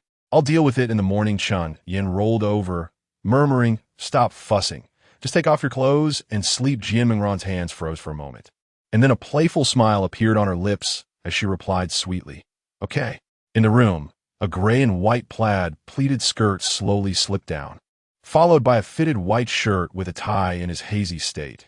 Chen Yan felt a warm presence snuggling into his embrace, and he instinctively smiled. Gently wrapping his arms around it the next day, Jianmin Gran woke up early but remained nestled under the covers, feeling immense happiness as she lay tightly pressed against Chen Yan. As the sun climbed higher, she felt the figure behind her stir, and suddenly, a pair of large hands reached around her.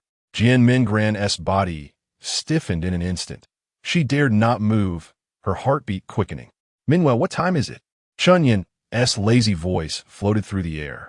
Jianmin Gran's heart tightened, and her breathing became labored. I'm asking you, Minhua. Chen Yan continued to fumble around. Jianmin Gran, furious, flipped over to glare at him. Minhua? What Minhua? Look at me. What the hell? Chen Yan recoiled in shock. Jianmin Gran? How did you end up here? Jianmin Gran turned her head to the ceiling. I want to ask you the same thing. I got drunk yesterday and woke up here. No. Chen Yan threw off the covers to get out of bed, but upon seeing Jianmin Gran only in her undergarments, he hurriedly covered her again. I remember coming back with Wang Minhua. Wait a moment. Let me think, damn it. A few seconds later, he knocked on his head in frustration, realizing he had drunk too much and couldn't remember anything. So didn't do anything, right? Jianmin Gran curled up at the edge of the bed, sobbing, you made me take off my clothes and now you say this? Chen Yan You heartless scoundrel. Wu Chen Yan slapped himself in exasperation. Damn it. Then he sighed, looking downcast. Jian Mingran, this is a misunderstanding. I was really drunk and didn't know anything. It wasn't intentional, Wu. Jian Mingran cried, genuine tears streaming down her face. All right. Chen Yan found his pants and pulled out a card.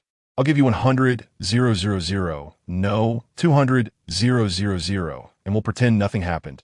Okay? Jian Mingran threw a pillow at him.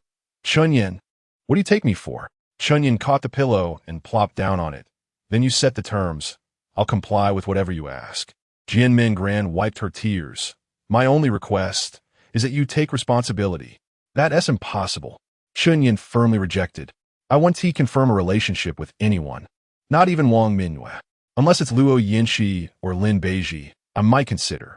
Then I'll just have your child and see if you acknowledge it. Chen Yan's mind raced with confusion. Was he even capable of that in the state he was in last night? He stood up and glanced at the sheets. Pristine white. To be certain, he yanked the covers off Jian Mingran, still finding nothing amiss. Huh. Chen Yan sneered. Jian Mingran, are you trying to trick me? If I had truly done something, there wouldn't be a single trace left. Jian Mingran quickly grabbed a pillow to shield herself. Though she didn't mind Chen Yan seeing her, it was merely a reflex. Chen Yan, I pulled a muscle while practicing dance as a child, so there are no marks. Keep making excuses. Chen Yan sat back down and lit a cigarette. Say whatever you want. I want to admit to it. Fine. Jian Mingran's tone turned colder. Then I'll call the police and have them sort this out. Chen Yan was so startled that he dropped Ash on the bed. This was no joking matter. If it truly escalated, the consequences could be dire. At the very least, he would face 7 years in prison. And by the time he got out, it would be too late. Even if it was merely a drunken stupor, there would still be repercussions. No, he couldn't leave a mark, or worse, go to jail. It would severely impact his plans. Mingran Chen Yan's voice softened, almost pleading, let us talk this out. Such matter should not be spread around. Chapter 60. The 2 million dilemma. Jian Mingran clutched the pillow a little tighter. I only have this one request. I don't want anything else. Chen Yan took a deep drag from his cigarette. Let me be honest with you, Jian Mingran. I am nothing but a scoundrel. I am attracted to beautiful women. I won't engage in a relationship until I've had my fill of fun. Following me will only lead to heartache. I'm not afraid. I want to be with you, she insisted. Suit yourself, but I won't give you any title, he replied indifferently. Jian Mingran pouted sadly and after a moment of silence, looked at Chen Yan with her doe-like eyes. Will you spend money on me if you earn it? Spend? Spend as you please, he said dismissively. Jian Mingran extended her hand. Then give me your card. I want to buy Louis Vuitton. Chen Yan rubbed his nose awkwardly. That might not suffice. There's only a few thousand left in it. Jian Mingran frowned. But you just said you'd give me 200,000. You're trying to deceive me and brush this off. He handed her the card. Within a month, I will transfer 200,000 into it. She pushed it back. Let's talk when you have the money. Honestly, even if you buy me clothes that cost only a few dozen, I would be very happy. Chen Yan took the card back and tucked it away. All right, let us leave it at that. I need to get back to school. After hastily dressing, Chen Yan paused at the door to ask, does Tan Jing know about us?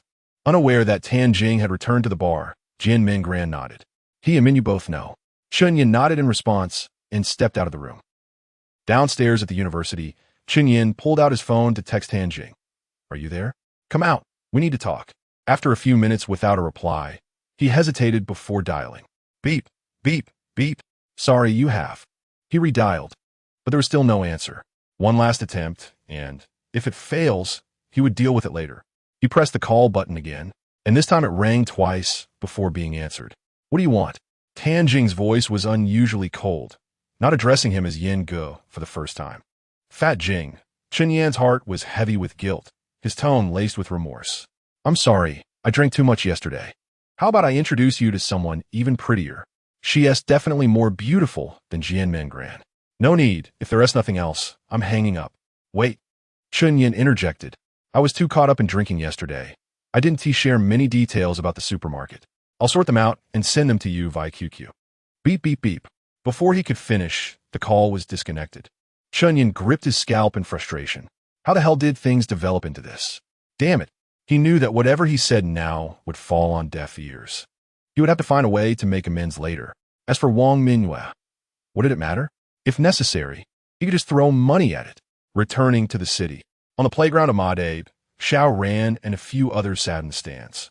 Curly Hair said, Ran, it seems that taking Chen Yan supermarket is not so easy. In one night and half a morning, we only managed to recruit over 30 people, and more than half are friends. Another chimed in, the wholesaler I contacted isn't cooperating either. He insists on taking his own photos for the display. He won't provide this service. Xiao Ran pondered, damn it, he's the first to take the plunge. We're bound at every turn. Rather than struggling ourselves, why not seize what is already available? What is the plan, Ran? Let us start with. Chen Yan, on the 4th floor, heard the heated argument from the dormitory. He quickly ascended the steps to find Xiao Ran and a few familiar faces blocking the door. What's going on?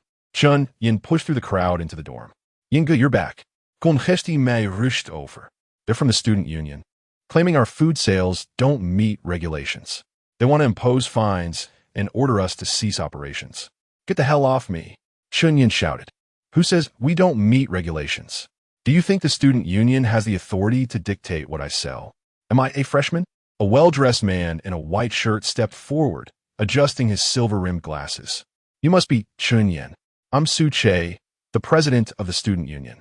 Whether we meet regulations is not for you or me to decide. It's based on official documents from the school. Here, take a look. He handed an A4 sheet to Chen Yan, who snatched it away. Multiple student complaints, counterfeit goods, food poisoning. Chen Yan scoffed. Everything requires evidence, not just the hearsay of a few envious individuals. Moreover, this is merely a statement from the logistics office. If you truly want to investigate, I'll present the school's official notice. Su Che replied, rest assured that it's already in process. I'm not afraid to tell you that several supermarket operators on campus have jointly complained about you multiple times. You'll receive a notice soon. For now, I'll take these items away. Perhaps you can avoid some fines. Are you trying to scare me? Chen Yan sneered. I've already checked. Madebe supports student entrepreneurship. Look up the 10-year-old documents yourself. This is still one of the key entrepreneurial projects. I know, Su Che nodded, but what they support are legitimate projects.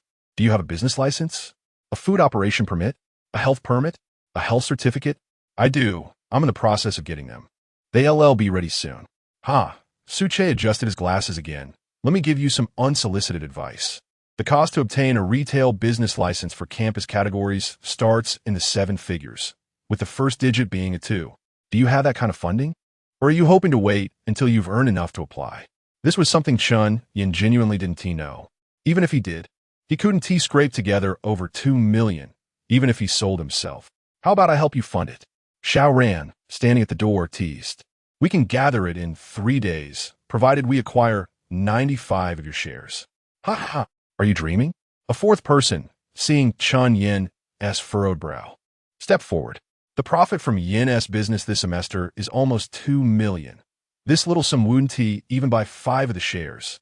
Then you all can wait for the doors to close, Xiao Ran scoffed.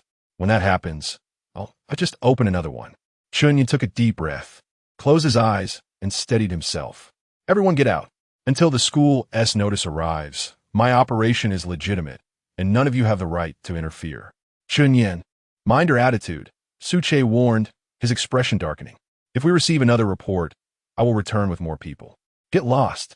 Chen Yan glared at them, angrily pointing towards the door. To cut off someone's livelihood is akin to murder. He had already restrained himself by not resorting to violence. We're leaving. Su Che cast a lingering glance at him before exiting the dorm, followed by his lackeys. Chapter 61 Zhuang Zhao Zhao. One day, I shall take a whip to you. After everyone left, No Mei indignantly remarked, Boss, I suspect Su Che and Xiao Ran are in cahoots. They must be envious of our profits and wish to usurp us. Lao Ba concurred. Indeed, their blatant collusion is truly despicable. Lao Si furrowed his brow. It's pointless to discuss this now. Yingo, I believe Su Che's words hold some truth. What should we do? Chen Yan pinched the bridge of his nose. We need to find a way to obtain a business license. This venture generates nearly 10,000 in cash daily, and its profitability is only increasing. It would be a grave loss to abandon it. Not just a loss. Nong Mei lamented. It's a colossal waste. It's merely 2 million. We can each contribute a bit. Chen Yan replied, I share your sentiment. If anyone has funds to invest, I will allocate additional shares to you. Lao Er, how much can you contribute? Lao Si inquired. I have a little over 10,000, but I could probably borrow another 20 from my family. What about you all? Lao Ba's voice was barely audible. I have a bit over 3,000, including recent dividends and living expenses. I have around 7 or 8,000. Me too. Lao Si, what about you? Chen Yan had little hope for the finances of his other roommates. His primary concern was Jin Yuquan, who undoubtedly had advantageous connections with Luo Yin Shi. I have over 100,000. With some effort, I could gather up to 500,000, but my family 1T lend me more. We still need over 1 million. I'll make some inquiries. Chen Yan stepped onto the balcony and dialed Hao Wei's number. Haha Yinge, I'm so glad to hear from you. How have you been? Chen Yan got straight to the point. Is your microloan company functioning well? I'd like to borrow 200. 200? Hao Wei was taken aback. Brother, have you encountered some issues in the city? It's a business matter. If you trust me, lend it to me. I'll offer you a 2% interest rate, and I'll repay you the principal and interest within a year. Brother, how can I not trust you? The microloan business is booming. The funds are mostly out, and I only have about 30 or 40 on hand. I could send you some as an emergency measure. Let us skip that. Chen Yan exhaled deeply, grateful for Hao Wei's goodwill, but it was of no use. How about I keep the funds on the account until I can transfer the total amount back to you? Or I could chase after some debts. I should be able to recover a few tens of thousands. Forget it. I'll see if I can think of other solutions. All right. I'll hold on to these tens of thousands for you. Call me anytime if you need it. After hanging up, Chen Yan closed his eyes and pondered for several minutes. He had exhausted all possible avenues for securing funds, yet he still faced a considerable shortfall of 200,000. Should I invite Luo Yin Shi to invest? Her father is the wealthiest man in Jiangcheng. Surely, 1 million or 2 wouldn't be burdensome for her. With that thought, Chen Yan quickly sent a message to Zhuang Zhao. Has Luo Yin Shi deleted me? Help me ask if she is interested in partnering for the supermarket. Zhuang Zhao replied, No. Chen Yan, did you ask already? That was a swift response. Zhuang Zhao, we're together, silly. Chen Yan, my supermarket earns nearly 10,000 a day. It's absolutely legitimate. I can show her the books. She only needs to invest 2 million, and I'll give her 30% equity. She can recoup her investment in 2 years. Zhuang Zhao. She said she is not interested. Chen Yan, 40%. Half. All right. Could you help me ask if I can borrow 200,000 from her? I'll write an IOU and repay her daily with 2% interest. Zhuang Zhao. Chen Yan, are you out of your mind? We're all just 18. Who is 200,000? Chen Yan, I know her family's financial situation.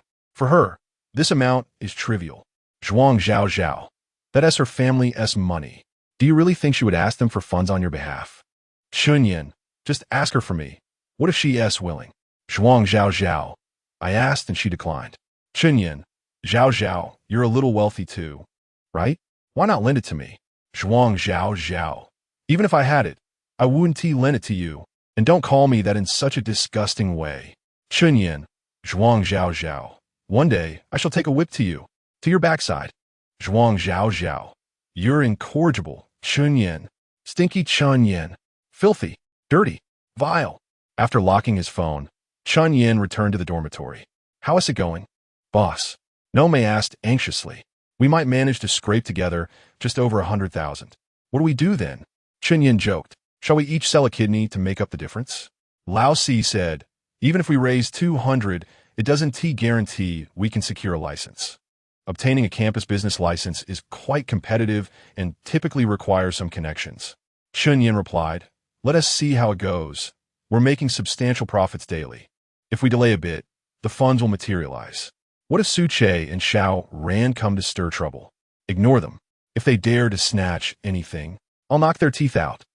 A week passed, and amidst unease, the online supermarket continued to operate steadily. Chen Yan felt a bit reassured, but others were becoming impatient. In the student council office, Xiao Ran handed a cigarette to Su Che Gu. Has the school made any progress on the matter? My business license is almost ready. Chen Yan is making profits that rightfully belong to us. Suche lit the cigarette. Huh. Xiao ran. The school's policies are clear. Chen Yan is a successful entrepreneur, not someone who can be easily toppled with mere words. We need to be patient. Xiao Ran was anxious, but we took out loans against our cars for this. We have to repay thousands every month. I can't wait. Suche brushed off the ash. Hang in there for a few months. I'll work on it. We'll definitely have a resolution before this semester ends. This semester? Xiao Ran scoffed. Huh. It has just begun. By the time it wraps up, the opportunity will be gone. Didn't you hear that effeminate guy from Chen Yan's dorm say they could earn $2 million in a semester? By then, they'll have the funds for a business license and will be left with nothing. I'm speaking from a worst-case scenario. We might get results shortly after the National Day holiday. National Day is still a month away. I can't wait that long. I'll find another way to deal with him. Don't act recklessly. Don't disrupt the plan. I'll manage my own affairs. Having departed from the student union office, Curly inquired, Brother Ran, how do you intend to deal with Chen Yan? Xiao Ran retorted icily. Doesn't he claim our accusations lack evidence? I shall furnish him with it, but his merchandise is flawless. Where shall we procure evidence? Lacking evidence, we shall fabricate it. Are you daring enough to partake in this experiment? Success will ensure Chen Yan's downfall. How so? Xiao Ran's lips curled into a smirk. Aflatoxin. Are you familiar with it? Moldy peanuts harbor this toxin, and excessive consumption can induce foaming at the mouth. Curly queried, do you suggest we purchase Chen Yan's peanuts, mix them with moldy ones, ingest them, feign poisoning, and then blame him? Precisely. The school will undoubtedly take swift action against him. But aflatoxin can be lethal, Brother Ran. What if we inadvertently perish? Nonsense. I shall promptly transport you to the hospital. I assure you, you shall not perish. Brother Ran, let us share fortune and adversity. However, it seems unfair if we partake without you. Did you think I feared it? What if I succumb to the poison and no one discovers it? Furthermore, who will document the evidence? Thus, those who partake shall receive an additional 5 of the shares. It's merely a stomach lavage. Agreed. Agreed, echoed the other 2 henchmen. Curly pondered. Very well, you procure the moldy peanuts, and I shall place the order. All right. Over the weekend, the jubilant atmosphere of Moda's North Campus was suddenly pierced by the wail of sirens. 3 ambulances entered the campus, followed by 2 police vehicles. The food poisoning incident became a subject of fervent discussion, known to nearly the entirety of the School of Economics. Chen Yan was located by the police around 6 o'clock p.m. They initially escorted him to the scene, then to the hospital to visit the victims and settle the medical expenses, before taking him to the police station. In the interrogation room, Chen Yan reiterated, every item I sold underwent meticulous packaging inspection. Air leakage was impossible. You've also seen the dates. They were all from the current month, exceedingly fresh. This entire incident is a setup. Do you comprehend? Those who reported the incident and those hospitalized are orchestrating this to ruin me. The officer responded, your claims are futile. The peanuts discovered at the scene were indeed problematic. All 3 victims have unequivocally stated that they were poisoned by your merchandise, and they have provided purchase records. The facts are clear. There is nothing to dispute. Chen Yan was rendered speechless. Does that imply I must concede and compensate? The officer stated, you operated without a license and caused harm to individuals. Yet, you are unwilling to provide compensation? Are you seeking criminal liability? They are already amenable to mediation, but they are demanding 200,000 each. That's exorbitant. Their kidneys have been damaged, and they are young. This is within a reasonable range. Alternatively, you may negotiate with the victims. Whatever amount they agree to is your prerogative. Very well. Chen Yan rose. I shall speak with the victims. Remember, do not abscond, or the nature of the matter will change. The officer cautioned. Understood. At the hospital, in the gastroenterology department, Chen Yan confronted Xiao Ran and shoved him. Your tactics are reprehensible. This is beyond the pale. Xiao Ran brushed off his attire. Ha! A rogue merchant selling toxic food assaults the victims at the hospital. Chen Yan, are you seeking incarceration? Chen Yan suppressed his anger. State your terms. I have no desire for idle conversation. Xiao Ran sneered. Compensation, of course. You earn so much daily. Surely you possess 600,000. Chen Yan inhaled deeply. Let's be direct. You cover my business, don't you? 3 million 40 of the supermarket shares. I offer you that. TCH. Xiao Ran scoffed. Did you imagine you could continue operating without a license after such an incident? Let me inform you, my license will be issued within days. Afterward, this business shall be mine. Chen Yan chuckled. If acquiring a license guaranteed success, everyone would pursue it. There are myriad complexities involved. You are incapable. I am aware. Xiao Ran nodded. Thus, let us revert to the matter of 600,000. If you seamlessly transition the group chat delivery personnel and wholesalers to me, this matter shall be considered resolved. Hiv. Chen Yan laughed derisively. Xiao Ran, what delusions are you harboring? I would rather disband the entire team than let you profit. Do not be obstinate, Chen Yan. You must pay the 600,000 regardless. The business is doomed. Do not sacrifice yourself. Before I am incarcerated, I shall cripple you. Chen Yan finished speaking and departed. Xiao Ran remained smug. 3 days. If you fail to produce 600,000 within 3 days, I shall pursue criminal charges. Dormitory. Brow furrowed. He slammed the table resoundingly. This is blatant extortion. Why are the police aiding them? Brother Yin, let's not compensate. Let us litigate. I consulted a lawyer. Lao Si stated if we had a license, we could shift the responsibility to the manufacturer. However, in our current predicament, we have no chance of prevailing. Are we to suffer in silence? The optimal approach is settlement.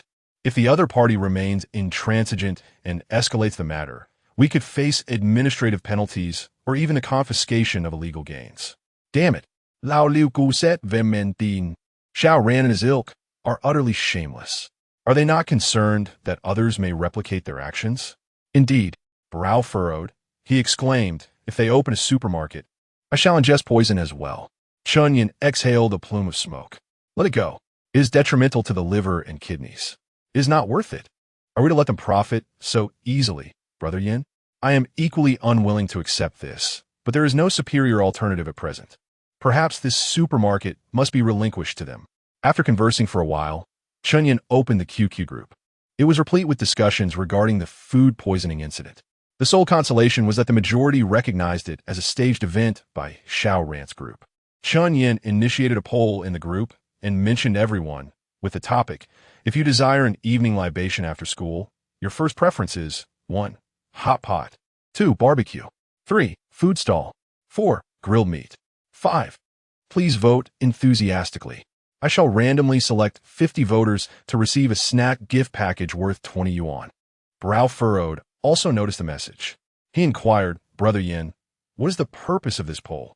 Chen Yan replied, if the supermarket fails, we must devise alternative means of earning money. Catering is my next endeavor. Boss, you have accepted reality so swiftly and identified a fallback plan. Your inner strength is remarkable. Although I possess only 3 of the shares, I have yet to recover. Lao Ba lamented. Boss, catering can only be established off campus. Can you manage both school and business concurrently? Lao Wu Yin Gui. Therefore, it can only be late-night snacks after school. Can you cook, Brother Yin? Lao Si asked. A smattering. Then we shall continue to assist you, boss. Brow furrowed. He rekindled his fighting spirit. This time let it be. Initially, I only intended to start small and earn meagerly. Once the model is established and franchised, I shall summon you. All right. Chapter 63. Ultimately sold over the next 3 days, Chen Yan attended school, as usual. In his spare time, he found a small storefront of over 30 square meters that was being transferred. The location was excellent, near Mode University, and also within the catchment area of Jiaoda and Tongji universities. However, the rent was also expensive, over 20,000 yuan per month, which amounted to 600 yuan per square meter. Fortunately, he could set up stalls outside, effectively utilizing an area of over 100 square meters. Chen Yan had a brief discussion with the previous owner. The transfer fee was 180,000 yuan, with no room for negotiation. There was still more than 2 months of rent remaining, which he had to cover. Signing the contract with the landlord would require paying a year's rent up front. Including renovations and equipment purchases, it would cost nearly 500,000 yuan to get everything up and running. Chen Yan naturally didn't have enough money, so he planned to have Xiao Ran pay. As expected, Xiao Ran called him around 6 p.m. Chen Yan, this is Xiao Ran. Your psychological fortitude is truly remarkable. You can act as if nothing happened after poisoning someone. Your time is running out. Do you really want to go to court? Chen Yan nonchalantly gave an address and hung up. 238 Minhang Road. I'll only wait half an hour. After 2 cigarettes worth of time, a 911 and a Mercedes-Benz E-Class coupe parked on the side of the road. Xiao Ran and Curly, along with 2 henchmen, got out of the cars. Chen Yan flicked his cigarette but away and chuckled. You guys are pretty resistant to poison. You're already out of bed? Chen Yan, Xiao Ran said, deliberately acting like a hoodlum, speaking with a half-raised eyelid. You need to be humble when you're out there. No one will indulge you, you know? TC, Chen Yan couldn't help but laugh. All right, I'm scared. Don't try to scam me again, you bunch of invalids. Let's get straight to the point. 1 million yuan, and I'll hand over the supermarket to you as is. Xiao Ran was overjoyed upon hearing this price. Excluding the 600,000 yuan in compensation he owed, he would only need to pay an additional 400,000 yuan, which was well within his acceptable range. However, he pretended to be troubled. That's a bit too much. How about this? I won't pursue the poisoning matter, and I'll give you an additional 200,000 yuan in humanitarian compensation. We'll consider everything settled. Chen Yan scoffed and turned to leave. I treated you like a human being, but you treat me like a pig? Then let's take it all the way. Seeing Chen Yan's resolute steps, Xiao Ran narrowed his eyes. After a few seconds, he shouted, 300,000 yuan. Chen Yan ignored him. 400,000 yuan. Still no response. 500,000 yuan. This is my bottom line. Take it or leave it. Chen Yan stopped. He took out a cigarette and slowly lit it. Through the haze of smoke, he turned back. 700,000 yuan. Not a penny less. Xiao Ran almost agreed immediately. He knew the value of the supermarket, and this amount of money was an absolute steal. However, they had scraped together money on the way, borrowing from friends and asking their families, and could only come up with around 600,000 yuan at most. He didn't have that much. Chen Yan, you're not short of a few thousand, and neither am I. Let's go for a lucky number, 660,000 yuan. If you agree, we can sign the agreement immediately. Chen Yan smiled. Who said I'm not short? I'm desperate for it. Lucky is fine too. 688,000 yuan. This is my bottom line. If you haggle any further, I won't discuss it at all. Xiao Ran thought for a few seconds and nodded emphatically. All right, 688,000 yuan it is. Let's go find a place to sign the agreement. Chen Yan said, let's go straight to the police station. We'll sign the letter of understanding and the agreement together. Get the money ready quickly. I want the full amount after signing. Chen Yan finished speaking, hailed a taxi, and left. Curly then said, Ran, it seems like we're over budget. Although it's not by much, we've exhausted all the ways we can find money. Xiao Ran said, scam some more from our families. We'll be set to source soon. Can we really be stumped by these few tens of thousands of yuan? All right. At the police station, the police officer in charge of the food poisoning case asked Curly and the others with a shocked expression, have you thought it through? You really don't want any compensation? Once you sign, you can't go back. The group picked up their pens, signed their names, and put their fingerprints on the documents. The police officer silently gave Chen Yan a thumbs up. Brother, you're really capable. Chen Yan said calmly, this is just the beginning. They're also going to pay me an additional 688,000 yuan in emotional distress compensation. Xiao Ran, is the money ready? Xiao Ran took out the printed agreement and handed it to Chen Yan. Sign it. I'll transfer the money immediately after you sign. Chen Yan quickly went through it. The content was simple, only stipulating that he had to transfer the group chat, delivery personnel, suppliers, and other important things intact, without hiding or concealing anything. Otherwise, it would be considered fraud. Chen Yan threw over a bank card and quickly signed his name. Xiao Ran was also straightforward. He quickly transferred the full amount and showed the transfer interface. It's done. I'll come to your dorm tomorrow afternoon to complete the handover. Chen Yan pocketed the bank card and left the mediation room with a flourish. Xiao Ran and the others followed. The investigating police officer stared wide-eyed, looking at the group's backs as if he had seen a ghost. Back at the dormitory, it was already close to 8 p.m. Everyone in the dorm was there.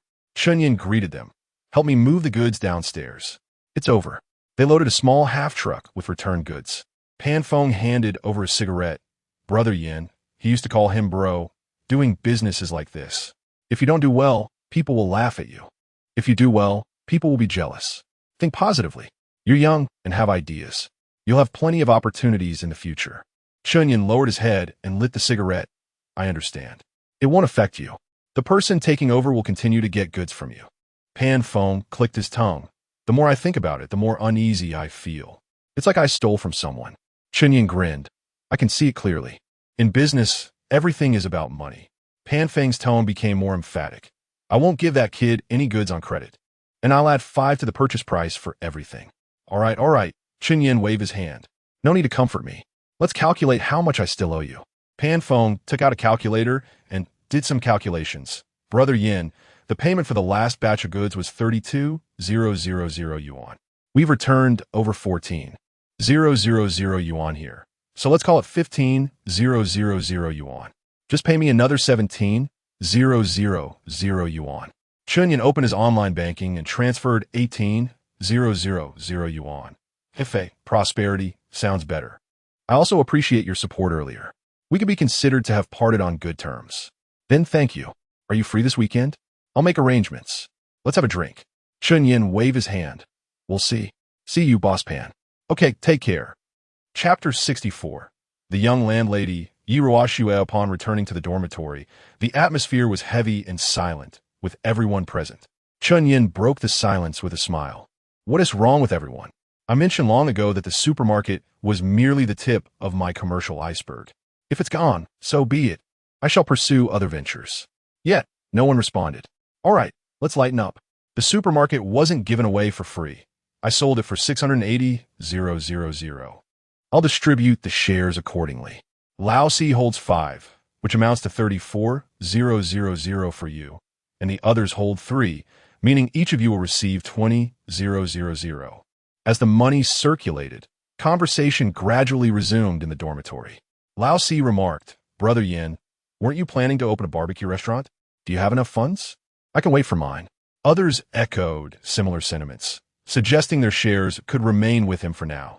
Chen Yan glanced at his balance. 553,462. 19 yuan. It was more than sufficient to start the business. When the time comes, I'll borrow from you again. Let us all be cheerful. When one door closes, another opens. Perhaps the food industry will yield even greater profits. Absolutely. Long Mei chimed in. Brother Yin, just let us know when you need us. We are always ready. Yes, boss. We await your good news. All right. Chen Yan smiled.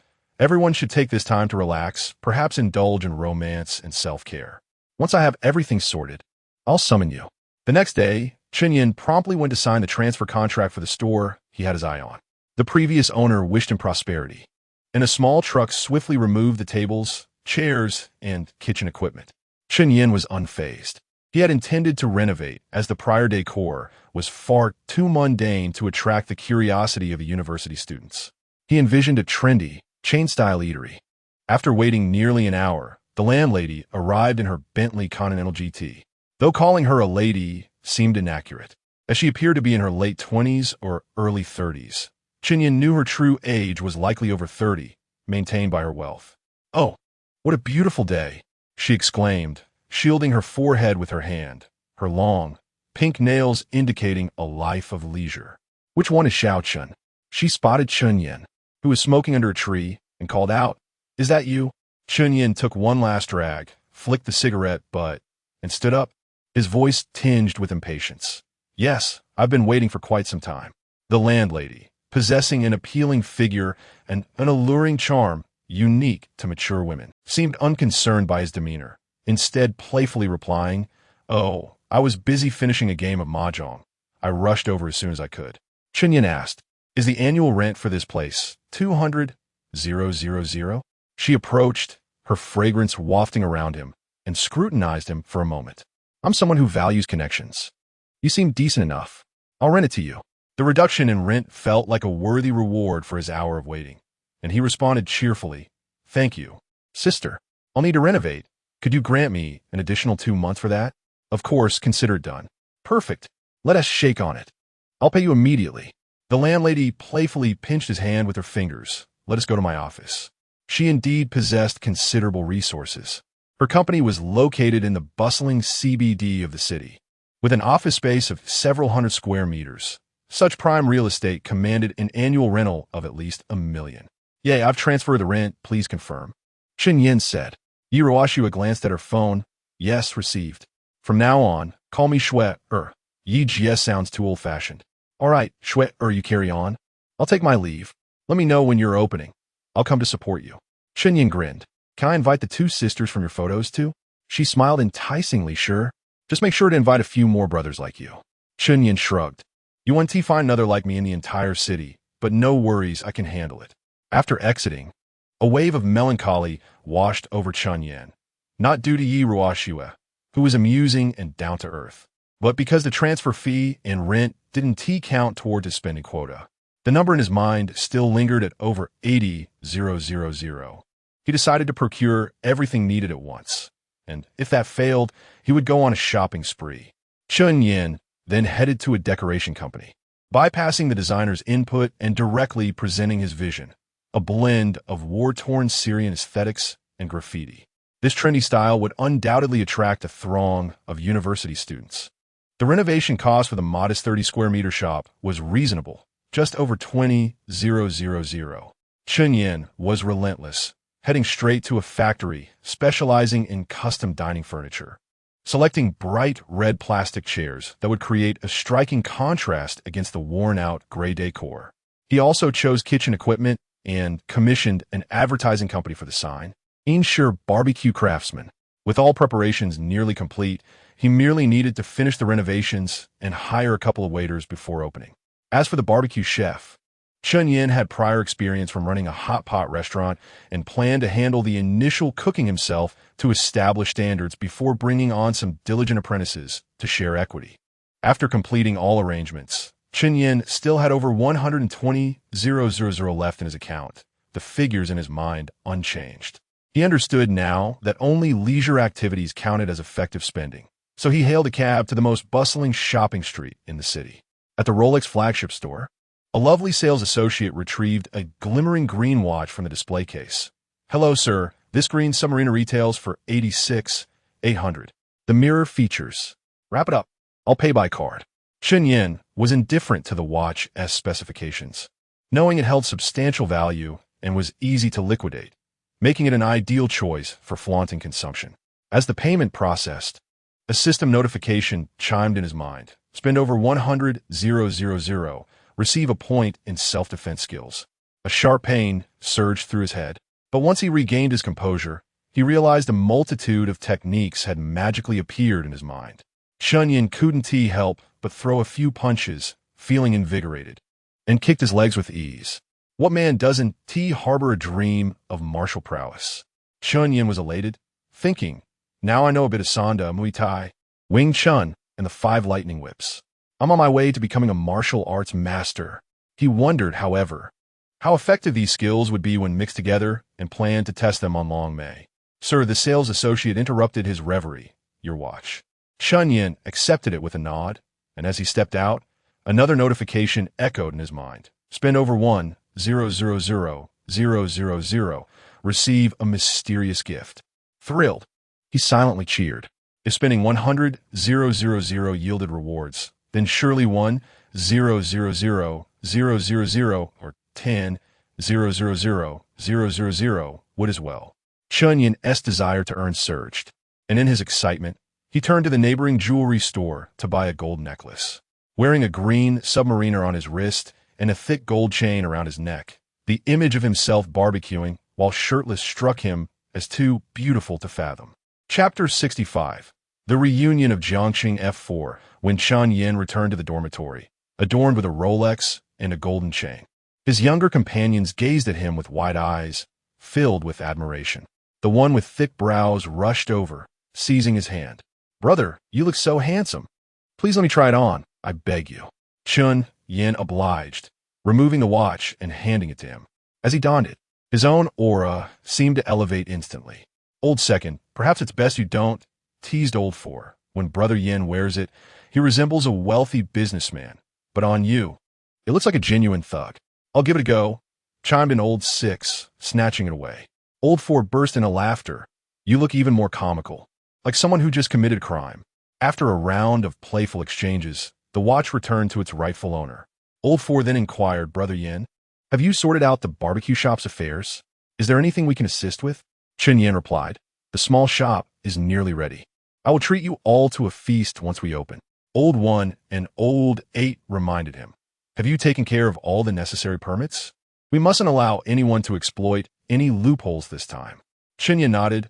I've inquired, and with over half a month left for renovations, I should be able to finalize everything in due course. Old 4 remarked, Brother Yin, you're unfamiliar with a bustling metropolis. Handling these matters may not be straightforward. Let me take care of it for you. That would be much appreciated. Chen Yan suddenly recalled, oh, tomorrow I need to hand over the group chat to Xiaoran. Could you all help me with some advertising today? I'll send you the copy. The next morning, at 6, Chen Yan made his way to the cafeteria. He aimed to scout for a few diligent and stable waitstaff, and the ladies responsible for making buns and steamed bread, known as bain, were undoubtedly the best candidates.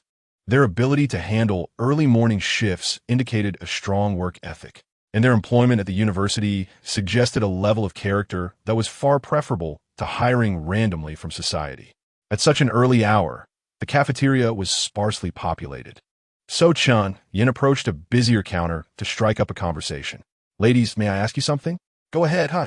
The ladies, intrigued by Chen Yan's striking features, were quite receptive. Could you share how much you earn? Why do you want to know, young man? The cafeteria doesn't hire part-timers. Chen Yan presented his student ID. I'm from the finance department, conducting a survey for a project. The topic of wages was somewhat delicate, and the ladies fell silent, engrossed in their tasks. Perhaps sensing his discomfort, one kind-hearted lady spoke up, we don't make much. After insurance deductions, it's only about 3,000. Feigning interest, Chen Yan took out a notebook to jot down notes. Any year-end bonuses? Do you receive holiday pay? Our benefits are minimal. However, we do have ample time off. When not working, we still earn half our wages. Quickly calculating the lady's actual earnings, Chen Yan gained insight and remarked, that compensation is quite standard. I heard of a barbecue shop hiring outside, offering 4,000 a month plus commission, with full insurance benefits. You all meet the requirements. You would surely secure a position. Forget it, one lady responded. While this job pays less, it's stable. Restaurants outside change staff every 6 months. If we leave, it might be difficult to return. Chen Yan had anticipated this concern and continued. The owner is also looking for part-timers from 5 p.m. to midnight, offering 100 a day. Overtime is paid at 20 an hour, plus commission. This piqued the interest of many ladies. The buy-in work requires early rising, but the shifts last only a few hours, leaving plenty of time for other pursuits. Furthermore, many of the ladies sought part-time employment during the summer and winter breaks, making this opportunity quite appealing. Soon, one lady inquired, is what you're saying true? Where's this barbecue shop? Absolutely. In fact, I'm friends with the owner. It's located near the North Gate. That's great. Another lady said, do you have the owner's phone number? Please share it with me. Chen Yan wrote down his number, tore it off, and handed it over. Before departing, he called out, the owner is only hiring 3 people. It's first come, first served. After ceasing operations at the supermarket, Chen Yan's life became quite simple, attending classes during the day and overseeing renovations at night. Days passed quietly until the weekend arrived. In the dormitory, Chen Yan stared at his phone, the screen displaying the group chat interface of Jiangqing's 4 friends. He murmured after all this time, surely Tan Jing and Wang Mingyue's tempers have cooled. A persistent thorn in his heart urged him to confront it today.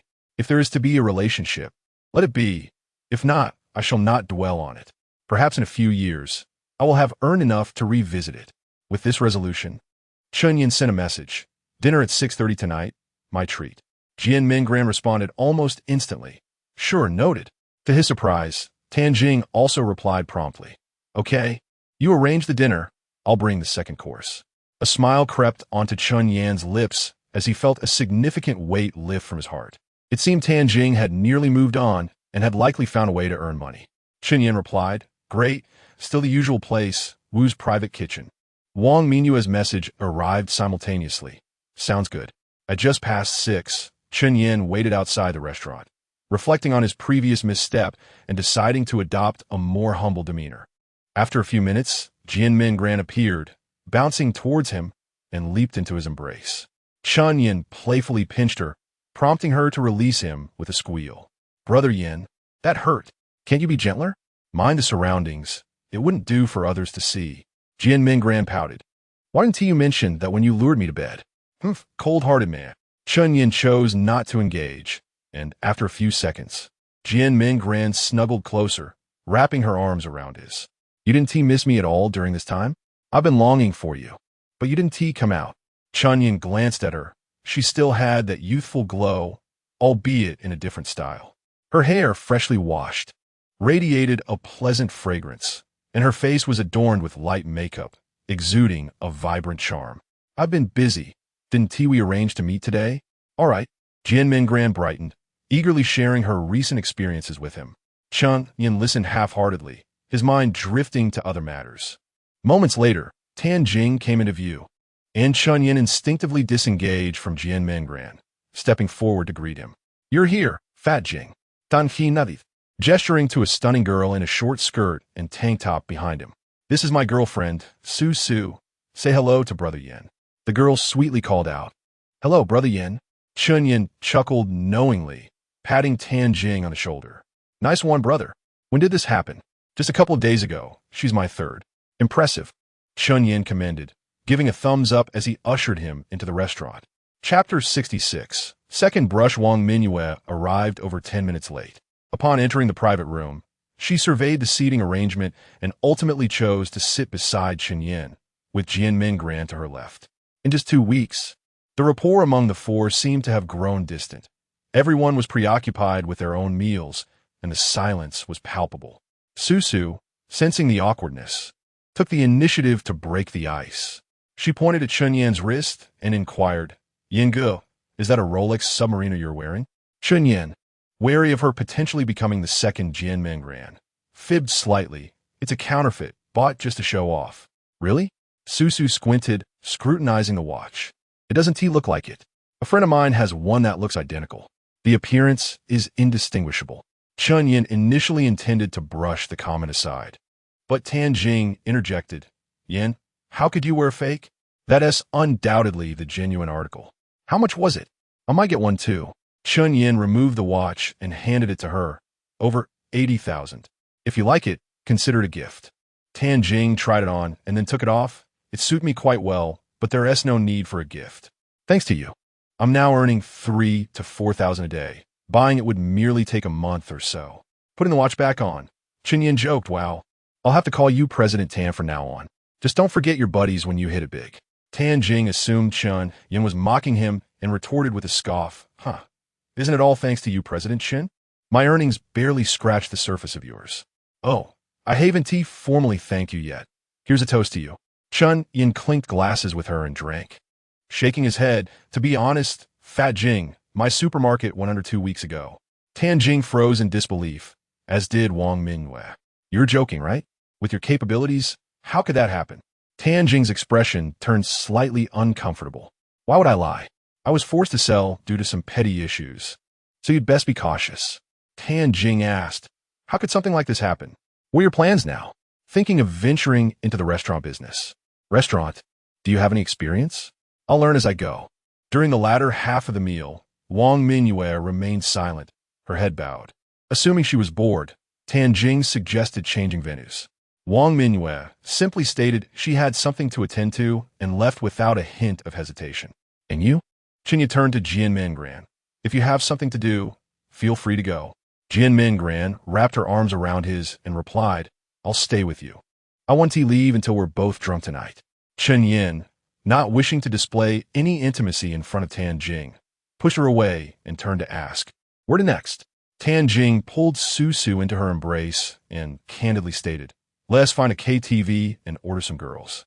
Chen Yan chuckled, "Seriously, brother? You're feeling bold tonight?" Tan Jing lit a cigarette and replied, "I'm indifferent. Are you up for it?" "Why wouldn't I be?" Chen Yan glanced back at Jian Mingran. "You should head home.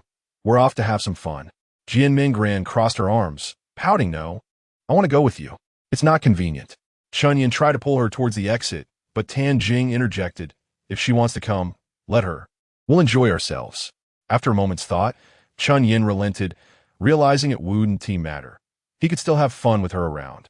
At the opulent KTV, room 222, Tan Jing waved grandly, bring everyone in. The waiter bowed and replied, yes, President Jing. Chen Yan laughed, wow, Fat Jing. You frequent this place, don't you? Tan Jing replied, I've practically been here every day this week. Su playfully punched him. Aren't you supposed to be busy with the supermarket? Tan Jing retorted, are you my supervisor now? You can manage your own affairs. Su turned her back to him, choosing to ignore him, while Tan Jing ordered 2 girls. Chen Yan also ordered one, acknowledging that while the girls might not match Jian Mingran's allure, the atmosphere warranted it. After a round of drinking, Tan Jing ended up quite inebriated. Before midnight struck, they settled the bill and headed home. Outside the KTV, Chen Yan lit a cigarette, feeling the effects of the alcohol creeping in.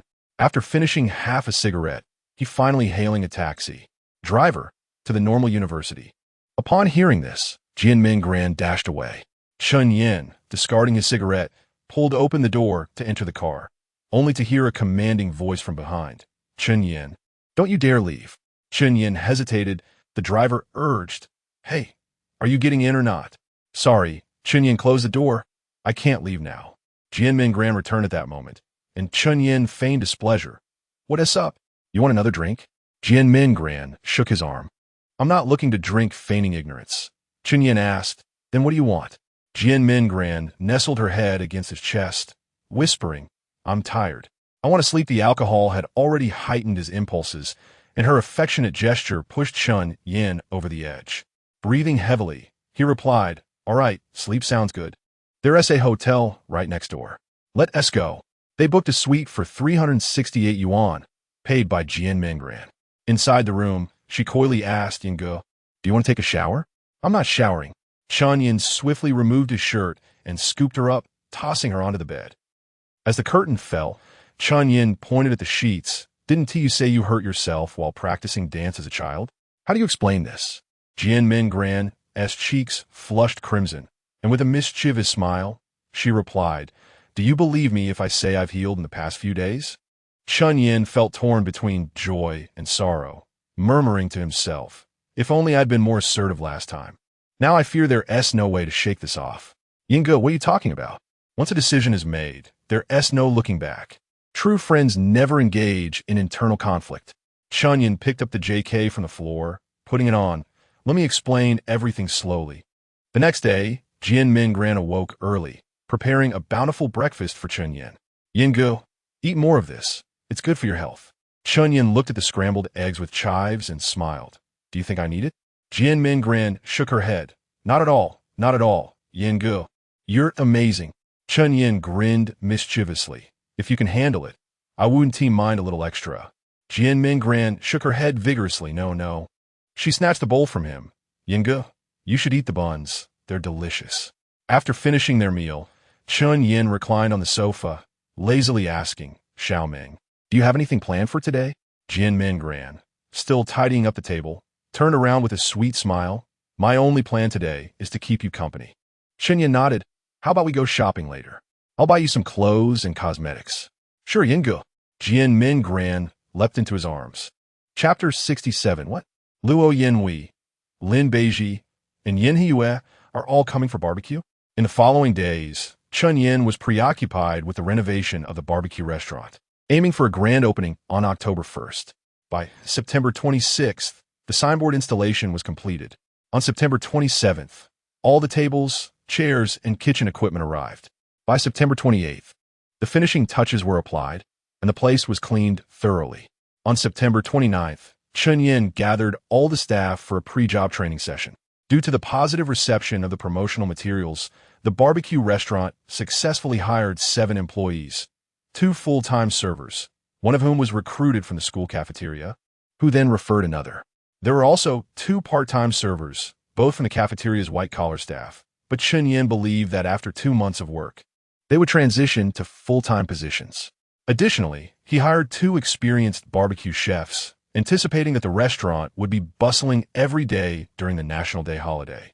thus requiring extra hands. One of them was a dedicated dessert and beverage specialist.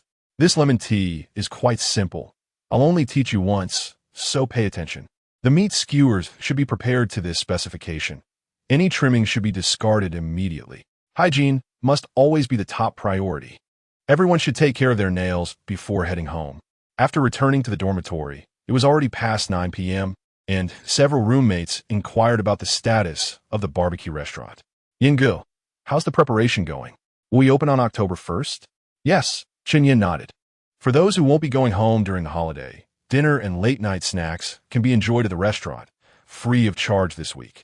Wow, long live the boss. Initially conflicted, they realized there was no need to return home.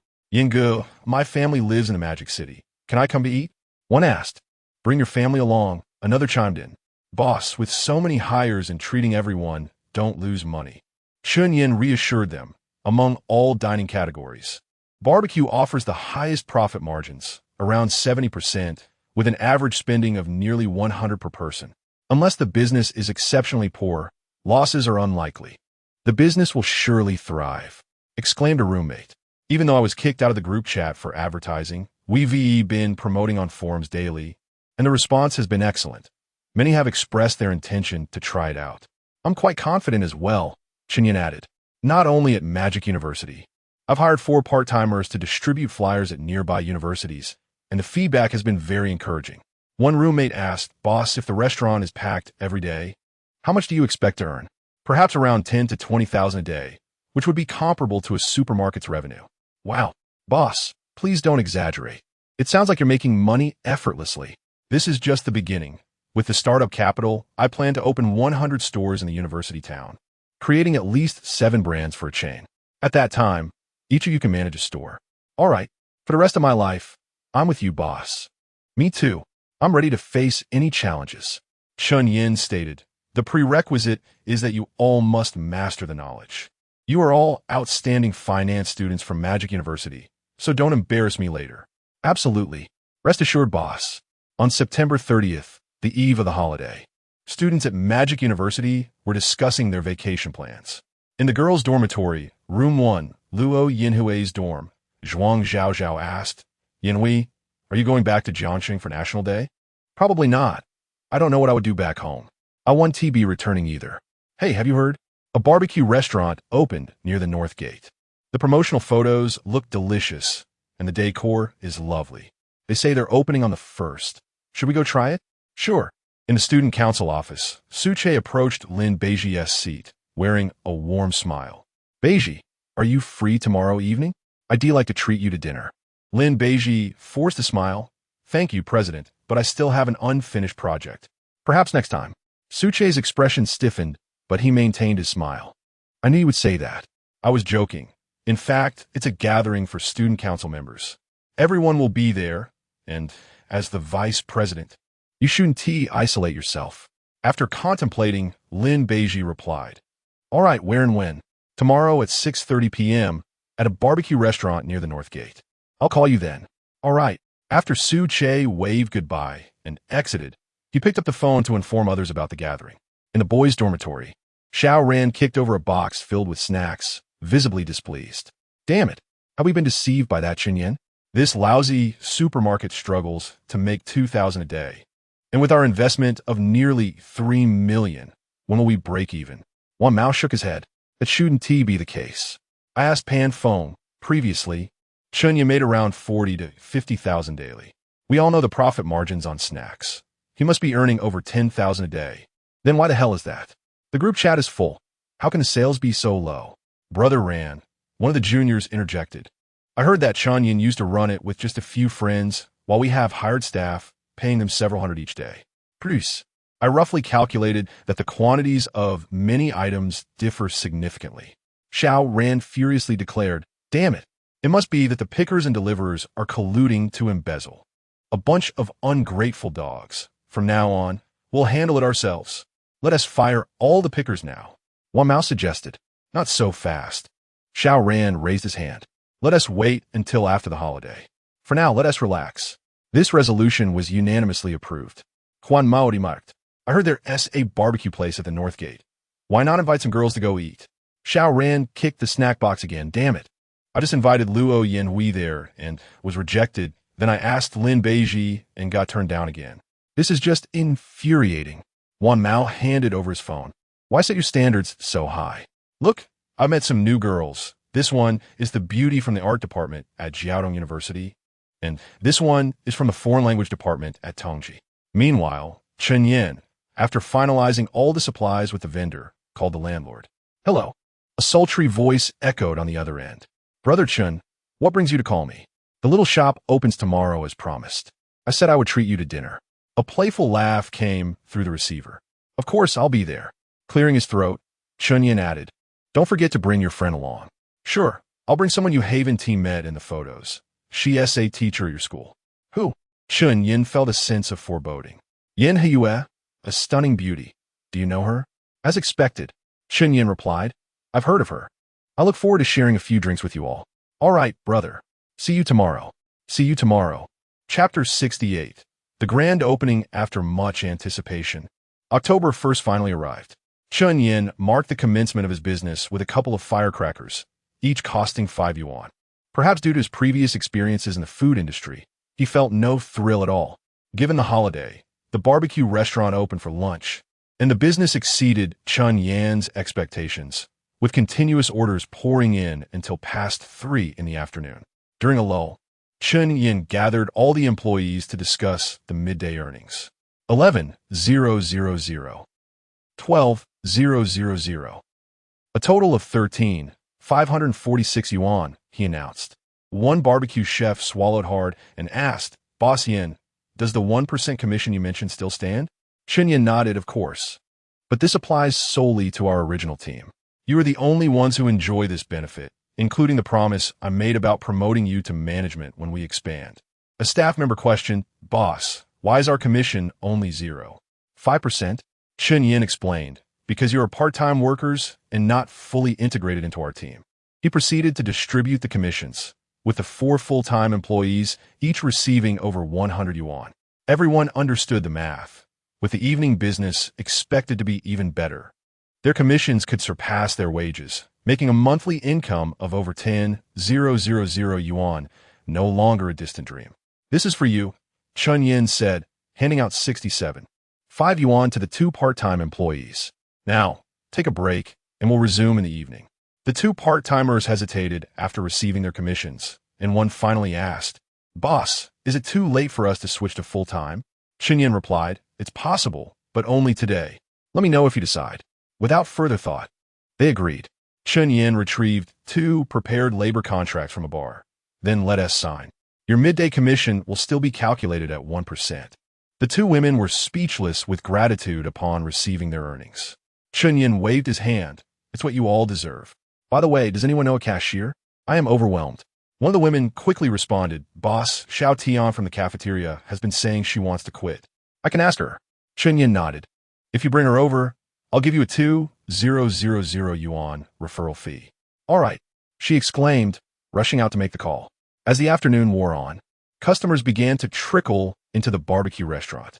Just after 6, Chen Yan spotted a familiar figure and approached her with a brush in hand. Zhuang Zhao. Luo Yinchi, are you here for skewers? Zhuang Zhao chuckled. No way. Chen Yan, you could grill? Are you working here? Chen Yan sighed. Isn't it obvious? I couldn't borrow money from you last time, so the supermarket went under, leaving me no choice but to find work. Feeling slightly awkward, Zhuang Zhao lowered her head. Her companion, Li Bingfan, reassured him, It's all right, Chen Yan. You're working so hard. I believe you'll bounce back. Chen Yan smiled in gratitude. Thank you for your kind words. That spot has a good view. Please sit there. Let us go. Zhao Zhao, pick your ingredients and I'll grill for you. Zhuang Zhao pulled her hand away. Hey, don't touch me, you're all greasy. Chen Yan chuckled. I know it's a bit shabby, but I need to earn money. Zhuang Zhao, feeling a bit bashful, asked, What is your salary here for a month? It's hard to say. It depends on the business. When it's good, I earn more. When it's slow, less. Is it around 3,000 yuan? About that, he replied. Can you accept such a large fluctuation? Heartbreak is inevitable, he responded. Don't blame me. We truly don't have that much money. No worries. Consider it a favor owed to you. Hey, how can you say that? He joked, This chicken wing is delicious, with a cola flavor. Grab a couple more. Back at their table, Zhuang Zhao sighed. Chen Yan seems quite pitiful now. I wish I had lent him some money back then. Luo Yinshi remarked. Facing setbacks in business is normal. It might not be a bad thing for him. Zhuang Zhao nodded. True, but Chen Yan really is diligent. He was reselling toys in the park during summer and then started a supermarket. Even after setbacks, he has managed to pick himself up and find work. I can never do what he is doing. Luo Yinshi agreed. He is intelligent, hardworking, and possesses the courage to start anew. As long as he doesn't stray from the right path, his future achievements will surely be impressive. Oh, Zhuang Zhao teased. So your opinion of him has risen so high? You've never praised any boy like this before. Luo Yinshi shot her a look. I'm merely echoing your sentiments. Zhuang Zhao laughed. I genuinely believe you two have a considerable chance together. Zhuang Zhao scoffed. I could never like him. A flirt who kisses everyone. Just the thought makes me nauseous. Li Bingfan timidly interjected. Zhao. Yinshi, if you don't like him, could you introduce me? Zhuang Zhao firmly refused. No way. Fan, you've seen his type. Haven't you? Why would you want to throw yourself into the lioness den? You'd be devoured completely. I'm not afraid, Zhao. Li Bingfan retorted. I've never met a boy as exceptional as Chen Yan. He is tall, handsome, a street dancer, a great singer, plays basketball, and is clever and ambitious. Even if I get hurt, I'd still be willing. Oh no, you've fallen for him. I must keep a close watch on you. At the grill, Chen Yan happily grilled the skewers, energized by the thought of serving Luo Yinshi. Suddenly, a nearby chef exclaimed, that beauty is stunning. Boss Yan, look over there. Chen Yan glanced up to see some familiar faces, Su Che, Lin Beiji, and several members of the student union. Su Che chimed in. Isn't this Chen Yan? Are you working here to support yourself? Chen Yan ignored him and nodded at Lin Beiji. Long time no see, Lin. Lin Beiji returned a faint smile and inquired. I thought the online supermarket was still operating normally. Why are you here? Sighing, Chen Yan replied. The supermarket was taken over by bad people. It no longer belongs to me. Huh? Lin Beiji furrowed her brow. Wasn't that due to food poisoning? Chen Yan gestured toward Suke. He should have owned a significant share. Don't make wild accusations. Chen Yan. Su Che shot him a glare. Beiji, let us go. There is no point in talking to someone like him. Chapter 69. Savor my specialty, charcoal grilled sausage. After a while, an elegant white GT sports car came to a halt by the roadside. The door swung open, and 4 women stepped out. Each possessed a distinct style, some regal, some demure, and others artistically inclined, but all were stunningly beautiful, embodying both grace and allure. Chen Yan immediately recognized his counselor, Yin Heiyue, and his landlord, Yi Ruoxue. Yi Ruoxue was dressed in a beautifully embroidered crimson cheongsam, cut daringly high to her thighs, accentuating her voluptuous figure. Yin Heiyue, on the other hand, was clad in a snug, low-cut white t-shirt that showcased her enviable physique, adorned with a vibrant jade pendant around her neck. Her lower half was in distressed denim jeans, her thighs long and delicately sculpted, devoid of any visible pores or veins. The other 2 girls, whom Chen Yan had seen in photographs, were dressed in a casual Gucci outfit with black-rimmed glasses and a form-fitting purple skirt, carrying a Chanel handbag. The 4 stunning women, standing together, created a picturesque scene, leaving the 2 grill masters utterly mesmerized. Boss Yin, today we have more beautiful ladies than I've seen in my entire life. I absolutely love this job. One of them exclaimed. Boss Yin, are those ladies coming over? Do you know them? Chen Yan nodded, a smile gracing his lips as he waved. Sister Shui. Upon hearing her name, Yi Ruoxue turned her head, strutting over with a playful sway. Wow. Chen Yan, you can grill too? I want to taste what you make. Of course, Sister Shui. Take a seat over there. I've reserved the best spot for you with a view of the river. Yin Heiyue, feeling a sense of familiarity, approached as well. Are you working here? Yes, Chen Yan affirmed. My family is facing some difficulties, so I work to pay for my tuition. Why don't you submit a poverty certificate? I can help you apply for a scholarship, Yin Heiyue offered. Chen Yan spoke with righteous resolve. I want to reserve that for classmates who need it more. As he spoke, he pulled off his shirt, revealing a physique that could only be described as flawless. I'm in good shape. A bit of hard work is no trouble at all. Wow, The girl in the purple skirt chimed in, with that body, you're wasting your talent here. I could use a personal trainer. How about helping me? Do you really believe that? The Gucci girl remarked. He wearing a Rolex and Louis Vuitton. How could he possibly be working here? Covering her mouth. Chen Yan is teasing you, Hiyue. This place is his own. He is quite well off. Yin Hiyue raised a finger playfully. All right, Chen Yan, if you dare deceive your teacher, just wait until I deduct your credits. Unfazed, Chen Yan retorted cheekily. I'm just joking, Sister Hiyue. We're outside of school, so I don't see you as my teacher. Exactly, Yi Ruoxue chimed, pulling Yin Hiyue towards their seats. Let's not talk about work while we're out. Chen Yan, serve us some signature dishes. Chen Yan flashed an okay sign. No problem. My specialty is charcoal grilled sausage. I'll bring each of you one. With laughter, Yi Ruoxue called back. Make sure it's the biggest one, don't skimp. Once the four beauties had moved away, the once quiet grill masters finally spoke. Boss Yin, you're impressive. It seems like the ladies in the Chong Sam and the skirt have an interest in you. If you take the initiative, who knows what could happen. Chen Yan smirked. Only two? I think the girl in glasses and teacher Yin also have potential. The girl in glasses seemed somewhat aloof. I doubt there's much hope there, one commented. I agree. Her attire appears rather conservative, another added.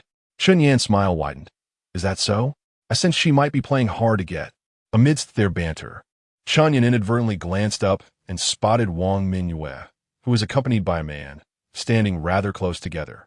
Upon seeing him, Wang Mingyue turned to leave, but Chen Yan called out, Come back. Wang Mingyue hesitated for a moment before turning back, the man beside her immediately inquiring, What's wrong, Mingyue? Is that person calling you? Wang Mingyue stepped aside. Don't get so close. Keep your distance. Mingyue, isn't this a normal distance? Why are you saying this all of a sudden? Wang Mingyue remained silent, and a voice from behind called out, Can't you hear me? Come back. Taking a deep breath, Wang Mingyue finally approached the grill. Chen Yan, didn't you just start dating Jin Mangran? Why are you still bothering me? Chen Yan set down the skewers, wiped his hands, and stepped outside with a lit cigarette. Mind your own business. Who is that man? A friend. A friend? Chen Yan leaned in closer, whispering in her ear, Are you sure that's all? Have you forgotten about the recording? What are you doing? The man, seeing this, rushed over, angrily pointing at Chen Yan. Let her go. Chen Yan didn't even glance at him, leaning in closer until he was nearly touching Wang Mingyue's ear. Tell him to leave. Wang Mingyue trembled slightly, conflicted for a moment before looking up. You should go. I need to talk to him. The man's face flushed crimson. No, I'm staying here to eat until you're done. I won't sell to you, Chen Yan declared, kicking the man aside. If you don't leave, I'll smash your glasses. You, the man, seeing Chen Yan bare-chested with a thick gold chain, assumed he was a tough guy, muttering a threat as he walked off. You'll regret this. Chen Yan wrapped his arm around Wang Mingyue's shoulders and strolled towards Yi Ruoxue's table. Since you're here, you might as well eat a little. Try my grilled sausage. Upon arrival, he greeted warmly. This is my friend. She is alone. Mind if she joins you? Yi Ruoxue enthusiastically made space. Come, sister. Sit here. Chen Yan waved his hand as he moved toward the grill. Just then, a loud voice called out, Boss, find us a table, a big one. Turning his head, Chen Yan saw Xiao Ran, accompanied by several tattooed friends. Chapter 70. The provocation of the form-fitting skirted lady. Chen Yan turned his gaze to the last round table on the patio, scrutinizing the few individuals seated there, and shook his head, stating, No more seats available. Please come back tomorrow. A man clad in a snug white tank top, sporting a buzz cut adorned with a geisha tattoo, shot him a sidelong glance. Wasn't there a spot available just for him? Chen Yan felt a surge of irritation and suppressed the urge to retaliate. The man and his companions exuded an unmistakable aura of street bravado, clearly not the type with whom he wished to entangle himself in business matters. Chen Yan replied, That table is reserved. If you wish to dine, you may book for tomorrow. Just then, a few of his dormitory brothers strolled over with jovial expressions. Xiao Ran chuckled. Are you saving us a spot? He then pulled out a stack of red bills, counting out several and slapping them onto the chest of a burly man, exclaiming, Big guy, tonight I'll treat you all. Take this money and head next door for hot pot. The burly man glanced at Xiao Ran's companions and then at Chen Yan, quickly understanding the situation. Today marked the opening of the boss's new establishment, and he preferred to avoid any potential disputes. With a nod, he said, "Let us go." Chen Yan called him back. "Take the money." The man hesitated, then took the cash from Xiao Ran's hand, nodding at Chen Yan. "Boss, wishing you prosperity. When you're free, we'll come back to savor the flavors." Without acknowledging Xiao Ran, Chen Yan turned away, instructing, "There are 2 small backup tables next to the display case. Feel free to set them up." "Sure thing, boss." After an intense half-hour of work at double speed, Chen Yan stretched his neck and tossed the brush aside, announcing, "Not much food left. Take your time. I'll go spend some time with friends." The 2 barbecue chefs exchanged knowing glances. "Yes, boss. Just keep it together. Don't get drunk. We need to work tomorrow." "Boss, sit a bit to the side. Don't block our view of the lovely scenery," one teased. With a light chuckle, Chen Yan lit a cigarette and ambled over. The lady in the form-fitting skirt was the first to notice him, playfully shifting to make space. "Come here, dear brother. Sit next to your sister." Chen Yan grabbed a beer from the table and gulped down a few hearty swigs before pulling up a chair. "So, how's the taste? Especially my signature roasted sausage. Did it dazzle you all?" The ladies nodded in agreement, and the lady in the fitted skirt giggled, covering her mouth. She then reached out to gently caress his chest, her delicate pink nails tickling him. "Chen Yan, dear brother, you've worked so hard. Look at all the sweat." Chen Yan grasped her hand. "Sister, please don't. It tickles. But I want to help you clean up." Chen Yan, no longer the shy, socially anxious boy of his past, found himself amused by the advances of a 20-something seductress. With a teasing smile, he replied, "If it tickles, why not let sister use her mouth to help?" At this, the lady's breath caught slightly, intrigued by the thought of indulging in such a flirtation with a man possessing an impeccable physique and charming looks. The trio of friends, Yi Ruoxua, Yin Heyue, and the bespectacled girl, exchanged knowing glances, and the lady leaned down, ready to lick the sweat from Chen Yan's skin. Just as her lips were about to meet him, Yi Ruo intervened, grabbing her bulgarinikleje. "Hey, what are you doing? Not in front of me." The lady coughed. "Ruoxua, let go. You're choking me." After Yi Ruoxua released her grip, she forcibly switched seats with the lady, turning to Chen Yan. "Don't be scared. I'll protect you." Chen Yan, feigning disappointment, replied, "Sister Shui, I'm not afraid. Let Sister Xian come at me." Yi Ruoxua shot him a reproachful look. "Do you really want her to lick you? Should I assist?" "Absolutely," Chen Yan said, brushing the sweat from his body and leaning slightly closer. "Come on." Yi Ruoxua playfully smacked his impeccably defined abs. "Dream on. Drink up instead. Go mingle." After several rounds of toasting, Yi Ruoxua inquired, "Chen Yan, my brother, I noticed the previous tenants of this shop didn't fare well. I thought there was something wrong with the location, but you've made it so successful. I've come to understand that there are no bad shops, only incompetent owners. You are truly impressive. I applaud you." Chen Yan replied modestly, "It's not that great. If after a month I can't manage to have dozens of tables lined up every day, I'll close it and switch to another venture." The ladies exchanged surprised glances, suspecting he was being modest, but no one challenged him. Yin Heyue, after a moment's thought, spoke up, "Chen Yan, when starting a business, especially in entrepreneurship, one must avoid lofty ambitions. The success of your first establishment is commendable, along with your hard work. Luck plays a significant role. Your future endeavors may not replicate this success. It's best to be grounded and take steady steps." Chen Yan casually patted Yin Hue's thigh. "Sister Yu, we're not in school anymore. No need for grand theories. My methods may be unconventional, and what in the textbooks can't fully explain them. Just wait and see. My role as your mentor will shine brightly in the future." Yin Hue's expression tightened, her cheeks flushed with irritation, not only at Chen Yan's arrogance, but also at his casual touch. Yi Ruoxua, noticing the tension, quickly shifted the conversation. "Let us not discuss work. Chen Yan, do you plan to open a chain of stores? That indeed requires solid operational data. What is your revenue for today?" Chen Yan replied nonchalantly, "A little over 40,000. The ladies were momentarily silent, but Wang Mingyue, who had been quiet, suddenly fixed her gaze on him. Chen Yan understood her thoughts, but chose to ignore them. Yi Ruoxua continued, "What is your gross profit margin?" Around 70%, Chen Yan answered. I spent just over 10,000 on ingredients, including seasonings, utilities, and labor. The net profit is roughly half of that. The atmosphere shifted as everyone gasped in astonishment. Half. That means 20,000 a day? Yi Ruoshua's eyes widened in disbelief. That's about right, Chen Yan mused, sipping an ice-cold beer. Although it was a bit less, the monthly profit could indeed support another establishment, a pace he could tolerate. This is incredibly lucrative, though it may not appear grand. It surpasses the profits from my million-dollar venture in the CBD and carries far less risk. I envy you, little brother. May I invest? Here's to you. Everyone raised their glasses, and Chen Yan downed his drink, setting it down with a playful smirk. I was thinking of investing in you too. At this declaration, a few ladies burst into laughter, spitting out their drinks. Chapter 71. Yi Ruoshua. I have invested. Chen Yan chuckled lightly. What are you all thinking? Yin Hiyue, are you laughing too? How vulgar, all right?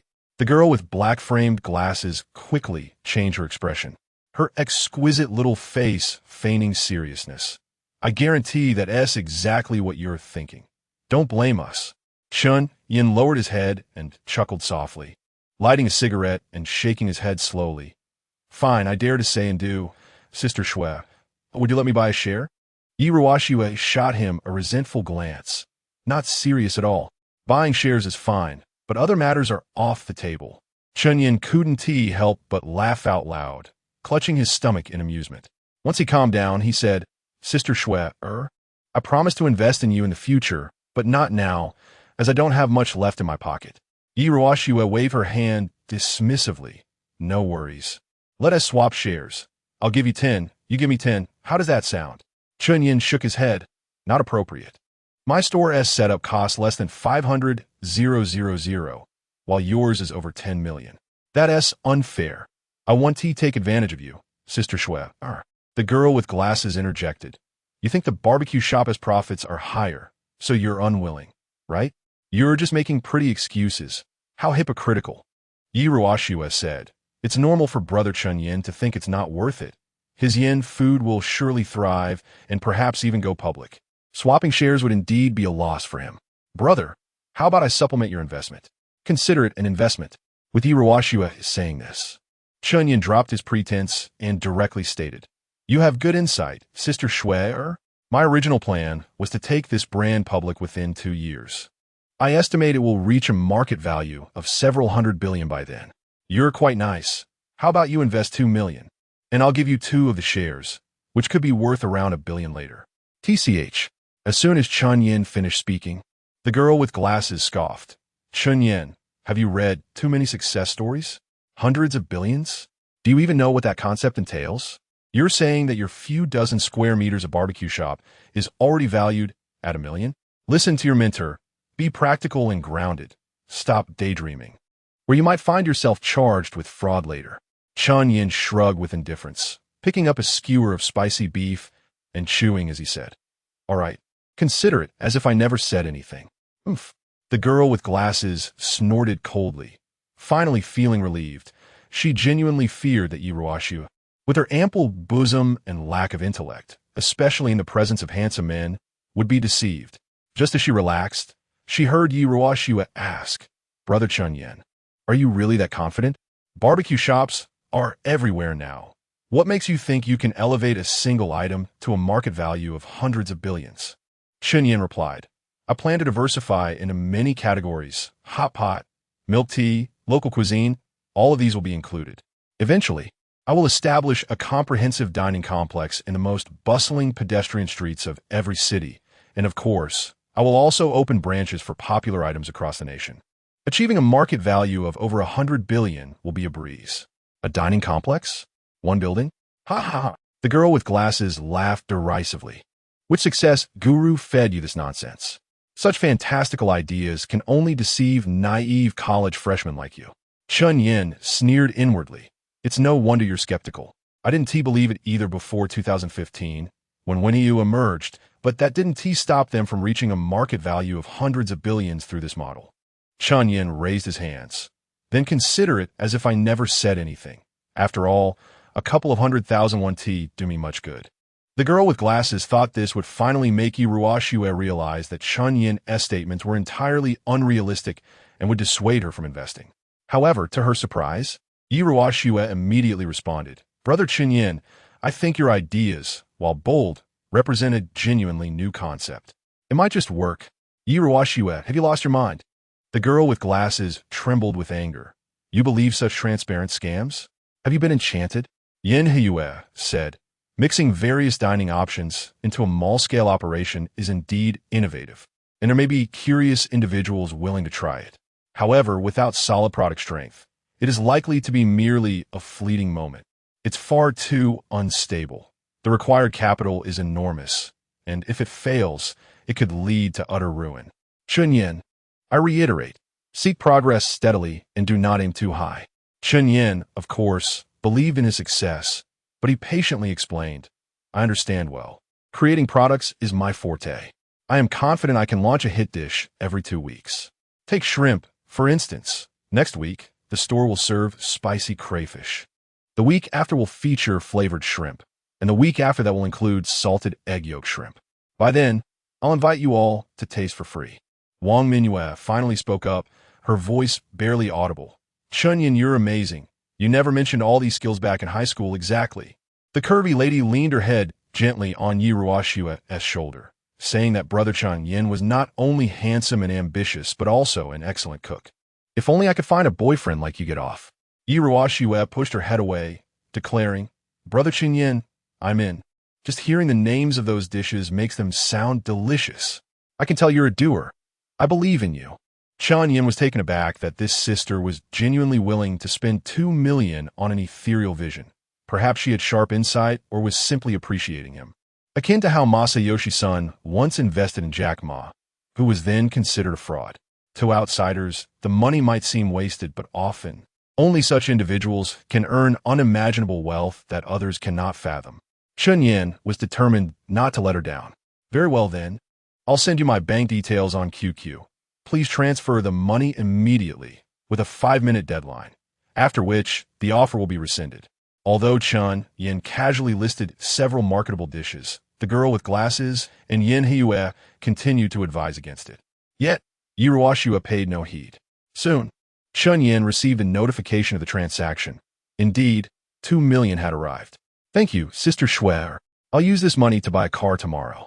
Yi Ruoxue tossed her phone in her bag. "Huh? Aren't you expanding your store?" Chen Yan waggled his finger.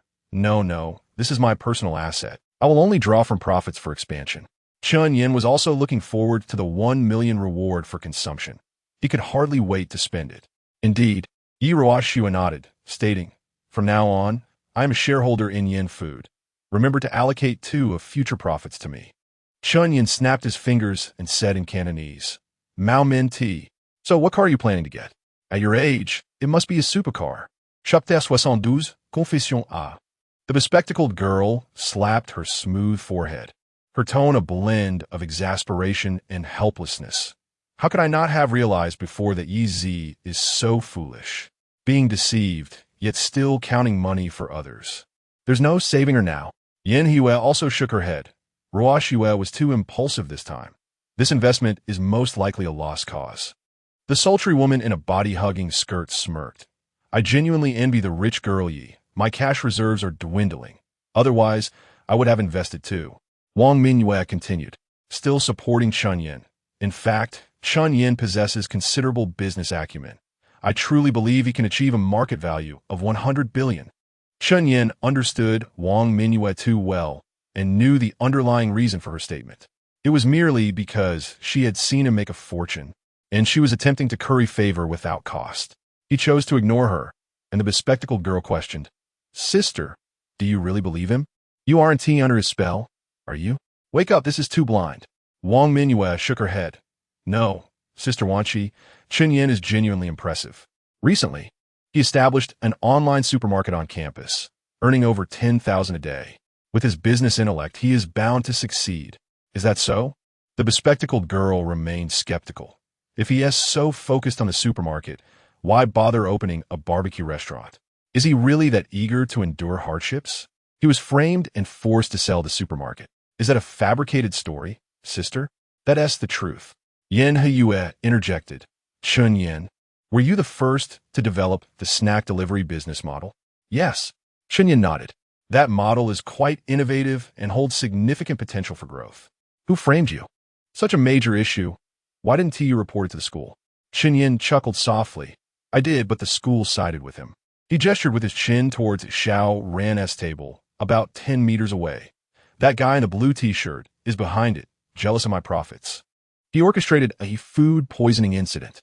His lackeys are ruthless enough to jeopardize their own health just to bring me down. Yi Ruoxue frowned slightly. Brother, are you really going to let such a lucrative business slip away without retaliation? Do you want me to help you find a lawyer? Chen Yan waved his hand. I don't have time to deal with him right now. Once I finish my current tasks, I will settle the score. It's utterly despicable. How can such a person exist? Indeed, he even has the audacity to eat here. Just look at the people around him. They're not good company. Chen Yan waved again. Let us not dwell on this. Let us drink. Behind Chen Yan, at Luo Yanhui's table, Zhuang Zhaozhao bit her lip. That scoundrel Chen Yan. How dare he touch Mentor Yan's leg? Yanhui, you saw that, right? Luo Yanhui sipped her lemon tea. Yes. I didn't expect him to have such a close relationship with the mentor. Close relationship? Have you not noticed how Mentor Yan's expression changed? Chen Yan is nothing but a lecherous wolf, brazenly flirting with those alluring women. Zhao Zhao remarked. Yanhui, why are you so agitated? Are you jealous? I am. Zhuang Zhaozhao furrowed her brows and exclaimed. I'm just indignant for you, Yanhui. He claims to like you, yet openly flirts with other girls right in front of you. It infuriates me. Luo Yanhui smiled faintly. I don't like him, so I'm not concerned. Your concern is quite evident. I want to discuss this further. Zhuang Zhaozhao turned away, huffily asserting. I care even less. Luo Yanhui leisurely commented. Who was saying what just now? Saying Chen Yan is tall, has a good figure, possesses talent, and is remarkably intelligent, can cook, and when you think about it, isn't he quite appealing. That was merely my judgment clouded by his barbecue. It doesn't count. Well, suit yourself. Chen Yan shared another bottle with the sultry woman in the body-hugging skirt. After setting the bottle down, he didn't take a seat, but said, You all enjoy. I'll go greet a few friends. Brother, come back soon. Chen Yan grabbed a cup and headed straight to Luo Yanhui's table. Luo Yanhui glanced up at his approach, but remained silent until Zhuang Zhaozhao exclaimed, Ah, what are you doing? She swiftly shoved Chen Yan's hand off her shoulder. No physical contact between men and women. Who told you to drape your arm over me? I'm not dressed appropriately. Chen Yan ignored her furious glare and squeezed in beside her, making it impossible for her to sit comfortably. Zhuang Zhaozhao resisted with all her might, but Chen Yan's words shattered her resolve. If you don't move, I'll sit right on top of you. Oof. Zhuang Zhaozhao shifted a significant distance away, at least 20 centimeters from Chen Yan. Weren't you having a great time over there? Why come here? Chen Yan tilted his head, observing her for half a second. Under the influence of a few drinks, he found her pouting demeanor rather endearing. And he couldn't help but pinch her round face. Why do you look like a little scorned wife? I can't find Luo Yanhui. What is it to you? Zhuang Zhaozhao swatted his hand away, wrinkling her nose. A fickle man like you. Yanhui wouldn't like you. Go find your other close friends. Humph. Chen Yan chuckled, shaking his head, slowly lighting a cigarette, and inhaling deeply, releasing the smoke leisurely. After a few puffs, his gaze sharpened suddenly, locking on a Luo Yanhui, and he solemnly declared, Yanhui, I truly like you. Will you be my girlfriend? All the money I earn will be for you, and I will maintain distance from other women. Is that acceptable? Luo Yanhui listened quietly to Chen Yan's confession, her exquisite features betraying no hint of emotion, while Zhuang Zhaozhao gazed at Chen Yan, whose eyes were filled with affection, her pretty face tinged with an indescribable bitterness. No, I have no intention of dating. Her tone was as cold and detached as ever, and Chen Yan's heartfelt words stirred no ripples in the goddess's heart. In truth, Chen Yan had anticipated this response. He merely sought peace of mind. Thus, no matter how wild and unruly he became afterward, he would not feel a sense of debt. Why would he feel indebted? Because in this lifetime, she, Luo Yanhui, could only marry one person, and that person is none other than myself. Not even Jesus could change that. Chapter 73. Damn, he knows martial arts. Chen Yan displayed no sorrow. A gentle smile gracing his lips as he gazed at Luo Yinshi with a tender expression. I understand now. I will ask you again next year.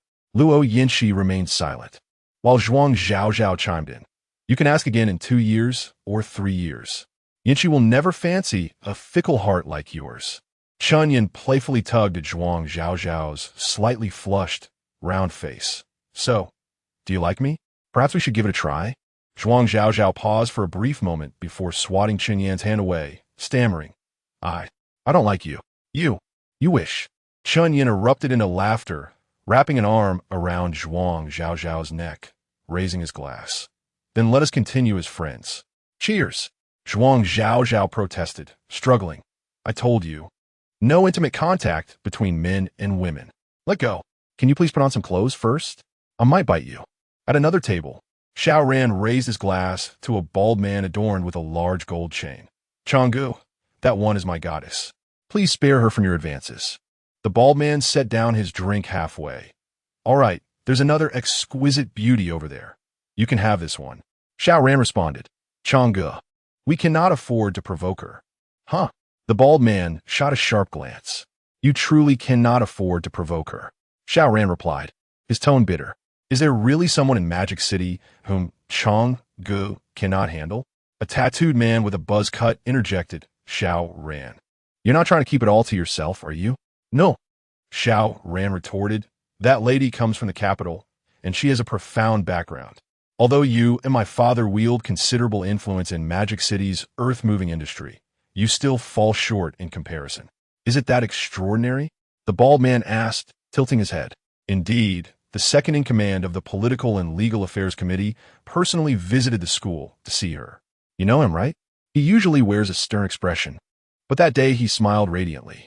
The bald man pondered, playing with his glass for a couple of seconds. She indeed seems formidable. Damn it, to encounter two extraordinary beauties and not be able to enjoy them. What a shame. The bald man then turned to Xiao Ran. Aran, I've generously left the stunning beauty for you. Do remember your brother's kindness. Certainly, certainly. Xiao Ran raised his glass once more. Changgu, you're like a brother to me. Get lost. The bald man laughed and scolded. Though I'm not much older than you, I am your father's brother. So call me uncle. Yes, yes. Strong uncle. The bald man poured himself another drink and stood up. Since we cannot have the two exquisite beauties, let us aim for the 5 exceptional ones over there. You all enjoy yourselves. I'll go over for a couple of drinks. Several lackeys whistled and pounded the table, cheering him on as the bald man swaggered over, his round beer belly leading the way. At Chen Yan's table, the bald man, grinning widely, addressed the women. Hello, beautiful ladies, I am from the next table. Meeting you is fate. Let me toast to you. Silence. No response whatsoever. The atmosphere turned awkward. A few women even wore expressions of disgust. The bald man's smile faltered, but he forced a grin. Ahem. Allow me to introduce myself. I am the owner of Shangding Construction and have several entertainment venues near the university town. Ladies, would you like to join me for karaoke after your meal? Still, the silence persisted. The women lacked even the inclination to engage in conversation. After 2 seconds, a bespectacled girl could no longer contain herself, covering her mouth and frowning. You stink. Ugh, I feel like vomiting. Please step back. The bald man's expression soured completely. Not only his lackeys, but also several diners around were eyeing him. Angrily, he slammed his drink on the table, glaring at the bespectacled girl. Am I giving you face? You're nothing but a $200 piece of trash, pretending to be high and mighty. Do you want me to have someone take you down a peg? You fat pig, what are you saying? Yi Ruoshua slammed the table. Standing up, you foul. Disgusting toad. Look at yourself before you come here to repulse others. Get lost. Fuck you. Without a second thought, the bald man raised his hand to strike. But as he swung halfway, his wrist was suddenly seized, pain shooting through his joints as though caught in a vice. He turned to glare at his assailant, only to see a handsome young man, bare-chested, frowning at him.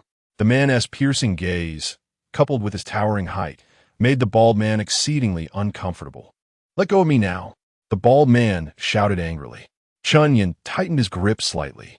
The bald man yelped in pain. Damn you. Do you want me to smash this place down? Chen Yan released him, coldly stating, "Get lost. If you cause any more trouble, I'll knock your teeth out." Just as the bald man was about to rise and issue commands, 6 or 7 lackeys charged in. He pointed at Chen Yan, shouting, "Beat him up! Smash his face! And the girl in glasses and the one in the chi-pao. Take them down too."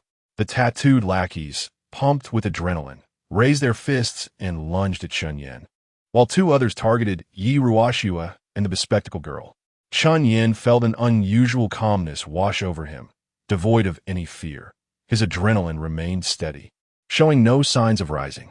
He understood that it was the self-defense techniques acquired for 100,000 that gave him this confidence. In truth, blocking these uncoordinated attacks was not particularly challenging. However, rushing to save the bespectacled girl and Yi Ruoxua might take too long. Thus, Chen Yan opted not to defend, but instead leaped into action, absorbing the blows while delivering swift kicks with his LV sneakers, landing solidly on the faces of the 2 lackeys heading towards Yi Ruoxua and the bespectacled girl. Ouch! What the hell? Damn, he knows martial arts. Don't be afraid. Keep going. The scene erupted into chaos as Chen Yan, in his effort to protect the women, endured several blows himself, fortunately leaving them unharmed. "What are you still standing there for? Hurry back."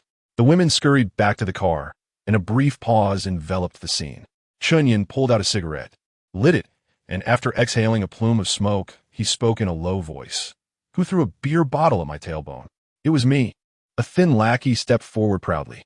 Chen Yan twisted his neck, a smirk creeping onto his lips. "Very well." He then took a large step, swiftly raising his left leg, delivering a sharp kick that landed squarely on the thin lackey's face, leaving a clear imprint of his shoe. "Who else just pulled my hair?" A slightly chubby man with a tattoo of a demon stepped forward boldly.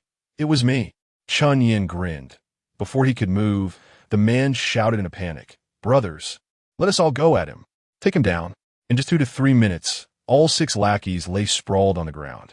Chen Yan glanced at the bald man, who had retreated far away, his expression serious as he made a phone call, likely summoning reinforcements. Chapter 74. "All right, you hold it. Let Chen Yan and Lin Beiji have their moment." Chen Yan pulled over a chair and sat down with a smile, displaying no trace of anxiety on his face. Why? Because confidence stems from strength. Through the recent skirmish, he had gauged the efficacy of his self-defense skills. Ordinary groups of 3 to 5 could hardly approach him, and even when faced with 10 or 8 foes, he could easily manage. If he were to unleash his full power without hesitation, he could withstand 20 or so adversaries. Thus, he remained unfazed by the bald man's attempts to rally support. However, the onlookers witnessing the brawl were far less composed. Inside the Continental GT, Yi Ruoxua traced her long fingers along her red lips, exclaiming, "Oh my goodness! Chen Yan's skills are astounding. He is simply magnificent." The elegant woman in a fitted skirt swallowed hard, her voice slightly raspy. "Indeed, he's bursting with energy, so fierce, so impressive. A true source of security." The bespectacled girl adjusted her glasses, remarking, "Though he talks nonsense, he proves to be quite reliable in critical moments." "Ruoxua, are you injured?" Yi Ruoxua glanced at her arm and touched her leg, shaking her head. "Those ruffians didn't even touch me, just a minor scrape on my knee. Nothing serious." The bespectacled girl nodded. "In retrospect, that 2 million spent seems worthwhile. Consider it a bodyguard's fee." Yi Ruoxua giggled. "Exactly. In the future, if I encounter any scoundrels, I can simply summon Chen Yan." "Hey, Wanshi." Yan Hue turned to her. "Have you found a suitable candidate to impersonate your boyfriend?" The bespectacled girl shook her head, sighing. "Not yet. My father has issued an ultimatum. If I don't bring someone home for the National Day, he will arrange an engagement with someone from the neighboring village." Yi Ruoxua shook her head. "The older generation in Chaos Han is too traditional. Even if you bring someone home, they probably won't pass the assessment. It's quite challenging to marry outside." The bespectacled girl's expression dimmed. Yan Hue pointed to Chen Yan, who was casually leaning back with his legs crossed. "Why not ask Chen Yan? I believe he could help." The bespectacled girl's eyes brightened as she shook Yi Ruoxua's arm. "Ruoxua, could you help me talk to him?" Yi Ruoxua pouted, but eventually nodded. "All right, for the sake of my best friend's lifelong happiness, I'll lend you Chen Yan for a couple of days. The elegant woman interjected. Just a day should suffice. He can't spend the night. Then should I lend him to you for the night? Sure, that sounds delightful. You wish. At Lin Beiji's table, two female classmates gazed at Chen Yan with stars in their eyes. Isn't Chen Yan incredibly talented? Not only can he sing and dance, but he also possesses martial arts skills. His boyfriend potential is off the charts. Yes. I feel he is far more talented than any celebrity I've pursued. I desperately want his contact information. Shall we go and strike up a conversation? Great idea, but I'm too timid. Hey, Beiji, I recall that Chen Yan visited the student council office to see you. You must know him. Do you have his contact information? Could you share it with me? Lin Beiji did have it, but she smiled and shook her head. I haven't added him, but I can ask for it. With that, she stood up and walked over. Chen Yan, her melodious voice and the cool touch of her shoulder reached him simultaneously. Chen Yan turned to see Lin Beiji smiling at him. Oh, Beiji, would you like to join me? What would you like to eat? I'll get it for you. Not that. Lin Beiji gently shook her head. I came to check on you and see if you need an ambulance. Let us call too. Chen Yan pointed to the writhing bodies on the ground. I'm genuinely worried they might try to frame me. Better leave them to the police. Lin Beiji took out her phone. Please note my number. In case you face any unfair treatment at the police station, you can call me. Chen Yan happily exchanged numbers, and Lin Beiji waved goodbye as she left. At Luo Yinxi's table, she observed the dazed Zhuang Zhao and asked, Is your spirit still with us? Shall I help you in pursuing Chen Yan? Zhuang Zhao panicked, taking a sip of her lemon tea. What are you saying, Yinxi? I'm pondering other matters. All right, you hold that thought, and let us facilitate Chen Yan and Lin Beiji. Zhuang Zhao pouted. Aren't you also holding on? Setting other matters aside, Chen Yan is genuinely impressive. His singing, dancing, and cooking skills are exceptional, and he can handle a group all by himself. Yinxi, why don't you just accept him? He truly is outstanding, more so than any boy I know. Luo Yinxi still shook her head, but I'm not ready for a relationship now.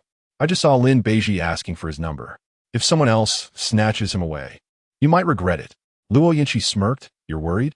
I'll return the same words to you. Act fast. Oh dear, it's pointless to discuss this with you.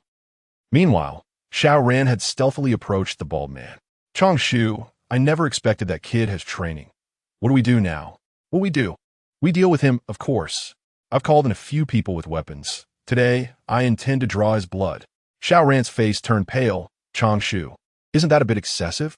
He is a student from Modi University. Making a scene would be detrimental. Don't concern yourself with it. The bald man glared. Even if it cost me hundreds of thousands, I want to lose face here. Chong Shu, just teach him a lesson. There's no need for bloodshed. Get lost. The bald man shoved him aside. My people have arrived. If you're scared, just stay far away. Indeed, a group was making its way towards Chen Yan, but the leader was the same man who had been beside Wang Mingyue earlier. Chen Yan vaguely recalled the threats he had made before leaving. You better wait. To his surprise, they had truly come for him. However, these individuals looked like typical troublemakers from a gaming hall, far inferior to the social miscreants curled up on the ground. What is going on? Chen Yan stood up boldly, exhaling a cloud of smoke into the man's face. Brother Haonan, this is the one who harassed my girlfriend. The one referred to as Brother Haonan with a lanky figure with green hair. Not particularly tall, but exuding an aura of intimidation. He cursed and raised his fist to strike. Chen Yan was prepared to catch his slender wrist and execute a 180 reversal. But halfway through, the green-haired thug suddenly crouched down, holding his head, as screams erupted nearby. Realizing something was amiss, Chen Yan immediately rolled forward, and in the process, he caught sight of several sticks and a spring knife aimed at the spot where he had just stood. Damn it, if I had reacted even a moment later, I would have been hurt. Chen Yan inwardly cursed. Rising, he seized a chair and charged forward, swiftly taking down the armed thugs. Just as he finished, 2 police cars blared their sirens, and 4 officers jumped out.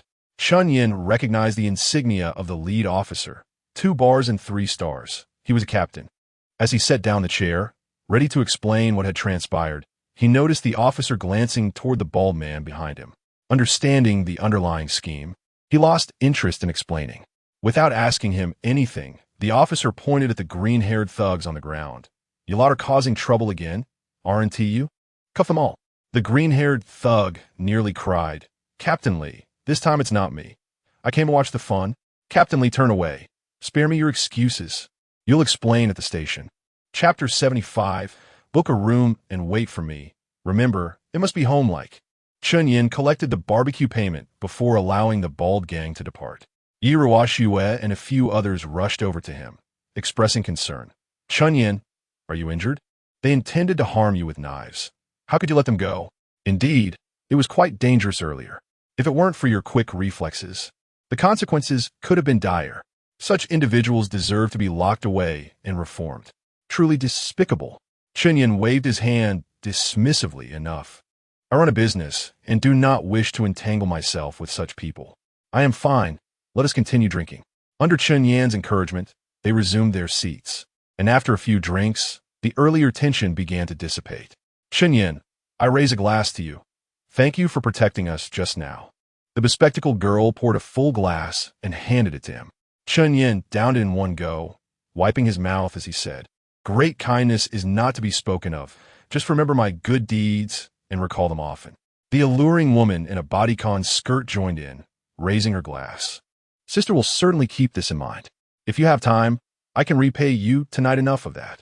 Yi Ruoxue interjected, pinching her waist. Don't lead my brother astray. Chen Yan raised his wrist to glance at his watch. Rest assured, Schwerer, I have always been upright and principled. He then turned to the enchanting woman. I still have 2 hours until closing. Can you wait for me? Yi Ruoxue playfully slapped his chest. No way. That little imp, Su Xian loves to joke. Don't take her seriously. Chen Yan acknowledged with a nonchalant O. Yi Ruoxue continued. By the way, are you free tomorrow to accompany Wanqi back to her hometown? Chen Yan asked in confusion. What would I go to her hometown for? I don't have time. I need to manage the shop. Lin Wanqi extended her delicate, fair hand, 50,000.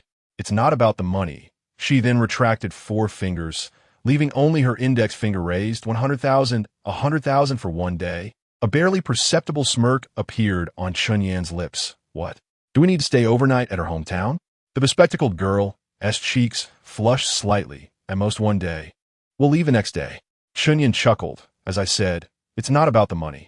We are all friends. Helping out is no trouble at all.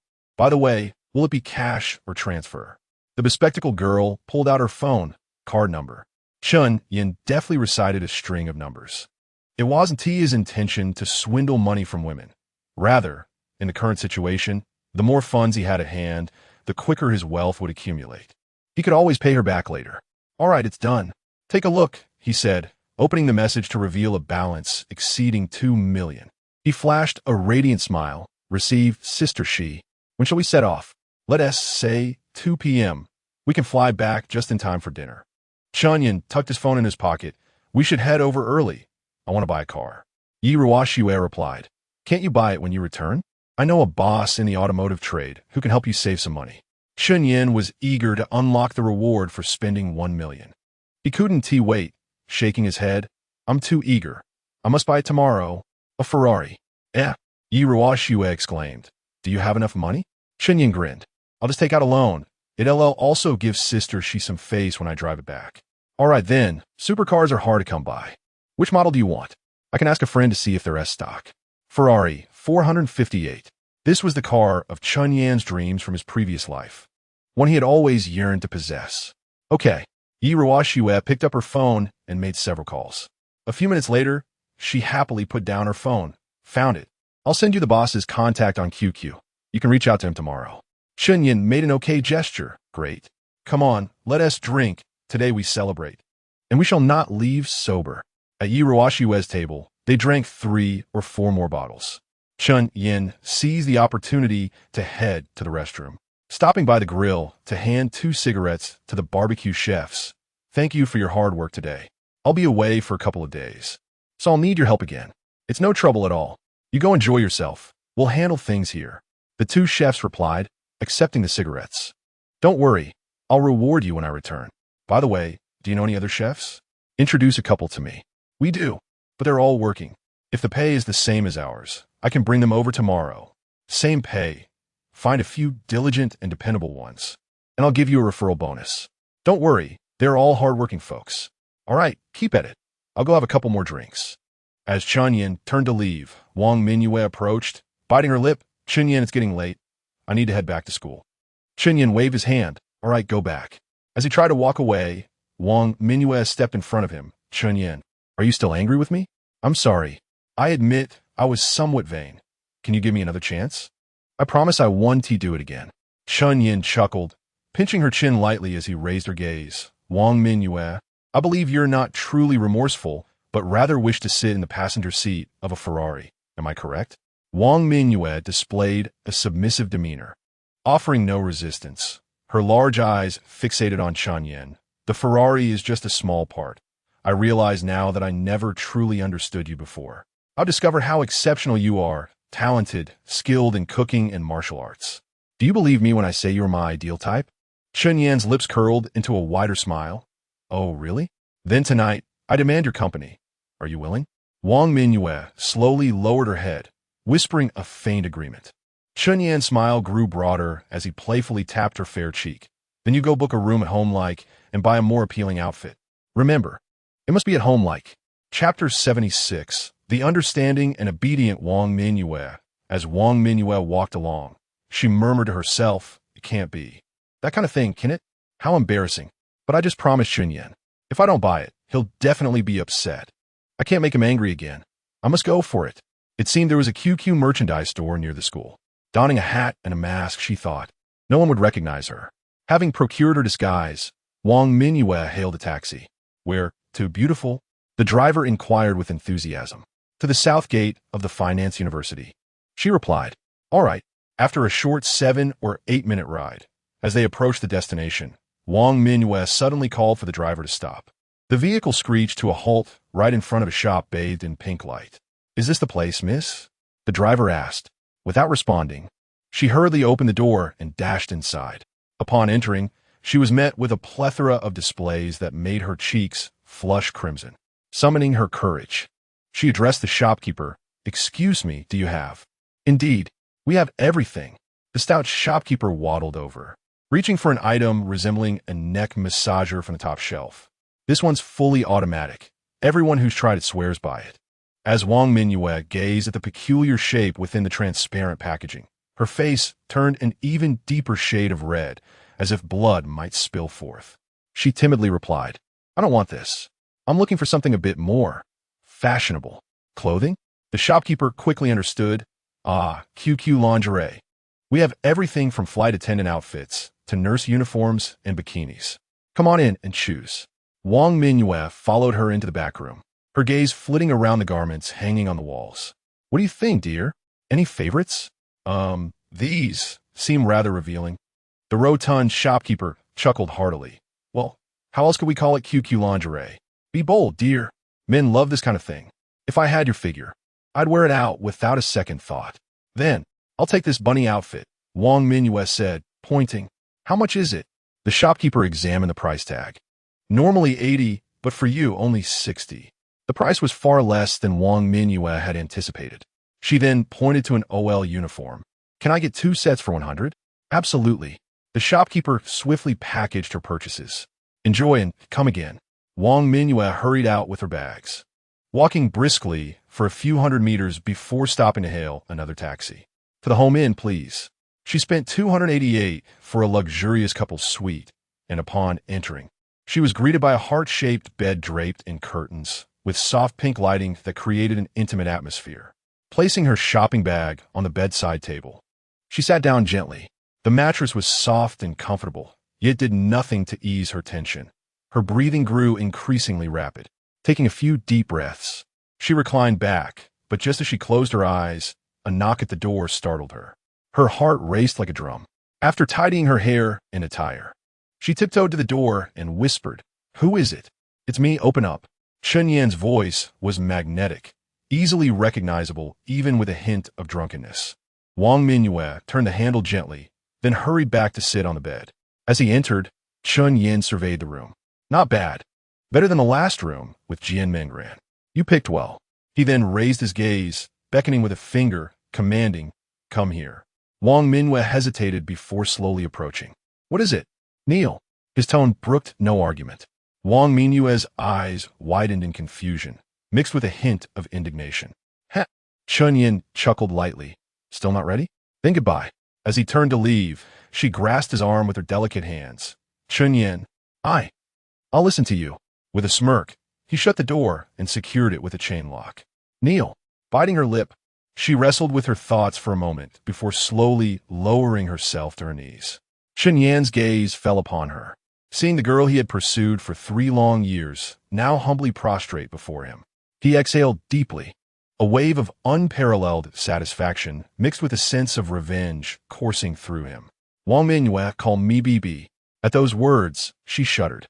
In the silence of those few seconds, she battled an internal struggle before finally lifting her chin, her face awash with shame as she uttered the words. Very well, Chen Yan smiled. Now take off your shoes. All right. As he stepped barefoot into the room, he asked, Did you buy the skin I told you to get? Yes. Wang Mingyue replied, hurrying over to retrieve the bag from the bedside. I got 2 sets. Chen Yan settled onto the bed, change into one. Wang Mingyue held up a piece. Which one should I wear? Truthfully, he fancied both, the bunny outfit being cute and the OL uniform alluring. However, her fresh-faced innocence would create a striking contrast in the uniform, much like the difference between Yi Ruoxue in a bodycon dress and a bunny suit. A discrepancy that seasoned men would surely appreciate. The one on the left. Okay. Wang Mingyue nodded, securing the bunny outfit before rushing to the restroom. Stop. Change here. She paused for a moment, then reluctantly turned back. All right. That night would remain etched in Chen Yan's memory, a splendid experience in every way, emotionally, spiritually, and in the stunning presence of the female protagonist. Chapter 77. Manipulating Lin Wanxi the following morning. The insistent buzzing of the phone beside the bed finally roused Chen Yan from his slumber, perhaps due to the previous night's exertions. His arm felt leaden as he groped for the device. A glance revealed the 8 o'clock a.m. alarm. With a sigh, Chen Yan noted the dryness in his mouth, but the lingering fatigue made him reluctant to rise for water. He exhaled deeply, intending to doze for another 10 minutes.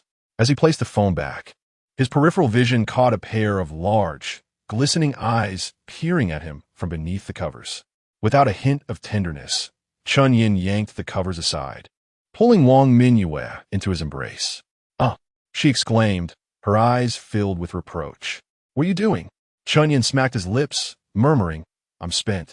Wang Mingyue pressed her legs together, watching Chen Yan silently for a moment before asking, Do you want some water? You keep licking your lips. Chen Yan mumbled. Bring it here. After downing an entire bottle and staggering to the bathroom, Chen Yan detected the lingering scent of alcohol in the water. Splashing his face with cold water, he managed to shake off some of the fog. Stumbling back to bed, Chen Yan leaned against the headboard, lighting a cigarette and closing his eyes to recover. Are you always this weak? Wang Mingyue inquired, her voice softening at the end, as if sensing her indiscretion. Chen Yan slowly opened his eyes, a faint smile playing on his lips. If you knew how much I drank last night, you'd realize my constitution is already comparable to a wild dog. How much did you drink? Chen Yan remained silent, raising a single index finger. A case of beer? Wang Mingyue ventured. Chen Yan shook his head. Plus a bottle of baijiu? Again, Chen Yan shook his head. Isn't that enough? How much did you actually drink? Chen Yan grinned. Continuously. More than you suggested. Wang Mingyue stuck out her tongue. That really is too much. I'd probably be unconscious after a third of that. Her voice lowered. You truly are made of iron. Even in that state, you still kept me up for 2 hours. Chen Yan exhaled a plume of smoke. Just tell me if it was enjoyable. Wang Mingyue murmured, her face flushing. Do you want to again? Chen Yan chuckled wryly, waving his hand. You really think I'm a machine? There are consequences to such frenzy. I feel utterly drained now. All right then. Listen, Chen Yan said, staring at her. I was quite unrestrained last night. You're still tender. Can you really handle more? Wang Mingyue tugged at the covers, her legs tightening beneath them. I don't know. I just want to make you happy. Chen Yan pinched her delicate chin, inwardly marveling, if only you had always been this obedient. He then retrieved his bag from the floor, extracting a stack of red bills, likely the previous night's earnings from the barbecue restaurant, amounting to 10 or 20,000 yuan. Take this and buy something you like. It's getting late. I need to go to Nanyu. Wang Mingyue did not reach for the money, instead asking, when will you be back? Soon, Chen Yan replied, dressing. Then I'll wait for you. I know a delicious Japanese restaurant. When you return, we can go, and I'll treat. No need. Okay, then I'll wait for you at the barbecue restaurant.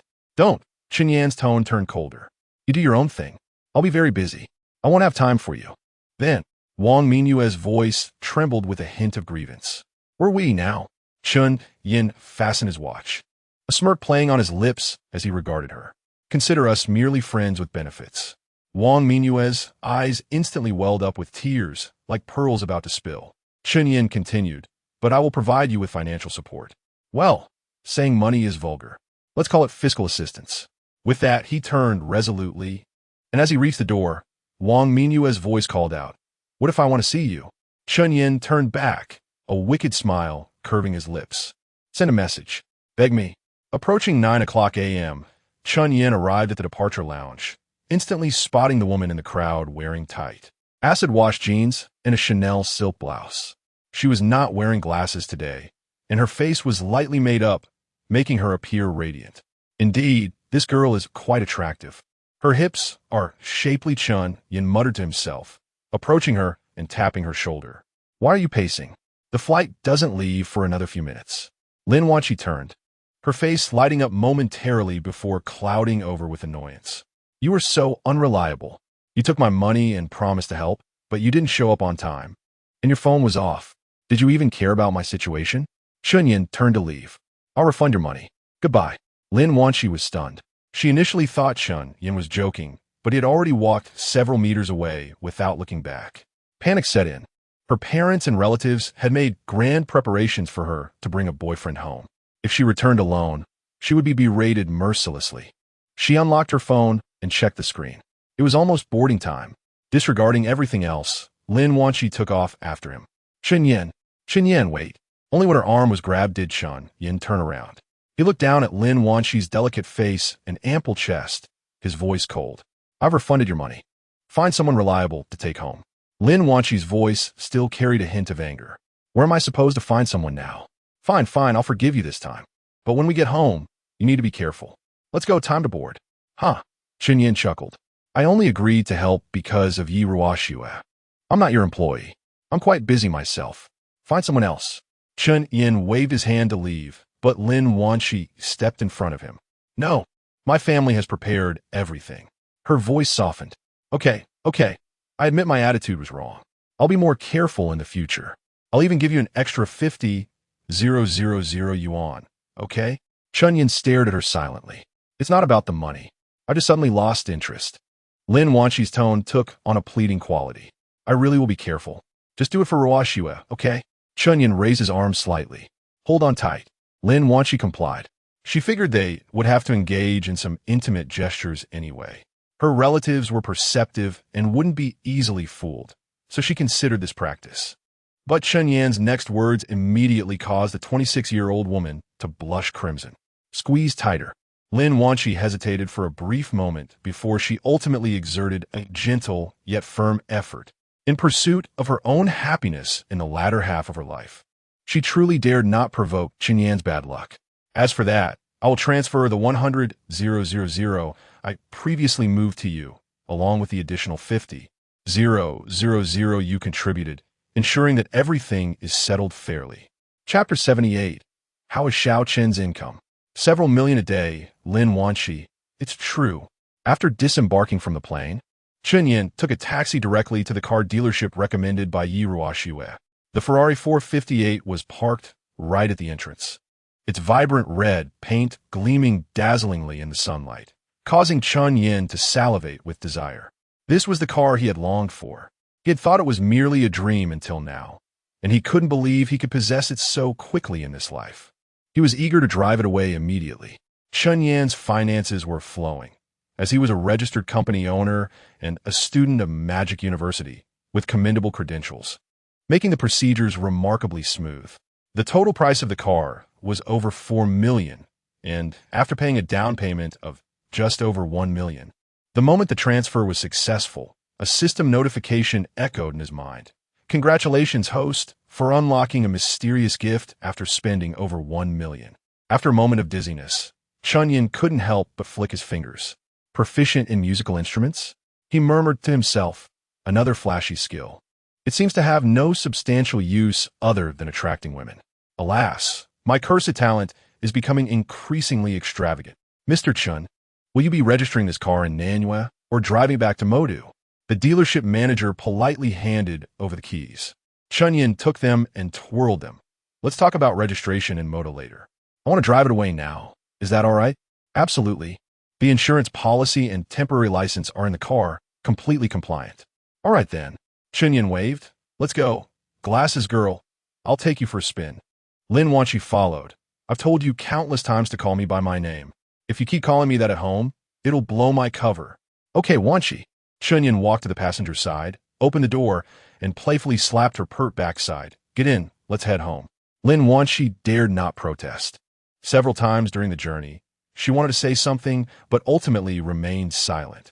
Do you call that 7-story villa over there your rural home? Chen Yan gazed at the luxurious building adorned with stone cladding, somewhat taken aback. Yes, this is how we build around here, Lin Wanqi replied matter-of-factly. Chen Yan casually patted her lovely leg with his empty right hand. I didn't realize, glasses girl, you are quite the affluent lady. Lin Wanqi turned her leg away. Most of the money for this old house came from my second uncle. My dad, elder uncle, and fourth uncle contributed a small portion. And how much is that small portion? About 1 to 2 million. That's not too shabby. Moderate, I suppose. Then can my appearance fee be increased a bit? No way. Forget it. The wealthier they are, the more they pinch pennies. Are we going straight in? Yes, there are parking spaces inside. After parking, Chen Yan took the cigarettes, alcohol, and tea that Lin Wanqi had bought and headed towards the entrance. From about 10 meters away, he heard a heated argument from within. Xiao Chun, I absolutely will not agree to you being with that blonde boy. Nothing you say will change my mind. A square-faced, middle-aged man inside urged. Chen Shun, your boyfriend is rather. You're still young. It's too early for this. Today is a momentous occasion since your sister Wanqi brought her boyfriend home. So don't anger your father. Let him leave. Uncle.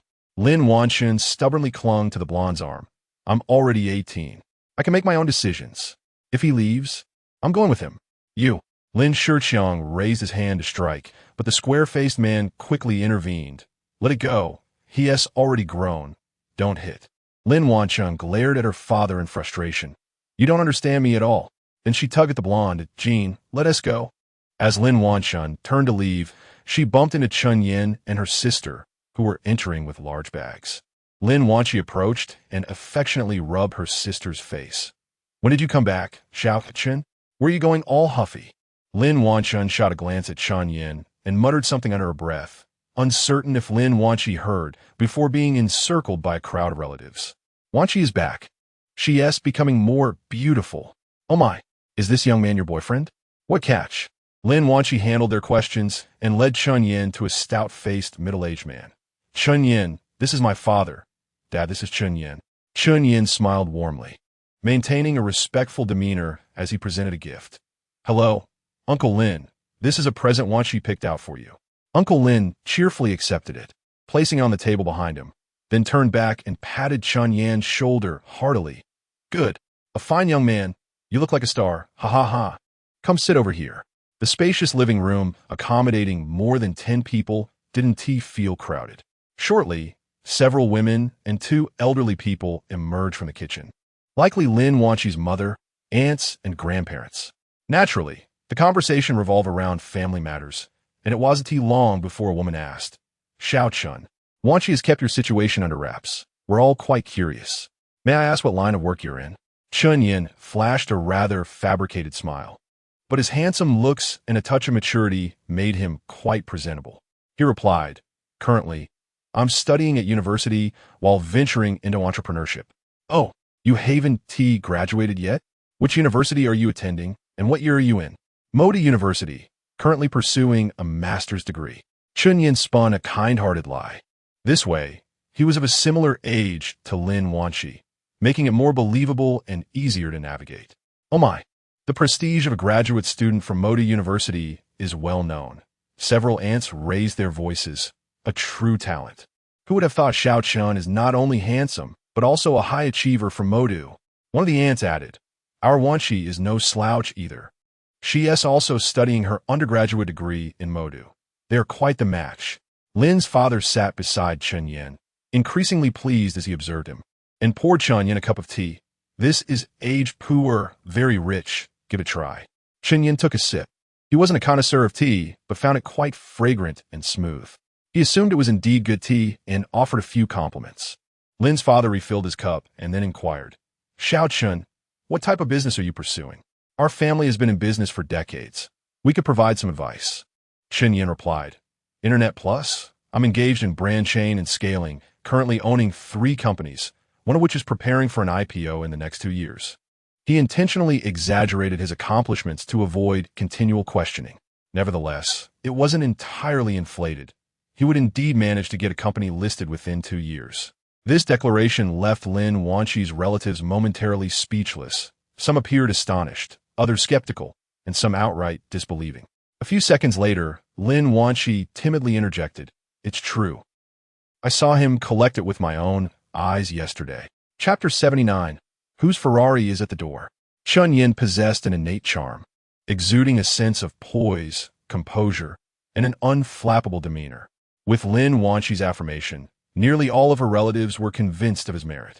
Families entrenched in the business world often hold a profound respect for strength. Thus, even Lin Wanshi's wealthiest uncle, Lin Shiqiang, spoke with diminished fervor, expressing, Young Chun is indeed talented. At my age, I am still toiling away in the workforce. I truly admire him. Lin Wanshi's elder uncle presented a delicate rainflower stone cigarette.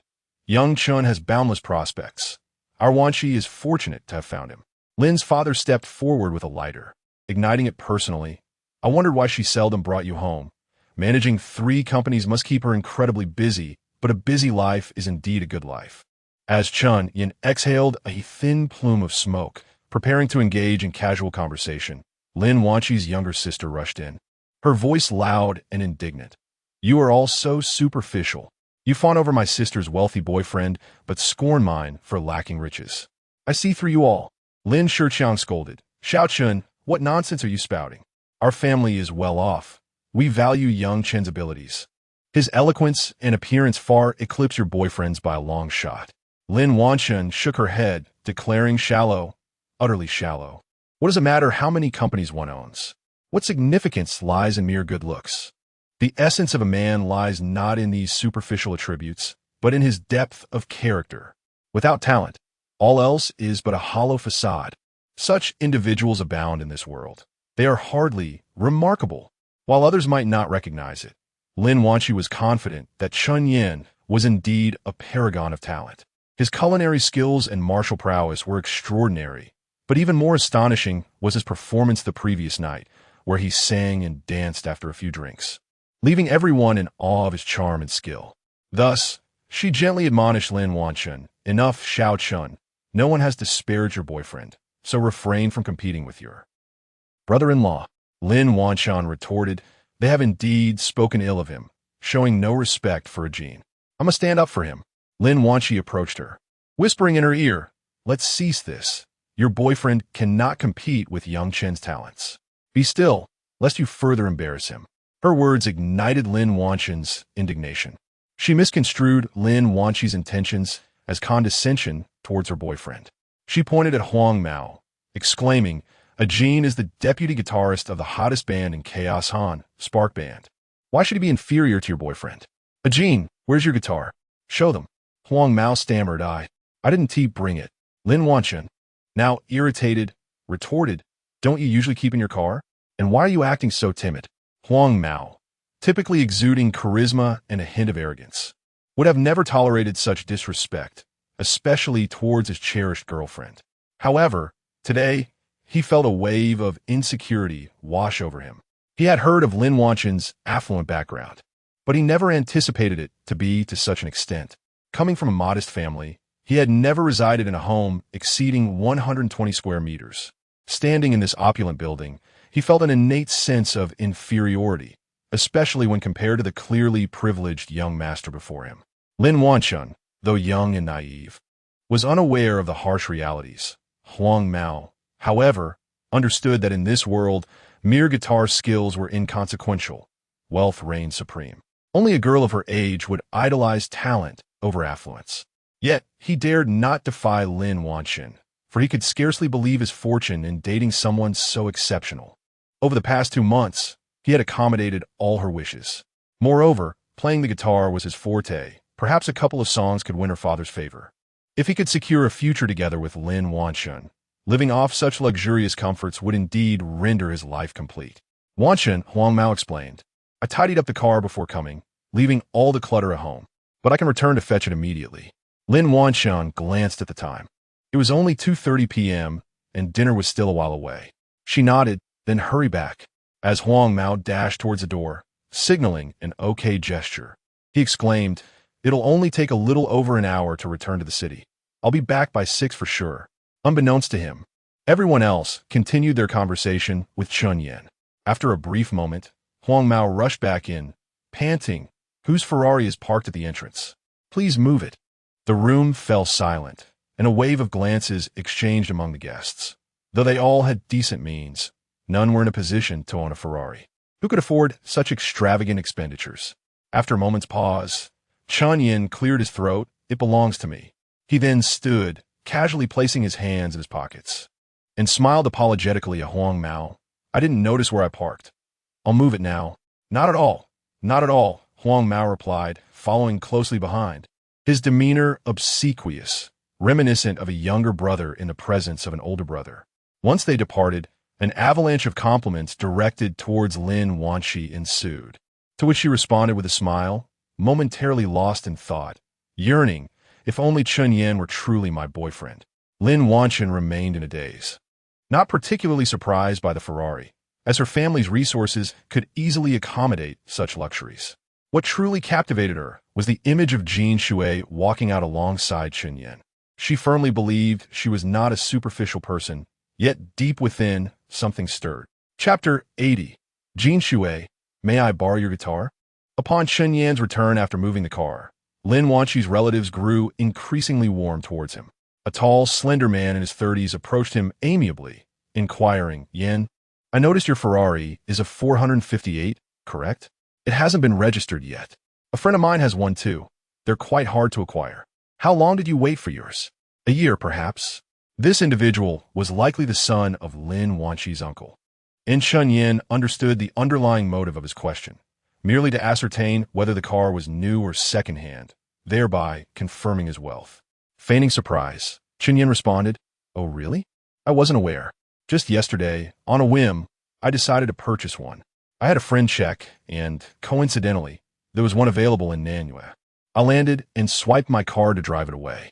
Indeed, Lin Wanchi chimed in, I accompanied Chen Yan to make the purchase. Otherwise, do you think we would have driven all the way from Metropolis to our hometown? We would be utterly exhausted. The tall man became even more enthusiastic, hastily taking out his phone to exchange contact information, insisting that he would treat Chen Yan to drinks the next time he visited the Metropolis, quickly adding, We won't stop until we're drunk tonight.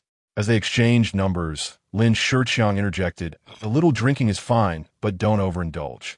Ah, Kun, you should learn from Xiao Chan about business matters, instead of constantly thinking about play. Yes, second uncle, the man replied. Lin Shiqiang continued, as the saying goes, There are no distinctions in learning. Those who achieve greatness are our teachers. Xiao Chun, your business acumen is impressive. You must possess exceptional insights. I happen to be troubled by a problem lately. May I share it with you for your analysis? As a seasoned player in the business world, Chen Yan was well aware of which businesses thrived and which faltered. He smiled confidently. Second uncle, please go ahead. Lin Shiqiang gestured towards Lin Wanchi's father and his brothers, stating, All 4 of us are in the building materials industry. This business was quite lucrative a few years back, but recently, competition has increased significantly, leading to plummeting prices and diminishing profits. Do you have any strategies to break through this predicament? Chen Yan chuckled, a plan forming in his mind. One that was readily available. This is a good sign. More competitors indicate a market. The chaotic pricing suggests a lack of quality products. I recommend that second uncle establish a high-end building materials market a one-stop solution for all renovation needs. I've even thought a name for you. Red Star Maikelong. Lin Shiqiang stroked his chin, pondering for a moment. This idea is bold and creative, but the required capital is considerable. I recall a furniture company with a similar name. Maikelong. The name is irrelevant. Chen Yan waved dismissively. You can call it whatever you like, as long as the model is sound. Lin Shiqiang nodded, acknowledging. Xiao Chen's suggestion is grand in scope, but it's rather risky. I need to think it over. Chen Yan shrugged slightly. The revelation of his insights now rested upon Lin Shiqiang's courage. At that moment, Lin Wanxi's uncle remarked, "This reminds me of what our business association president said. Currently, there are no publicly listed companies in the construction sector in our country. Whoever has the capability to create a quality product will be the first to seize the opportunity." Did President Qian really say that? Lin Shiqiang asked earnestly. Could I possibly fabricate such a statement? Lin Shiqiang replied. At that time, several leaders from the Nanyue Commerce Department were present. I inadvertently overheard it while retrieving my phone. Lin Shiqiang stroked his chin thoughtfully for a few seconds before bursting into laughter. Xiao Chun is truly visionary. It seems my perspective is somewhat limited. I will certainly give your suggestions serious consideration. Chen Yan offered a feigned smile, then turned to Lin Wanxi's father, saying, "Uncle, I truly believe this idea can succeed. Invest more, and don't hesitate to secure a loan. Take the leap. And what if it results in a loss? In the event of a loss, you still have your son-in-law." Other relatives chimed in, encouragingly. "Don't worry, old third. Xiao Chun will support you."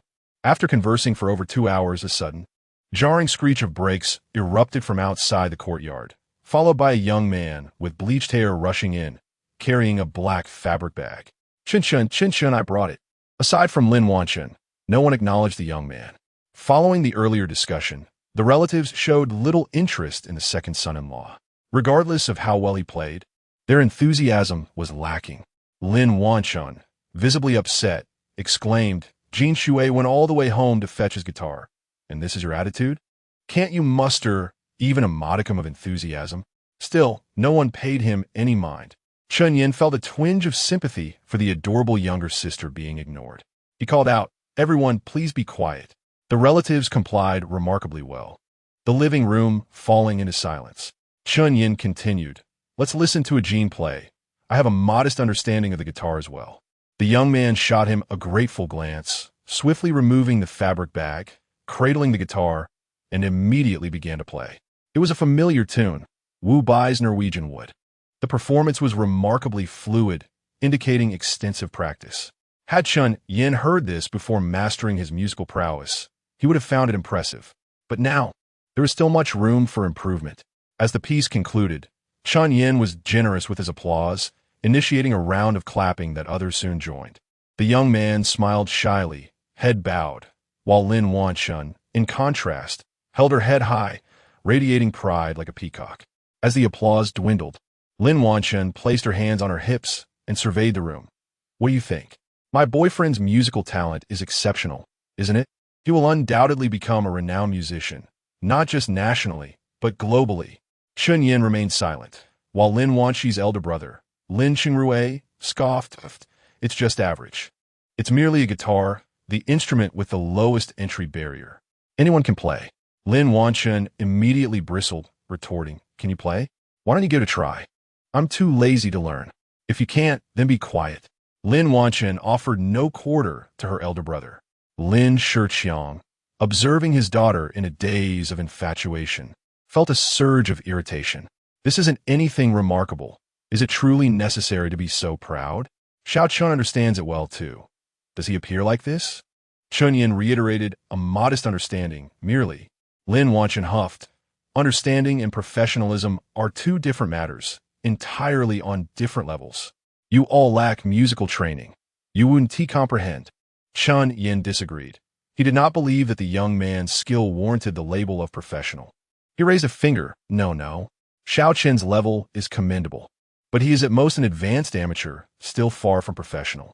Just listen to the fourth note of the first section. The pressure from his index finger was slightly light, resulting in a pitch discrepancy. There were similar issues later on. You have studied music.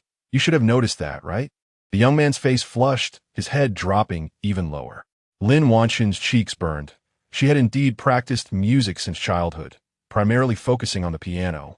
With her guitar skills merely average, she could not discern such nuanced differences in pitch. However, her strong-willed nature compelled her to deny this, stubbornly asserting, "Of course, I noticed. But achieving this level is already impressive, okay? You can't just nitpick with a magnifying glass. Can you play it that perfectly?" Chen Yan smirked, "Of course. You're just bragging." Lin Wanshan was unconvinced, not believing a single word. Chen Yan said no more, extending his hand towards the young man. "Jin Shui, may I borrow your guitar for a moment?" Chapter 81. Chen Yan's charisma. Absolutely cannot let him harm my sister. Ah, very well.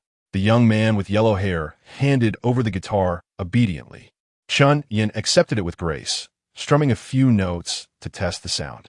He felt no sense of unfamiliarity. Rather, there was a delightful familiarity, as if the instrument were an extension of himself. The second and fourth strings were slightly tight, but it was hardly a hindrance. Gently caressing the strings, Chen Yan turned to Lin Wanshan and asked, "What song would you like to hear?"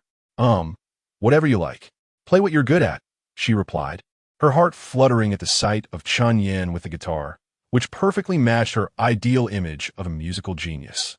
She found it difficult to meet his deep gaze. Chen Yan smiled softly. "How about J. Cho's Nocturne? The prelude is quite beautiful." Yes." Lin Wanshan nodded eagerly. She adored this song and often played it on the piano herself. Chen Yan's expression shifted. His fingers danced across the strings, and the familiar melody sprang forth. The piece was simply enchanting, and everyone in the room, regardless of age or gender, couldn't help but reveal a smile of appreciation. The expressions of the young man with yellow hair and Lin Wanshan were particularly exaggerated, eyes wide and mouths slightly agape. In the vast living room, the only sound was the strumming of the guitar. As the melody flowed, Chen Yan could not resist singing, "For you I play Chopin's Nocturne, to commemorate my lost love." His voice, as soothing as the night breeze, shattered hearts beautifully. The moment he began to sing, the entire room fell into a stunned silence, exchanging bewildered glances, unable to believe that such a voice could emanate from a human being. Listening to a recording might not evoke the same feeling, but witnessing a voice that even surpassed the original left everyone in awe. As the song concluded, thunderous applause erupted.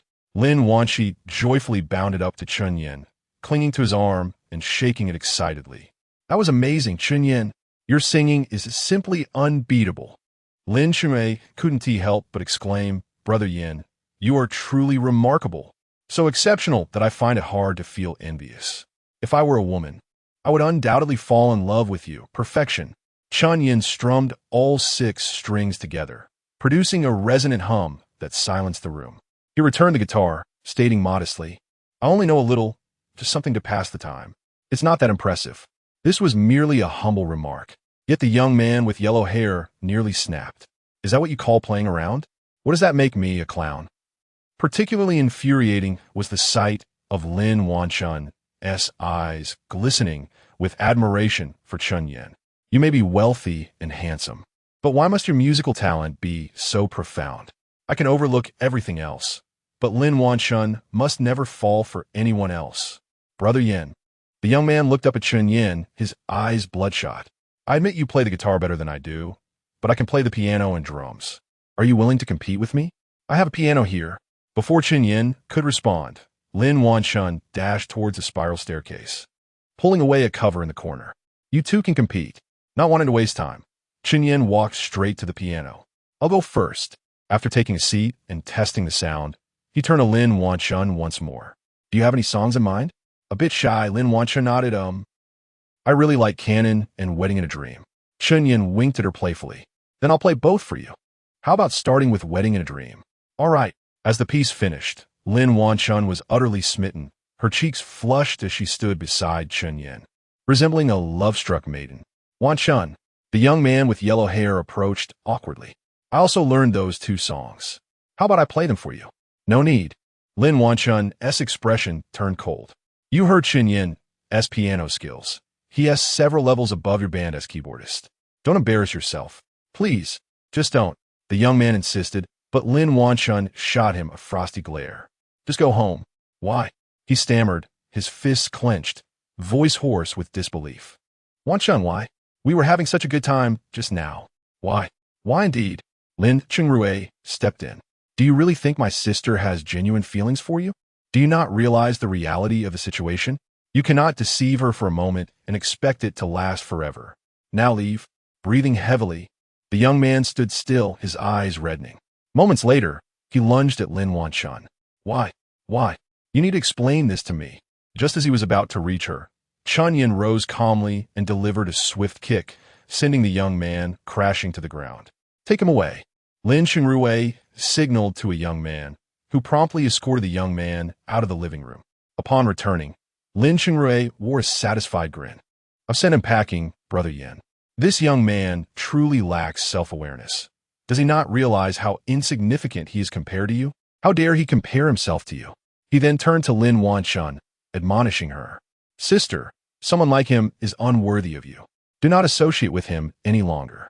Lin Wanshun stole a glance at Chen Yan and then softly replied, Lin Shiqiang observed everything, fully aware of his daughter's feelings. His sister-in-law had fallen for her brother-in-law. However, he chose to remain silent, clearing his throat. Ahem. It's about time we eat.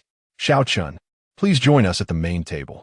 Lin Wanshun naturally followed, though she was supposed to sit at the children's table. I'll sit with my sister. Lin Shiqiang frowned. Go sit with your mother. We're drinking. What are you doing here? Lin Wanshun pouted defiantly. No, I want to drink too. What will you drink? Absolutely not. But I want to. You're becoming increasingly disobedient. Wanshun, do you really want me to discipline you during the holidays? Not at all. Chen Yan interjected smoothly, sensing the festive atmosphere. It's a happy occasion. A little less drinking one tea hurt. Come, Wanshun. He pulled Lin Wanshun closer, sitting beside her. If you can't drink, I'll help you. Okay. Lin Wanshun nodded enthusiastically. Lin Wanshun glanced at her younger sister, who was not only younger, but also more beautiful, stirring a sense of unease within her. Quickly shaking her head, she thought, Chen Yan is merely a temporary guest. He wouldn't harbor such thoughts. But she resolutely decided that he must not be allowed to entangle himself with Wanshun. Indeed, Chen Yan's allure was far too captivating. He could not be allowed to lead her sister astray. Following a 3-hour repast that concluded slightly past 9 p.m., the patriarch of the Lin family clasped Chen Yan's hand. Chun, it is rather late. Forego your return journey and lodge here tonight. We have ample vacant chambers. My dear wife, prepare a room. Neither Chen Yan nor Lin Wanshi offered a response. Lin Shiqiang interjected with a tut. Third brother, with all due respect, Chen and Wanshi have progressed to the stage of parental introductions. Presumptions can be made. I simply suggest they share accommodations. The elder Lin cleared his throat. Remaining taciturn, Lin Wanshi hesitated, poised to speak, but Chen Yan preemptively acquiesced. I shall reside in Wanshi's chamber. No need for undue fuss. To spur an advantage would be folly. To share a bedchamber with such a vision as Lin Wanshi was a most agreeable prospect, with the elders offering no objections. He saw no reason to decline. Very well, the elder Lin conceded. There remains time for a digestive of tea to clear our heads. Lin Wanshi found herself thus bartered by her sire and uncle, yet she remained quiescent, her countenance pensive. Keen observation would reveal a blush deeper than before. I shall retire upstairs, Lin Wanshi announced after a moment of reverie, prefacing her departure with a reminder to Chen Yan, my bedchamber is the first on the 3rd floor. Indeed, Chen Yan responded with feigned nonchalance, though his heart was aflame. He sensed an impending consummation. After a mere 2 sips of pu'er, Chen Yan feigned lightheadedness and excused himself to slumber. Ascending the spiral staircase, his pulse quickened with each step. 2nd floor, 3rd floor. Upon pushing open the chamber door, Chen Yan could audibly discern the pounding of his heart. Entering the room, his gaze fell upon a figure swathed in the bedclothes. Chen Yan knew tonight was assured. Ordinarily, upon entry, Lin Wanshi would delineate boundaries, either relegating him to the floor or cautioning against impropriety. Yet, she now awaited him docilely in the bed, an implication that spoke volumes. Chen Yan endeavored to suppress his turbulent emotions, gently closing the chamber door. Ahem. He cleared his throat. I shall take a brief ablution. Await my return. Lin Wanqi offered no rejoinder. Such reticence in a maiden was tantamount to consent. Chen Yan, presuming feigned coyness, commenced to disrobe. Emerging in haste after a cursory 2-minute wash, Chen Yan haphazardly dried himself and emerged, clad only in a towel. With impatient anticipation, Lin Wanqi, Cici, he called out as he advanced. Yet the figure ensconced in the bedclothes appeared bashful, now concealing even her head. Deliberately playing coy, are we? Chen Yan mused. Approaching, he pressed upon the covers, unveiling yourself. I am well aware of your true nature. Receiving no response to his entreaties, Chen Yan, unable to restrain himself, forcefully threw back the covers and plunged into a frenzied embrace. Before elation could take hold, a familiar, shrill cry petrified him upon the bed. Chen Yan, I knew I would find you here. Remove yourself at once. Damnation, how is that Lin Wanqi's voice? Chen Yan's thoughts were in turmoil. Have I mistaken the room? Impossible. I am not inebriated. If the occupant of the bed was not Lin Wanqi, then who could it be? Why did she not cry out? I command you to leave. Do you hear me? Lin Wanqi, incensed, illuminated every light in the chamber and advanced, activating her camera. Damn it. I shall die with clarity. Chen Yan steeled himself, rising and wrenching the bedclothes to the floor in one swift motion. He averted his gaze from Lin Wanqi, instead fixing it upon the bed. Xiao, Chen, what is the meaning of this? If I entered the incorrect room, why did you not speak? Lin Wanqi shielded her face with her hands, offering no reply. Lin Wanqi scolded, Continue the charade. Do you truly believe I shall credit such a preposterous tale? Chen Yan hissed, Pray tell, bespectacled girl. Have we not erred? I merely accompanied you to enact a charade. Why does this resemble an adulterous discovery? My actions should not concern you. Lin Wanqi was momentarily speechless, her index finger quivering as she pointed at Chen Yan. You are now molesting my sister. I possess the right to restrain you. I could summon the authorities to apprehend you. Chen Yan spread his hands in a gesture of nonchalance. He then presumptuously seated himself upon the bed, reaching out to gently caress Lin Wanqi's cheek. Xiao Chen, have I coerced you? Is this not consensual? Lin Wanqi slightly parted her fingers, revealing her glistening eyes. She glanced at Chen Yan, then at Lin Wanqi, before offering a soft affirmation. Lin Wanqi nearly exploded with indignation. She rebuked, Lin Wanqi, have you lost your senses? The entire family is aware that Chen Yan is my betrothed, your future brother-in-law. Are you entangled with him? This is utter depravity, Lin Wanqi murmured. Brother Yin stated that your relationship was merely a pretense. Even if it is a pretense, you should await its conclusion. What impression does this convey? You are but 18 years of age. How shall you find a husband in the future? A simple clarification should suffice. Moreover, unless you divulge the information, no one need know. You, Lin Wanqi exclaimed in exasperation. You are beyond redemption. Have you concluded? Chen Yan gestured towards the door. If so, depart. We have pressing matters to attend to. Chen Yan, you shall not harm my sister. Lin Wanqi brandished her telephone. Depart this instant, or I shall summon the entire family. Chen Yan remained indifferent. Do you truly believe your uncle would not prefer I remain undisturbed, and that you cease your commotion? Impossible. Feel free to test the assertion. Chen Yan remained fearless. Should matters escalate, he could simply depart. Lin Wanqi was the instigator, leaving him with a clear conscience. Furthermore, he was incensed by the interruption of his ardor. This was indeed the first chamber on the 3rd floor. He recalled the layout, confirming he had not erred. Lin Wanqi faltered, slowly lowering her telephone. Indeed, she could not harm Chen Yan. Regardless of the commotion, she would be the ultimate loser. Yet, what course of action remained? To surrender her sister to him? Unthinkable. Absolutely not. She could not allow him to victimize Xiao Chen. Lin Wanqi was uncertain as to when her affection for her sister had intensified to such an extent, yet she was resolved to protect her from harm. How then could she induce Chen Yan to depart? After a moment of contemplation, Lin Wanqi steeled herself. Only one path remains. To safeguard my sister, I must sacrifice myself. Lin Wanqi's tone softened. I wish to avoid an unsightly confrontation. Approach. I wish to discuss a matter with you. Chen Yan tightened his towel and approached. Lin Wanqi drew him towards the entrance, whispering, "Spare Xiao Chun. Direct your desires towards me." Chen Yan's gaze turned playful, a subtle curve forming upon his lips as he uttered a single word. Agreed. Chapter 83. Is it all right, brother? I'll give you 50,000. Please leave for now. I need to get dressed. All right. Lin Wanqi opened the door and instructed, "Make sure you don't go the wrong way. It's the first room on the left." Chen Yan waved his hand dismissively. "If you had clarified earlier, we wouldn't be in this situation. I'll come over right away." As the door closed, Lin Wanqi began to sob. Chen Yan picked up the blanket and covered her, saying, "Why are you so upset? Get some rest. If someone else walks into the wrong room next time, be sure to speak up. It would be quite embarrassing otherwise." "I'm not afraid." Lin Wanqi looked up at him, her eyes glistening with tears, exuding an air of vulnerability that was heart-wrenching to behold. "As if I would be scared."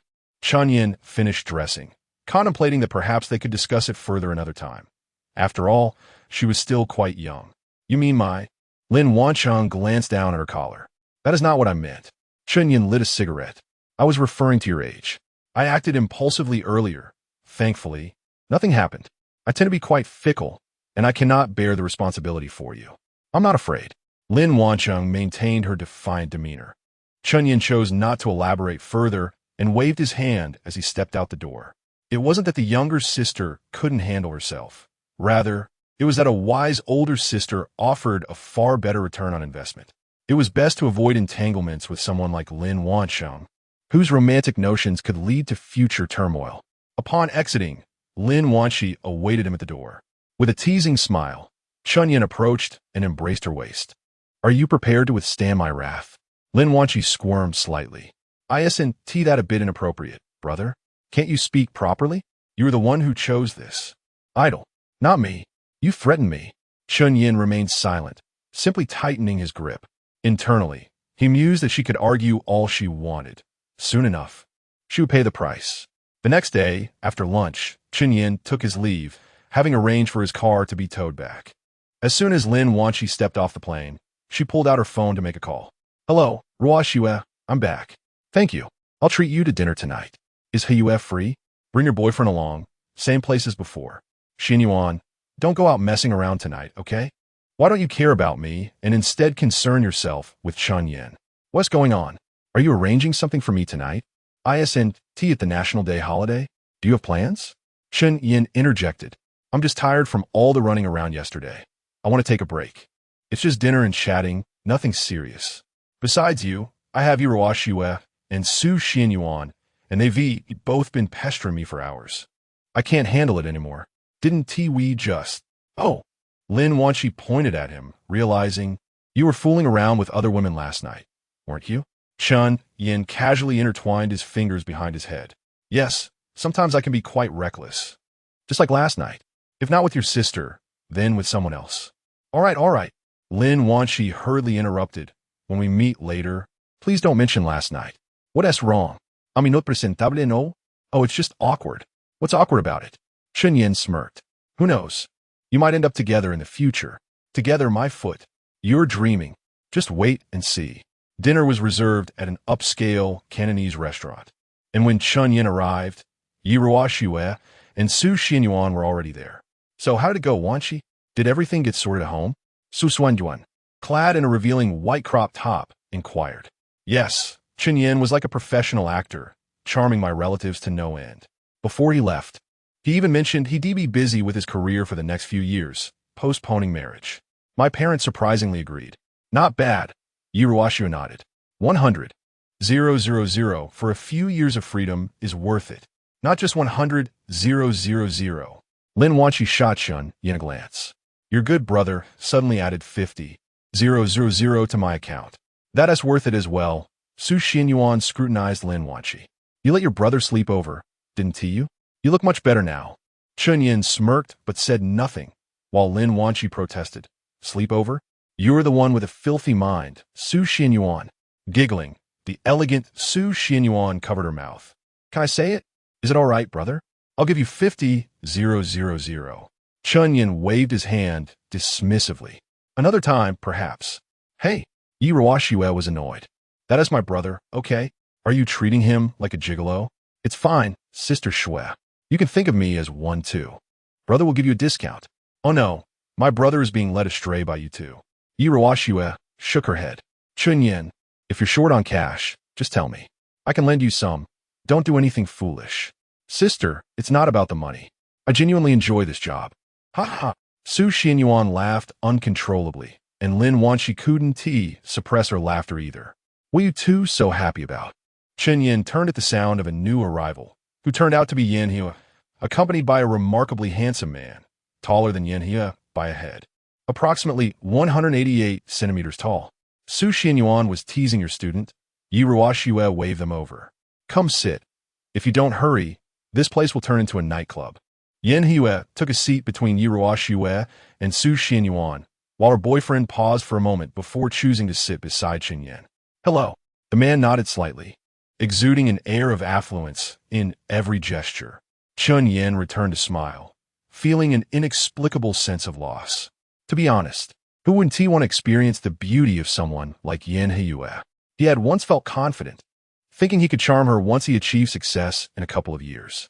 But now, facing her boyfriend, he felt disheartened. This man surpassed him in every aspect, making any hope feel futile. Suddenly, the sumptuous array of dishes lost their appeal, and Chen Yan found himself disinterested. Are you a student of Heyue? The man, maintaining a cool demeanor, addressed Chen Yan, seemingly uninterested in conversing with Yi Ruoxue and the others, but occasionally glancing in Chen Yan's direction. Yes, Chen Yan's response was curt, as he preferred to remain aloof from his rival. The man appeared unfazed, continuing, in that case, I suppose I'm your senior. I also studied finance at Magic University. Oh, is that so? Chen Yan remained nonchalant. What do you think of Yan He? Noticing Chen Yan's disinterest, the man shifted the conversation back to her. She is very dedicated. All the students adore her. You're referring to the male students, right? In their youthful exuberance, she certainly catches their eye. The man spoke as if discussing someone else's wife, without any hint of reservation. Indeed, with her beauty, any man would be enamored. Otherwise, I wouldn't be.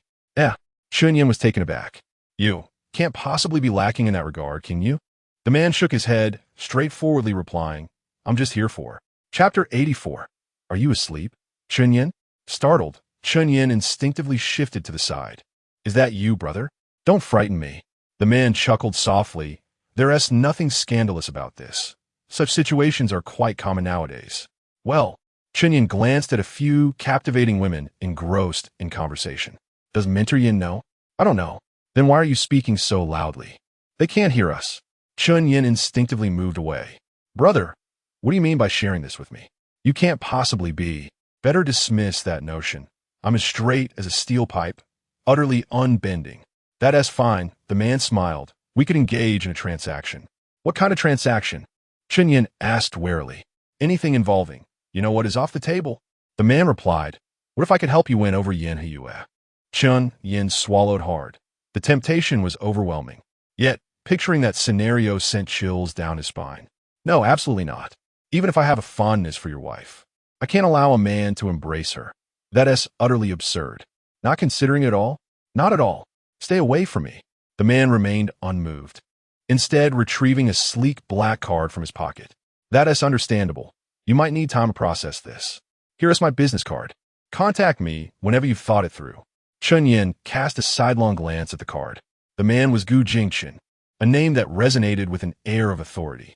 He held the position of Chief Financial Officer at Yuanshan Construction's Shanghai branch, a developer of considerable repute. Chen Yan had heard of it. They even had properties in his hometown. If memory serves, the founder of Yuanshan Construction was named Gu Yuanshan. Could there be a familial connection? Goodness, this man is undoubtedly from a distinguished background. Fortunately, in this lifetime, he had acquired a system. Otherwise, he might have been forced to bow down. Chen Yan accepted the business card. It was not out of vanity or a desire to curry favor, but rather because entering the real estate sector was a crucial part of his business ambitions, and this individual could be of great use in the future.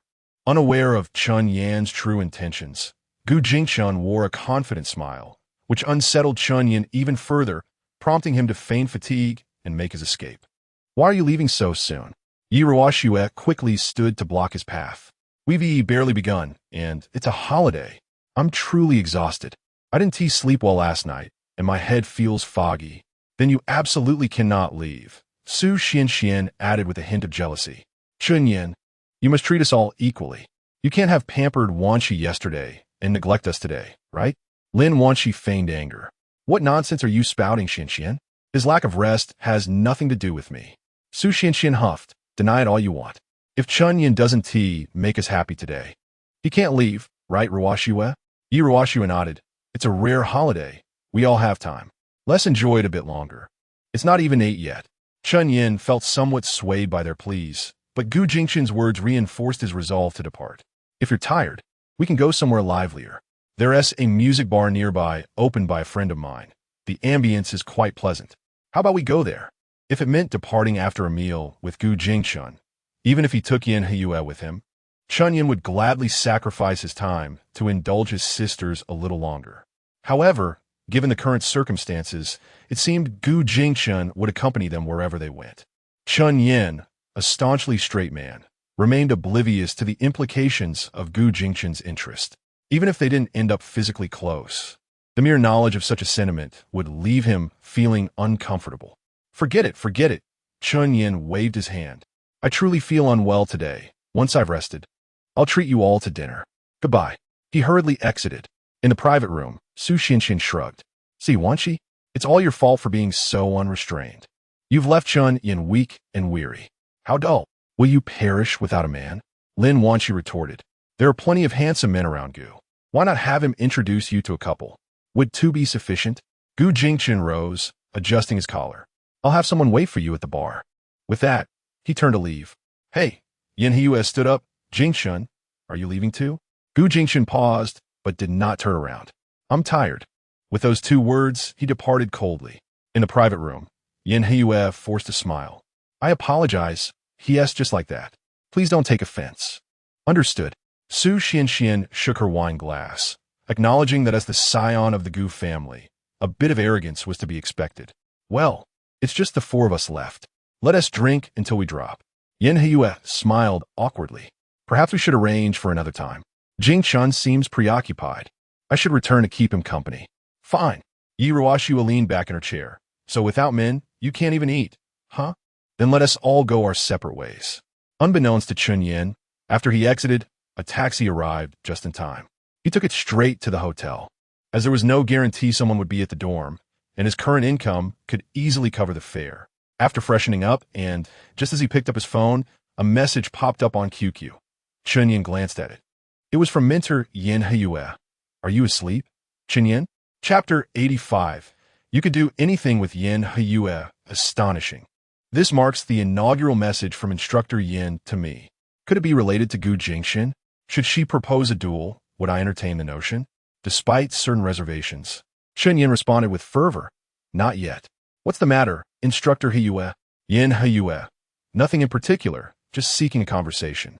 Based on Chen Yan's understanding of Yan Heyue, he surmised that the exquisite instructor was being coerced by Gu Jingxin. Nevertheless, he admired the man's ability to command such obedience from a woman of Yan Heyue's caliber. A pity he's inclined that way. Otherwise, the pleasure would be immeasurable. Having discerned the situation, Chen Yan's response grew bolder, but I find myself somewhat drowsy. Perhaps a more stimulating topic could rouse me. Yan Heyue swiftly replied, Very well. Would engaging in some clandestine activities with your instructor suffice to stimulate you? Chen Yan's hands trembled with excitement. Indeed, more than enough. Upon sending the message, he regained composure and appended a lengthy message. I am aware that Gu Jingxin has dispatched you. Instructor Yan, I shall not decline any encounter with you, but neither shall I permit Gu Jingxin to gain anything from it afterward. Consider this carefully. Yan Heyue, to be candid, his influence is a factor, but I'm not entirely averse to the idea myself. Are you available presently? Merely a few lines of text ignited a fervent heat within Chen Yan. He swallowed hard and replied, I am. Where shall I find you? I shall come to you forthwith. Yan Heyue, I am at home. I can depart immediately. Chen Yan was elated. Excellent. Provide me with an address, and I shall seek you out. Yen Hiyue, before that, I have a question for you. Chen Yan, proceed. Yen Hiyue, what are your dimensions? Upon beholding the message, Chen Yan's heart sank, and he exclaimed inwardly, this is undoubtedly not something Yen Hiyue would utter. Gu Jingchen must be responsible. He retorted furiously, Gu Jingchen, you are, after all, the head of a major corporation and possess a presentable demeanor. How could you pose such a lewd question and surreptitiously meddle with another's phone? Yen Hiyue, you have uncovered my ruse. Nevertheless, my prior statements hold true. Tonight, you may engage in any activity with Yen Hiyue. Chen Yan, on the condition that you exploit me, correct? An impossibility, Gu Jingchen. Moreover, would Yen Hiyue truly comply with your demands? She is incapable of such actions. Yen Hiyue, is that so?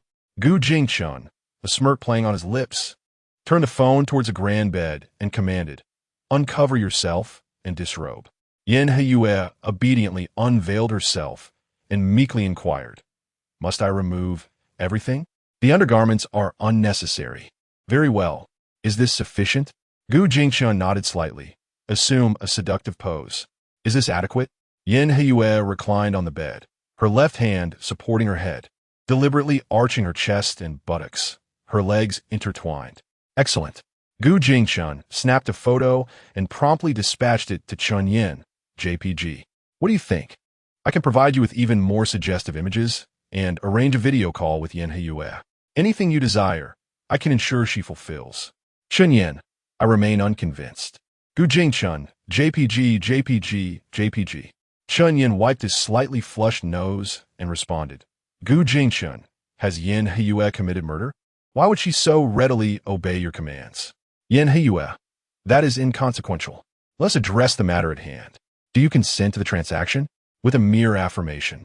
Yen Hiyue can be yours tonight. Chen Yan, be gone. You shall never lay a hand on me. You degenerate. Within a luxurious penthouse overlooking the Huangpu River, Gu Jingchen hurled Yen Hiyue's phone to the ground, uttering a profanity. Damn. What is amiss, Jingchen? Yen Hiyue inquired with concern. Nothing. Gu Jingchen seized a shirt from the rack and headed towards the door. Jingchen, Yen Hiyue pursued him. Did you not request that I disrobe? Do you still find me undesirable? Gu Jingchen shook off her hand. I am devoid of inclination this evening. Rest well. I must return to the company. With that, he departed without looking back. Only when the security door slammed shut did Yen Hiyue collapse onto the floor, murmuring listlessly, why? Nearly 2 years have elapsed, yet you have never touched me. I am aware of your dedication to your work, but I am 26 years old, a woman with natural desires. October 4th, 2012. Chen Yan arose early, completing his ablutions before noon. After a simple meal at the hotel, he hailed a taxi to the barbecue restaurant. Upon his arrival, the barbecue chefs recognized him and greeted him enthusiastically. Director Chen. Good morning, Director Chen. Chen Yan nodded and surveyed the premises before entering the kitchen. The cleanliness is commendable. How has business been these past few days? Chef Aqiang replied. Exceptionally well, boss. Our hands are cramping from the constant grilling. Allow me to retrieve the revenue for the past 2 days. A total of 94,000, boss. Please verify. Chen Yan meticulously examined the accounts, finding no discrepancies between sales and expenses. However, the revenue differed significantly between the second and third.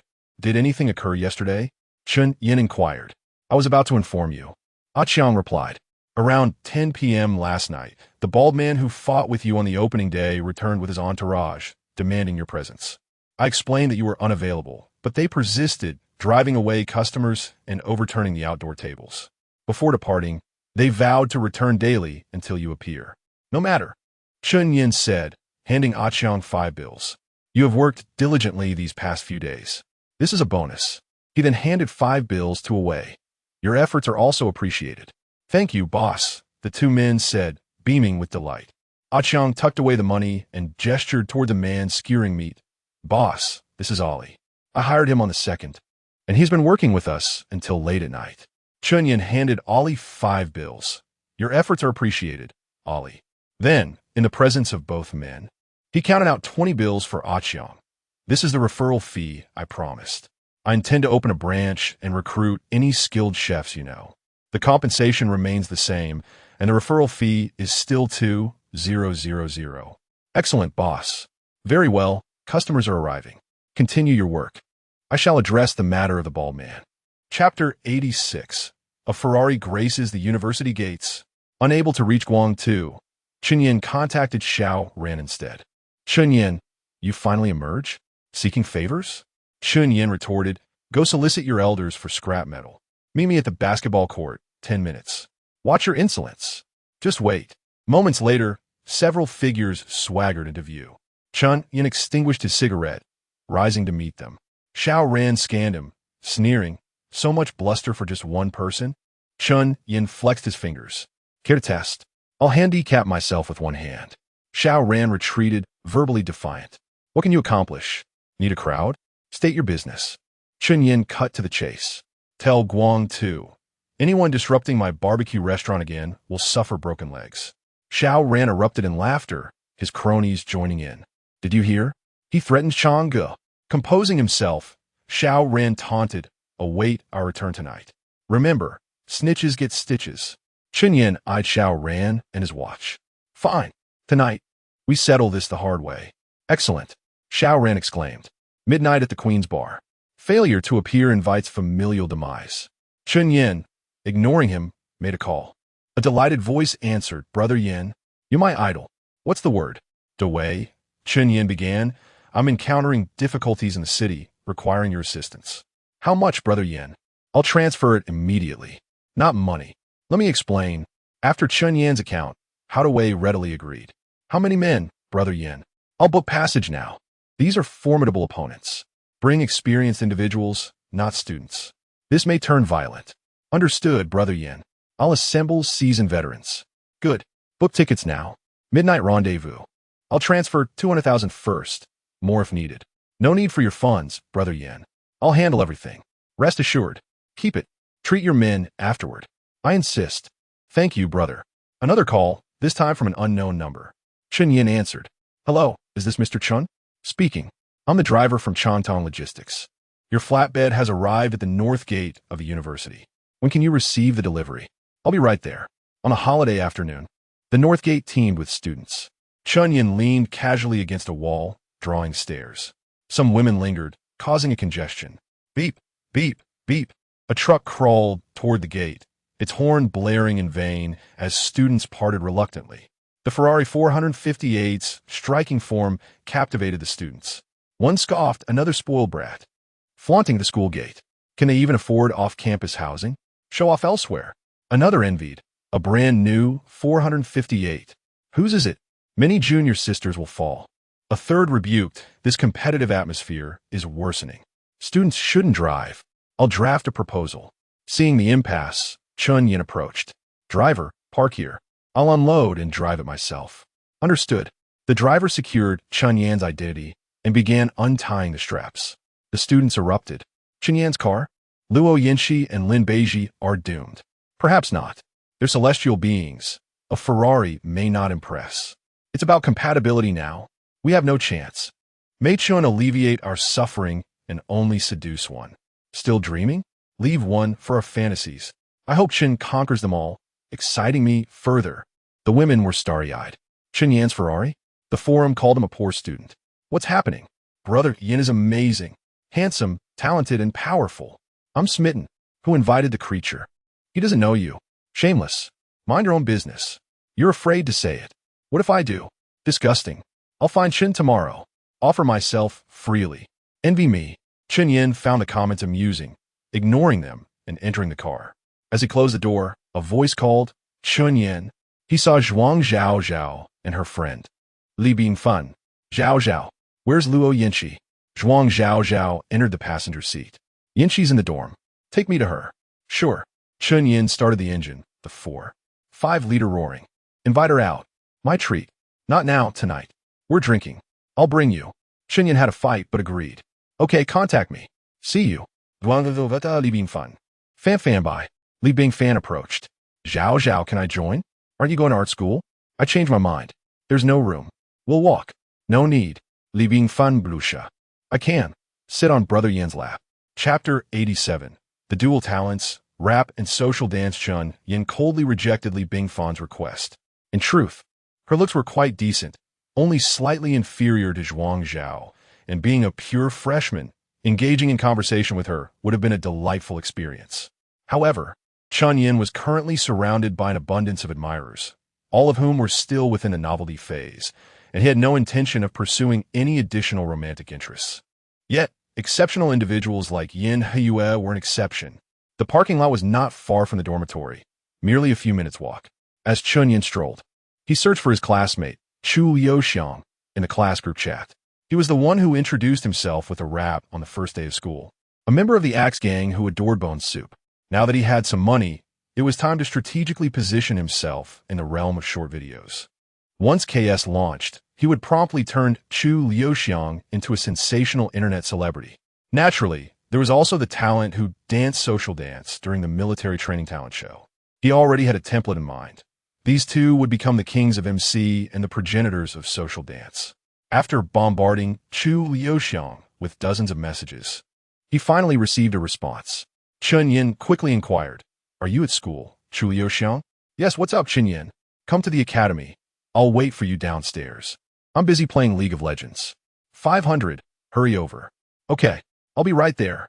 In the time it took to finish a cigarette, the rap enthusiast dashed from the dormitory. As he steadied himself, Chen Yan handed him 5 red bills. "Thank you, Chen. What can I do for you?" Chu Liuxiang hurriedly accepted the money, stuffing it into his pocket.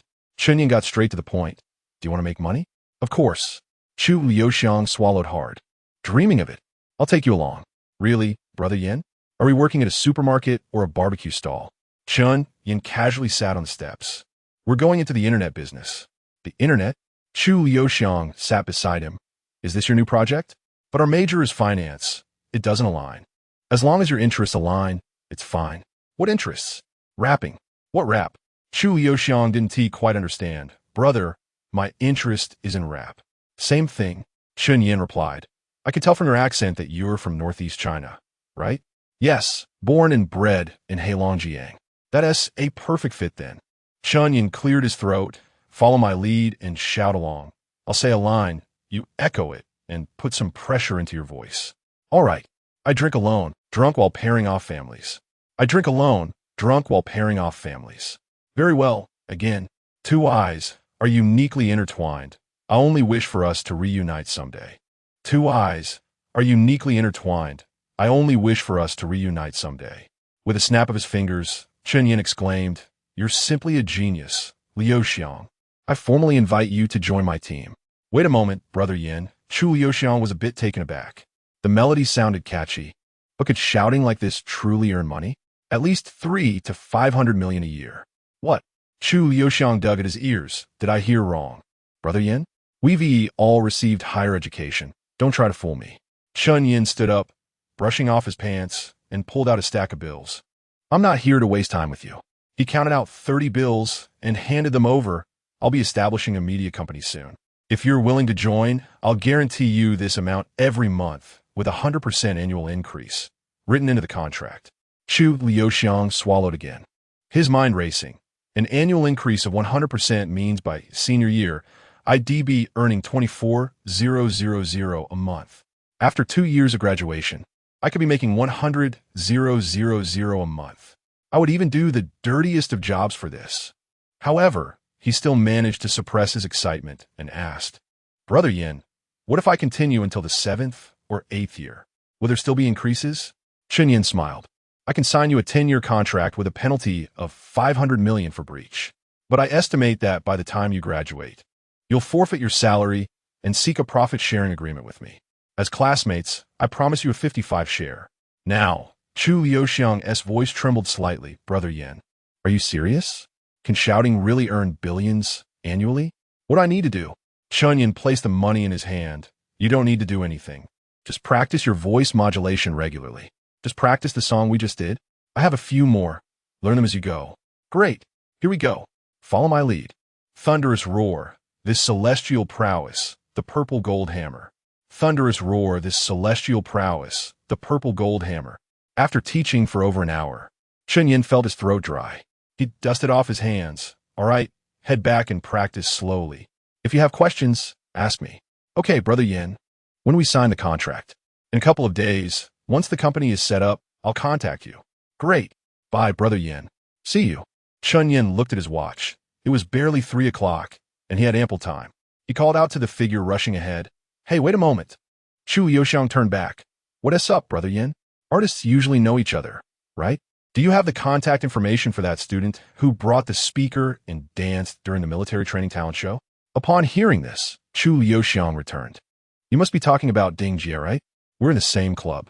Call him over immediately, and I'll give you 500 yuan. Chu Yoxiang promptly made the call, and in about 10 minutes, the slender figure dressed in fitted three-quarter pants appeared before them. What's up, buddy? Why the hurry? Chu Yoxiang pointed at Chen Yan. My boss wants to meet you. I'm sure you know him. Yes, who doesn't he know him? He is quite famous. Chen Yan smiled and stepped forward, handing over 500 yuan. Ding Jie hesitated to take it, but Chu Yoxiang lifted his chin. My boss is generous. Take it. It's your appearance fee. Ding Jie still didn't move, so Chen Yan handed the money to Chu Yoxiang. You give it to him. Then he got straight to the point, repeating the terms he had discussed with Chu Yoxiang to the social dancer. Upon hearing about the possibility of signing a 10-year contract with a penalty of 500 million, Ding Jie looked up at Chen Yan. Are you sure it's just dancing? Yes, Chen Yan nodded. To be precise, it's social dance. What is social dance? Chen Yan immediately demonstrated some flashy moves. Something like this. How does it sound? If you're interested, I could teach you over 10 different styles. Ding Jie's eyes sparkled, not with a thirst for money, but with a passion for art. This is the feeling I've been searching for. If I could do this every day, I would be more than willing. Chen Yan generously counted out 3,000 yuan. Then let us enjoy our collaboration. This is your salary for the month. I'll have the contract ready for you in a few days. Ding Jie accepted the money and couldn't help but immediately show off a flashy move. Oh, by the way, Chen Yan added Ding Jie.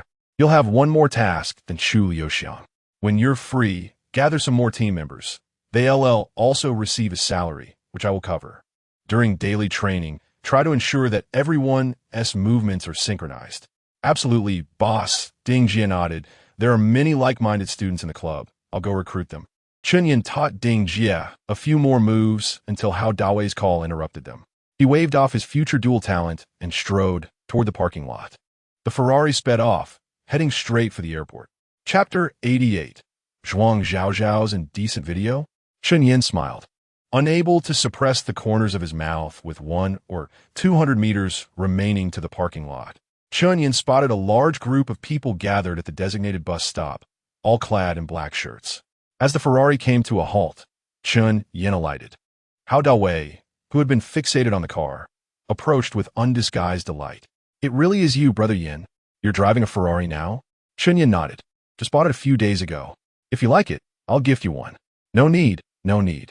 Hao Dawei waved his hand. The microloan business you set me up with is quite lucrative. I can buy one myself. I can buy one myself.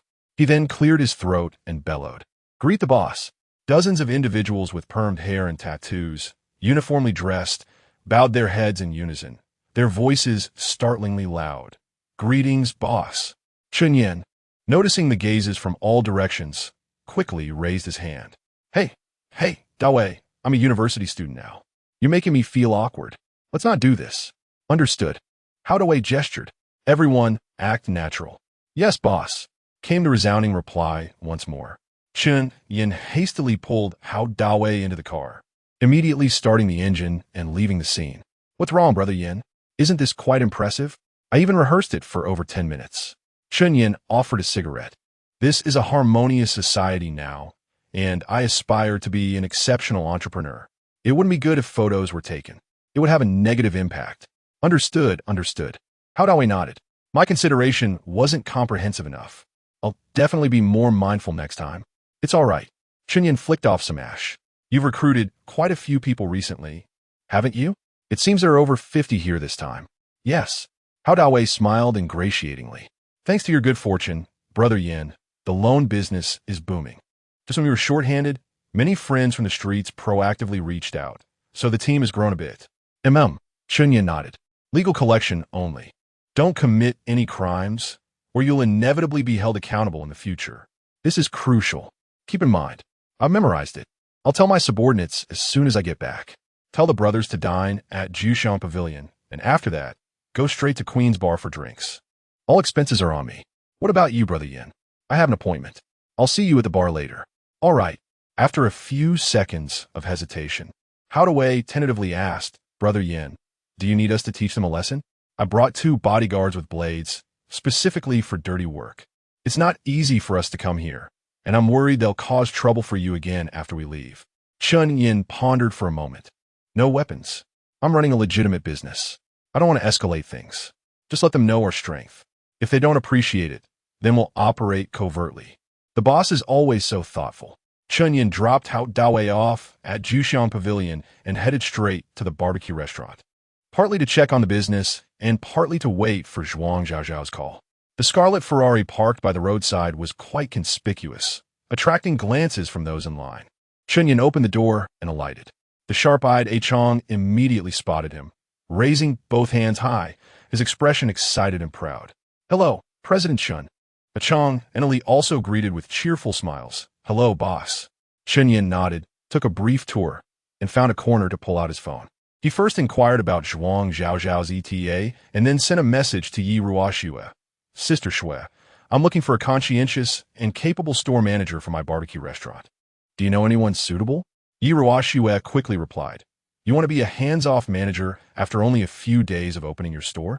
This kind of all-rounder is hard to find, and even if there is one, the required compensation won't be low. Chen Yan, salary isn't an issue, as long as they're capable. It's not that I'm lazy, but this strategy of mine has been validated. I want to rapidly launch the 2nd and 3rd stores. Aren't you my shareholder? You should put in some effort too, right? Besides, the bigger I make it, the more dividends you'll get. Yi Ruoxue, all right, I'll look. Chen Yan, as soon as possible, preferably someone who can start tomorrow. The business is so good that there's no one to handle the accounting and money collection. Yi Ruoxue, yes, my chairman. Chen Yan, oh, and one more thing, I'm planning to open branches near other universities. Could you also find storefronts while you're at it? Yi Ruoxue, hey, little brother, I only have 5 of the shares, okay? Are you using me like a beast of burden? Chen Yan, currently, one store has a turnover of 50,000 with a gross profit of 70. After expenses, it nets over 20,000 a day. If there are 10 stores, even if you only have 5, it wouldn't be a small amount, right? How about this? Seeing as you trust and support me so much, I'll give you 8 of the shares. Get moving. Yi Ruoxue. Yes, Chairman Chen, closing the chat window. Chen Yan was about to bombard Zhuang Zhaozhao with messages when he suddenly overheard 2 girls at a small table in front discussing a sensational piece of news. He quietly pricked up his ears. Really, Lanlan? Are you sure Zhaozhao would do something like that? Why would I lie to you? If I hadn't happened to wake up to use the restroom at night, I wouldn't have believed it. But she seems quite aloof usually. I didn't expect it either, so I recorded a video. Damn, let me see it. Chen Yan confirmed that Zhuang Zhaozhao's embarrassing moment had been captured on video. He stood up, walked over, startling the 2 girls who were enjoying the video. What you do? Chen Yan? Chen Yan smiled affably, pulled over a chair, and sat down. I heard everything you were just talking about. Can I see the video? The girl immediately pocketed her phone. Sorry, this is someone else's privacy. I can't show it to you. Chen Yan's lips curled up. Is that so? Then I'll call Zhuang Zhaozhao right now and tell her that her roommate secretly filmed an indecent video of her at night. Your name is Lanlan, right? The girl panicked and quickly waved her hand. No, I accidentally recorded it. I didn't secretly film it. Chen Yan extended his hand. Zhaozhao is my friend. Give me the phone. I'll help you delete it. Also, don't tell anyone about this. I'll give you 2,000 in coupons. The girl was still hesitant. Chen Yan threatened. Filming someone else's privacy is illegal. You know that? If this goes to the police station, you'll be expelled from school. Do you believe it? Don't ruin yourself. The 18-year-old girl couldn't withstand such intimidation and obediently handed over the phone.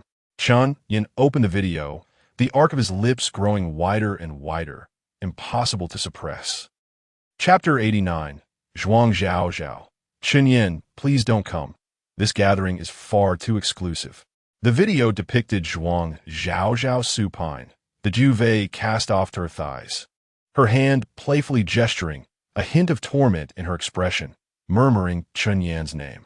She was undoubtedly immersed in a delightful reverie, with Chen Yan, the very man clutching the phone, as the protagonist. Hold on a moment, I'll retrieve the voucher from the bar. Wait, my hand. Chen Yan, paying no heed, strode away. Eluding the gaze of two young women, he swiftly accessed QQ, added himself, and transmitted the video. Subsequently, he meticulously expunged all traces.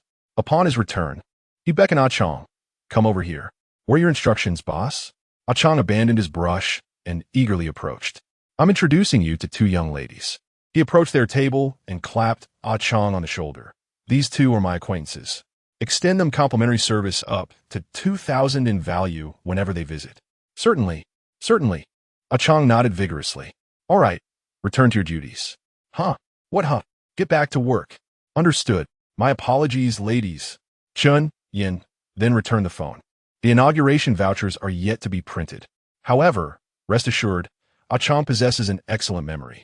Simply seek him out directly upon your next visit. Oh, the girl timidly accepted the phone. Very well. Then, I shall not intrude further. Chen Yan retreated to his car, retrieved his phone, and initiated a video call to Zhuang Zhao. She answered on the second attempt, her tone tinged with displeasure. Why the video call? Are we that familiar? Chen Yan brought the phone closer to his face, enunciating each word. I wish to show you a treasure. Are you unwell? Chen Yan? Zhuang Zhao retorted, followed by a flurry of movement, and the video call abruptly terminated. Chen Yan surmised that she had misinterpreted his intentions. He prepared to call again, but a message appeared in the chat window. I am dining. We can discuss matters later. Chen Yan, do you recall what you said in my car? Zhuang Zhao. I mentioned taking you for drinks, not dinner. Perhaps for the second round. This setting is not suited for your presence. Chen Yan, I've been waiting for you on an empty stomach, and now you inform me of this? Is a venue so grand that I would be out of place? Zhuang Zhao, I cautioned you against feeling inferior. Yanxi's elder brother has arrived in Shanghai. He orchestrated this gathering, attended by scions of affluent families. Even your class's comely tutor is present, accompanied by her boyfriend, Mr. Gu, who is a close friend of Yanxi's brother. Gu Jingxian of all people. Chen Yan initially considered it inconsequential. After all, he was merely his future brother-in-law, and they would eventually be family. However, the prospect of sharing a table with that old lecher filled him with unease, and he might even be subjected to unwanted advances. Never mind, Chen Yan replied. How long until the second round? We'll be the same group? Zhuang Zhao. Yanxi's brother suggested visiting a bar, but I am uncertain of the other's intentions. Worry not. I can send you the location later, and you can feign a chance encounter. I will then invite you to join us. Chen Yan, am I so unworthy? Zhuang Zhao. I primarily feared damaging your self-esteem. Chen Yan, forget it. Enjoy yourselves. Zhuang Zhao. Are you displeased already? This is not my fault. Originally, Yanxi, Bing Fan, and I planned to dine at a seafood stall, but plans are subject to change. Chen Yan, no, I have an engagement to attend to. He was unwilling to associate with Gu Jingxian, and he indeed had a commitment at midnight. Zhuang Zhao. I shall compensate you next time, twice over. Chen Yan ceased responding, located Jian Mingran's number, and dialed. She answered almost instantaneously. Hello, Brother Yan. You have finally deigned to contact me. Where are you? Chen Yan inquired deliberately, intending to call Wang Mingyue if Jian Mingran was out. He simply desired someone to dine with. In the dormitory, engrossed in a drama. Are you asking me out? I shall be at your school gate in 10 minutes. Very well. I shall change immediately. Slightly past 7 p.m., the gates of the normal university teemed with students. A Ferrari invariably commanded attention. Its allure amplified within the youthful ambience of a university campus. Not driven by vanity, Chen Yan merely sought to recapture a longing he harbored during his student days. He alighted from the car, ignited a cigarette, and calmly seated himself on the hood. For him, it was a mere act of redressing a regret. However, the surrounding female students were captivated, some even emitting involuntary shrieks. Understandably, Chen Yan's physique, combined with his comeliness and superior accessories, exerted a visual impact akin to that of an idol. Indeed, He was quite renowned, albeit unwittingly. Many recognized him. Wow, wow, wow. Is that Chen Yan from Morty University? He is so handsome and refined in person, far more so than in the videos. Are you referring to the Chen Yan who performed street dance during the military training talent show? I believe it is him. Heavens. Have you seen the videos of him playing basketball? Equally explosively handsome. I wonder whom he is awaiting. I pray it is not his girlfriend. Numerous murmurs arose, but none dared to approach him. As his cigarette dwindled, Jian Mingran skipped out of the school gate. She donned a lace-trimmed camisole, paired with denim shorts, exuding youthful exuberance. Chen Yan discarded his cigarette and prepared to greet her. However, Jian Mingran had already spotted him. She ecstatically bounded toward him and leaped into his arms from afar, her legs tightly entwined around his waist.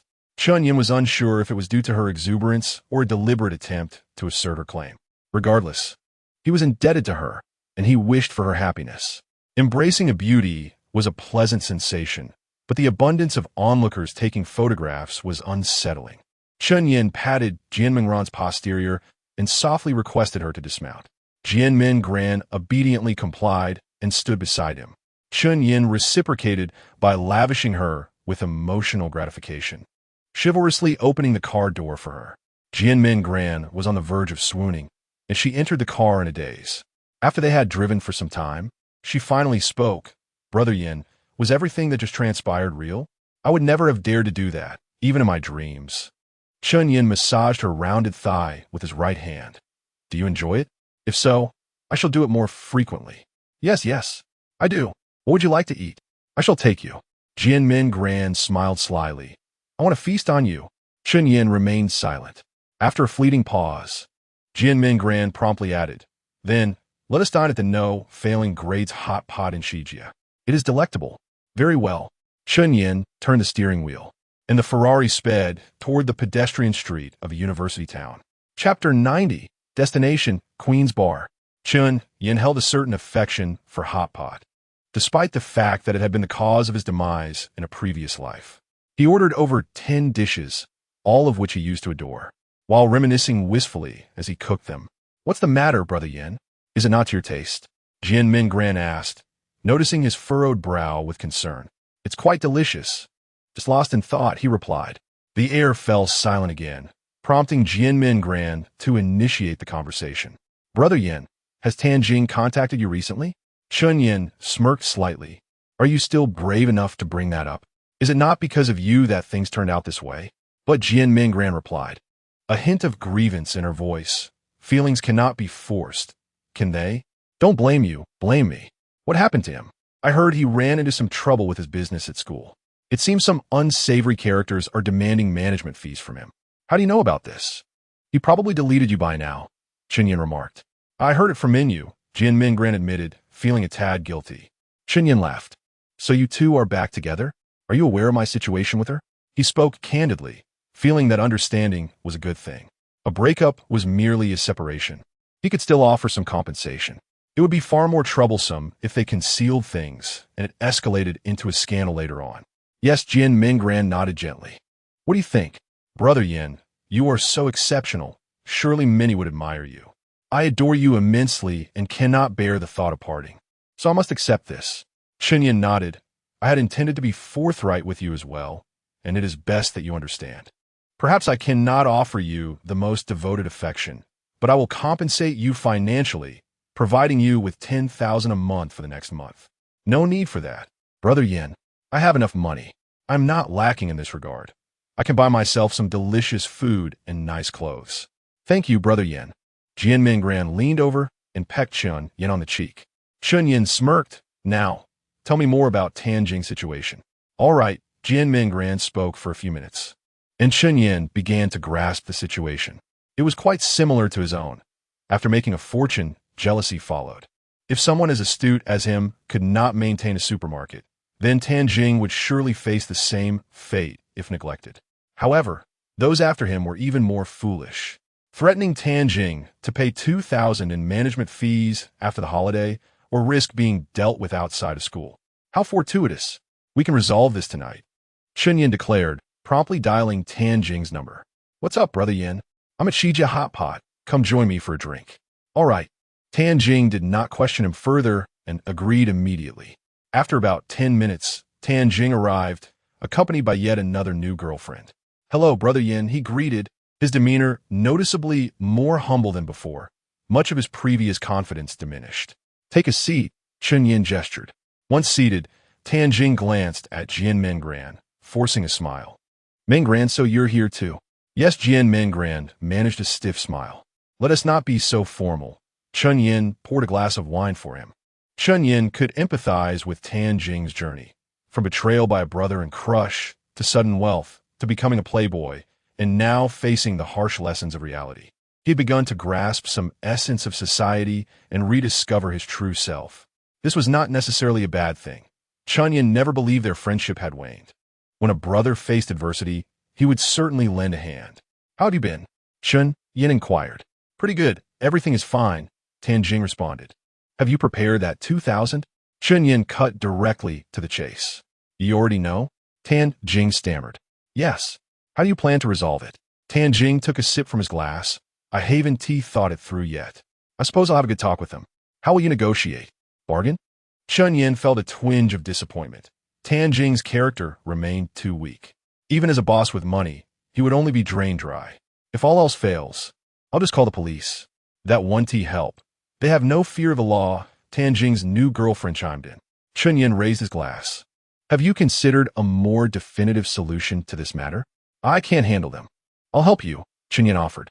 "Let us face them together. No matter how many there are, we'll split the fight evenly."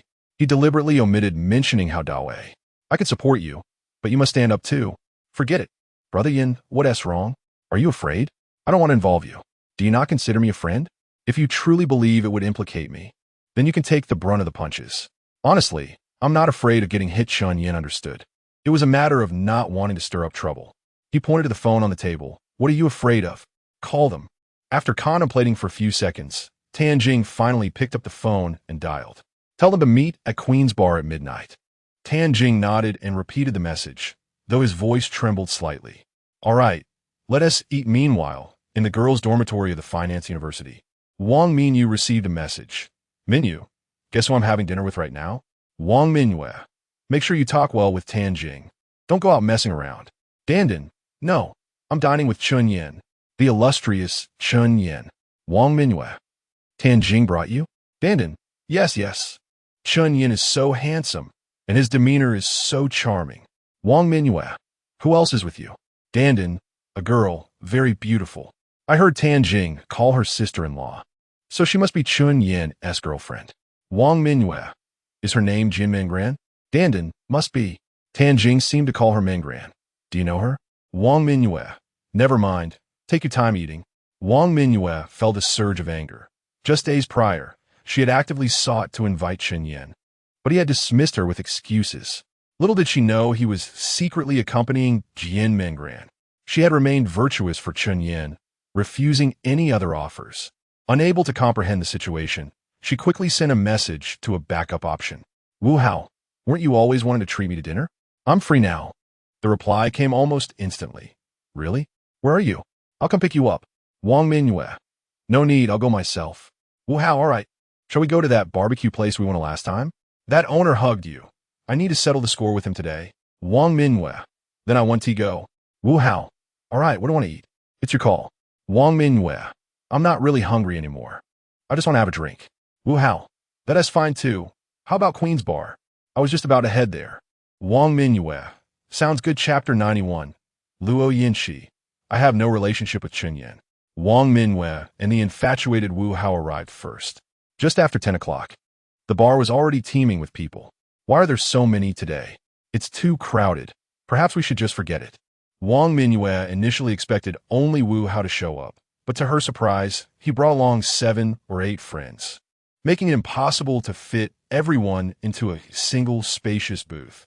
She was well aware of the bar's minimum consumption requirements for private booths, which was 3,000 yuan.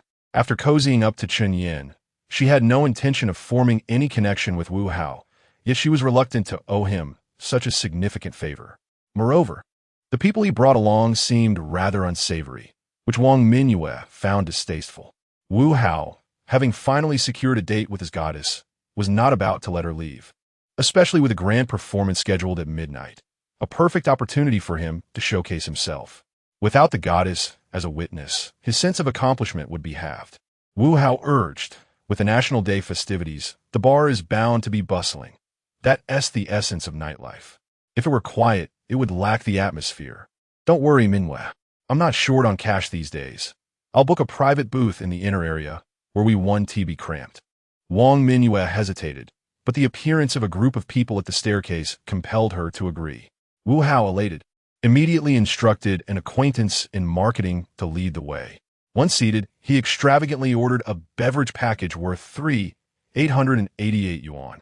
Regrettably, Wang Minhua missed the moment of his card swipe, her gaze fixated on the group that had just entered. She recognized two girls from a few days prior at Chen Yan's barbecue restaurant. It seemed he had a good rapport with them. The rest of the men and women were also strikingly attractive, any one of whom could easily be mistaken for a celebrity. Not only Wang Minhua, but nearly everyone present was captivated by their presence. Luo Yinshi was not particularly fond of such venues. She could tolerate a quiet bar or a music lounge. But a dance club was overwhelmingly noisy. However, with her brother visiting from afar and strongly suggesting they come here to enjoy themselves, she felt it would be impolite to decline. Luo Ruasia, having been nearly suffocated by his father's strictness, was eager to have a good time with his sister after finally managing to visit her during the holidays. Though his personal freedom was limited, his financial independence was absolute. He promptly booked a private booth with a minimum consumption of 888 yuan. Once they settled in, he enthusiastically welcomed his companions and close friend Gu Jingshun. Everyone, take a seat. What would you like to drink? How about Martell? Just order freely.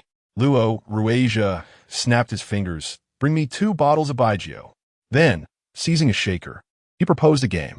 After a couple of rounds, Zhuang Zhaozhao grew bored and retreated to a corner to browse her phone. Finding nothing captivating, she suddenly thought of Chen Yan and moved closer to Luo Yinshi. Yinshi, did you know that Chen Yan bought a sports car? Luo Yinshi sat upright, abstaining from alcohol and swaying, which made her seem out of place in the bar's atmosphere. She gently shook her head. I haven't been paying attention. I happened to run into him at the school gate. It's a stunning red Ferrari. Aren't you two quite familiar? Why not ask him for a ride? I've already been for a ride. We were supposed to have dinner together tonight, but I didn't invite him since Brother Ruasia is here. Luo Yinshi turned to smile lightly. If you want him to join us, just say so directly. Why go around in circles? Oh, it's not like that. I'm not that close with Chen Yan. After being teased, Zhuang Zhaozhao was about to let it go when the usually aloof Gu Jingshun spoke up. Were you talking about Chen Yan just now? Huh? Zhuang Zhaozhao looked up. Brother Jingshun, do you know him? Gu Jingshun glanced at Yan He. Isn't he your mentor's boyfriend, the young master of Yuanshan Construction, the domineering CEO, Gu Jingshun? Yes. Zhuang Zhaozhao nodded. We just had dinner yesterday. Let us invite him over. All right. Zhuang Zhaozhao quickly messaged Chen Yan. Where are you? Hurry over for the second round. Yinshi's brother's friend knows you. Chen Yan replied. Who? Zhuang Zhaozhao, your mentor's boyfriend, the young master of Yuanshan Construction, the domineering CEO, Gu Jingshun. Chen Yan, Buse. Zhuang Zhaozhao, what? This is a great opportunity to expand your network. Why be so cold? After 2 minutes without a response, Zhuang Zhaozhao sent another message. Are you really not coming? Still no reply. What did he say? Gu Jingshun inquired. He said he has something going on and can't come right now. Gu Jingshun sighed. What a pity. Who is it? Luo Ruasia frowned. You've never shown this much concern for me. Gu Jingshun remained silent. And Luo Ruasia turned to his sister. Who were you talking about? You must know him, right? Luo Yinshi remained silent. And Zhuang Zhaozhao, sensing the awkwardness, explained. He asked Yinshi's suitor, and also a student of Yan Hiyue. What? Luo Ruasia laughed. Someone dares to pursue my sister? Who gave him that confidence? Actually, Chen Yan is quite impressive, Zhuang Zhaozhao murmured. Indeed, Gu Jingshun nodded in agreement. So this kid has some merit? Do you have a photo? Let me see. Zhuang Zhaozhao found a video of Chen Yan's performance online and passed her phone to Gu Jingshun. A few minutes later, Luo Ruasia returned the phone. Not bad. He barely qualifies to pursue my sister. What does his family do? If the disparity is too great, he won't pass my father's scrutiny. It seems his family isn't well off, but he has a keen business acumen and has started several ventures. Enough, Luo Yinchi interrupted. I have no relationship with him. Let us not discuss these baseless matters anymore. True. Gu Jingchun tapped the table. Yinchi is only a freshman. Matters of romance can wait until after graduation. Then let us drink. Luo Ruasia raised his glass. After all this talk, it's all just wishful thinking. At the hot pot restaurant, Chen Yan finished his last drink and glanced at his watch. It's almost time. We should head over. Tan Jing also downed her drink, her voice brimming with confidence. Let us go. After settling the bill, Chen Yan strolled leisurely toward the Queen Bar, with Tan Jing following closely behind. The two women exchanged no words as they moved. Chapter 92. Confrontation. Tension escalates. At 11:55 p.m., a commotion erupted at the entrance of the Queen's Bar. Wang Mingyue turned to look, recognizing the bald man leading the charge as the troublemaker from a few days ago at Chen Yan's barbecue restaurant. What's wrong, Mingyue? Wu Hao asked, noticing her uneasy expression. Don't you remember him? Wu Hao squinted through his glasses, trying to recall. Oh, I saw him at that barbecue place near Emoda. Do you know him? No, I don't know him, Wang Mingyue replied, remembering that Wu Hao had not been present during the altercation. He had only seen the bald man watching from the sidelines and was unaware that the knife wielders who followed were his associates. Don't be afraid. Those with tattoos can only intimidate the weak. With me around, no one dares to bother you, Wu Hao declared confidently, bolstered by the presence of several brothers from the streets nearby. Meanwhile, at the private booth, Zhuang Zhao spotted the newcomers and silently rejoiced that she hadn't invited Chen Yan. Otherwise, a fight would surely ensue. What is wrong, Yinhui? Luo Rui's noticed his sister's distressed expression. Did those guys harass you? No, Luo Yinhui replied curtly, avoiding further explanation. I know you well enough. Did they trouble you? I'll take care of it, Luo Rui's insisted. Luo Yinhui rolled her eyes. I said no. All right, Luo Rui's acknowledged, understanding that his sister was no pushover. He added, if any trouble arises in Emoda, just reach out to Gu Jingchun. He can handle it. At the entrance, the bald man was on a call, agitatedly shouting, Damn it, this is chaotic. After hanging up, he continued to curse, demanding the DJ lower the volume so he could hear. Yes, someone actually went to the DJ booth. Xiao Ran answered the call. He has got some guts, sitting at K02. Let us go. A group of over 10 followed the bald man as he marched to the front row. Where is he? Upon reaching their destination, the bald man scanned the area, but couldn't find Chen Yan. This is the right spot. Xiao Ran checked the table number again, frustrated. He wouldn't be foolish enough to mess this up, would he? Unyielding, the bald man shouted at the three individuals who had been glaring at them. Hey, do any of you know Chen Yan? We do, Hao Dawei replied, casually lighting a cigarette. Brother Yin will be here soon. Just wait. The bald man chuckled derisively. So you brought a few country bumpkins to play the big shots? How amusing. He plopped down on the opposite sofa, declaring, I'll wait for him. At that moment, Chen Yan ascended the stairs, hands in his pockets, casually inquiring of Tan Jing behind him. Has Fat Jing been here before? Yes, she replied. Has the volume always been this low? He mused. It used to be much louder. Chen Yan didn't dwell on it and pushed through the crowd towards the table indicated by Hao Dawei. Despite the dim lighting, the bald man recognized him immediately, not out of hatred, but because Chen Yan was notably taller than those around him. Look at him acting all high and mighty, the bald man thought, his expression growing increasingly fierce. If I don't beat you to a pulp today, I'm not worth my salt. Chen Yan spotted the bald man, primarily because of his eye-catching tattoo-covered body in a tight white shirt. He strolled over, and upon seeing him, Hao Dawei promptly stood and greeted Brother Yan. The other two at the booth also stood to acknowledge him, leading Chen Yan to believe they were the bodyguards Hao Dawei had mentioned.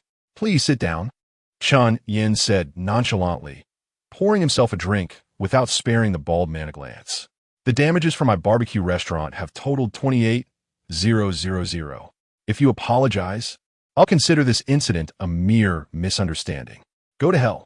The bald man bellowed, slamming his fist on the table as he stood, saliva flying. Are you drunk or just clueless?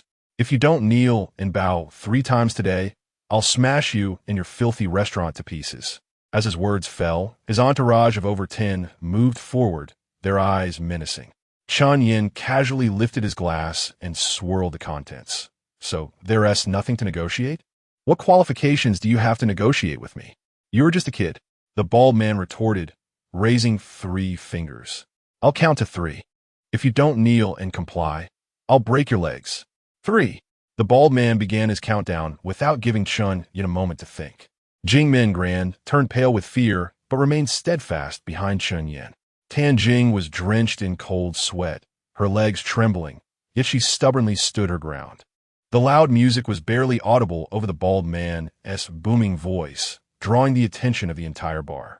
Zhuang Zhaozhao looked anxious. Luo Yinhui frowned. Yen Heyue glanced at Gu Jingchun. Gu Jingchun seemed ready to rise. At Wu Hao's table, Wang Minyue was torn. Wu Hao found the situation amusing. His brothers were itching for action. 2. The bald man counted swiftly, while Chen Yan remained unperturbed, leisurely savoring his drink. The crowd was in a frenzy. Who is that young man? How dare he provoke Wang Chong? He.S. doomed. Is he a fool? Who doesn't know Wang Chong's name around here? Even the owner of the Queen's bar has to give him face, someone remarked. If it were me, I'd quickly apologize. Otherwise, he wouldn't know how he lost his legs. 1. Wang Chong spat out the final number, just as Chen Yan slammed down his glass and stood up. Simultaneously, dozens of figures clad in black shirts from several booths rose in unison, their presence intimidating enough to deter Wang Chong's crew from making a move. Is Wang Chong frightened? He wiped his face, attempting to maintain bravado. Do you think I can be intimidated? Chen Yan remained silent, while Hao Dawei shot a glance at his 2 companions. Once we finish what we came to do, turn yourselves in. Move quickly.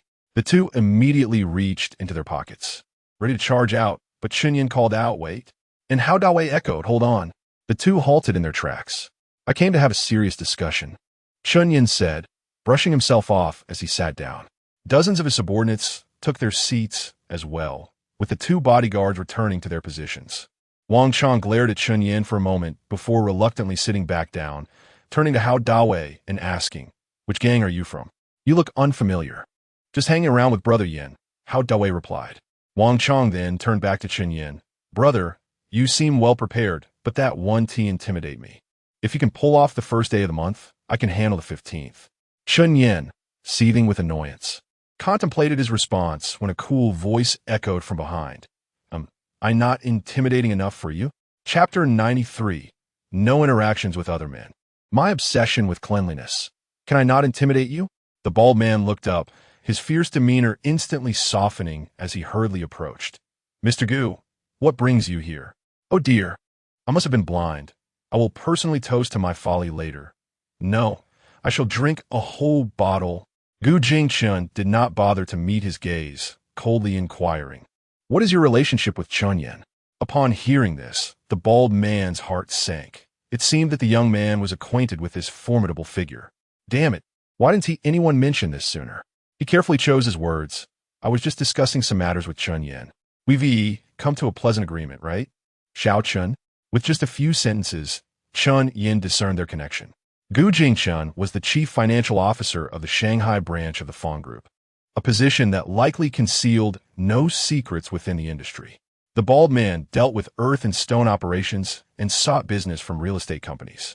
His humble demeanor was perhaps an indication that he was working on projects for Yuanshan Construction to maintain collaboration or ensure prompt payment. He needed to ingratiate himself with Gu Jingchun. Simply put, Gu Jingchun was his lifeline. With such a prestigious figure advocating for him, Chen Yan could smoothly navigate the situation, and the bald man would certainly refrain from causing trouble again. Perhaps he would even visit the barbecue restaurant frequently to maintain this connection.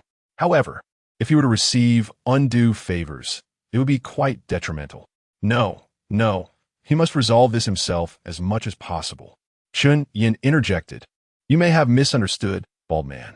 I am only acquainted with this gentleman, and Mr. Gu, my affairs do not require your concern. This left the bald man uncertain about their relationship. He glanced at Gu Jingchun, eager to hear his response. Take your people and leave. Furthermore, if you ever provoke Chen Yan again, consider yourself out of a job. Such was the decisive nature of a powerful figure, regardless of what others might say. He made his judgment without hesitation. Why, yes. The bald man turned to his companions. Why are you still here? Get lost. A group of individuals scurried away. And at that moment, Jian Mingran, Tan Jing, and even Hao Dawei finally relaxed their tense postures. The former felt relieved that the situation had not escalated, while the latter was even more resolute in his determination to closely follow Chen Yan. This sentiment also included Wang Mingyue, who stood not far away. All right, the matter has been settled. Let us sit down and enjoy a drink, Chen Yan called out. Gu Jingchun was not at all polite and promptly took a seat beside him. Young Master Gu, do you still have friends over there? Chen Yan pointed towards the private booth. Aren't you going back? I'll stay here to chat with you. I'd rather not converse with you. Chen Yan thought to himself. However, since Gu had just rendered assistance, it would be impolite to dismiss him outright. Thus, he tactfully offered an excuse. I have business to discuss with my friends. Next time, I will treat you to a meal. Very well. Gu Jingchun rose gracefully, showing no signs of reluctance. Brother Yin, who was that handsome fellow just now? Before the man had even departed, Pang Jing could no longer contain her curiosity. The others fixed their eager gazes upon Chen Yan, all intrigued. He is the heir to Yuanshan Construction. What? Hao Dawei exclaimed. Is it the Yuanshan Construction I know? Indeed. Tan Jing's girlfriend nodded vigorously. I've seen him in magazines. No wonder that bald man was so fearful of him. Who could dare provoke such a person? Hao Dawei silently marveled. Brother Yin, you are incredible to have such connections. Tan Jing expressed her envy. I am not well acquainted with him. Chen Yan replied candidly. You are too modest, Brother Yin. He clearly seemed eager to befriend you. Not friendship. You wish. Let us not discuss this. Chen Yan shifted the topic. Pang Jing, where are the people you invited? Tell them to come over. Tan Jing turned her head to glance towards the left rear. Odd. They were just here. They must have been scared away. That's fine. It serves two purposes. Now, let us drink. Tan Jing raised her glass and drank heartily. Why are you staring? She asked. They no longer dare to provoke you. Not that, Tan Jing pointed. Doesn't that silhouette resemble Wang Mingyue? Chen Yan turned to look, and indeed it did. He promptly dialed her number. Did you not see me just now? Come over. Is that all right? I see Mingran is here too. Then you can leave. Half a minute later, Wang Mingyue approached with her head down. Hao Dawei willingly moved aside to allow her to sit to Chen Yan's right. Who did you come with? Chen Yan asked. Classmates. And where are they? They left. Chen Yan sensed something amiss and turned to Tan Jing. Wasn't Wang Mingyue seated with the group you invited? Tan Jing hesitated for 2 seconds before nodding silently. You. Chen Yan instinctively raised his hand, ready to strike, for he loathed those who betrayed their friends. Yet, as his hand hung in the air, he restrained himself. He would not hit a woman. Wang Mingyue did not flinch. She raised her chin and stared at him. Chen Yan, I only just found out. I swear. Save it for someone gullible. Chen Yan scoffed. Having experienced her deceit before, he did not trust her an ounce. Truly, I have no reason to lie. This serves no benefit for me. Chen Yan scrutinized her for 2 seconds, unable to detect any deceit. It made sense. He had just given her 20,000 in cash a few days prior, so she lacked any motive. Then why were you with them? Because I found out you were with Mingran. Chen Yan knew he was in the wrong. He had repeatedly rejected Wang Mingyue's invitations and had instead called Jian Mingran out. He concluded the topic. All right, no more of this in the future. I have my standards. Understood. After a few rounds, Chen Yan received a message from Zhuang Zhao. Is your business just fighting here? Chen Yan replied. Indeed, it concerns my livelihood. Is there a problem? Zhuang Zhao. Forget it, since we've coincidentally met. Why not come over for a drink? Chen Yan. No, your gathering is too high profile. I'm not worthy. Zhuang Zhao, oh come on. I misspoke. Yinxi's brother and sister-in-law are here. Why not come and meet them? Chen Yan. I have friends here. I cannot leave. Zhuang Zhao. Bring them along. The space here can comfortably accommodate 10 people. Chen Yan glanced over, and just a glimpse of Luo Yinxi stirred his emotions. I'll come, sitting between you and Luo Yinxi. Zhuang Zhao, sure. I'll save you a spot. Chen Yan, call me daddy. Zhuang Zhao, get lost. Chapter 94. Zhuang Zhao. Allow me to show you a treasure, please. Go ahead and drink. I shall visit a friend, Chen Yan said, adjusting his attire as he strode towards the private booth. Zhuang Zhao kept her gaze fixed on him, and as he approached, she quickly made space beside her. Hey, Chen Yan, what a coincidence. Care to join me? Chen Yan nonchalantly took a seat, casting a glance at Luo Yinshi, whose expression seemed rather sour. It was no surprise. Zhuang Zhao's acting was so amateurish that even a fool could discern that the two had conspired together. However, Chen Yan was accustomed to such scenes. His thick skin allowed him to endure any disdain from a goddess while relishing the proximity. Unexpectedly running into you here, Yinshi, I raise my glass to you, he said warmly. Luo Yinshi did not rebuff him, lightly clinking her soda with his. Chen Yan then extended his toast to the woman and man seated to Luo Yinshi's right. Brother and sister-in-law, I am Chen Yan. Cheers to you. Luo Ruizha, unpretentious in demeanor, clinked his glass and downed half a glass of Martell in one gulp. Chen Yan then lifted his glass towards Yan Heyue. Minter Yan, a toast to you. Gu Jingchun, holding his cup, joined in the toast, but Chen Yan, wary of any physical contact, quickly withdrew his hand. After finishing his drink, he immediately turned to Zhuang Zhao. Come, let us share a drink. At Zhuang Zhao's table, there were both soda and wine glasses. She poured a quarter from the blue glass bottle and, after clinking glasses, drained it in one go. Chen Yan, Zhuang Zhao inquired, where did you find those men in black shirts? Did you hire them? I do not have such extravagant funds. They're all friends from Jiangcheng. Friends? Zhuang Zhao's brow furrowed slightly. These individuals appeared rather dubious. I will speak plainly, Chen Yan. These people look like thugs. How can you associate with them? You are inviting disgrace upon yourself. Chen Yan chuckled. Miss Zhuang, you are aware that I manage that supermarket, right? It was snatched from under me shortly after I began. I hail from humble beginnings. Without some means of protection, my newly opened barbecue shop would be doomed in mere days. It's not that I desire to debase myself, but society is unforgiving. Regardless, you cannot mingle with the underbelly. I believe Chen Yan is correct, Luo Ruizha interjected. A man, particularly one who has risen from nothing, is entitled to his own circle. Indeed, it's a network, brother, Luo Ruizha continued, glancing over. You must have exerted considerable effort to bring so many from Jiangcheng to the Magic City? Chen Yan scratched his head. It wasn't too troublesome. I merely made a phone call during lunch. Lunch? Today at noon? Luo Ruizha nearly spewed his old wine. Yes, travel is convenient nowadays. A flight takes just 2 hours. Luo Ruizha discreetly covered his mouth with a napkin, masking his embarrassment, though his astonishment lingered.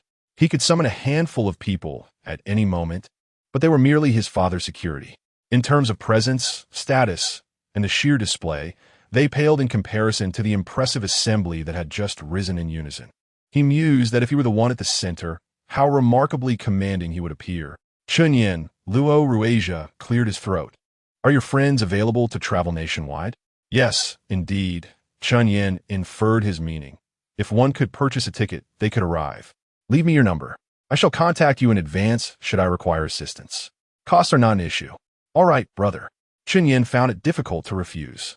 While he could borrow his connections for show, he would never partake in any illicit activities. Luo Ruizha. Luo Yinshi's expression darkened. If you dare cause trouble, I shall have father send you back to England. What trouble could I possibly instigate? Luo Ruizha retorted, feeling slighted. Is it wrong to flaunt a bit behind the scenes? Calm down, brother. Chen Yan offered a drink. Yinshi is merely concerned for you. Call me by my full name. Yes, Luo Yinshi. Chen Yan's obsequiousness was unprecedented to Zhuang Zhao. She recalled a time in another bar when he had been utterly indifferent to 2 girls. For reasons unknown, she felt a twinge of discontent, though she assured herself it was not jealousy. Gu Jingchun also wore a stern countenance. He could tolerate Chen Yan's aloofness, which only heightened his excitement, but he could not abide the notion of Chen Yan behaving like a sycophant to others. Luo Ruizha felt similarly. He preferred Chen Yan's earlier nonchalance, thus a sycophant, with nothing to show for it. As the hour grew late, Luo Yinshi announced her departure, prompting the table to rise collectively. Zhuang Zhao was suddenly pulled back by Chen Yan. What are you doing? She retorted, her voice tinged with annoyance. With a firm grip, Chen Yan pulled her onto the sofa. What do you intend to do? They have all left. Chen Yan held her steady. I wish to show you a grand treasure. He then retrieved his phone from his pocket and opened a video. Is this you? Upon seeing the footage, Zhuang Zhaozhao's face flushed crimson. She recalled that dream vividly, still relishing its memory during her morning routine. You. She lunged for the phone, but Chen Yan deftly evaded her grasp. Where did you obtain this video? Give me my phone. In the scuffle, Chen Yan encircled her head, pressing his lips against hers. Zhuang Zhaozhao froze, her eyes wide in astonishment, unable to fathom that he would dare commit such an act in public. Chen Yan, undeterred, indulged himself. Zhuang Zhaozhao pushed him away upon noticing Luo Yinshi glance back. She wondered if she had been seen. With so many people in the bar, surely not. I must leave. Zhuang Zhaozhao hurriedly rose, intent on fleeing. Chen Yan languidly remarked, You may go, but should you leave, I shall post this video on the school forum. You, how could you be so cruel? Better than you. At least I dare to confront my own desires. Both Yin Heiyue and Luo Ruizha turned to look, and Zhuang Zhaozhao was flustered. I do not wish to engage with you. What do you truly want? To help you realize your dream, Chen Yan replied. Impossible, Zhuang Zhaozhao asserted decisively. It was merely a dream, devoid of significance. Go ahead, leave. If you do, I shall refrain from posting the video. I am not bothered by your reputation. I will accept you regardless. You, Zhuang Zhaozhao seethed. You are utterly unreasonable. Say what you will. They have returned. The choice is yours. Having spoken, Chen Yan reclined on the sofa, crossing his legs. Zhuang Zhaozhao bit her lip, hesitating for a few seconds before ultimately approaching him. Chen Yan shook his head with a sigh. Is everything written in books a lie? They say that what one contemplates by day manifests in dreams by night. Why does it not apply to me? This girl is truly fiery. Even with such a threat, she still attempts to flee. It seems I must seek solace with old acquaintances tonight. Chen Yan admired the sight of her long, shapely legs with reluctance, but in the next moment, he straightened his back. Zhuang Zhaozhao had returned. Chen Yan sighed. The ancients do not deceive me. Chapter 95. A hotel visit with stipulations. Do take a seat. Why are you just standing there? Chen Yan beckoned, a playful curve gracing his lips. I merely came to bid you adieu. Is returning home with her brother, and I must depart as well. Chen Yan scoffed, his tone laced with impatience. Can't you be forthright, sister? Why the coyness? Come here, you. Chen Yan rose, swiftly encircling her waist and executing a 360-degree spin, settling her down. Startled, rained gentle blows upon Chen Yan's chest. What are you doing? You frighten me. Chen Yan licked his lips, then unabashedly pressed his lips onto hers. Perhaps it was the allure of his confidant, or simply his own desire, but ignited a fervent longing within Chen Yan. After what felt like an eternity, pushed him away, gasping for air. Chen Yan, we cannot persist in this manner. We are not bound to each other in any way. Furthermore, your affections lie with. I care not a whit. Chen Yan, consumed by ardor, pinned against the sofa, his hands securing her wrists as he lavished kisses upon her. This time, it was Chen Yan who cried out, a sharp pain piercing his groin. If that area sustains damage, believe me, I shall encase it in cement. Retorted, displeasure etched upon her face as she wiped her mouth. Even if it were encased, you would not have access. You scoundrel. With that, she stormed off, her heels clicking sharply against the floor. Chen Yan twisted his neck, lit a cigarette, and exchanged a greeting with his table before exiting. At 1 a.m, Shanghai remained ablaze with light. Amidst the myriad nocturnal figures, Chen Yan's gaze immediately fell upon, engrossed in her phone at the roadside, her long legs undeniably captivating. A taxi idled before her, ready to whisk her away with a mere gesture. It was evident that she awaited his pursuit. Chen Yan strode forward, coldly commanding, "Begone." A flaxen-haired youth, clinging to, glared at Chen Yan, who responded with a mock backhand gesture. The youth grumbled and departed. Waiting for me? Chen Yan draped his arm across shoulders. Why would I await your arrival? Twist it away.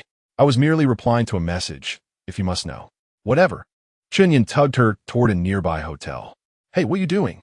Stumbled, attempting to wrench free. Release me. I wish to return to school. Chen Yan, paying her no heed, swept her into his arms in a bridal carry. Rendered immobile, felt a mixture of shame, anger, and helplessness. She could only bury her face in Chen Yan's chest, primarily to avoid recognition. After a few steps, glanced up, her eyes meeting the gilded inscription of the Shanghai International Hotel. Chen Yan, halt! Chen Yan remained steadfast. As they crossed the hotel threshold, Chen Yan hissed, his brow furrowing. Are you canine, perchance? Seize the opportunity to break free. I told you to stop, yet you persisted. What do you take me for? My girlfriend? Naturally. Chen Yan's response was matter of fact. Was taken aback, her cheeks flushing crimson.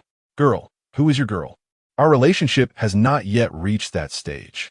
Mused that if he truly desired her as his girlfriend, he would at least present flowers, arrange dates, and offer a declaration of affection. In Chen Yan's eyes, however, such formalities were superfluous. Why engage in such convoluted maneuvers when a direct approach was far more appealing? Chen Yan declared, his gaze unwavering. Can we not be candid with one another? You harbor feelings for me, and I for you. Why not allow something beautiful to unfold? Furthermore, do not forget the video I possess of you. Should you persist in your obstinacy, I shall disseminate it this very day. Despicable, unscrupulous. Spat, her teeth gritted. Say what you will. I shall not relent until I achieve my objective. Lowered her gaze, biting her lip, a conflicted expression upon her face. She was feigning reluctance. In truth, she did not entirely oppose a dalliance with Chen Yan. Her primary concern was the accelerated pace of their interactions, transitioning from mere acquaintances to a hotel rendezvous in less than a day. However, she also feared the repercussions should Chen Yan, in a moment of folly, release the video, resulting in her social demise. I must find a way to delete the video and maintain control of the situation. This is the only course of action. Raised her head. Chen Yan, I shall accompany you inside, but you must accede to 2 conditions. Name them. Chen Yan's response was swift. Not 2, but 200, if that is your desire. First, raised her index finger, reveal the source of the video, and delete it from your phone. Agreed. Second, extended her middle finger. We must secure a double room, and you must vow not to engage in any untoward behavior. Very well. Chen Yan raised his hand, commencing a mock oath. Is that sufficient? Yes. Await me by the elevators. I shall procure a room. Very well. Chen Yan secured a room key. Observing Chen Yan's approach with a knowing smile, felt a surge of trepidation. She hastily pressed the elevator button, stepping inside. As the doors began to close, a slender hand intervened, halting their progress. Chen Yan entered, a playful curve gracing his lips. S heart raced, and she instinctively retreated, pressing herself against the elevator wall. Chen Yan closed the distance, their bodies nearly touching. What is this? Having come this far, you still contemplate escape? The warmth of his breath, laden with a potent masculine essence, washed over, causing her to lose her composure. Pressed the elevator button, stammered, pushing him away. The elevator ascended swiftly. What are you waiting for? Chen Yan urged. Oh, nodded mechanically, exiting the elevator. Chen Yan swept into his arms and charged down the hallway. Chapter 96. Zhuang Zhaozhao's relentless heart, the door swung open and slammed shut with a resounding thud. Chen Yan tossed Zhuang Zhaozhao onto the large bed, pouncing upon her like a ravenous beast. Zhuang Zhaozhao kicked her long legs wildly, exclaiming, You swore you would not do anything vile to me. Are you not afraid of being struck by lightning? Chen Yan secured her ankles, a smirk playing at the corners of his mouth. For you, I would gladly face the wrath of the heavens. Zhuang Zhaozhao struggled, declaring, You brute, you beast. That is still better than being worse than a beast. Let me go. This is quite uncomfortable. Release is contingent upon your obedience, he teased. Zhuang Zhaozhao gasped for breath. Fine. Chen Yan loosened his grip, causing her to retreat 2 steps. Chen Yan, you are a great deceiver. You promised me a double room, yet this is clearly a king-sized bed. The holiday rush left only this room available. He replied nonchalantly. Lies, all lies. You are a grand deceiver. Despite her vehement protests, Chen Yan remained silent, methodically shedding his clothing until he was left in merely his briefs. Accept your fate, Zhao Zhao. I refuse, she implored. Could you at least take off your shoes? I quite like it this way. The following day, Chen Yan was stirred from slumber by the shrill ring of his phone. Yi Ruoxue informed him that the storefront had been secured and urged him to meet the landlord. Zhuang Zhao, still drowsy, instinctively attempted to cling to Chen Yan. He gently pushed her away and climbed out of bed. A muffled sob emanated from beneath the covers, followed by Zhuang Zhao's plaintive voice. You vile man. You have altered your demeanor so drastically. Did you not tell me a single truth yesterday? Which statement are you referring to? Chen Yan inquired while dressing. You claimed I was your girlfriend. Zhuang Zhao sat up abruptly. That statement is indeed true, he affirmed, fastening his belt and leaning over to place a gentle kiss on her forehead. What does that mean now? She pressed. I must attend to business. Otherwise, how shall I provide for you in the future? Really? She questioned. Did you not hear me on the phone just now? I was still waking up. I only caught your murmurs, she retorted. I truly must attend to business. Now, be a good girl and sleep a little longer. No. Zhuang Zhao stood defiantly. I am coming with you. Can you even get out of bed? I can. All right, hurry and freshen up. In the Ferrari, Zhuang Zhao turned to him. Chen Yan, do we truly count as a couple now?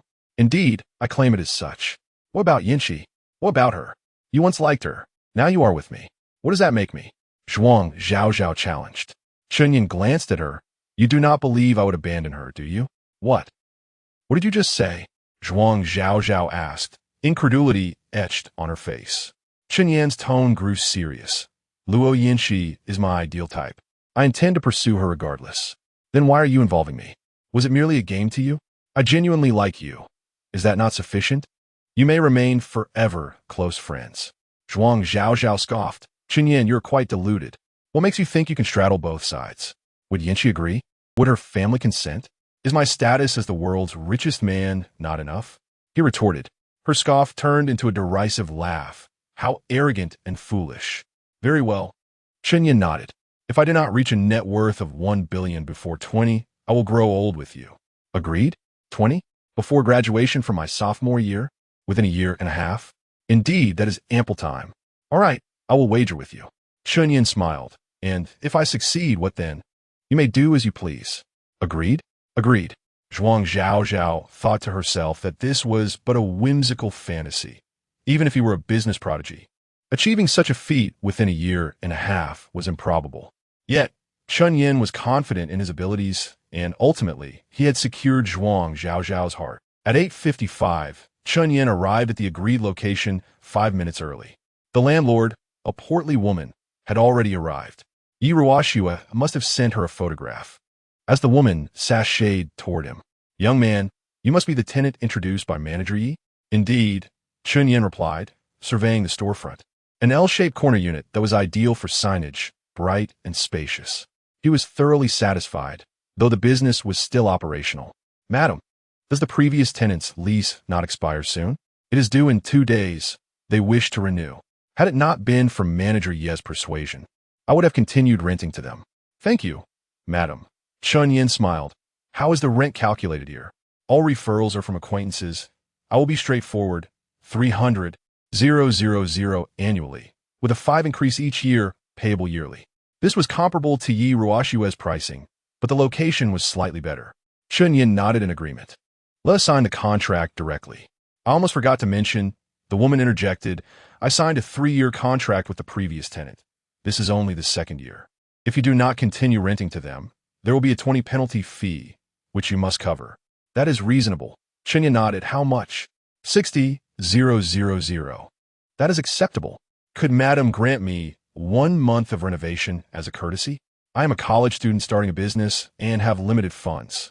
All right, the woman said, turning to a nearby Porsche Panamera. Let us proceed to Manager Ye's office to sign the contract. In the Ferrari, Zhuang Zhao asked, Chen Yan, where did you acquire such funds? Did the supermarket food poisoning incident not cost you dearly? That barbecue restaurant would not survive without millions. Did you take out a loan? Indeed, Chen Yan nodded. How much did you borrow? Over 2 million. How could you secure such a loan? A naked loan. Zhuang Zhao frowned, exhaling deeply. Why would you engage in such practices? What if you cannot repay? Then I shall expose myself. Chen Yan replied nonchalantly. Zhuang Zhao was exasperated. You are far too impulsive. This is reckless and dangerous. What? Are you regretting being with me? Zhuang Zhao glared at him. Let's abandon this storefront. I will find a way to help you gather some funds, and once you repay, do not engage in such loans again. Chen Yan smirked. Oh? How much do you intend to assist me with? I have only a little over 100,000. I will borrow the rest from Yanqi. Chen Yan was taken aback by her unwavering dedication. She was simply pure and kind-hearted to a fault. He could not bear to tease her further and replied sincerely. Thank you, my dear wife. I have earned every penny through hard work and owe no debts. Chapter 97. 3 million, really? Zhuang Zhao gazed intently at Chen Yan. Is all this money truly earned by you? Indeed, Chen Yan replied, nodding. Aside from the car, which has a loan, the rest is genuine capital. How did you amass such wealth? Your barbecue restaurant, while prosperous, hasn't been open for long, has it? I sold shares. Not again, Zhuang Zhao misinterpreted, clearly skeptical. Shares, dear sister. Chen Yan sighed.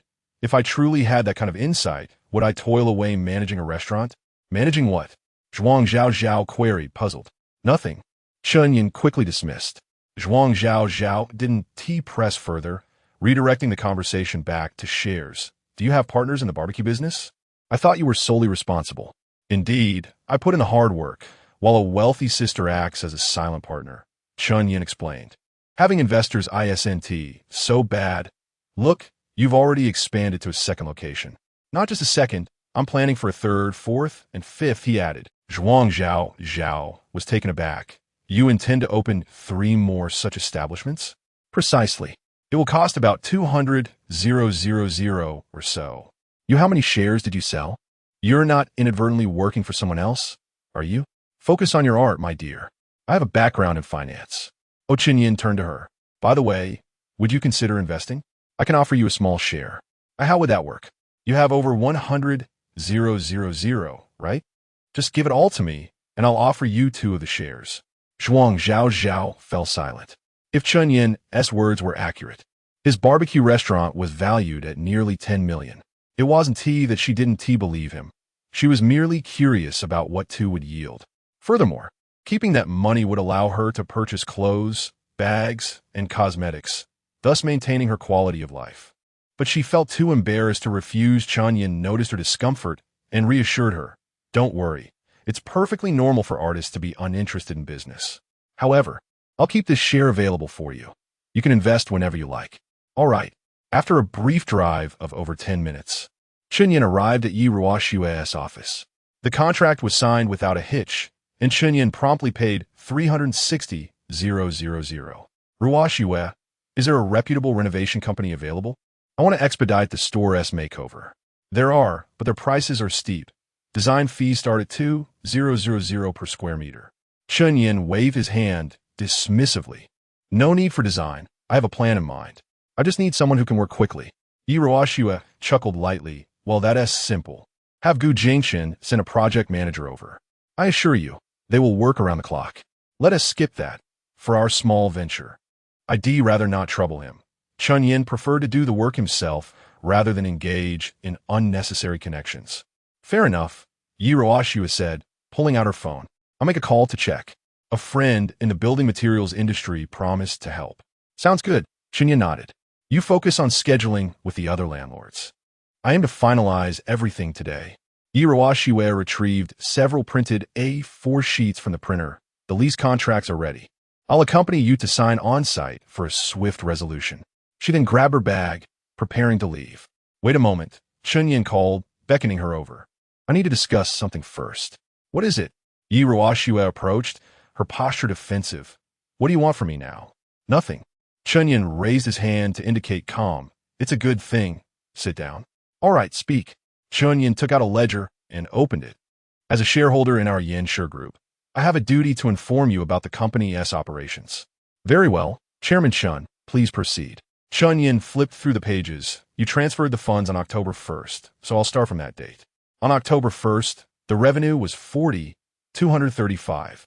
On October 2nd, it was 39,345. On October 3rd, 52,340. On October 4th, 534. Yesterday, the revenue was 129. In total, over 5 days. We garnered 454 in sales. Our restaurant's overall gross profit margin is at this point, Yiruashua interrupted, hold on, that's confidential business information. Gesturing towards Zhuang Zhao. Not to worry, she is one of us, Chen Yan continued. Our restaurant maintains a gross profit margin of 70. After deducting rent, utilities, labor, and losses, the net profit is approximately 50. This translates to over 80,000 in profit over these few days. Didn't TI promise to increase your shares to 8? Your dividends amount to over 6,500. Let us round it to a more auspicious figure, 600. I'll transfer it immediately. Did you receive it? Yiruashua glanced at her phone. Received it, Chairman Chen. What does a few days of dividends signify? You're not trying to swindle me for more, are you? Chen Yan chuckled. I relish dealing with astute individuals. Expanding the business requires funds, and I have limited resources left. I'd like to request additional investment from you. Yiruashua narrowed her eyes at Chen Yan. Brother, you're not fabricating false accounts to deceive your sister, are you? Do you think so little of me? Chen Yan shrugged. If you doubt me, feel free to conduct your own investigation or check the surveillance footage. Do you think I hire hundreds of actors to perform in my restaurant daily? PFF Yiruashua covered her mouth. Of course I trust you. The server I sent to apply on the 2nd is my person. Good job, Sister Shui. Chen Yan pointed at her. You had someone monitoring me the very next day. Your scheming is quite intense. Yiruashua tossed her hair playfully. Sister's money doesn't come easy. I must be cautious. Chen Yan understood. Someone capable of running a large company in the bustling CBD of Shanghai must possess significant acumen. Though he said this, he wasn't upset. Having a clever partner was advantageous. Let us discuss the finances directly. 3 million, and I'll raise your shares to 12. How does that sound? Yiruashua shot him a slightly reproachful glance. Brother, for the initial investment of 2 million, I received 5 of the shares, and now, with 3 million, it's only 4. Do you think I'm easy to deceive? Chen Yan replied. The first investment went into my personal account. This time, it's directly injected into the company, which remains untouched. You certainly understand better than I do how quickly one store can recoup its investments compared to 5. Yiruashua pouted. Could you round up for me? 15, and I'll transfer the funds immediately. Not an option. Chen Yan firmly declined. I can only offer 12. If you disagree, I'll develop the business at a slower pace. Chen Yan was preparing to pursue capital routes leading to an eventual public offering, and he needed to ensure his shareholding remained above 51 to retain decisive control. I feel quite disadvantaged, and my cash flow isn't abundant either. What if the subsequent stores don't perform as well? Will I come crying to you? You needn't worry about that. I possess the capability to ensure the Yanshi brand remains incredibly successful. Chapter 98. What's wrong with my billionaire charms? Yiru epresit had intrigue. Remarking that empty words lack persuasion. What are you planning to do? Chen Yan succinctly explained the concept of a trendy eatery, casually unveiling a few new dish names that sounded utterly appetizing. Yiruashua nodded in approval. Indeed, capturing moments for social media, creating a sense of community. This idea is splendid, little brother. Your commercial acumen is remarkable, and I have faith in you. After a brief negotiation, 3 million was transferred. Yiruashua instructed the legal team to draft a formal investment agreement. Once both parties signed, they hurried out with the lease contract in hand. Quickly, let us finalize everything to expedite the opening. Chen Yan casually embraced Zhuang Zhao, leisurely trailing behind. Downstairs, Yiruashua beckoned. Come on, ride with me. Chen Yan nodded. The Continental GT was a 4-seater, sufficient for their needs. Just as they took a few steps, he felt a tug on his arm. Turning his head, he found Zhuang Zhao whispering, Shouldn't we take our own car? Sure, Chen Yan replied, waving his hand. I have something to attend to later. It's more convenient to drive separately. We can meet at the destination. That works. Yiruashua opened the car door and got in. Inside the Ferrari, Chen Yan asked, Is there something you wish to discuss privately? Yes, Zhuang Zhao nodded, hesitantly adding, Can you? Of course. Chen Yan understood her unspoken wish and readily agreed. I'll transfer the funds. You will hold 2% of the barbecue restaurant's shares. In truth, he could have gifted it without charge. This was merely a safeguard for Zhuang Zhao, intended to prevent any disputes with other admirers. He treated each girl fairly, having previously supported Jian Mengran and Wang Mingyue with cash as well. As he often said, I know I cannot offer you my undivided love, but I shall endeavor to compensate with wealth. Zhuang Zhao was deeply moved and immediately pulled out her phone. Chen Yan, what is your bank account number? He provided the details. Done. Check if you received it. Congratulations, you are now a distinguished shareholder of Yan Shi Group, the lovely and affluent Miss Zhuang Zhao. I'll concede to the beautiful part, but wealthy? I'm currently penniless. What?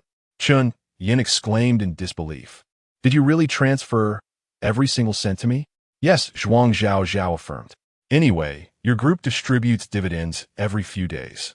I can just enjoy life with Yan Shi for now. Foolish girl, you've been too honest. Save a little for yourself. Her cheeks flushed slightly. As long as you don't mock me for taking advantage, I feel too shy to keep any money. What is our relationship? Can wealth truly define it? I see you have a good rapport with that sister. You've convinced her to part with quite a sum. I'm not conning anyone, Chen Yan retorted, somewhat exasperated. 3 million is a super friendship price, given her kindness and support. She will reap hundreds or thousands of times that in return. So, what did you just call me?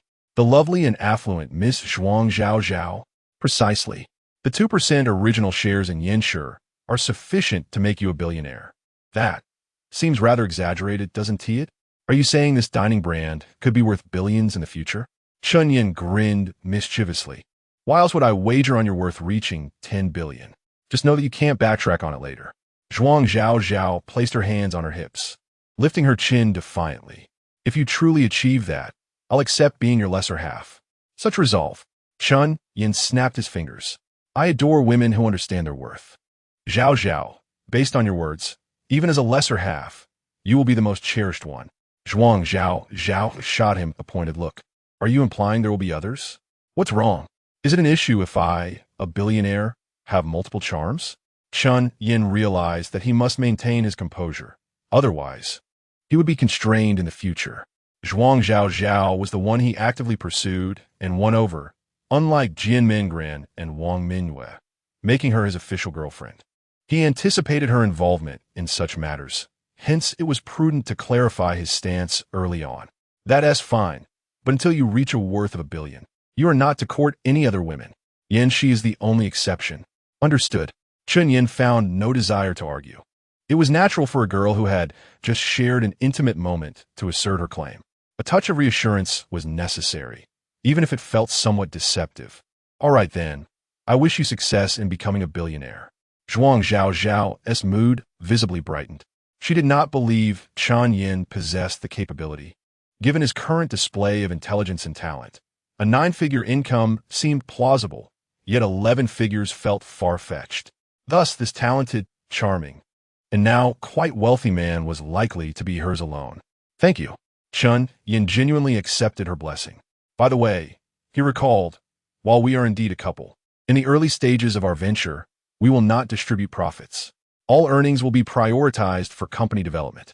What I just offered Yuruashue was merely to secure her 3 million. Zhuang Zhao nodded. All right, I'll think of other ways. What other ways? Chen Yan abruptly halted the car by the roadside, retrieving his phone to transfer 20,000. We're a couple. Can I support you? I still have several 100,000 left in my personal account. Let me know when you need more, and I'll transfer it. Thank you. Darling Zhuang Zhao sweetly exclaimed, turning to peck him on the cheek. Chen Yan felt his heart melt. This girl knew how to provide emotional value, and her affection was something he deeply appreciated. Reflecting on a few months prior, outside the prestigious KTV in Jiangcheng, she had been as proud as a peacock, maintaining a distance. Now, she had transformed into a gentle little wife. This contrast was truly delightful. Chapter 99. Securing all locations, initiating stores 2, 3, 4, and 5. The third location is directly opposite the main entrance of Jiaodong University, featuring a spacious area of over 200 square meters. As Chen Yan assessed the situation, Yi Ruoxue had already negotiated the price with the landlord. 800,000 a year, it's settled, Mr. Chen. No, no. The minimum is 880,000. Monsieur, if it weren't for your appealing presence and Mr. He's introduction, I would be reluctant to part with this shop. Then how about this? If you grant me an additional 2 months for renovations, we can agree on your price. The shop owner feigned hesitation before slapping his thigh. All right, let us do it. Wait a moment. Chen Yan raised his hand. Sister Shui, this storefront is too large, and the rent exceeds our budget by several times. It's not suitable. Let us keep looking. Yi Ruoxue believed transforming this location into a flagship store would be ideal, and the price per square meter was acceptable. However, out of trust for Chen Yan, she nodded in agreement. All right then. She then offered an apologetic smile to the shop owner. I'm sorry, Mr. Chen. My boss feels it's inappropriate. We shall continue our search. Chen Yuanming's expression dimmed noticeably, yet he forced a smile. Miss Yi, this is the best shop in the entire university town. Any business here would thrive effortlessly. How can it be unsuitable? Chen Yan replied with a chuckle. While the location is undoubtedly excellent, Mr. Chen, the expenses are simply too high. We're only engaging in modest commerce, and the pressure would be overwhelming. Oh, come on. Young man, the foot traffic is significant, and the rent is only slightly elevated. I assure you, your business here will double. No problem. Chen Yan declined, signaling to Yi Ruoxue that they should depart. As he counted down in his mind, 3, just as he reached 1, the landlord's voice rang out precisely on cue. How much did you say? We're friends here. I could give you a slight discount. Chen Yan turned back with a smile. I only have a budget of 600,000. If you think it's feasible, we can sign the contract immediately. TSK, Mr. Chen wiped his shiny forehead. This price is quite outrageous, my friend. I could easily rent it out for 700,000 without a second thought. This deal is impossible. Chen Yan countered. Mr. Chen, if you lease it to others, it will be vacant for half the year, significantly reducing your income. I can offer you a 5-year lease. What do you think? In truth, the landlord would likely agree to a 3-year lease, but Chen Yan intentionally proposed 5 years to avoid any potential price hikes midway. He had observed that the staffing and space of the shop were entirely mismatched, and the kitchen was poorly stocked, indicating that business was certainly lackluster. Yi Ruoxue had mentioned that Mr. Chen was also in the catering industry, and he deduced that the current state of the shop suggested its rent was likely a loss, prompting the owner to sell. That's still too low. Chen Yuanming shook his head. Last year, I rented it for 700,000. How could it possibly decrease? How about this? Yi Ruoxue interjected as a mediator, proposing a more auspicious figure of 660,000. It's not an excessive reduction, and, Mr. Chen, you won't have to worry about this storefront annually. Just collect the rent when due. My boss can accept this slight budget increase. I can agree to that. Chen Yan nodded straightforwardly. All right. Chen Yuanming grimaced at the thought of the loss.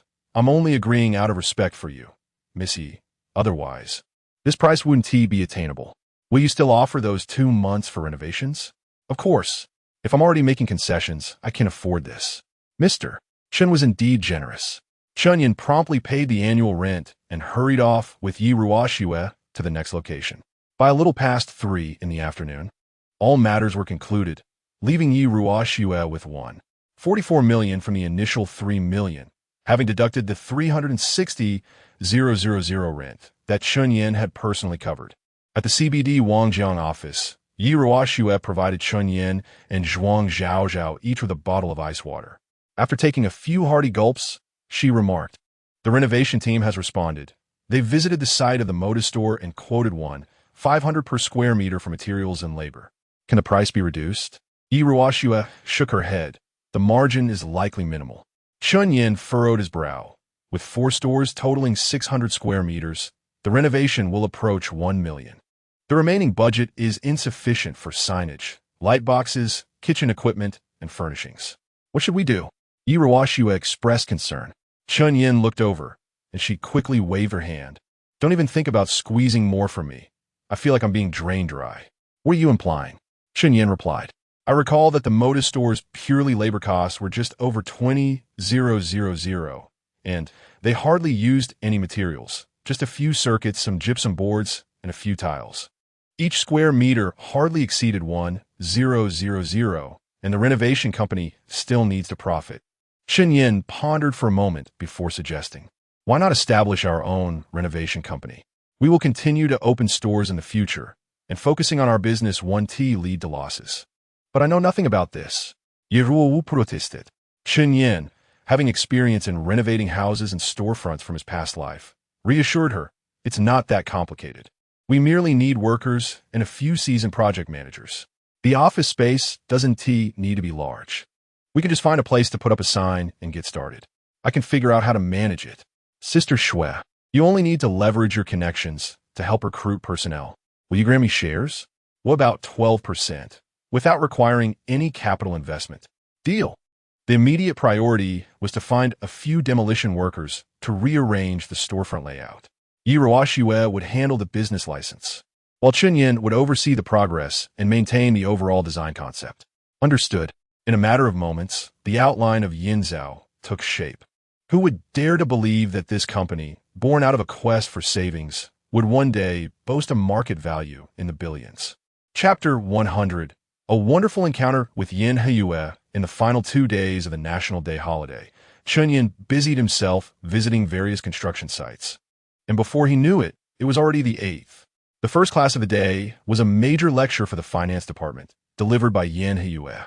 Chen Yan paid close attention to the professional knowledge, and after class, he called his mentor aside. "Chen Yan, is there something you didn't understand?" Yin Heyue inquired politely, influenced by her recent interactions with Gu Jingchen and a few friends. Without any preamble, Chen Yan replied, "Sister Heyue, I have some business outside of school, and my time is quite limited. I don't plan to attend other classes. Just notify me in advance for the professional courses. If any issues arise, I hope you can cover for me." Yin Heyue firmly refused. "No, Chen Yan, entrepreneurship is commendable, but at this stage, the most important thing is to master your professional knowledge. Only then can you achieve twice the result with half the effort. You're neglecting the substantial for the trivial." "Sister Heyue, I understand your point, but my situation is different." Chen Yan played the emotional card. "We are familiar with each other, and given all aspects, can you help me out? Even if I help you cover, your exam scores are still based on your own efforts. If you neglect your studies, you will inevitably fail, and I cannot assist you with that." "I know you can." Chen Yan opened his phone and accessed his photo gallery. How could such a captivating mentor like you possibly be unable to handle this minor issue? "You."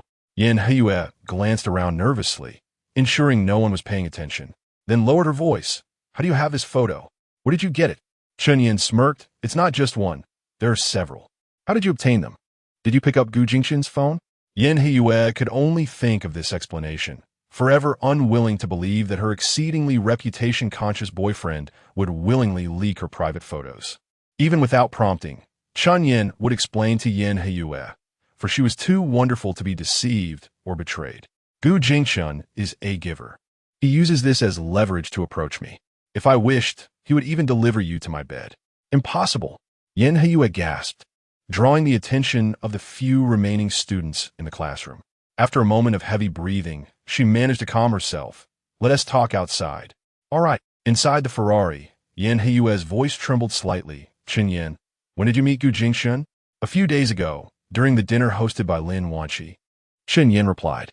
Upon hearing this, Yin Heyue's complexion paled, and after a moment of self-deprecating laughter, she said, "October 3rd, barely a week ago. Am I really that cheap in his eyes?" "Sister Heyue," Chen Yan reassured her, "you are so exceptional.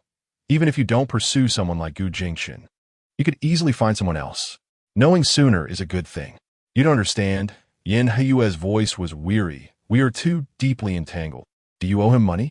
If so, just write him an IOU. I can lend you some in 2 years." Yin Heyue shook her head slowly. "I owe him far too much. Far too much. I can lend you even more. What is there to fear? It cannot be repaid. What do you plan to do then?" Chen Yan. Yin Heyue suddenly looked at him. "Can you please pretend you don't know about this? Do not tell anyone." Chen Yan scoffed. "If Gu Jingchen isn't afraid, why should you be?" He declared in front of a table full of people that he is a giver. "It's different. His personality is such that he has always sought thrills." "I understand." Chen Yan nodded. in the world of the wealthy. They are either repressed for too long or have experienced everything and crave something different.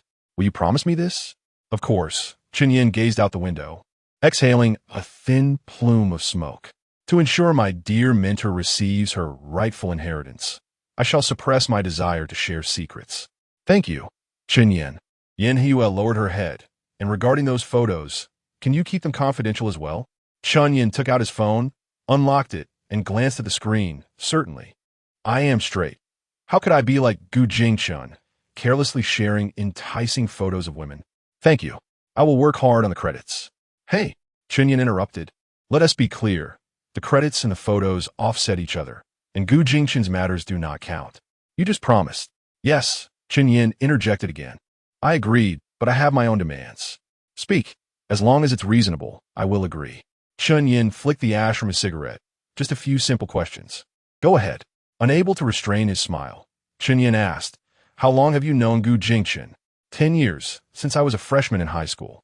And how long have you been in a relationship? Over 2 years, during my time working at Mod University. Although he is a giver, I am curious. How far have you two developed? Yen Hua's brows furrowed slightly, as of now. We haven't even held hands. Chen Yan was taken aback. Mentor Yen, you are 26 this year, and you've never even held hands? Have you never dated before? No. Yen Hua shook her head quietly. 10 years ago, I was promised to Gu Jingchun. With the Yuan Mountain Group overseeing me, no boy dared to approach.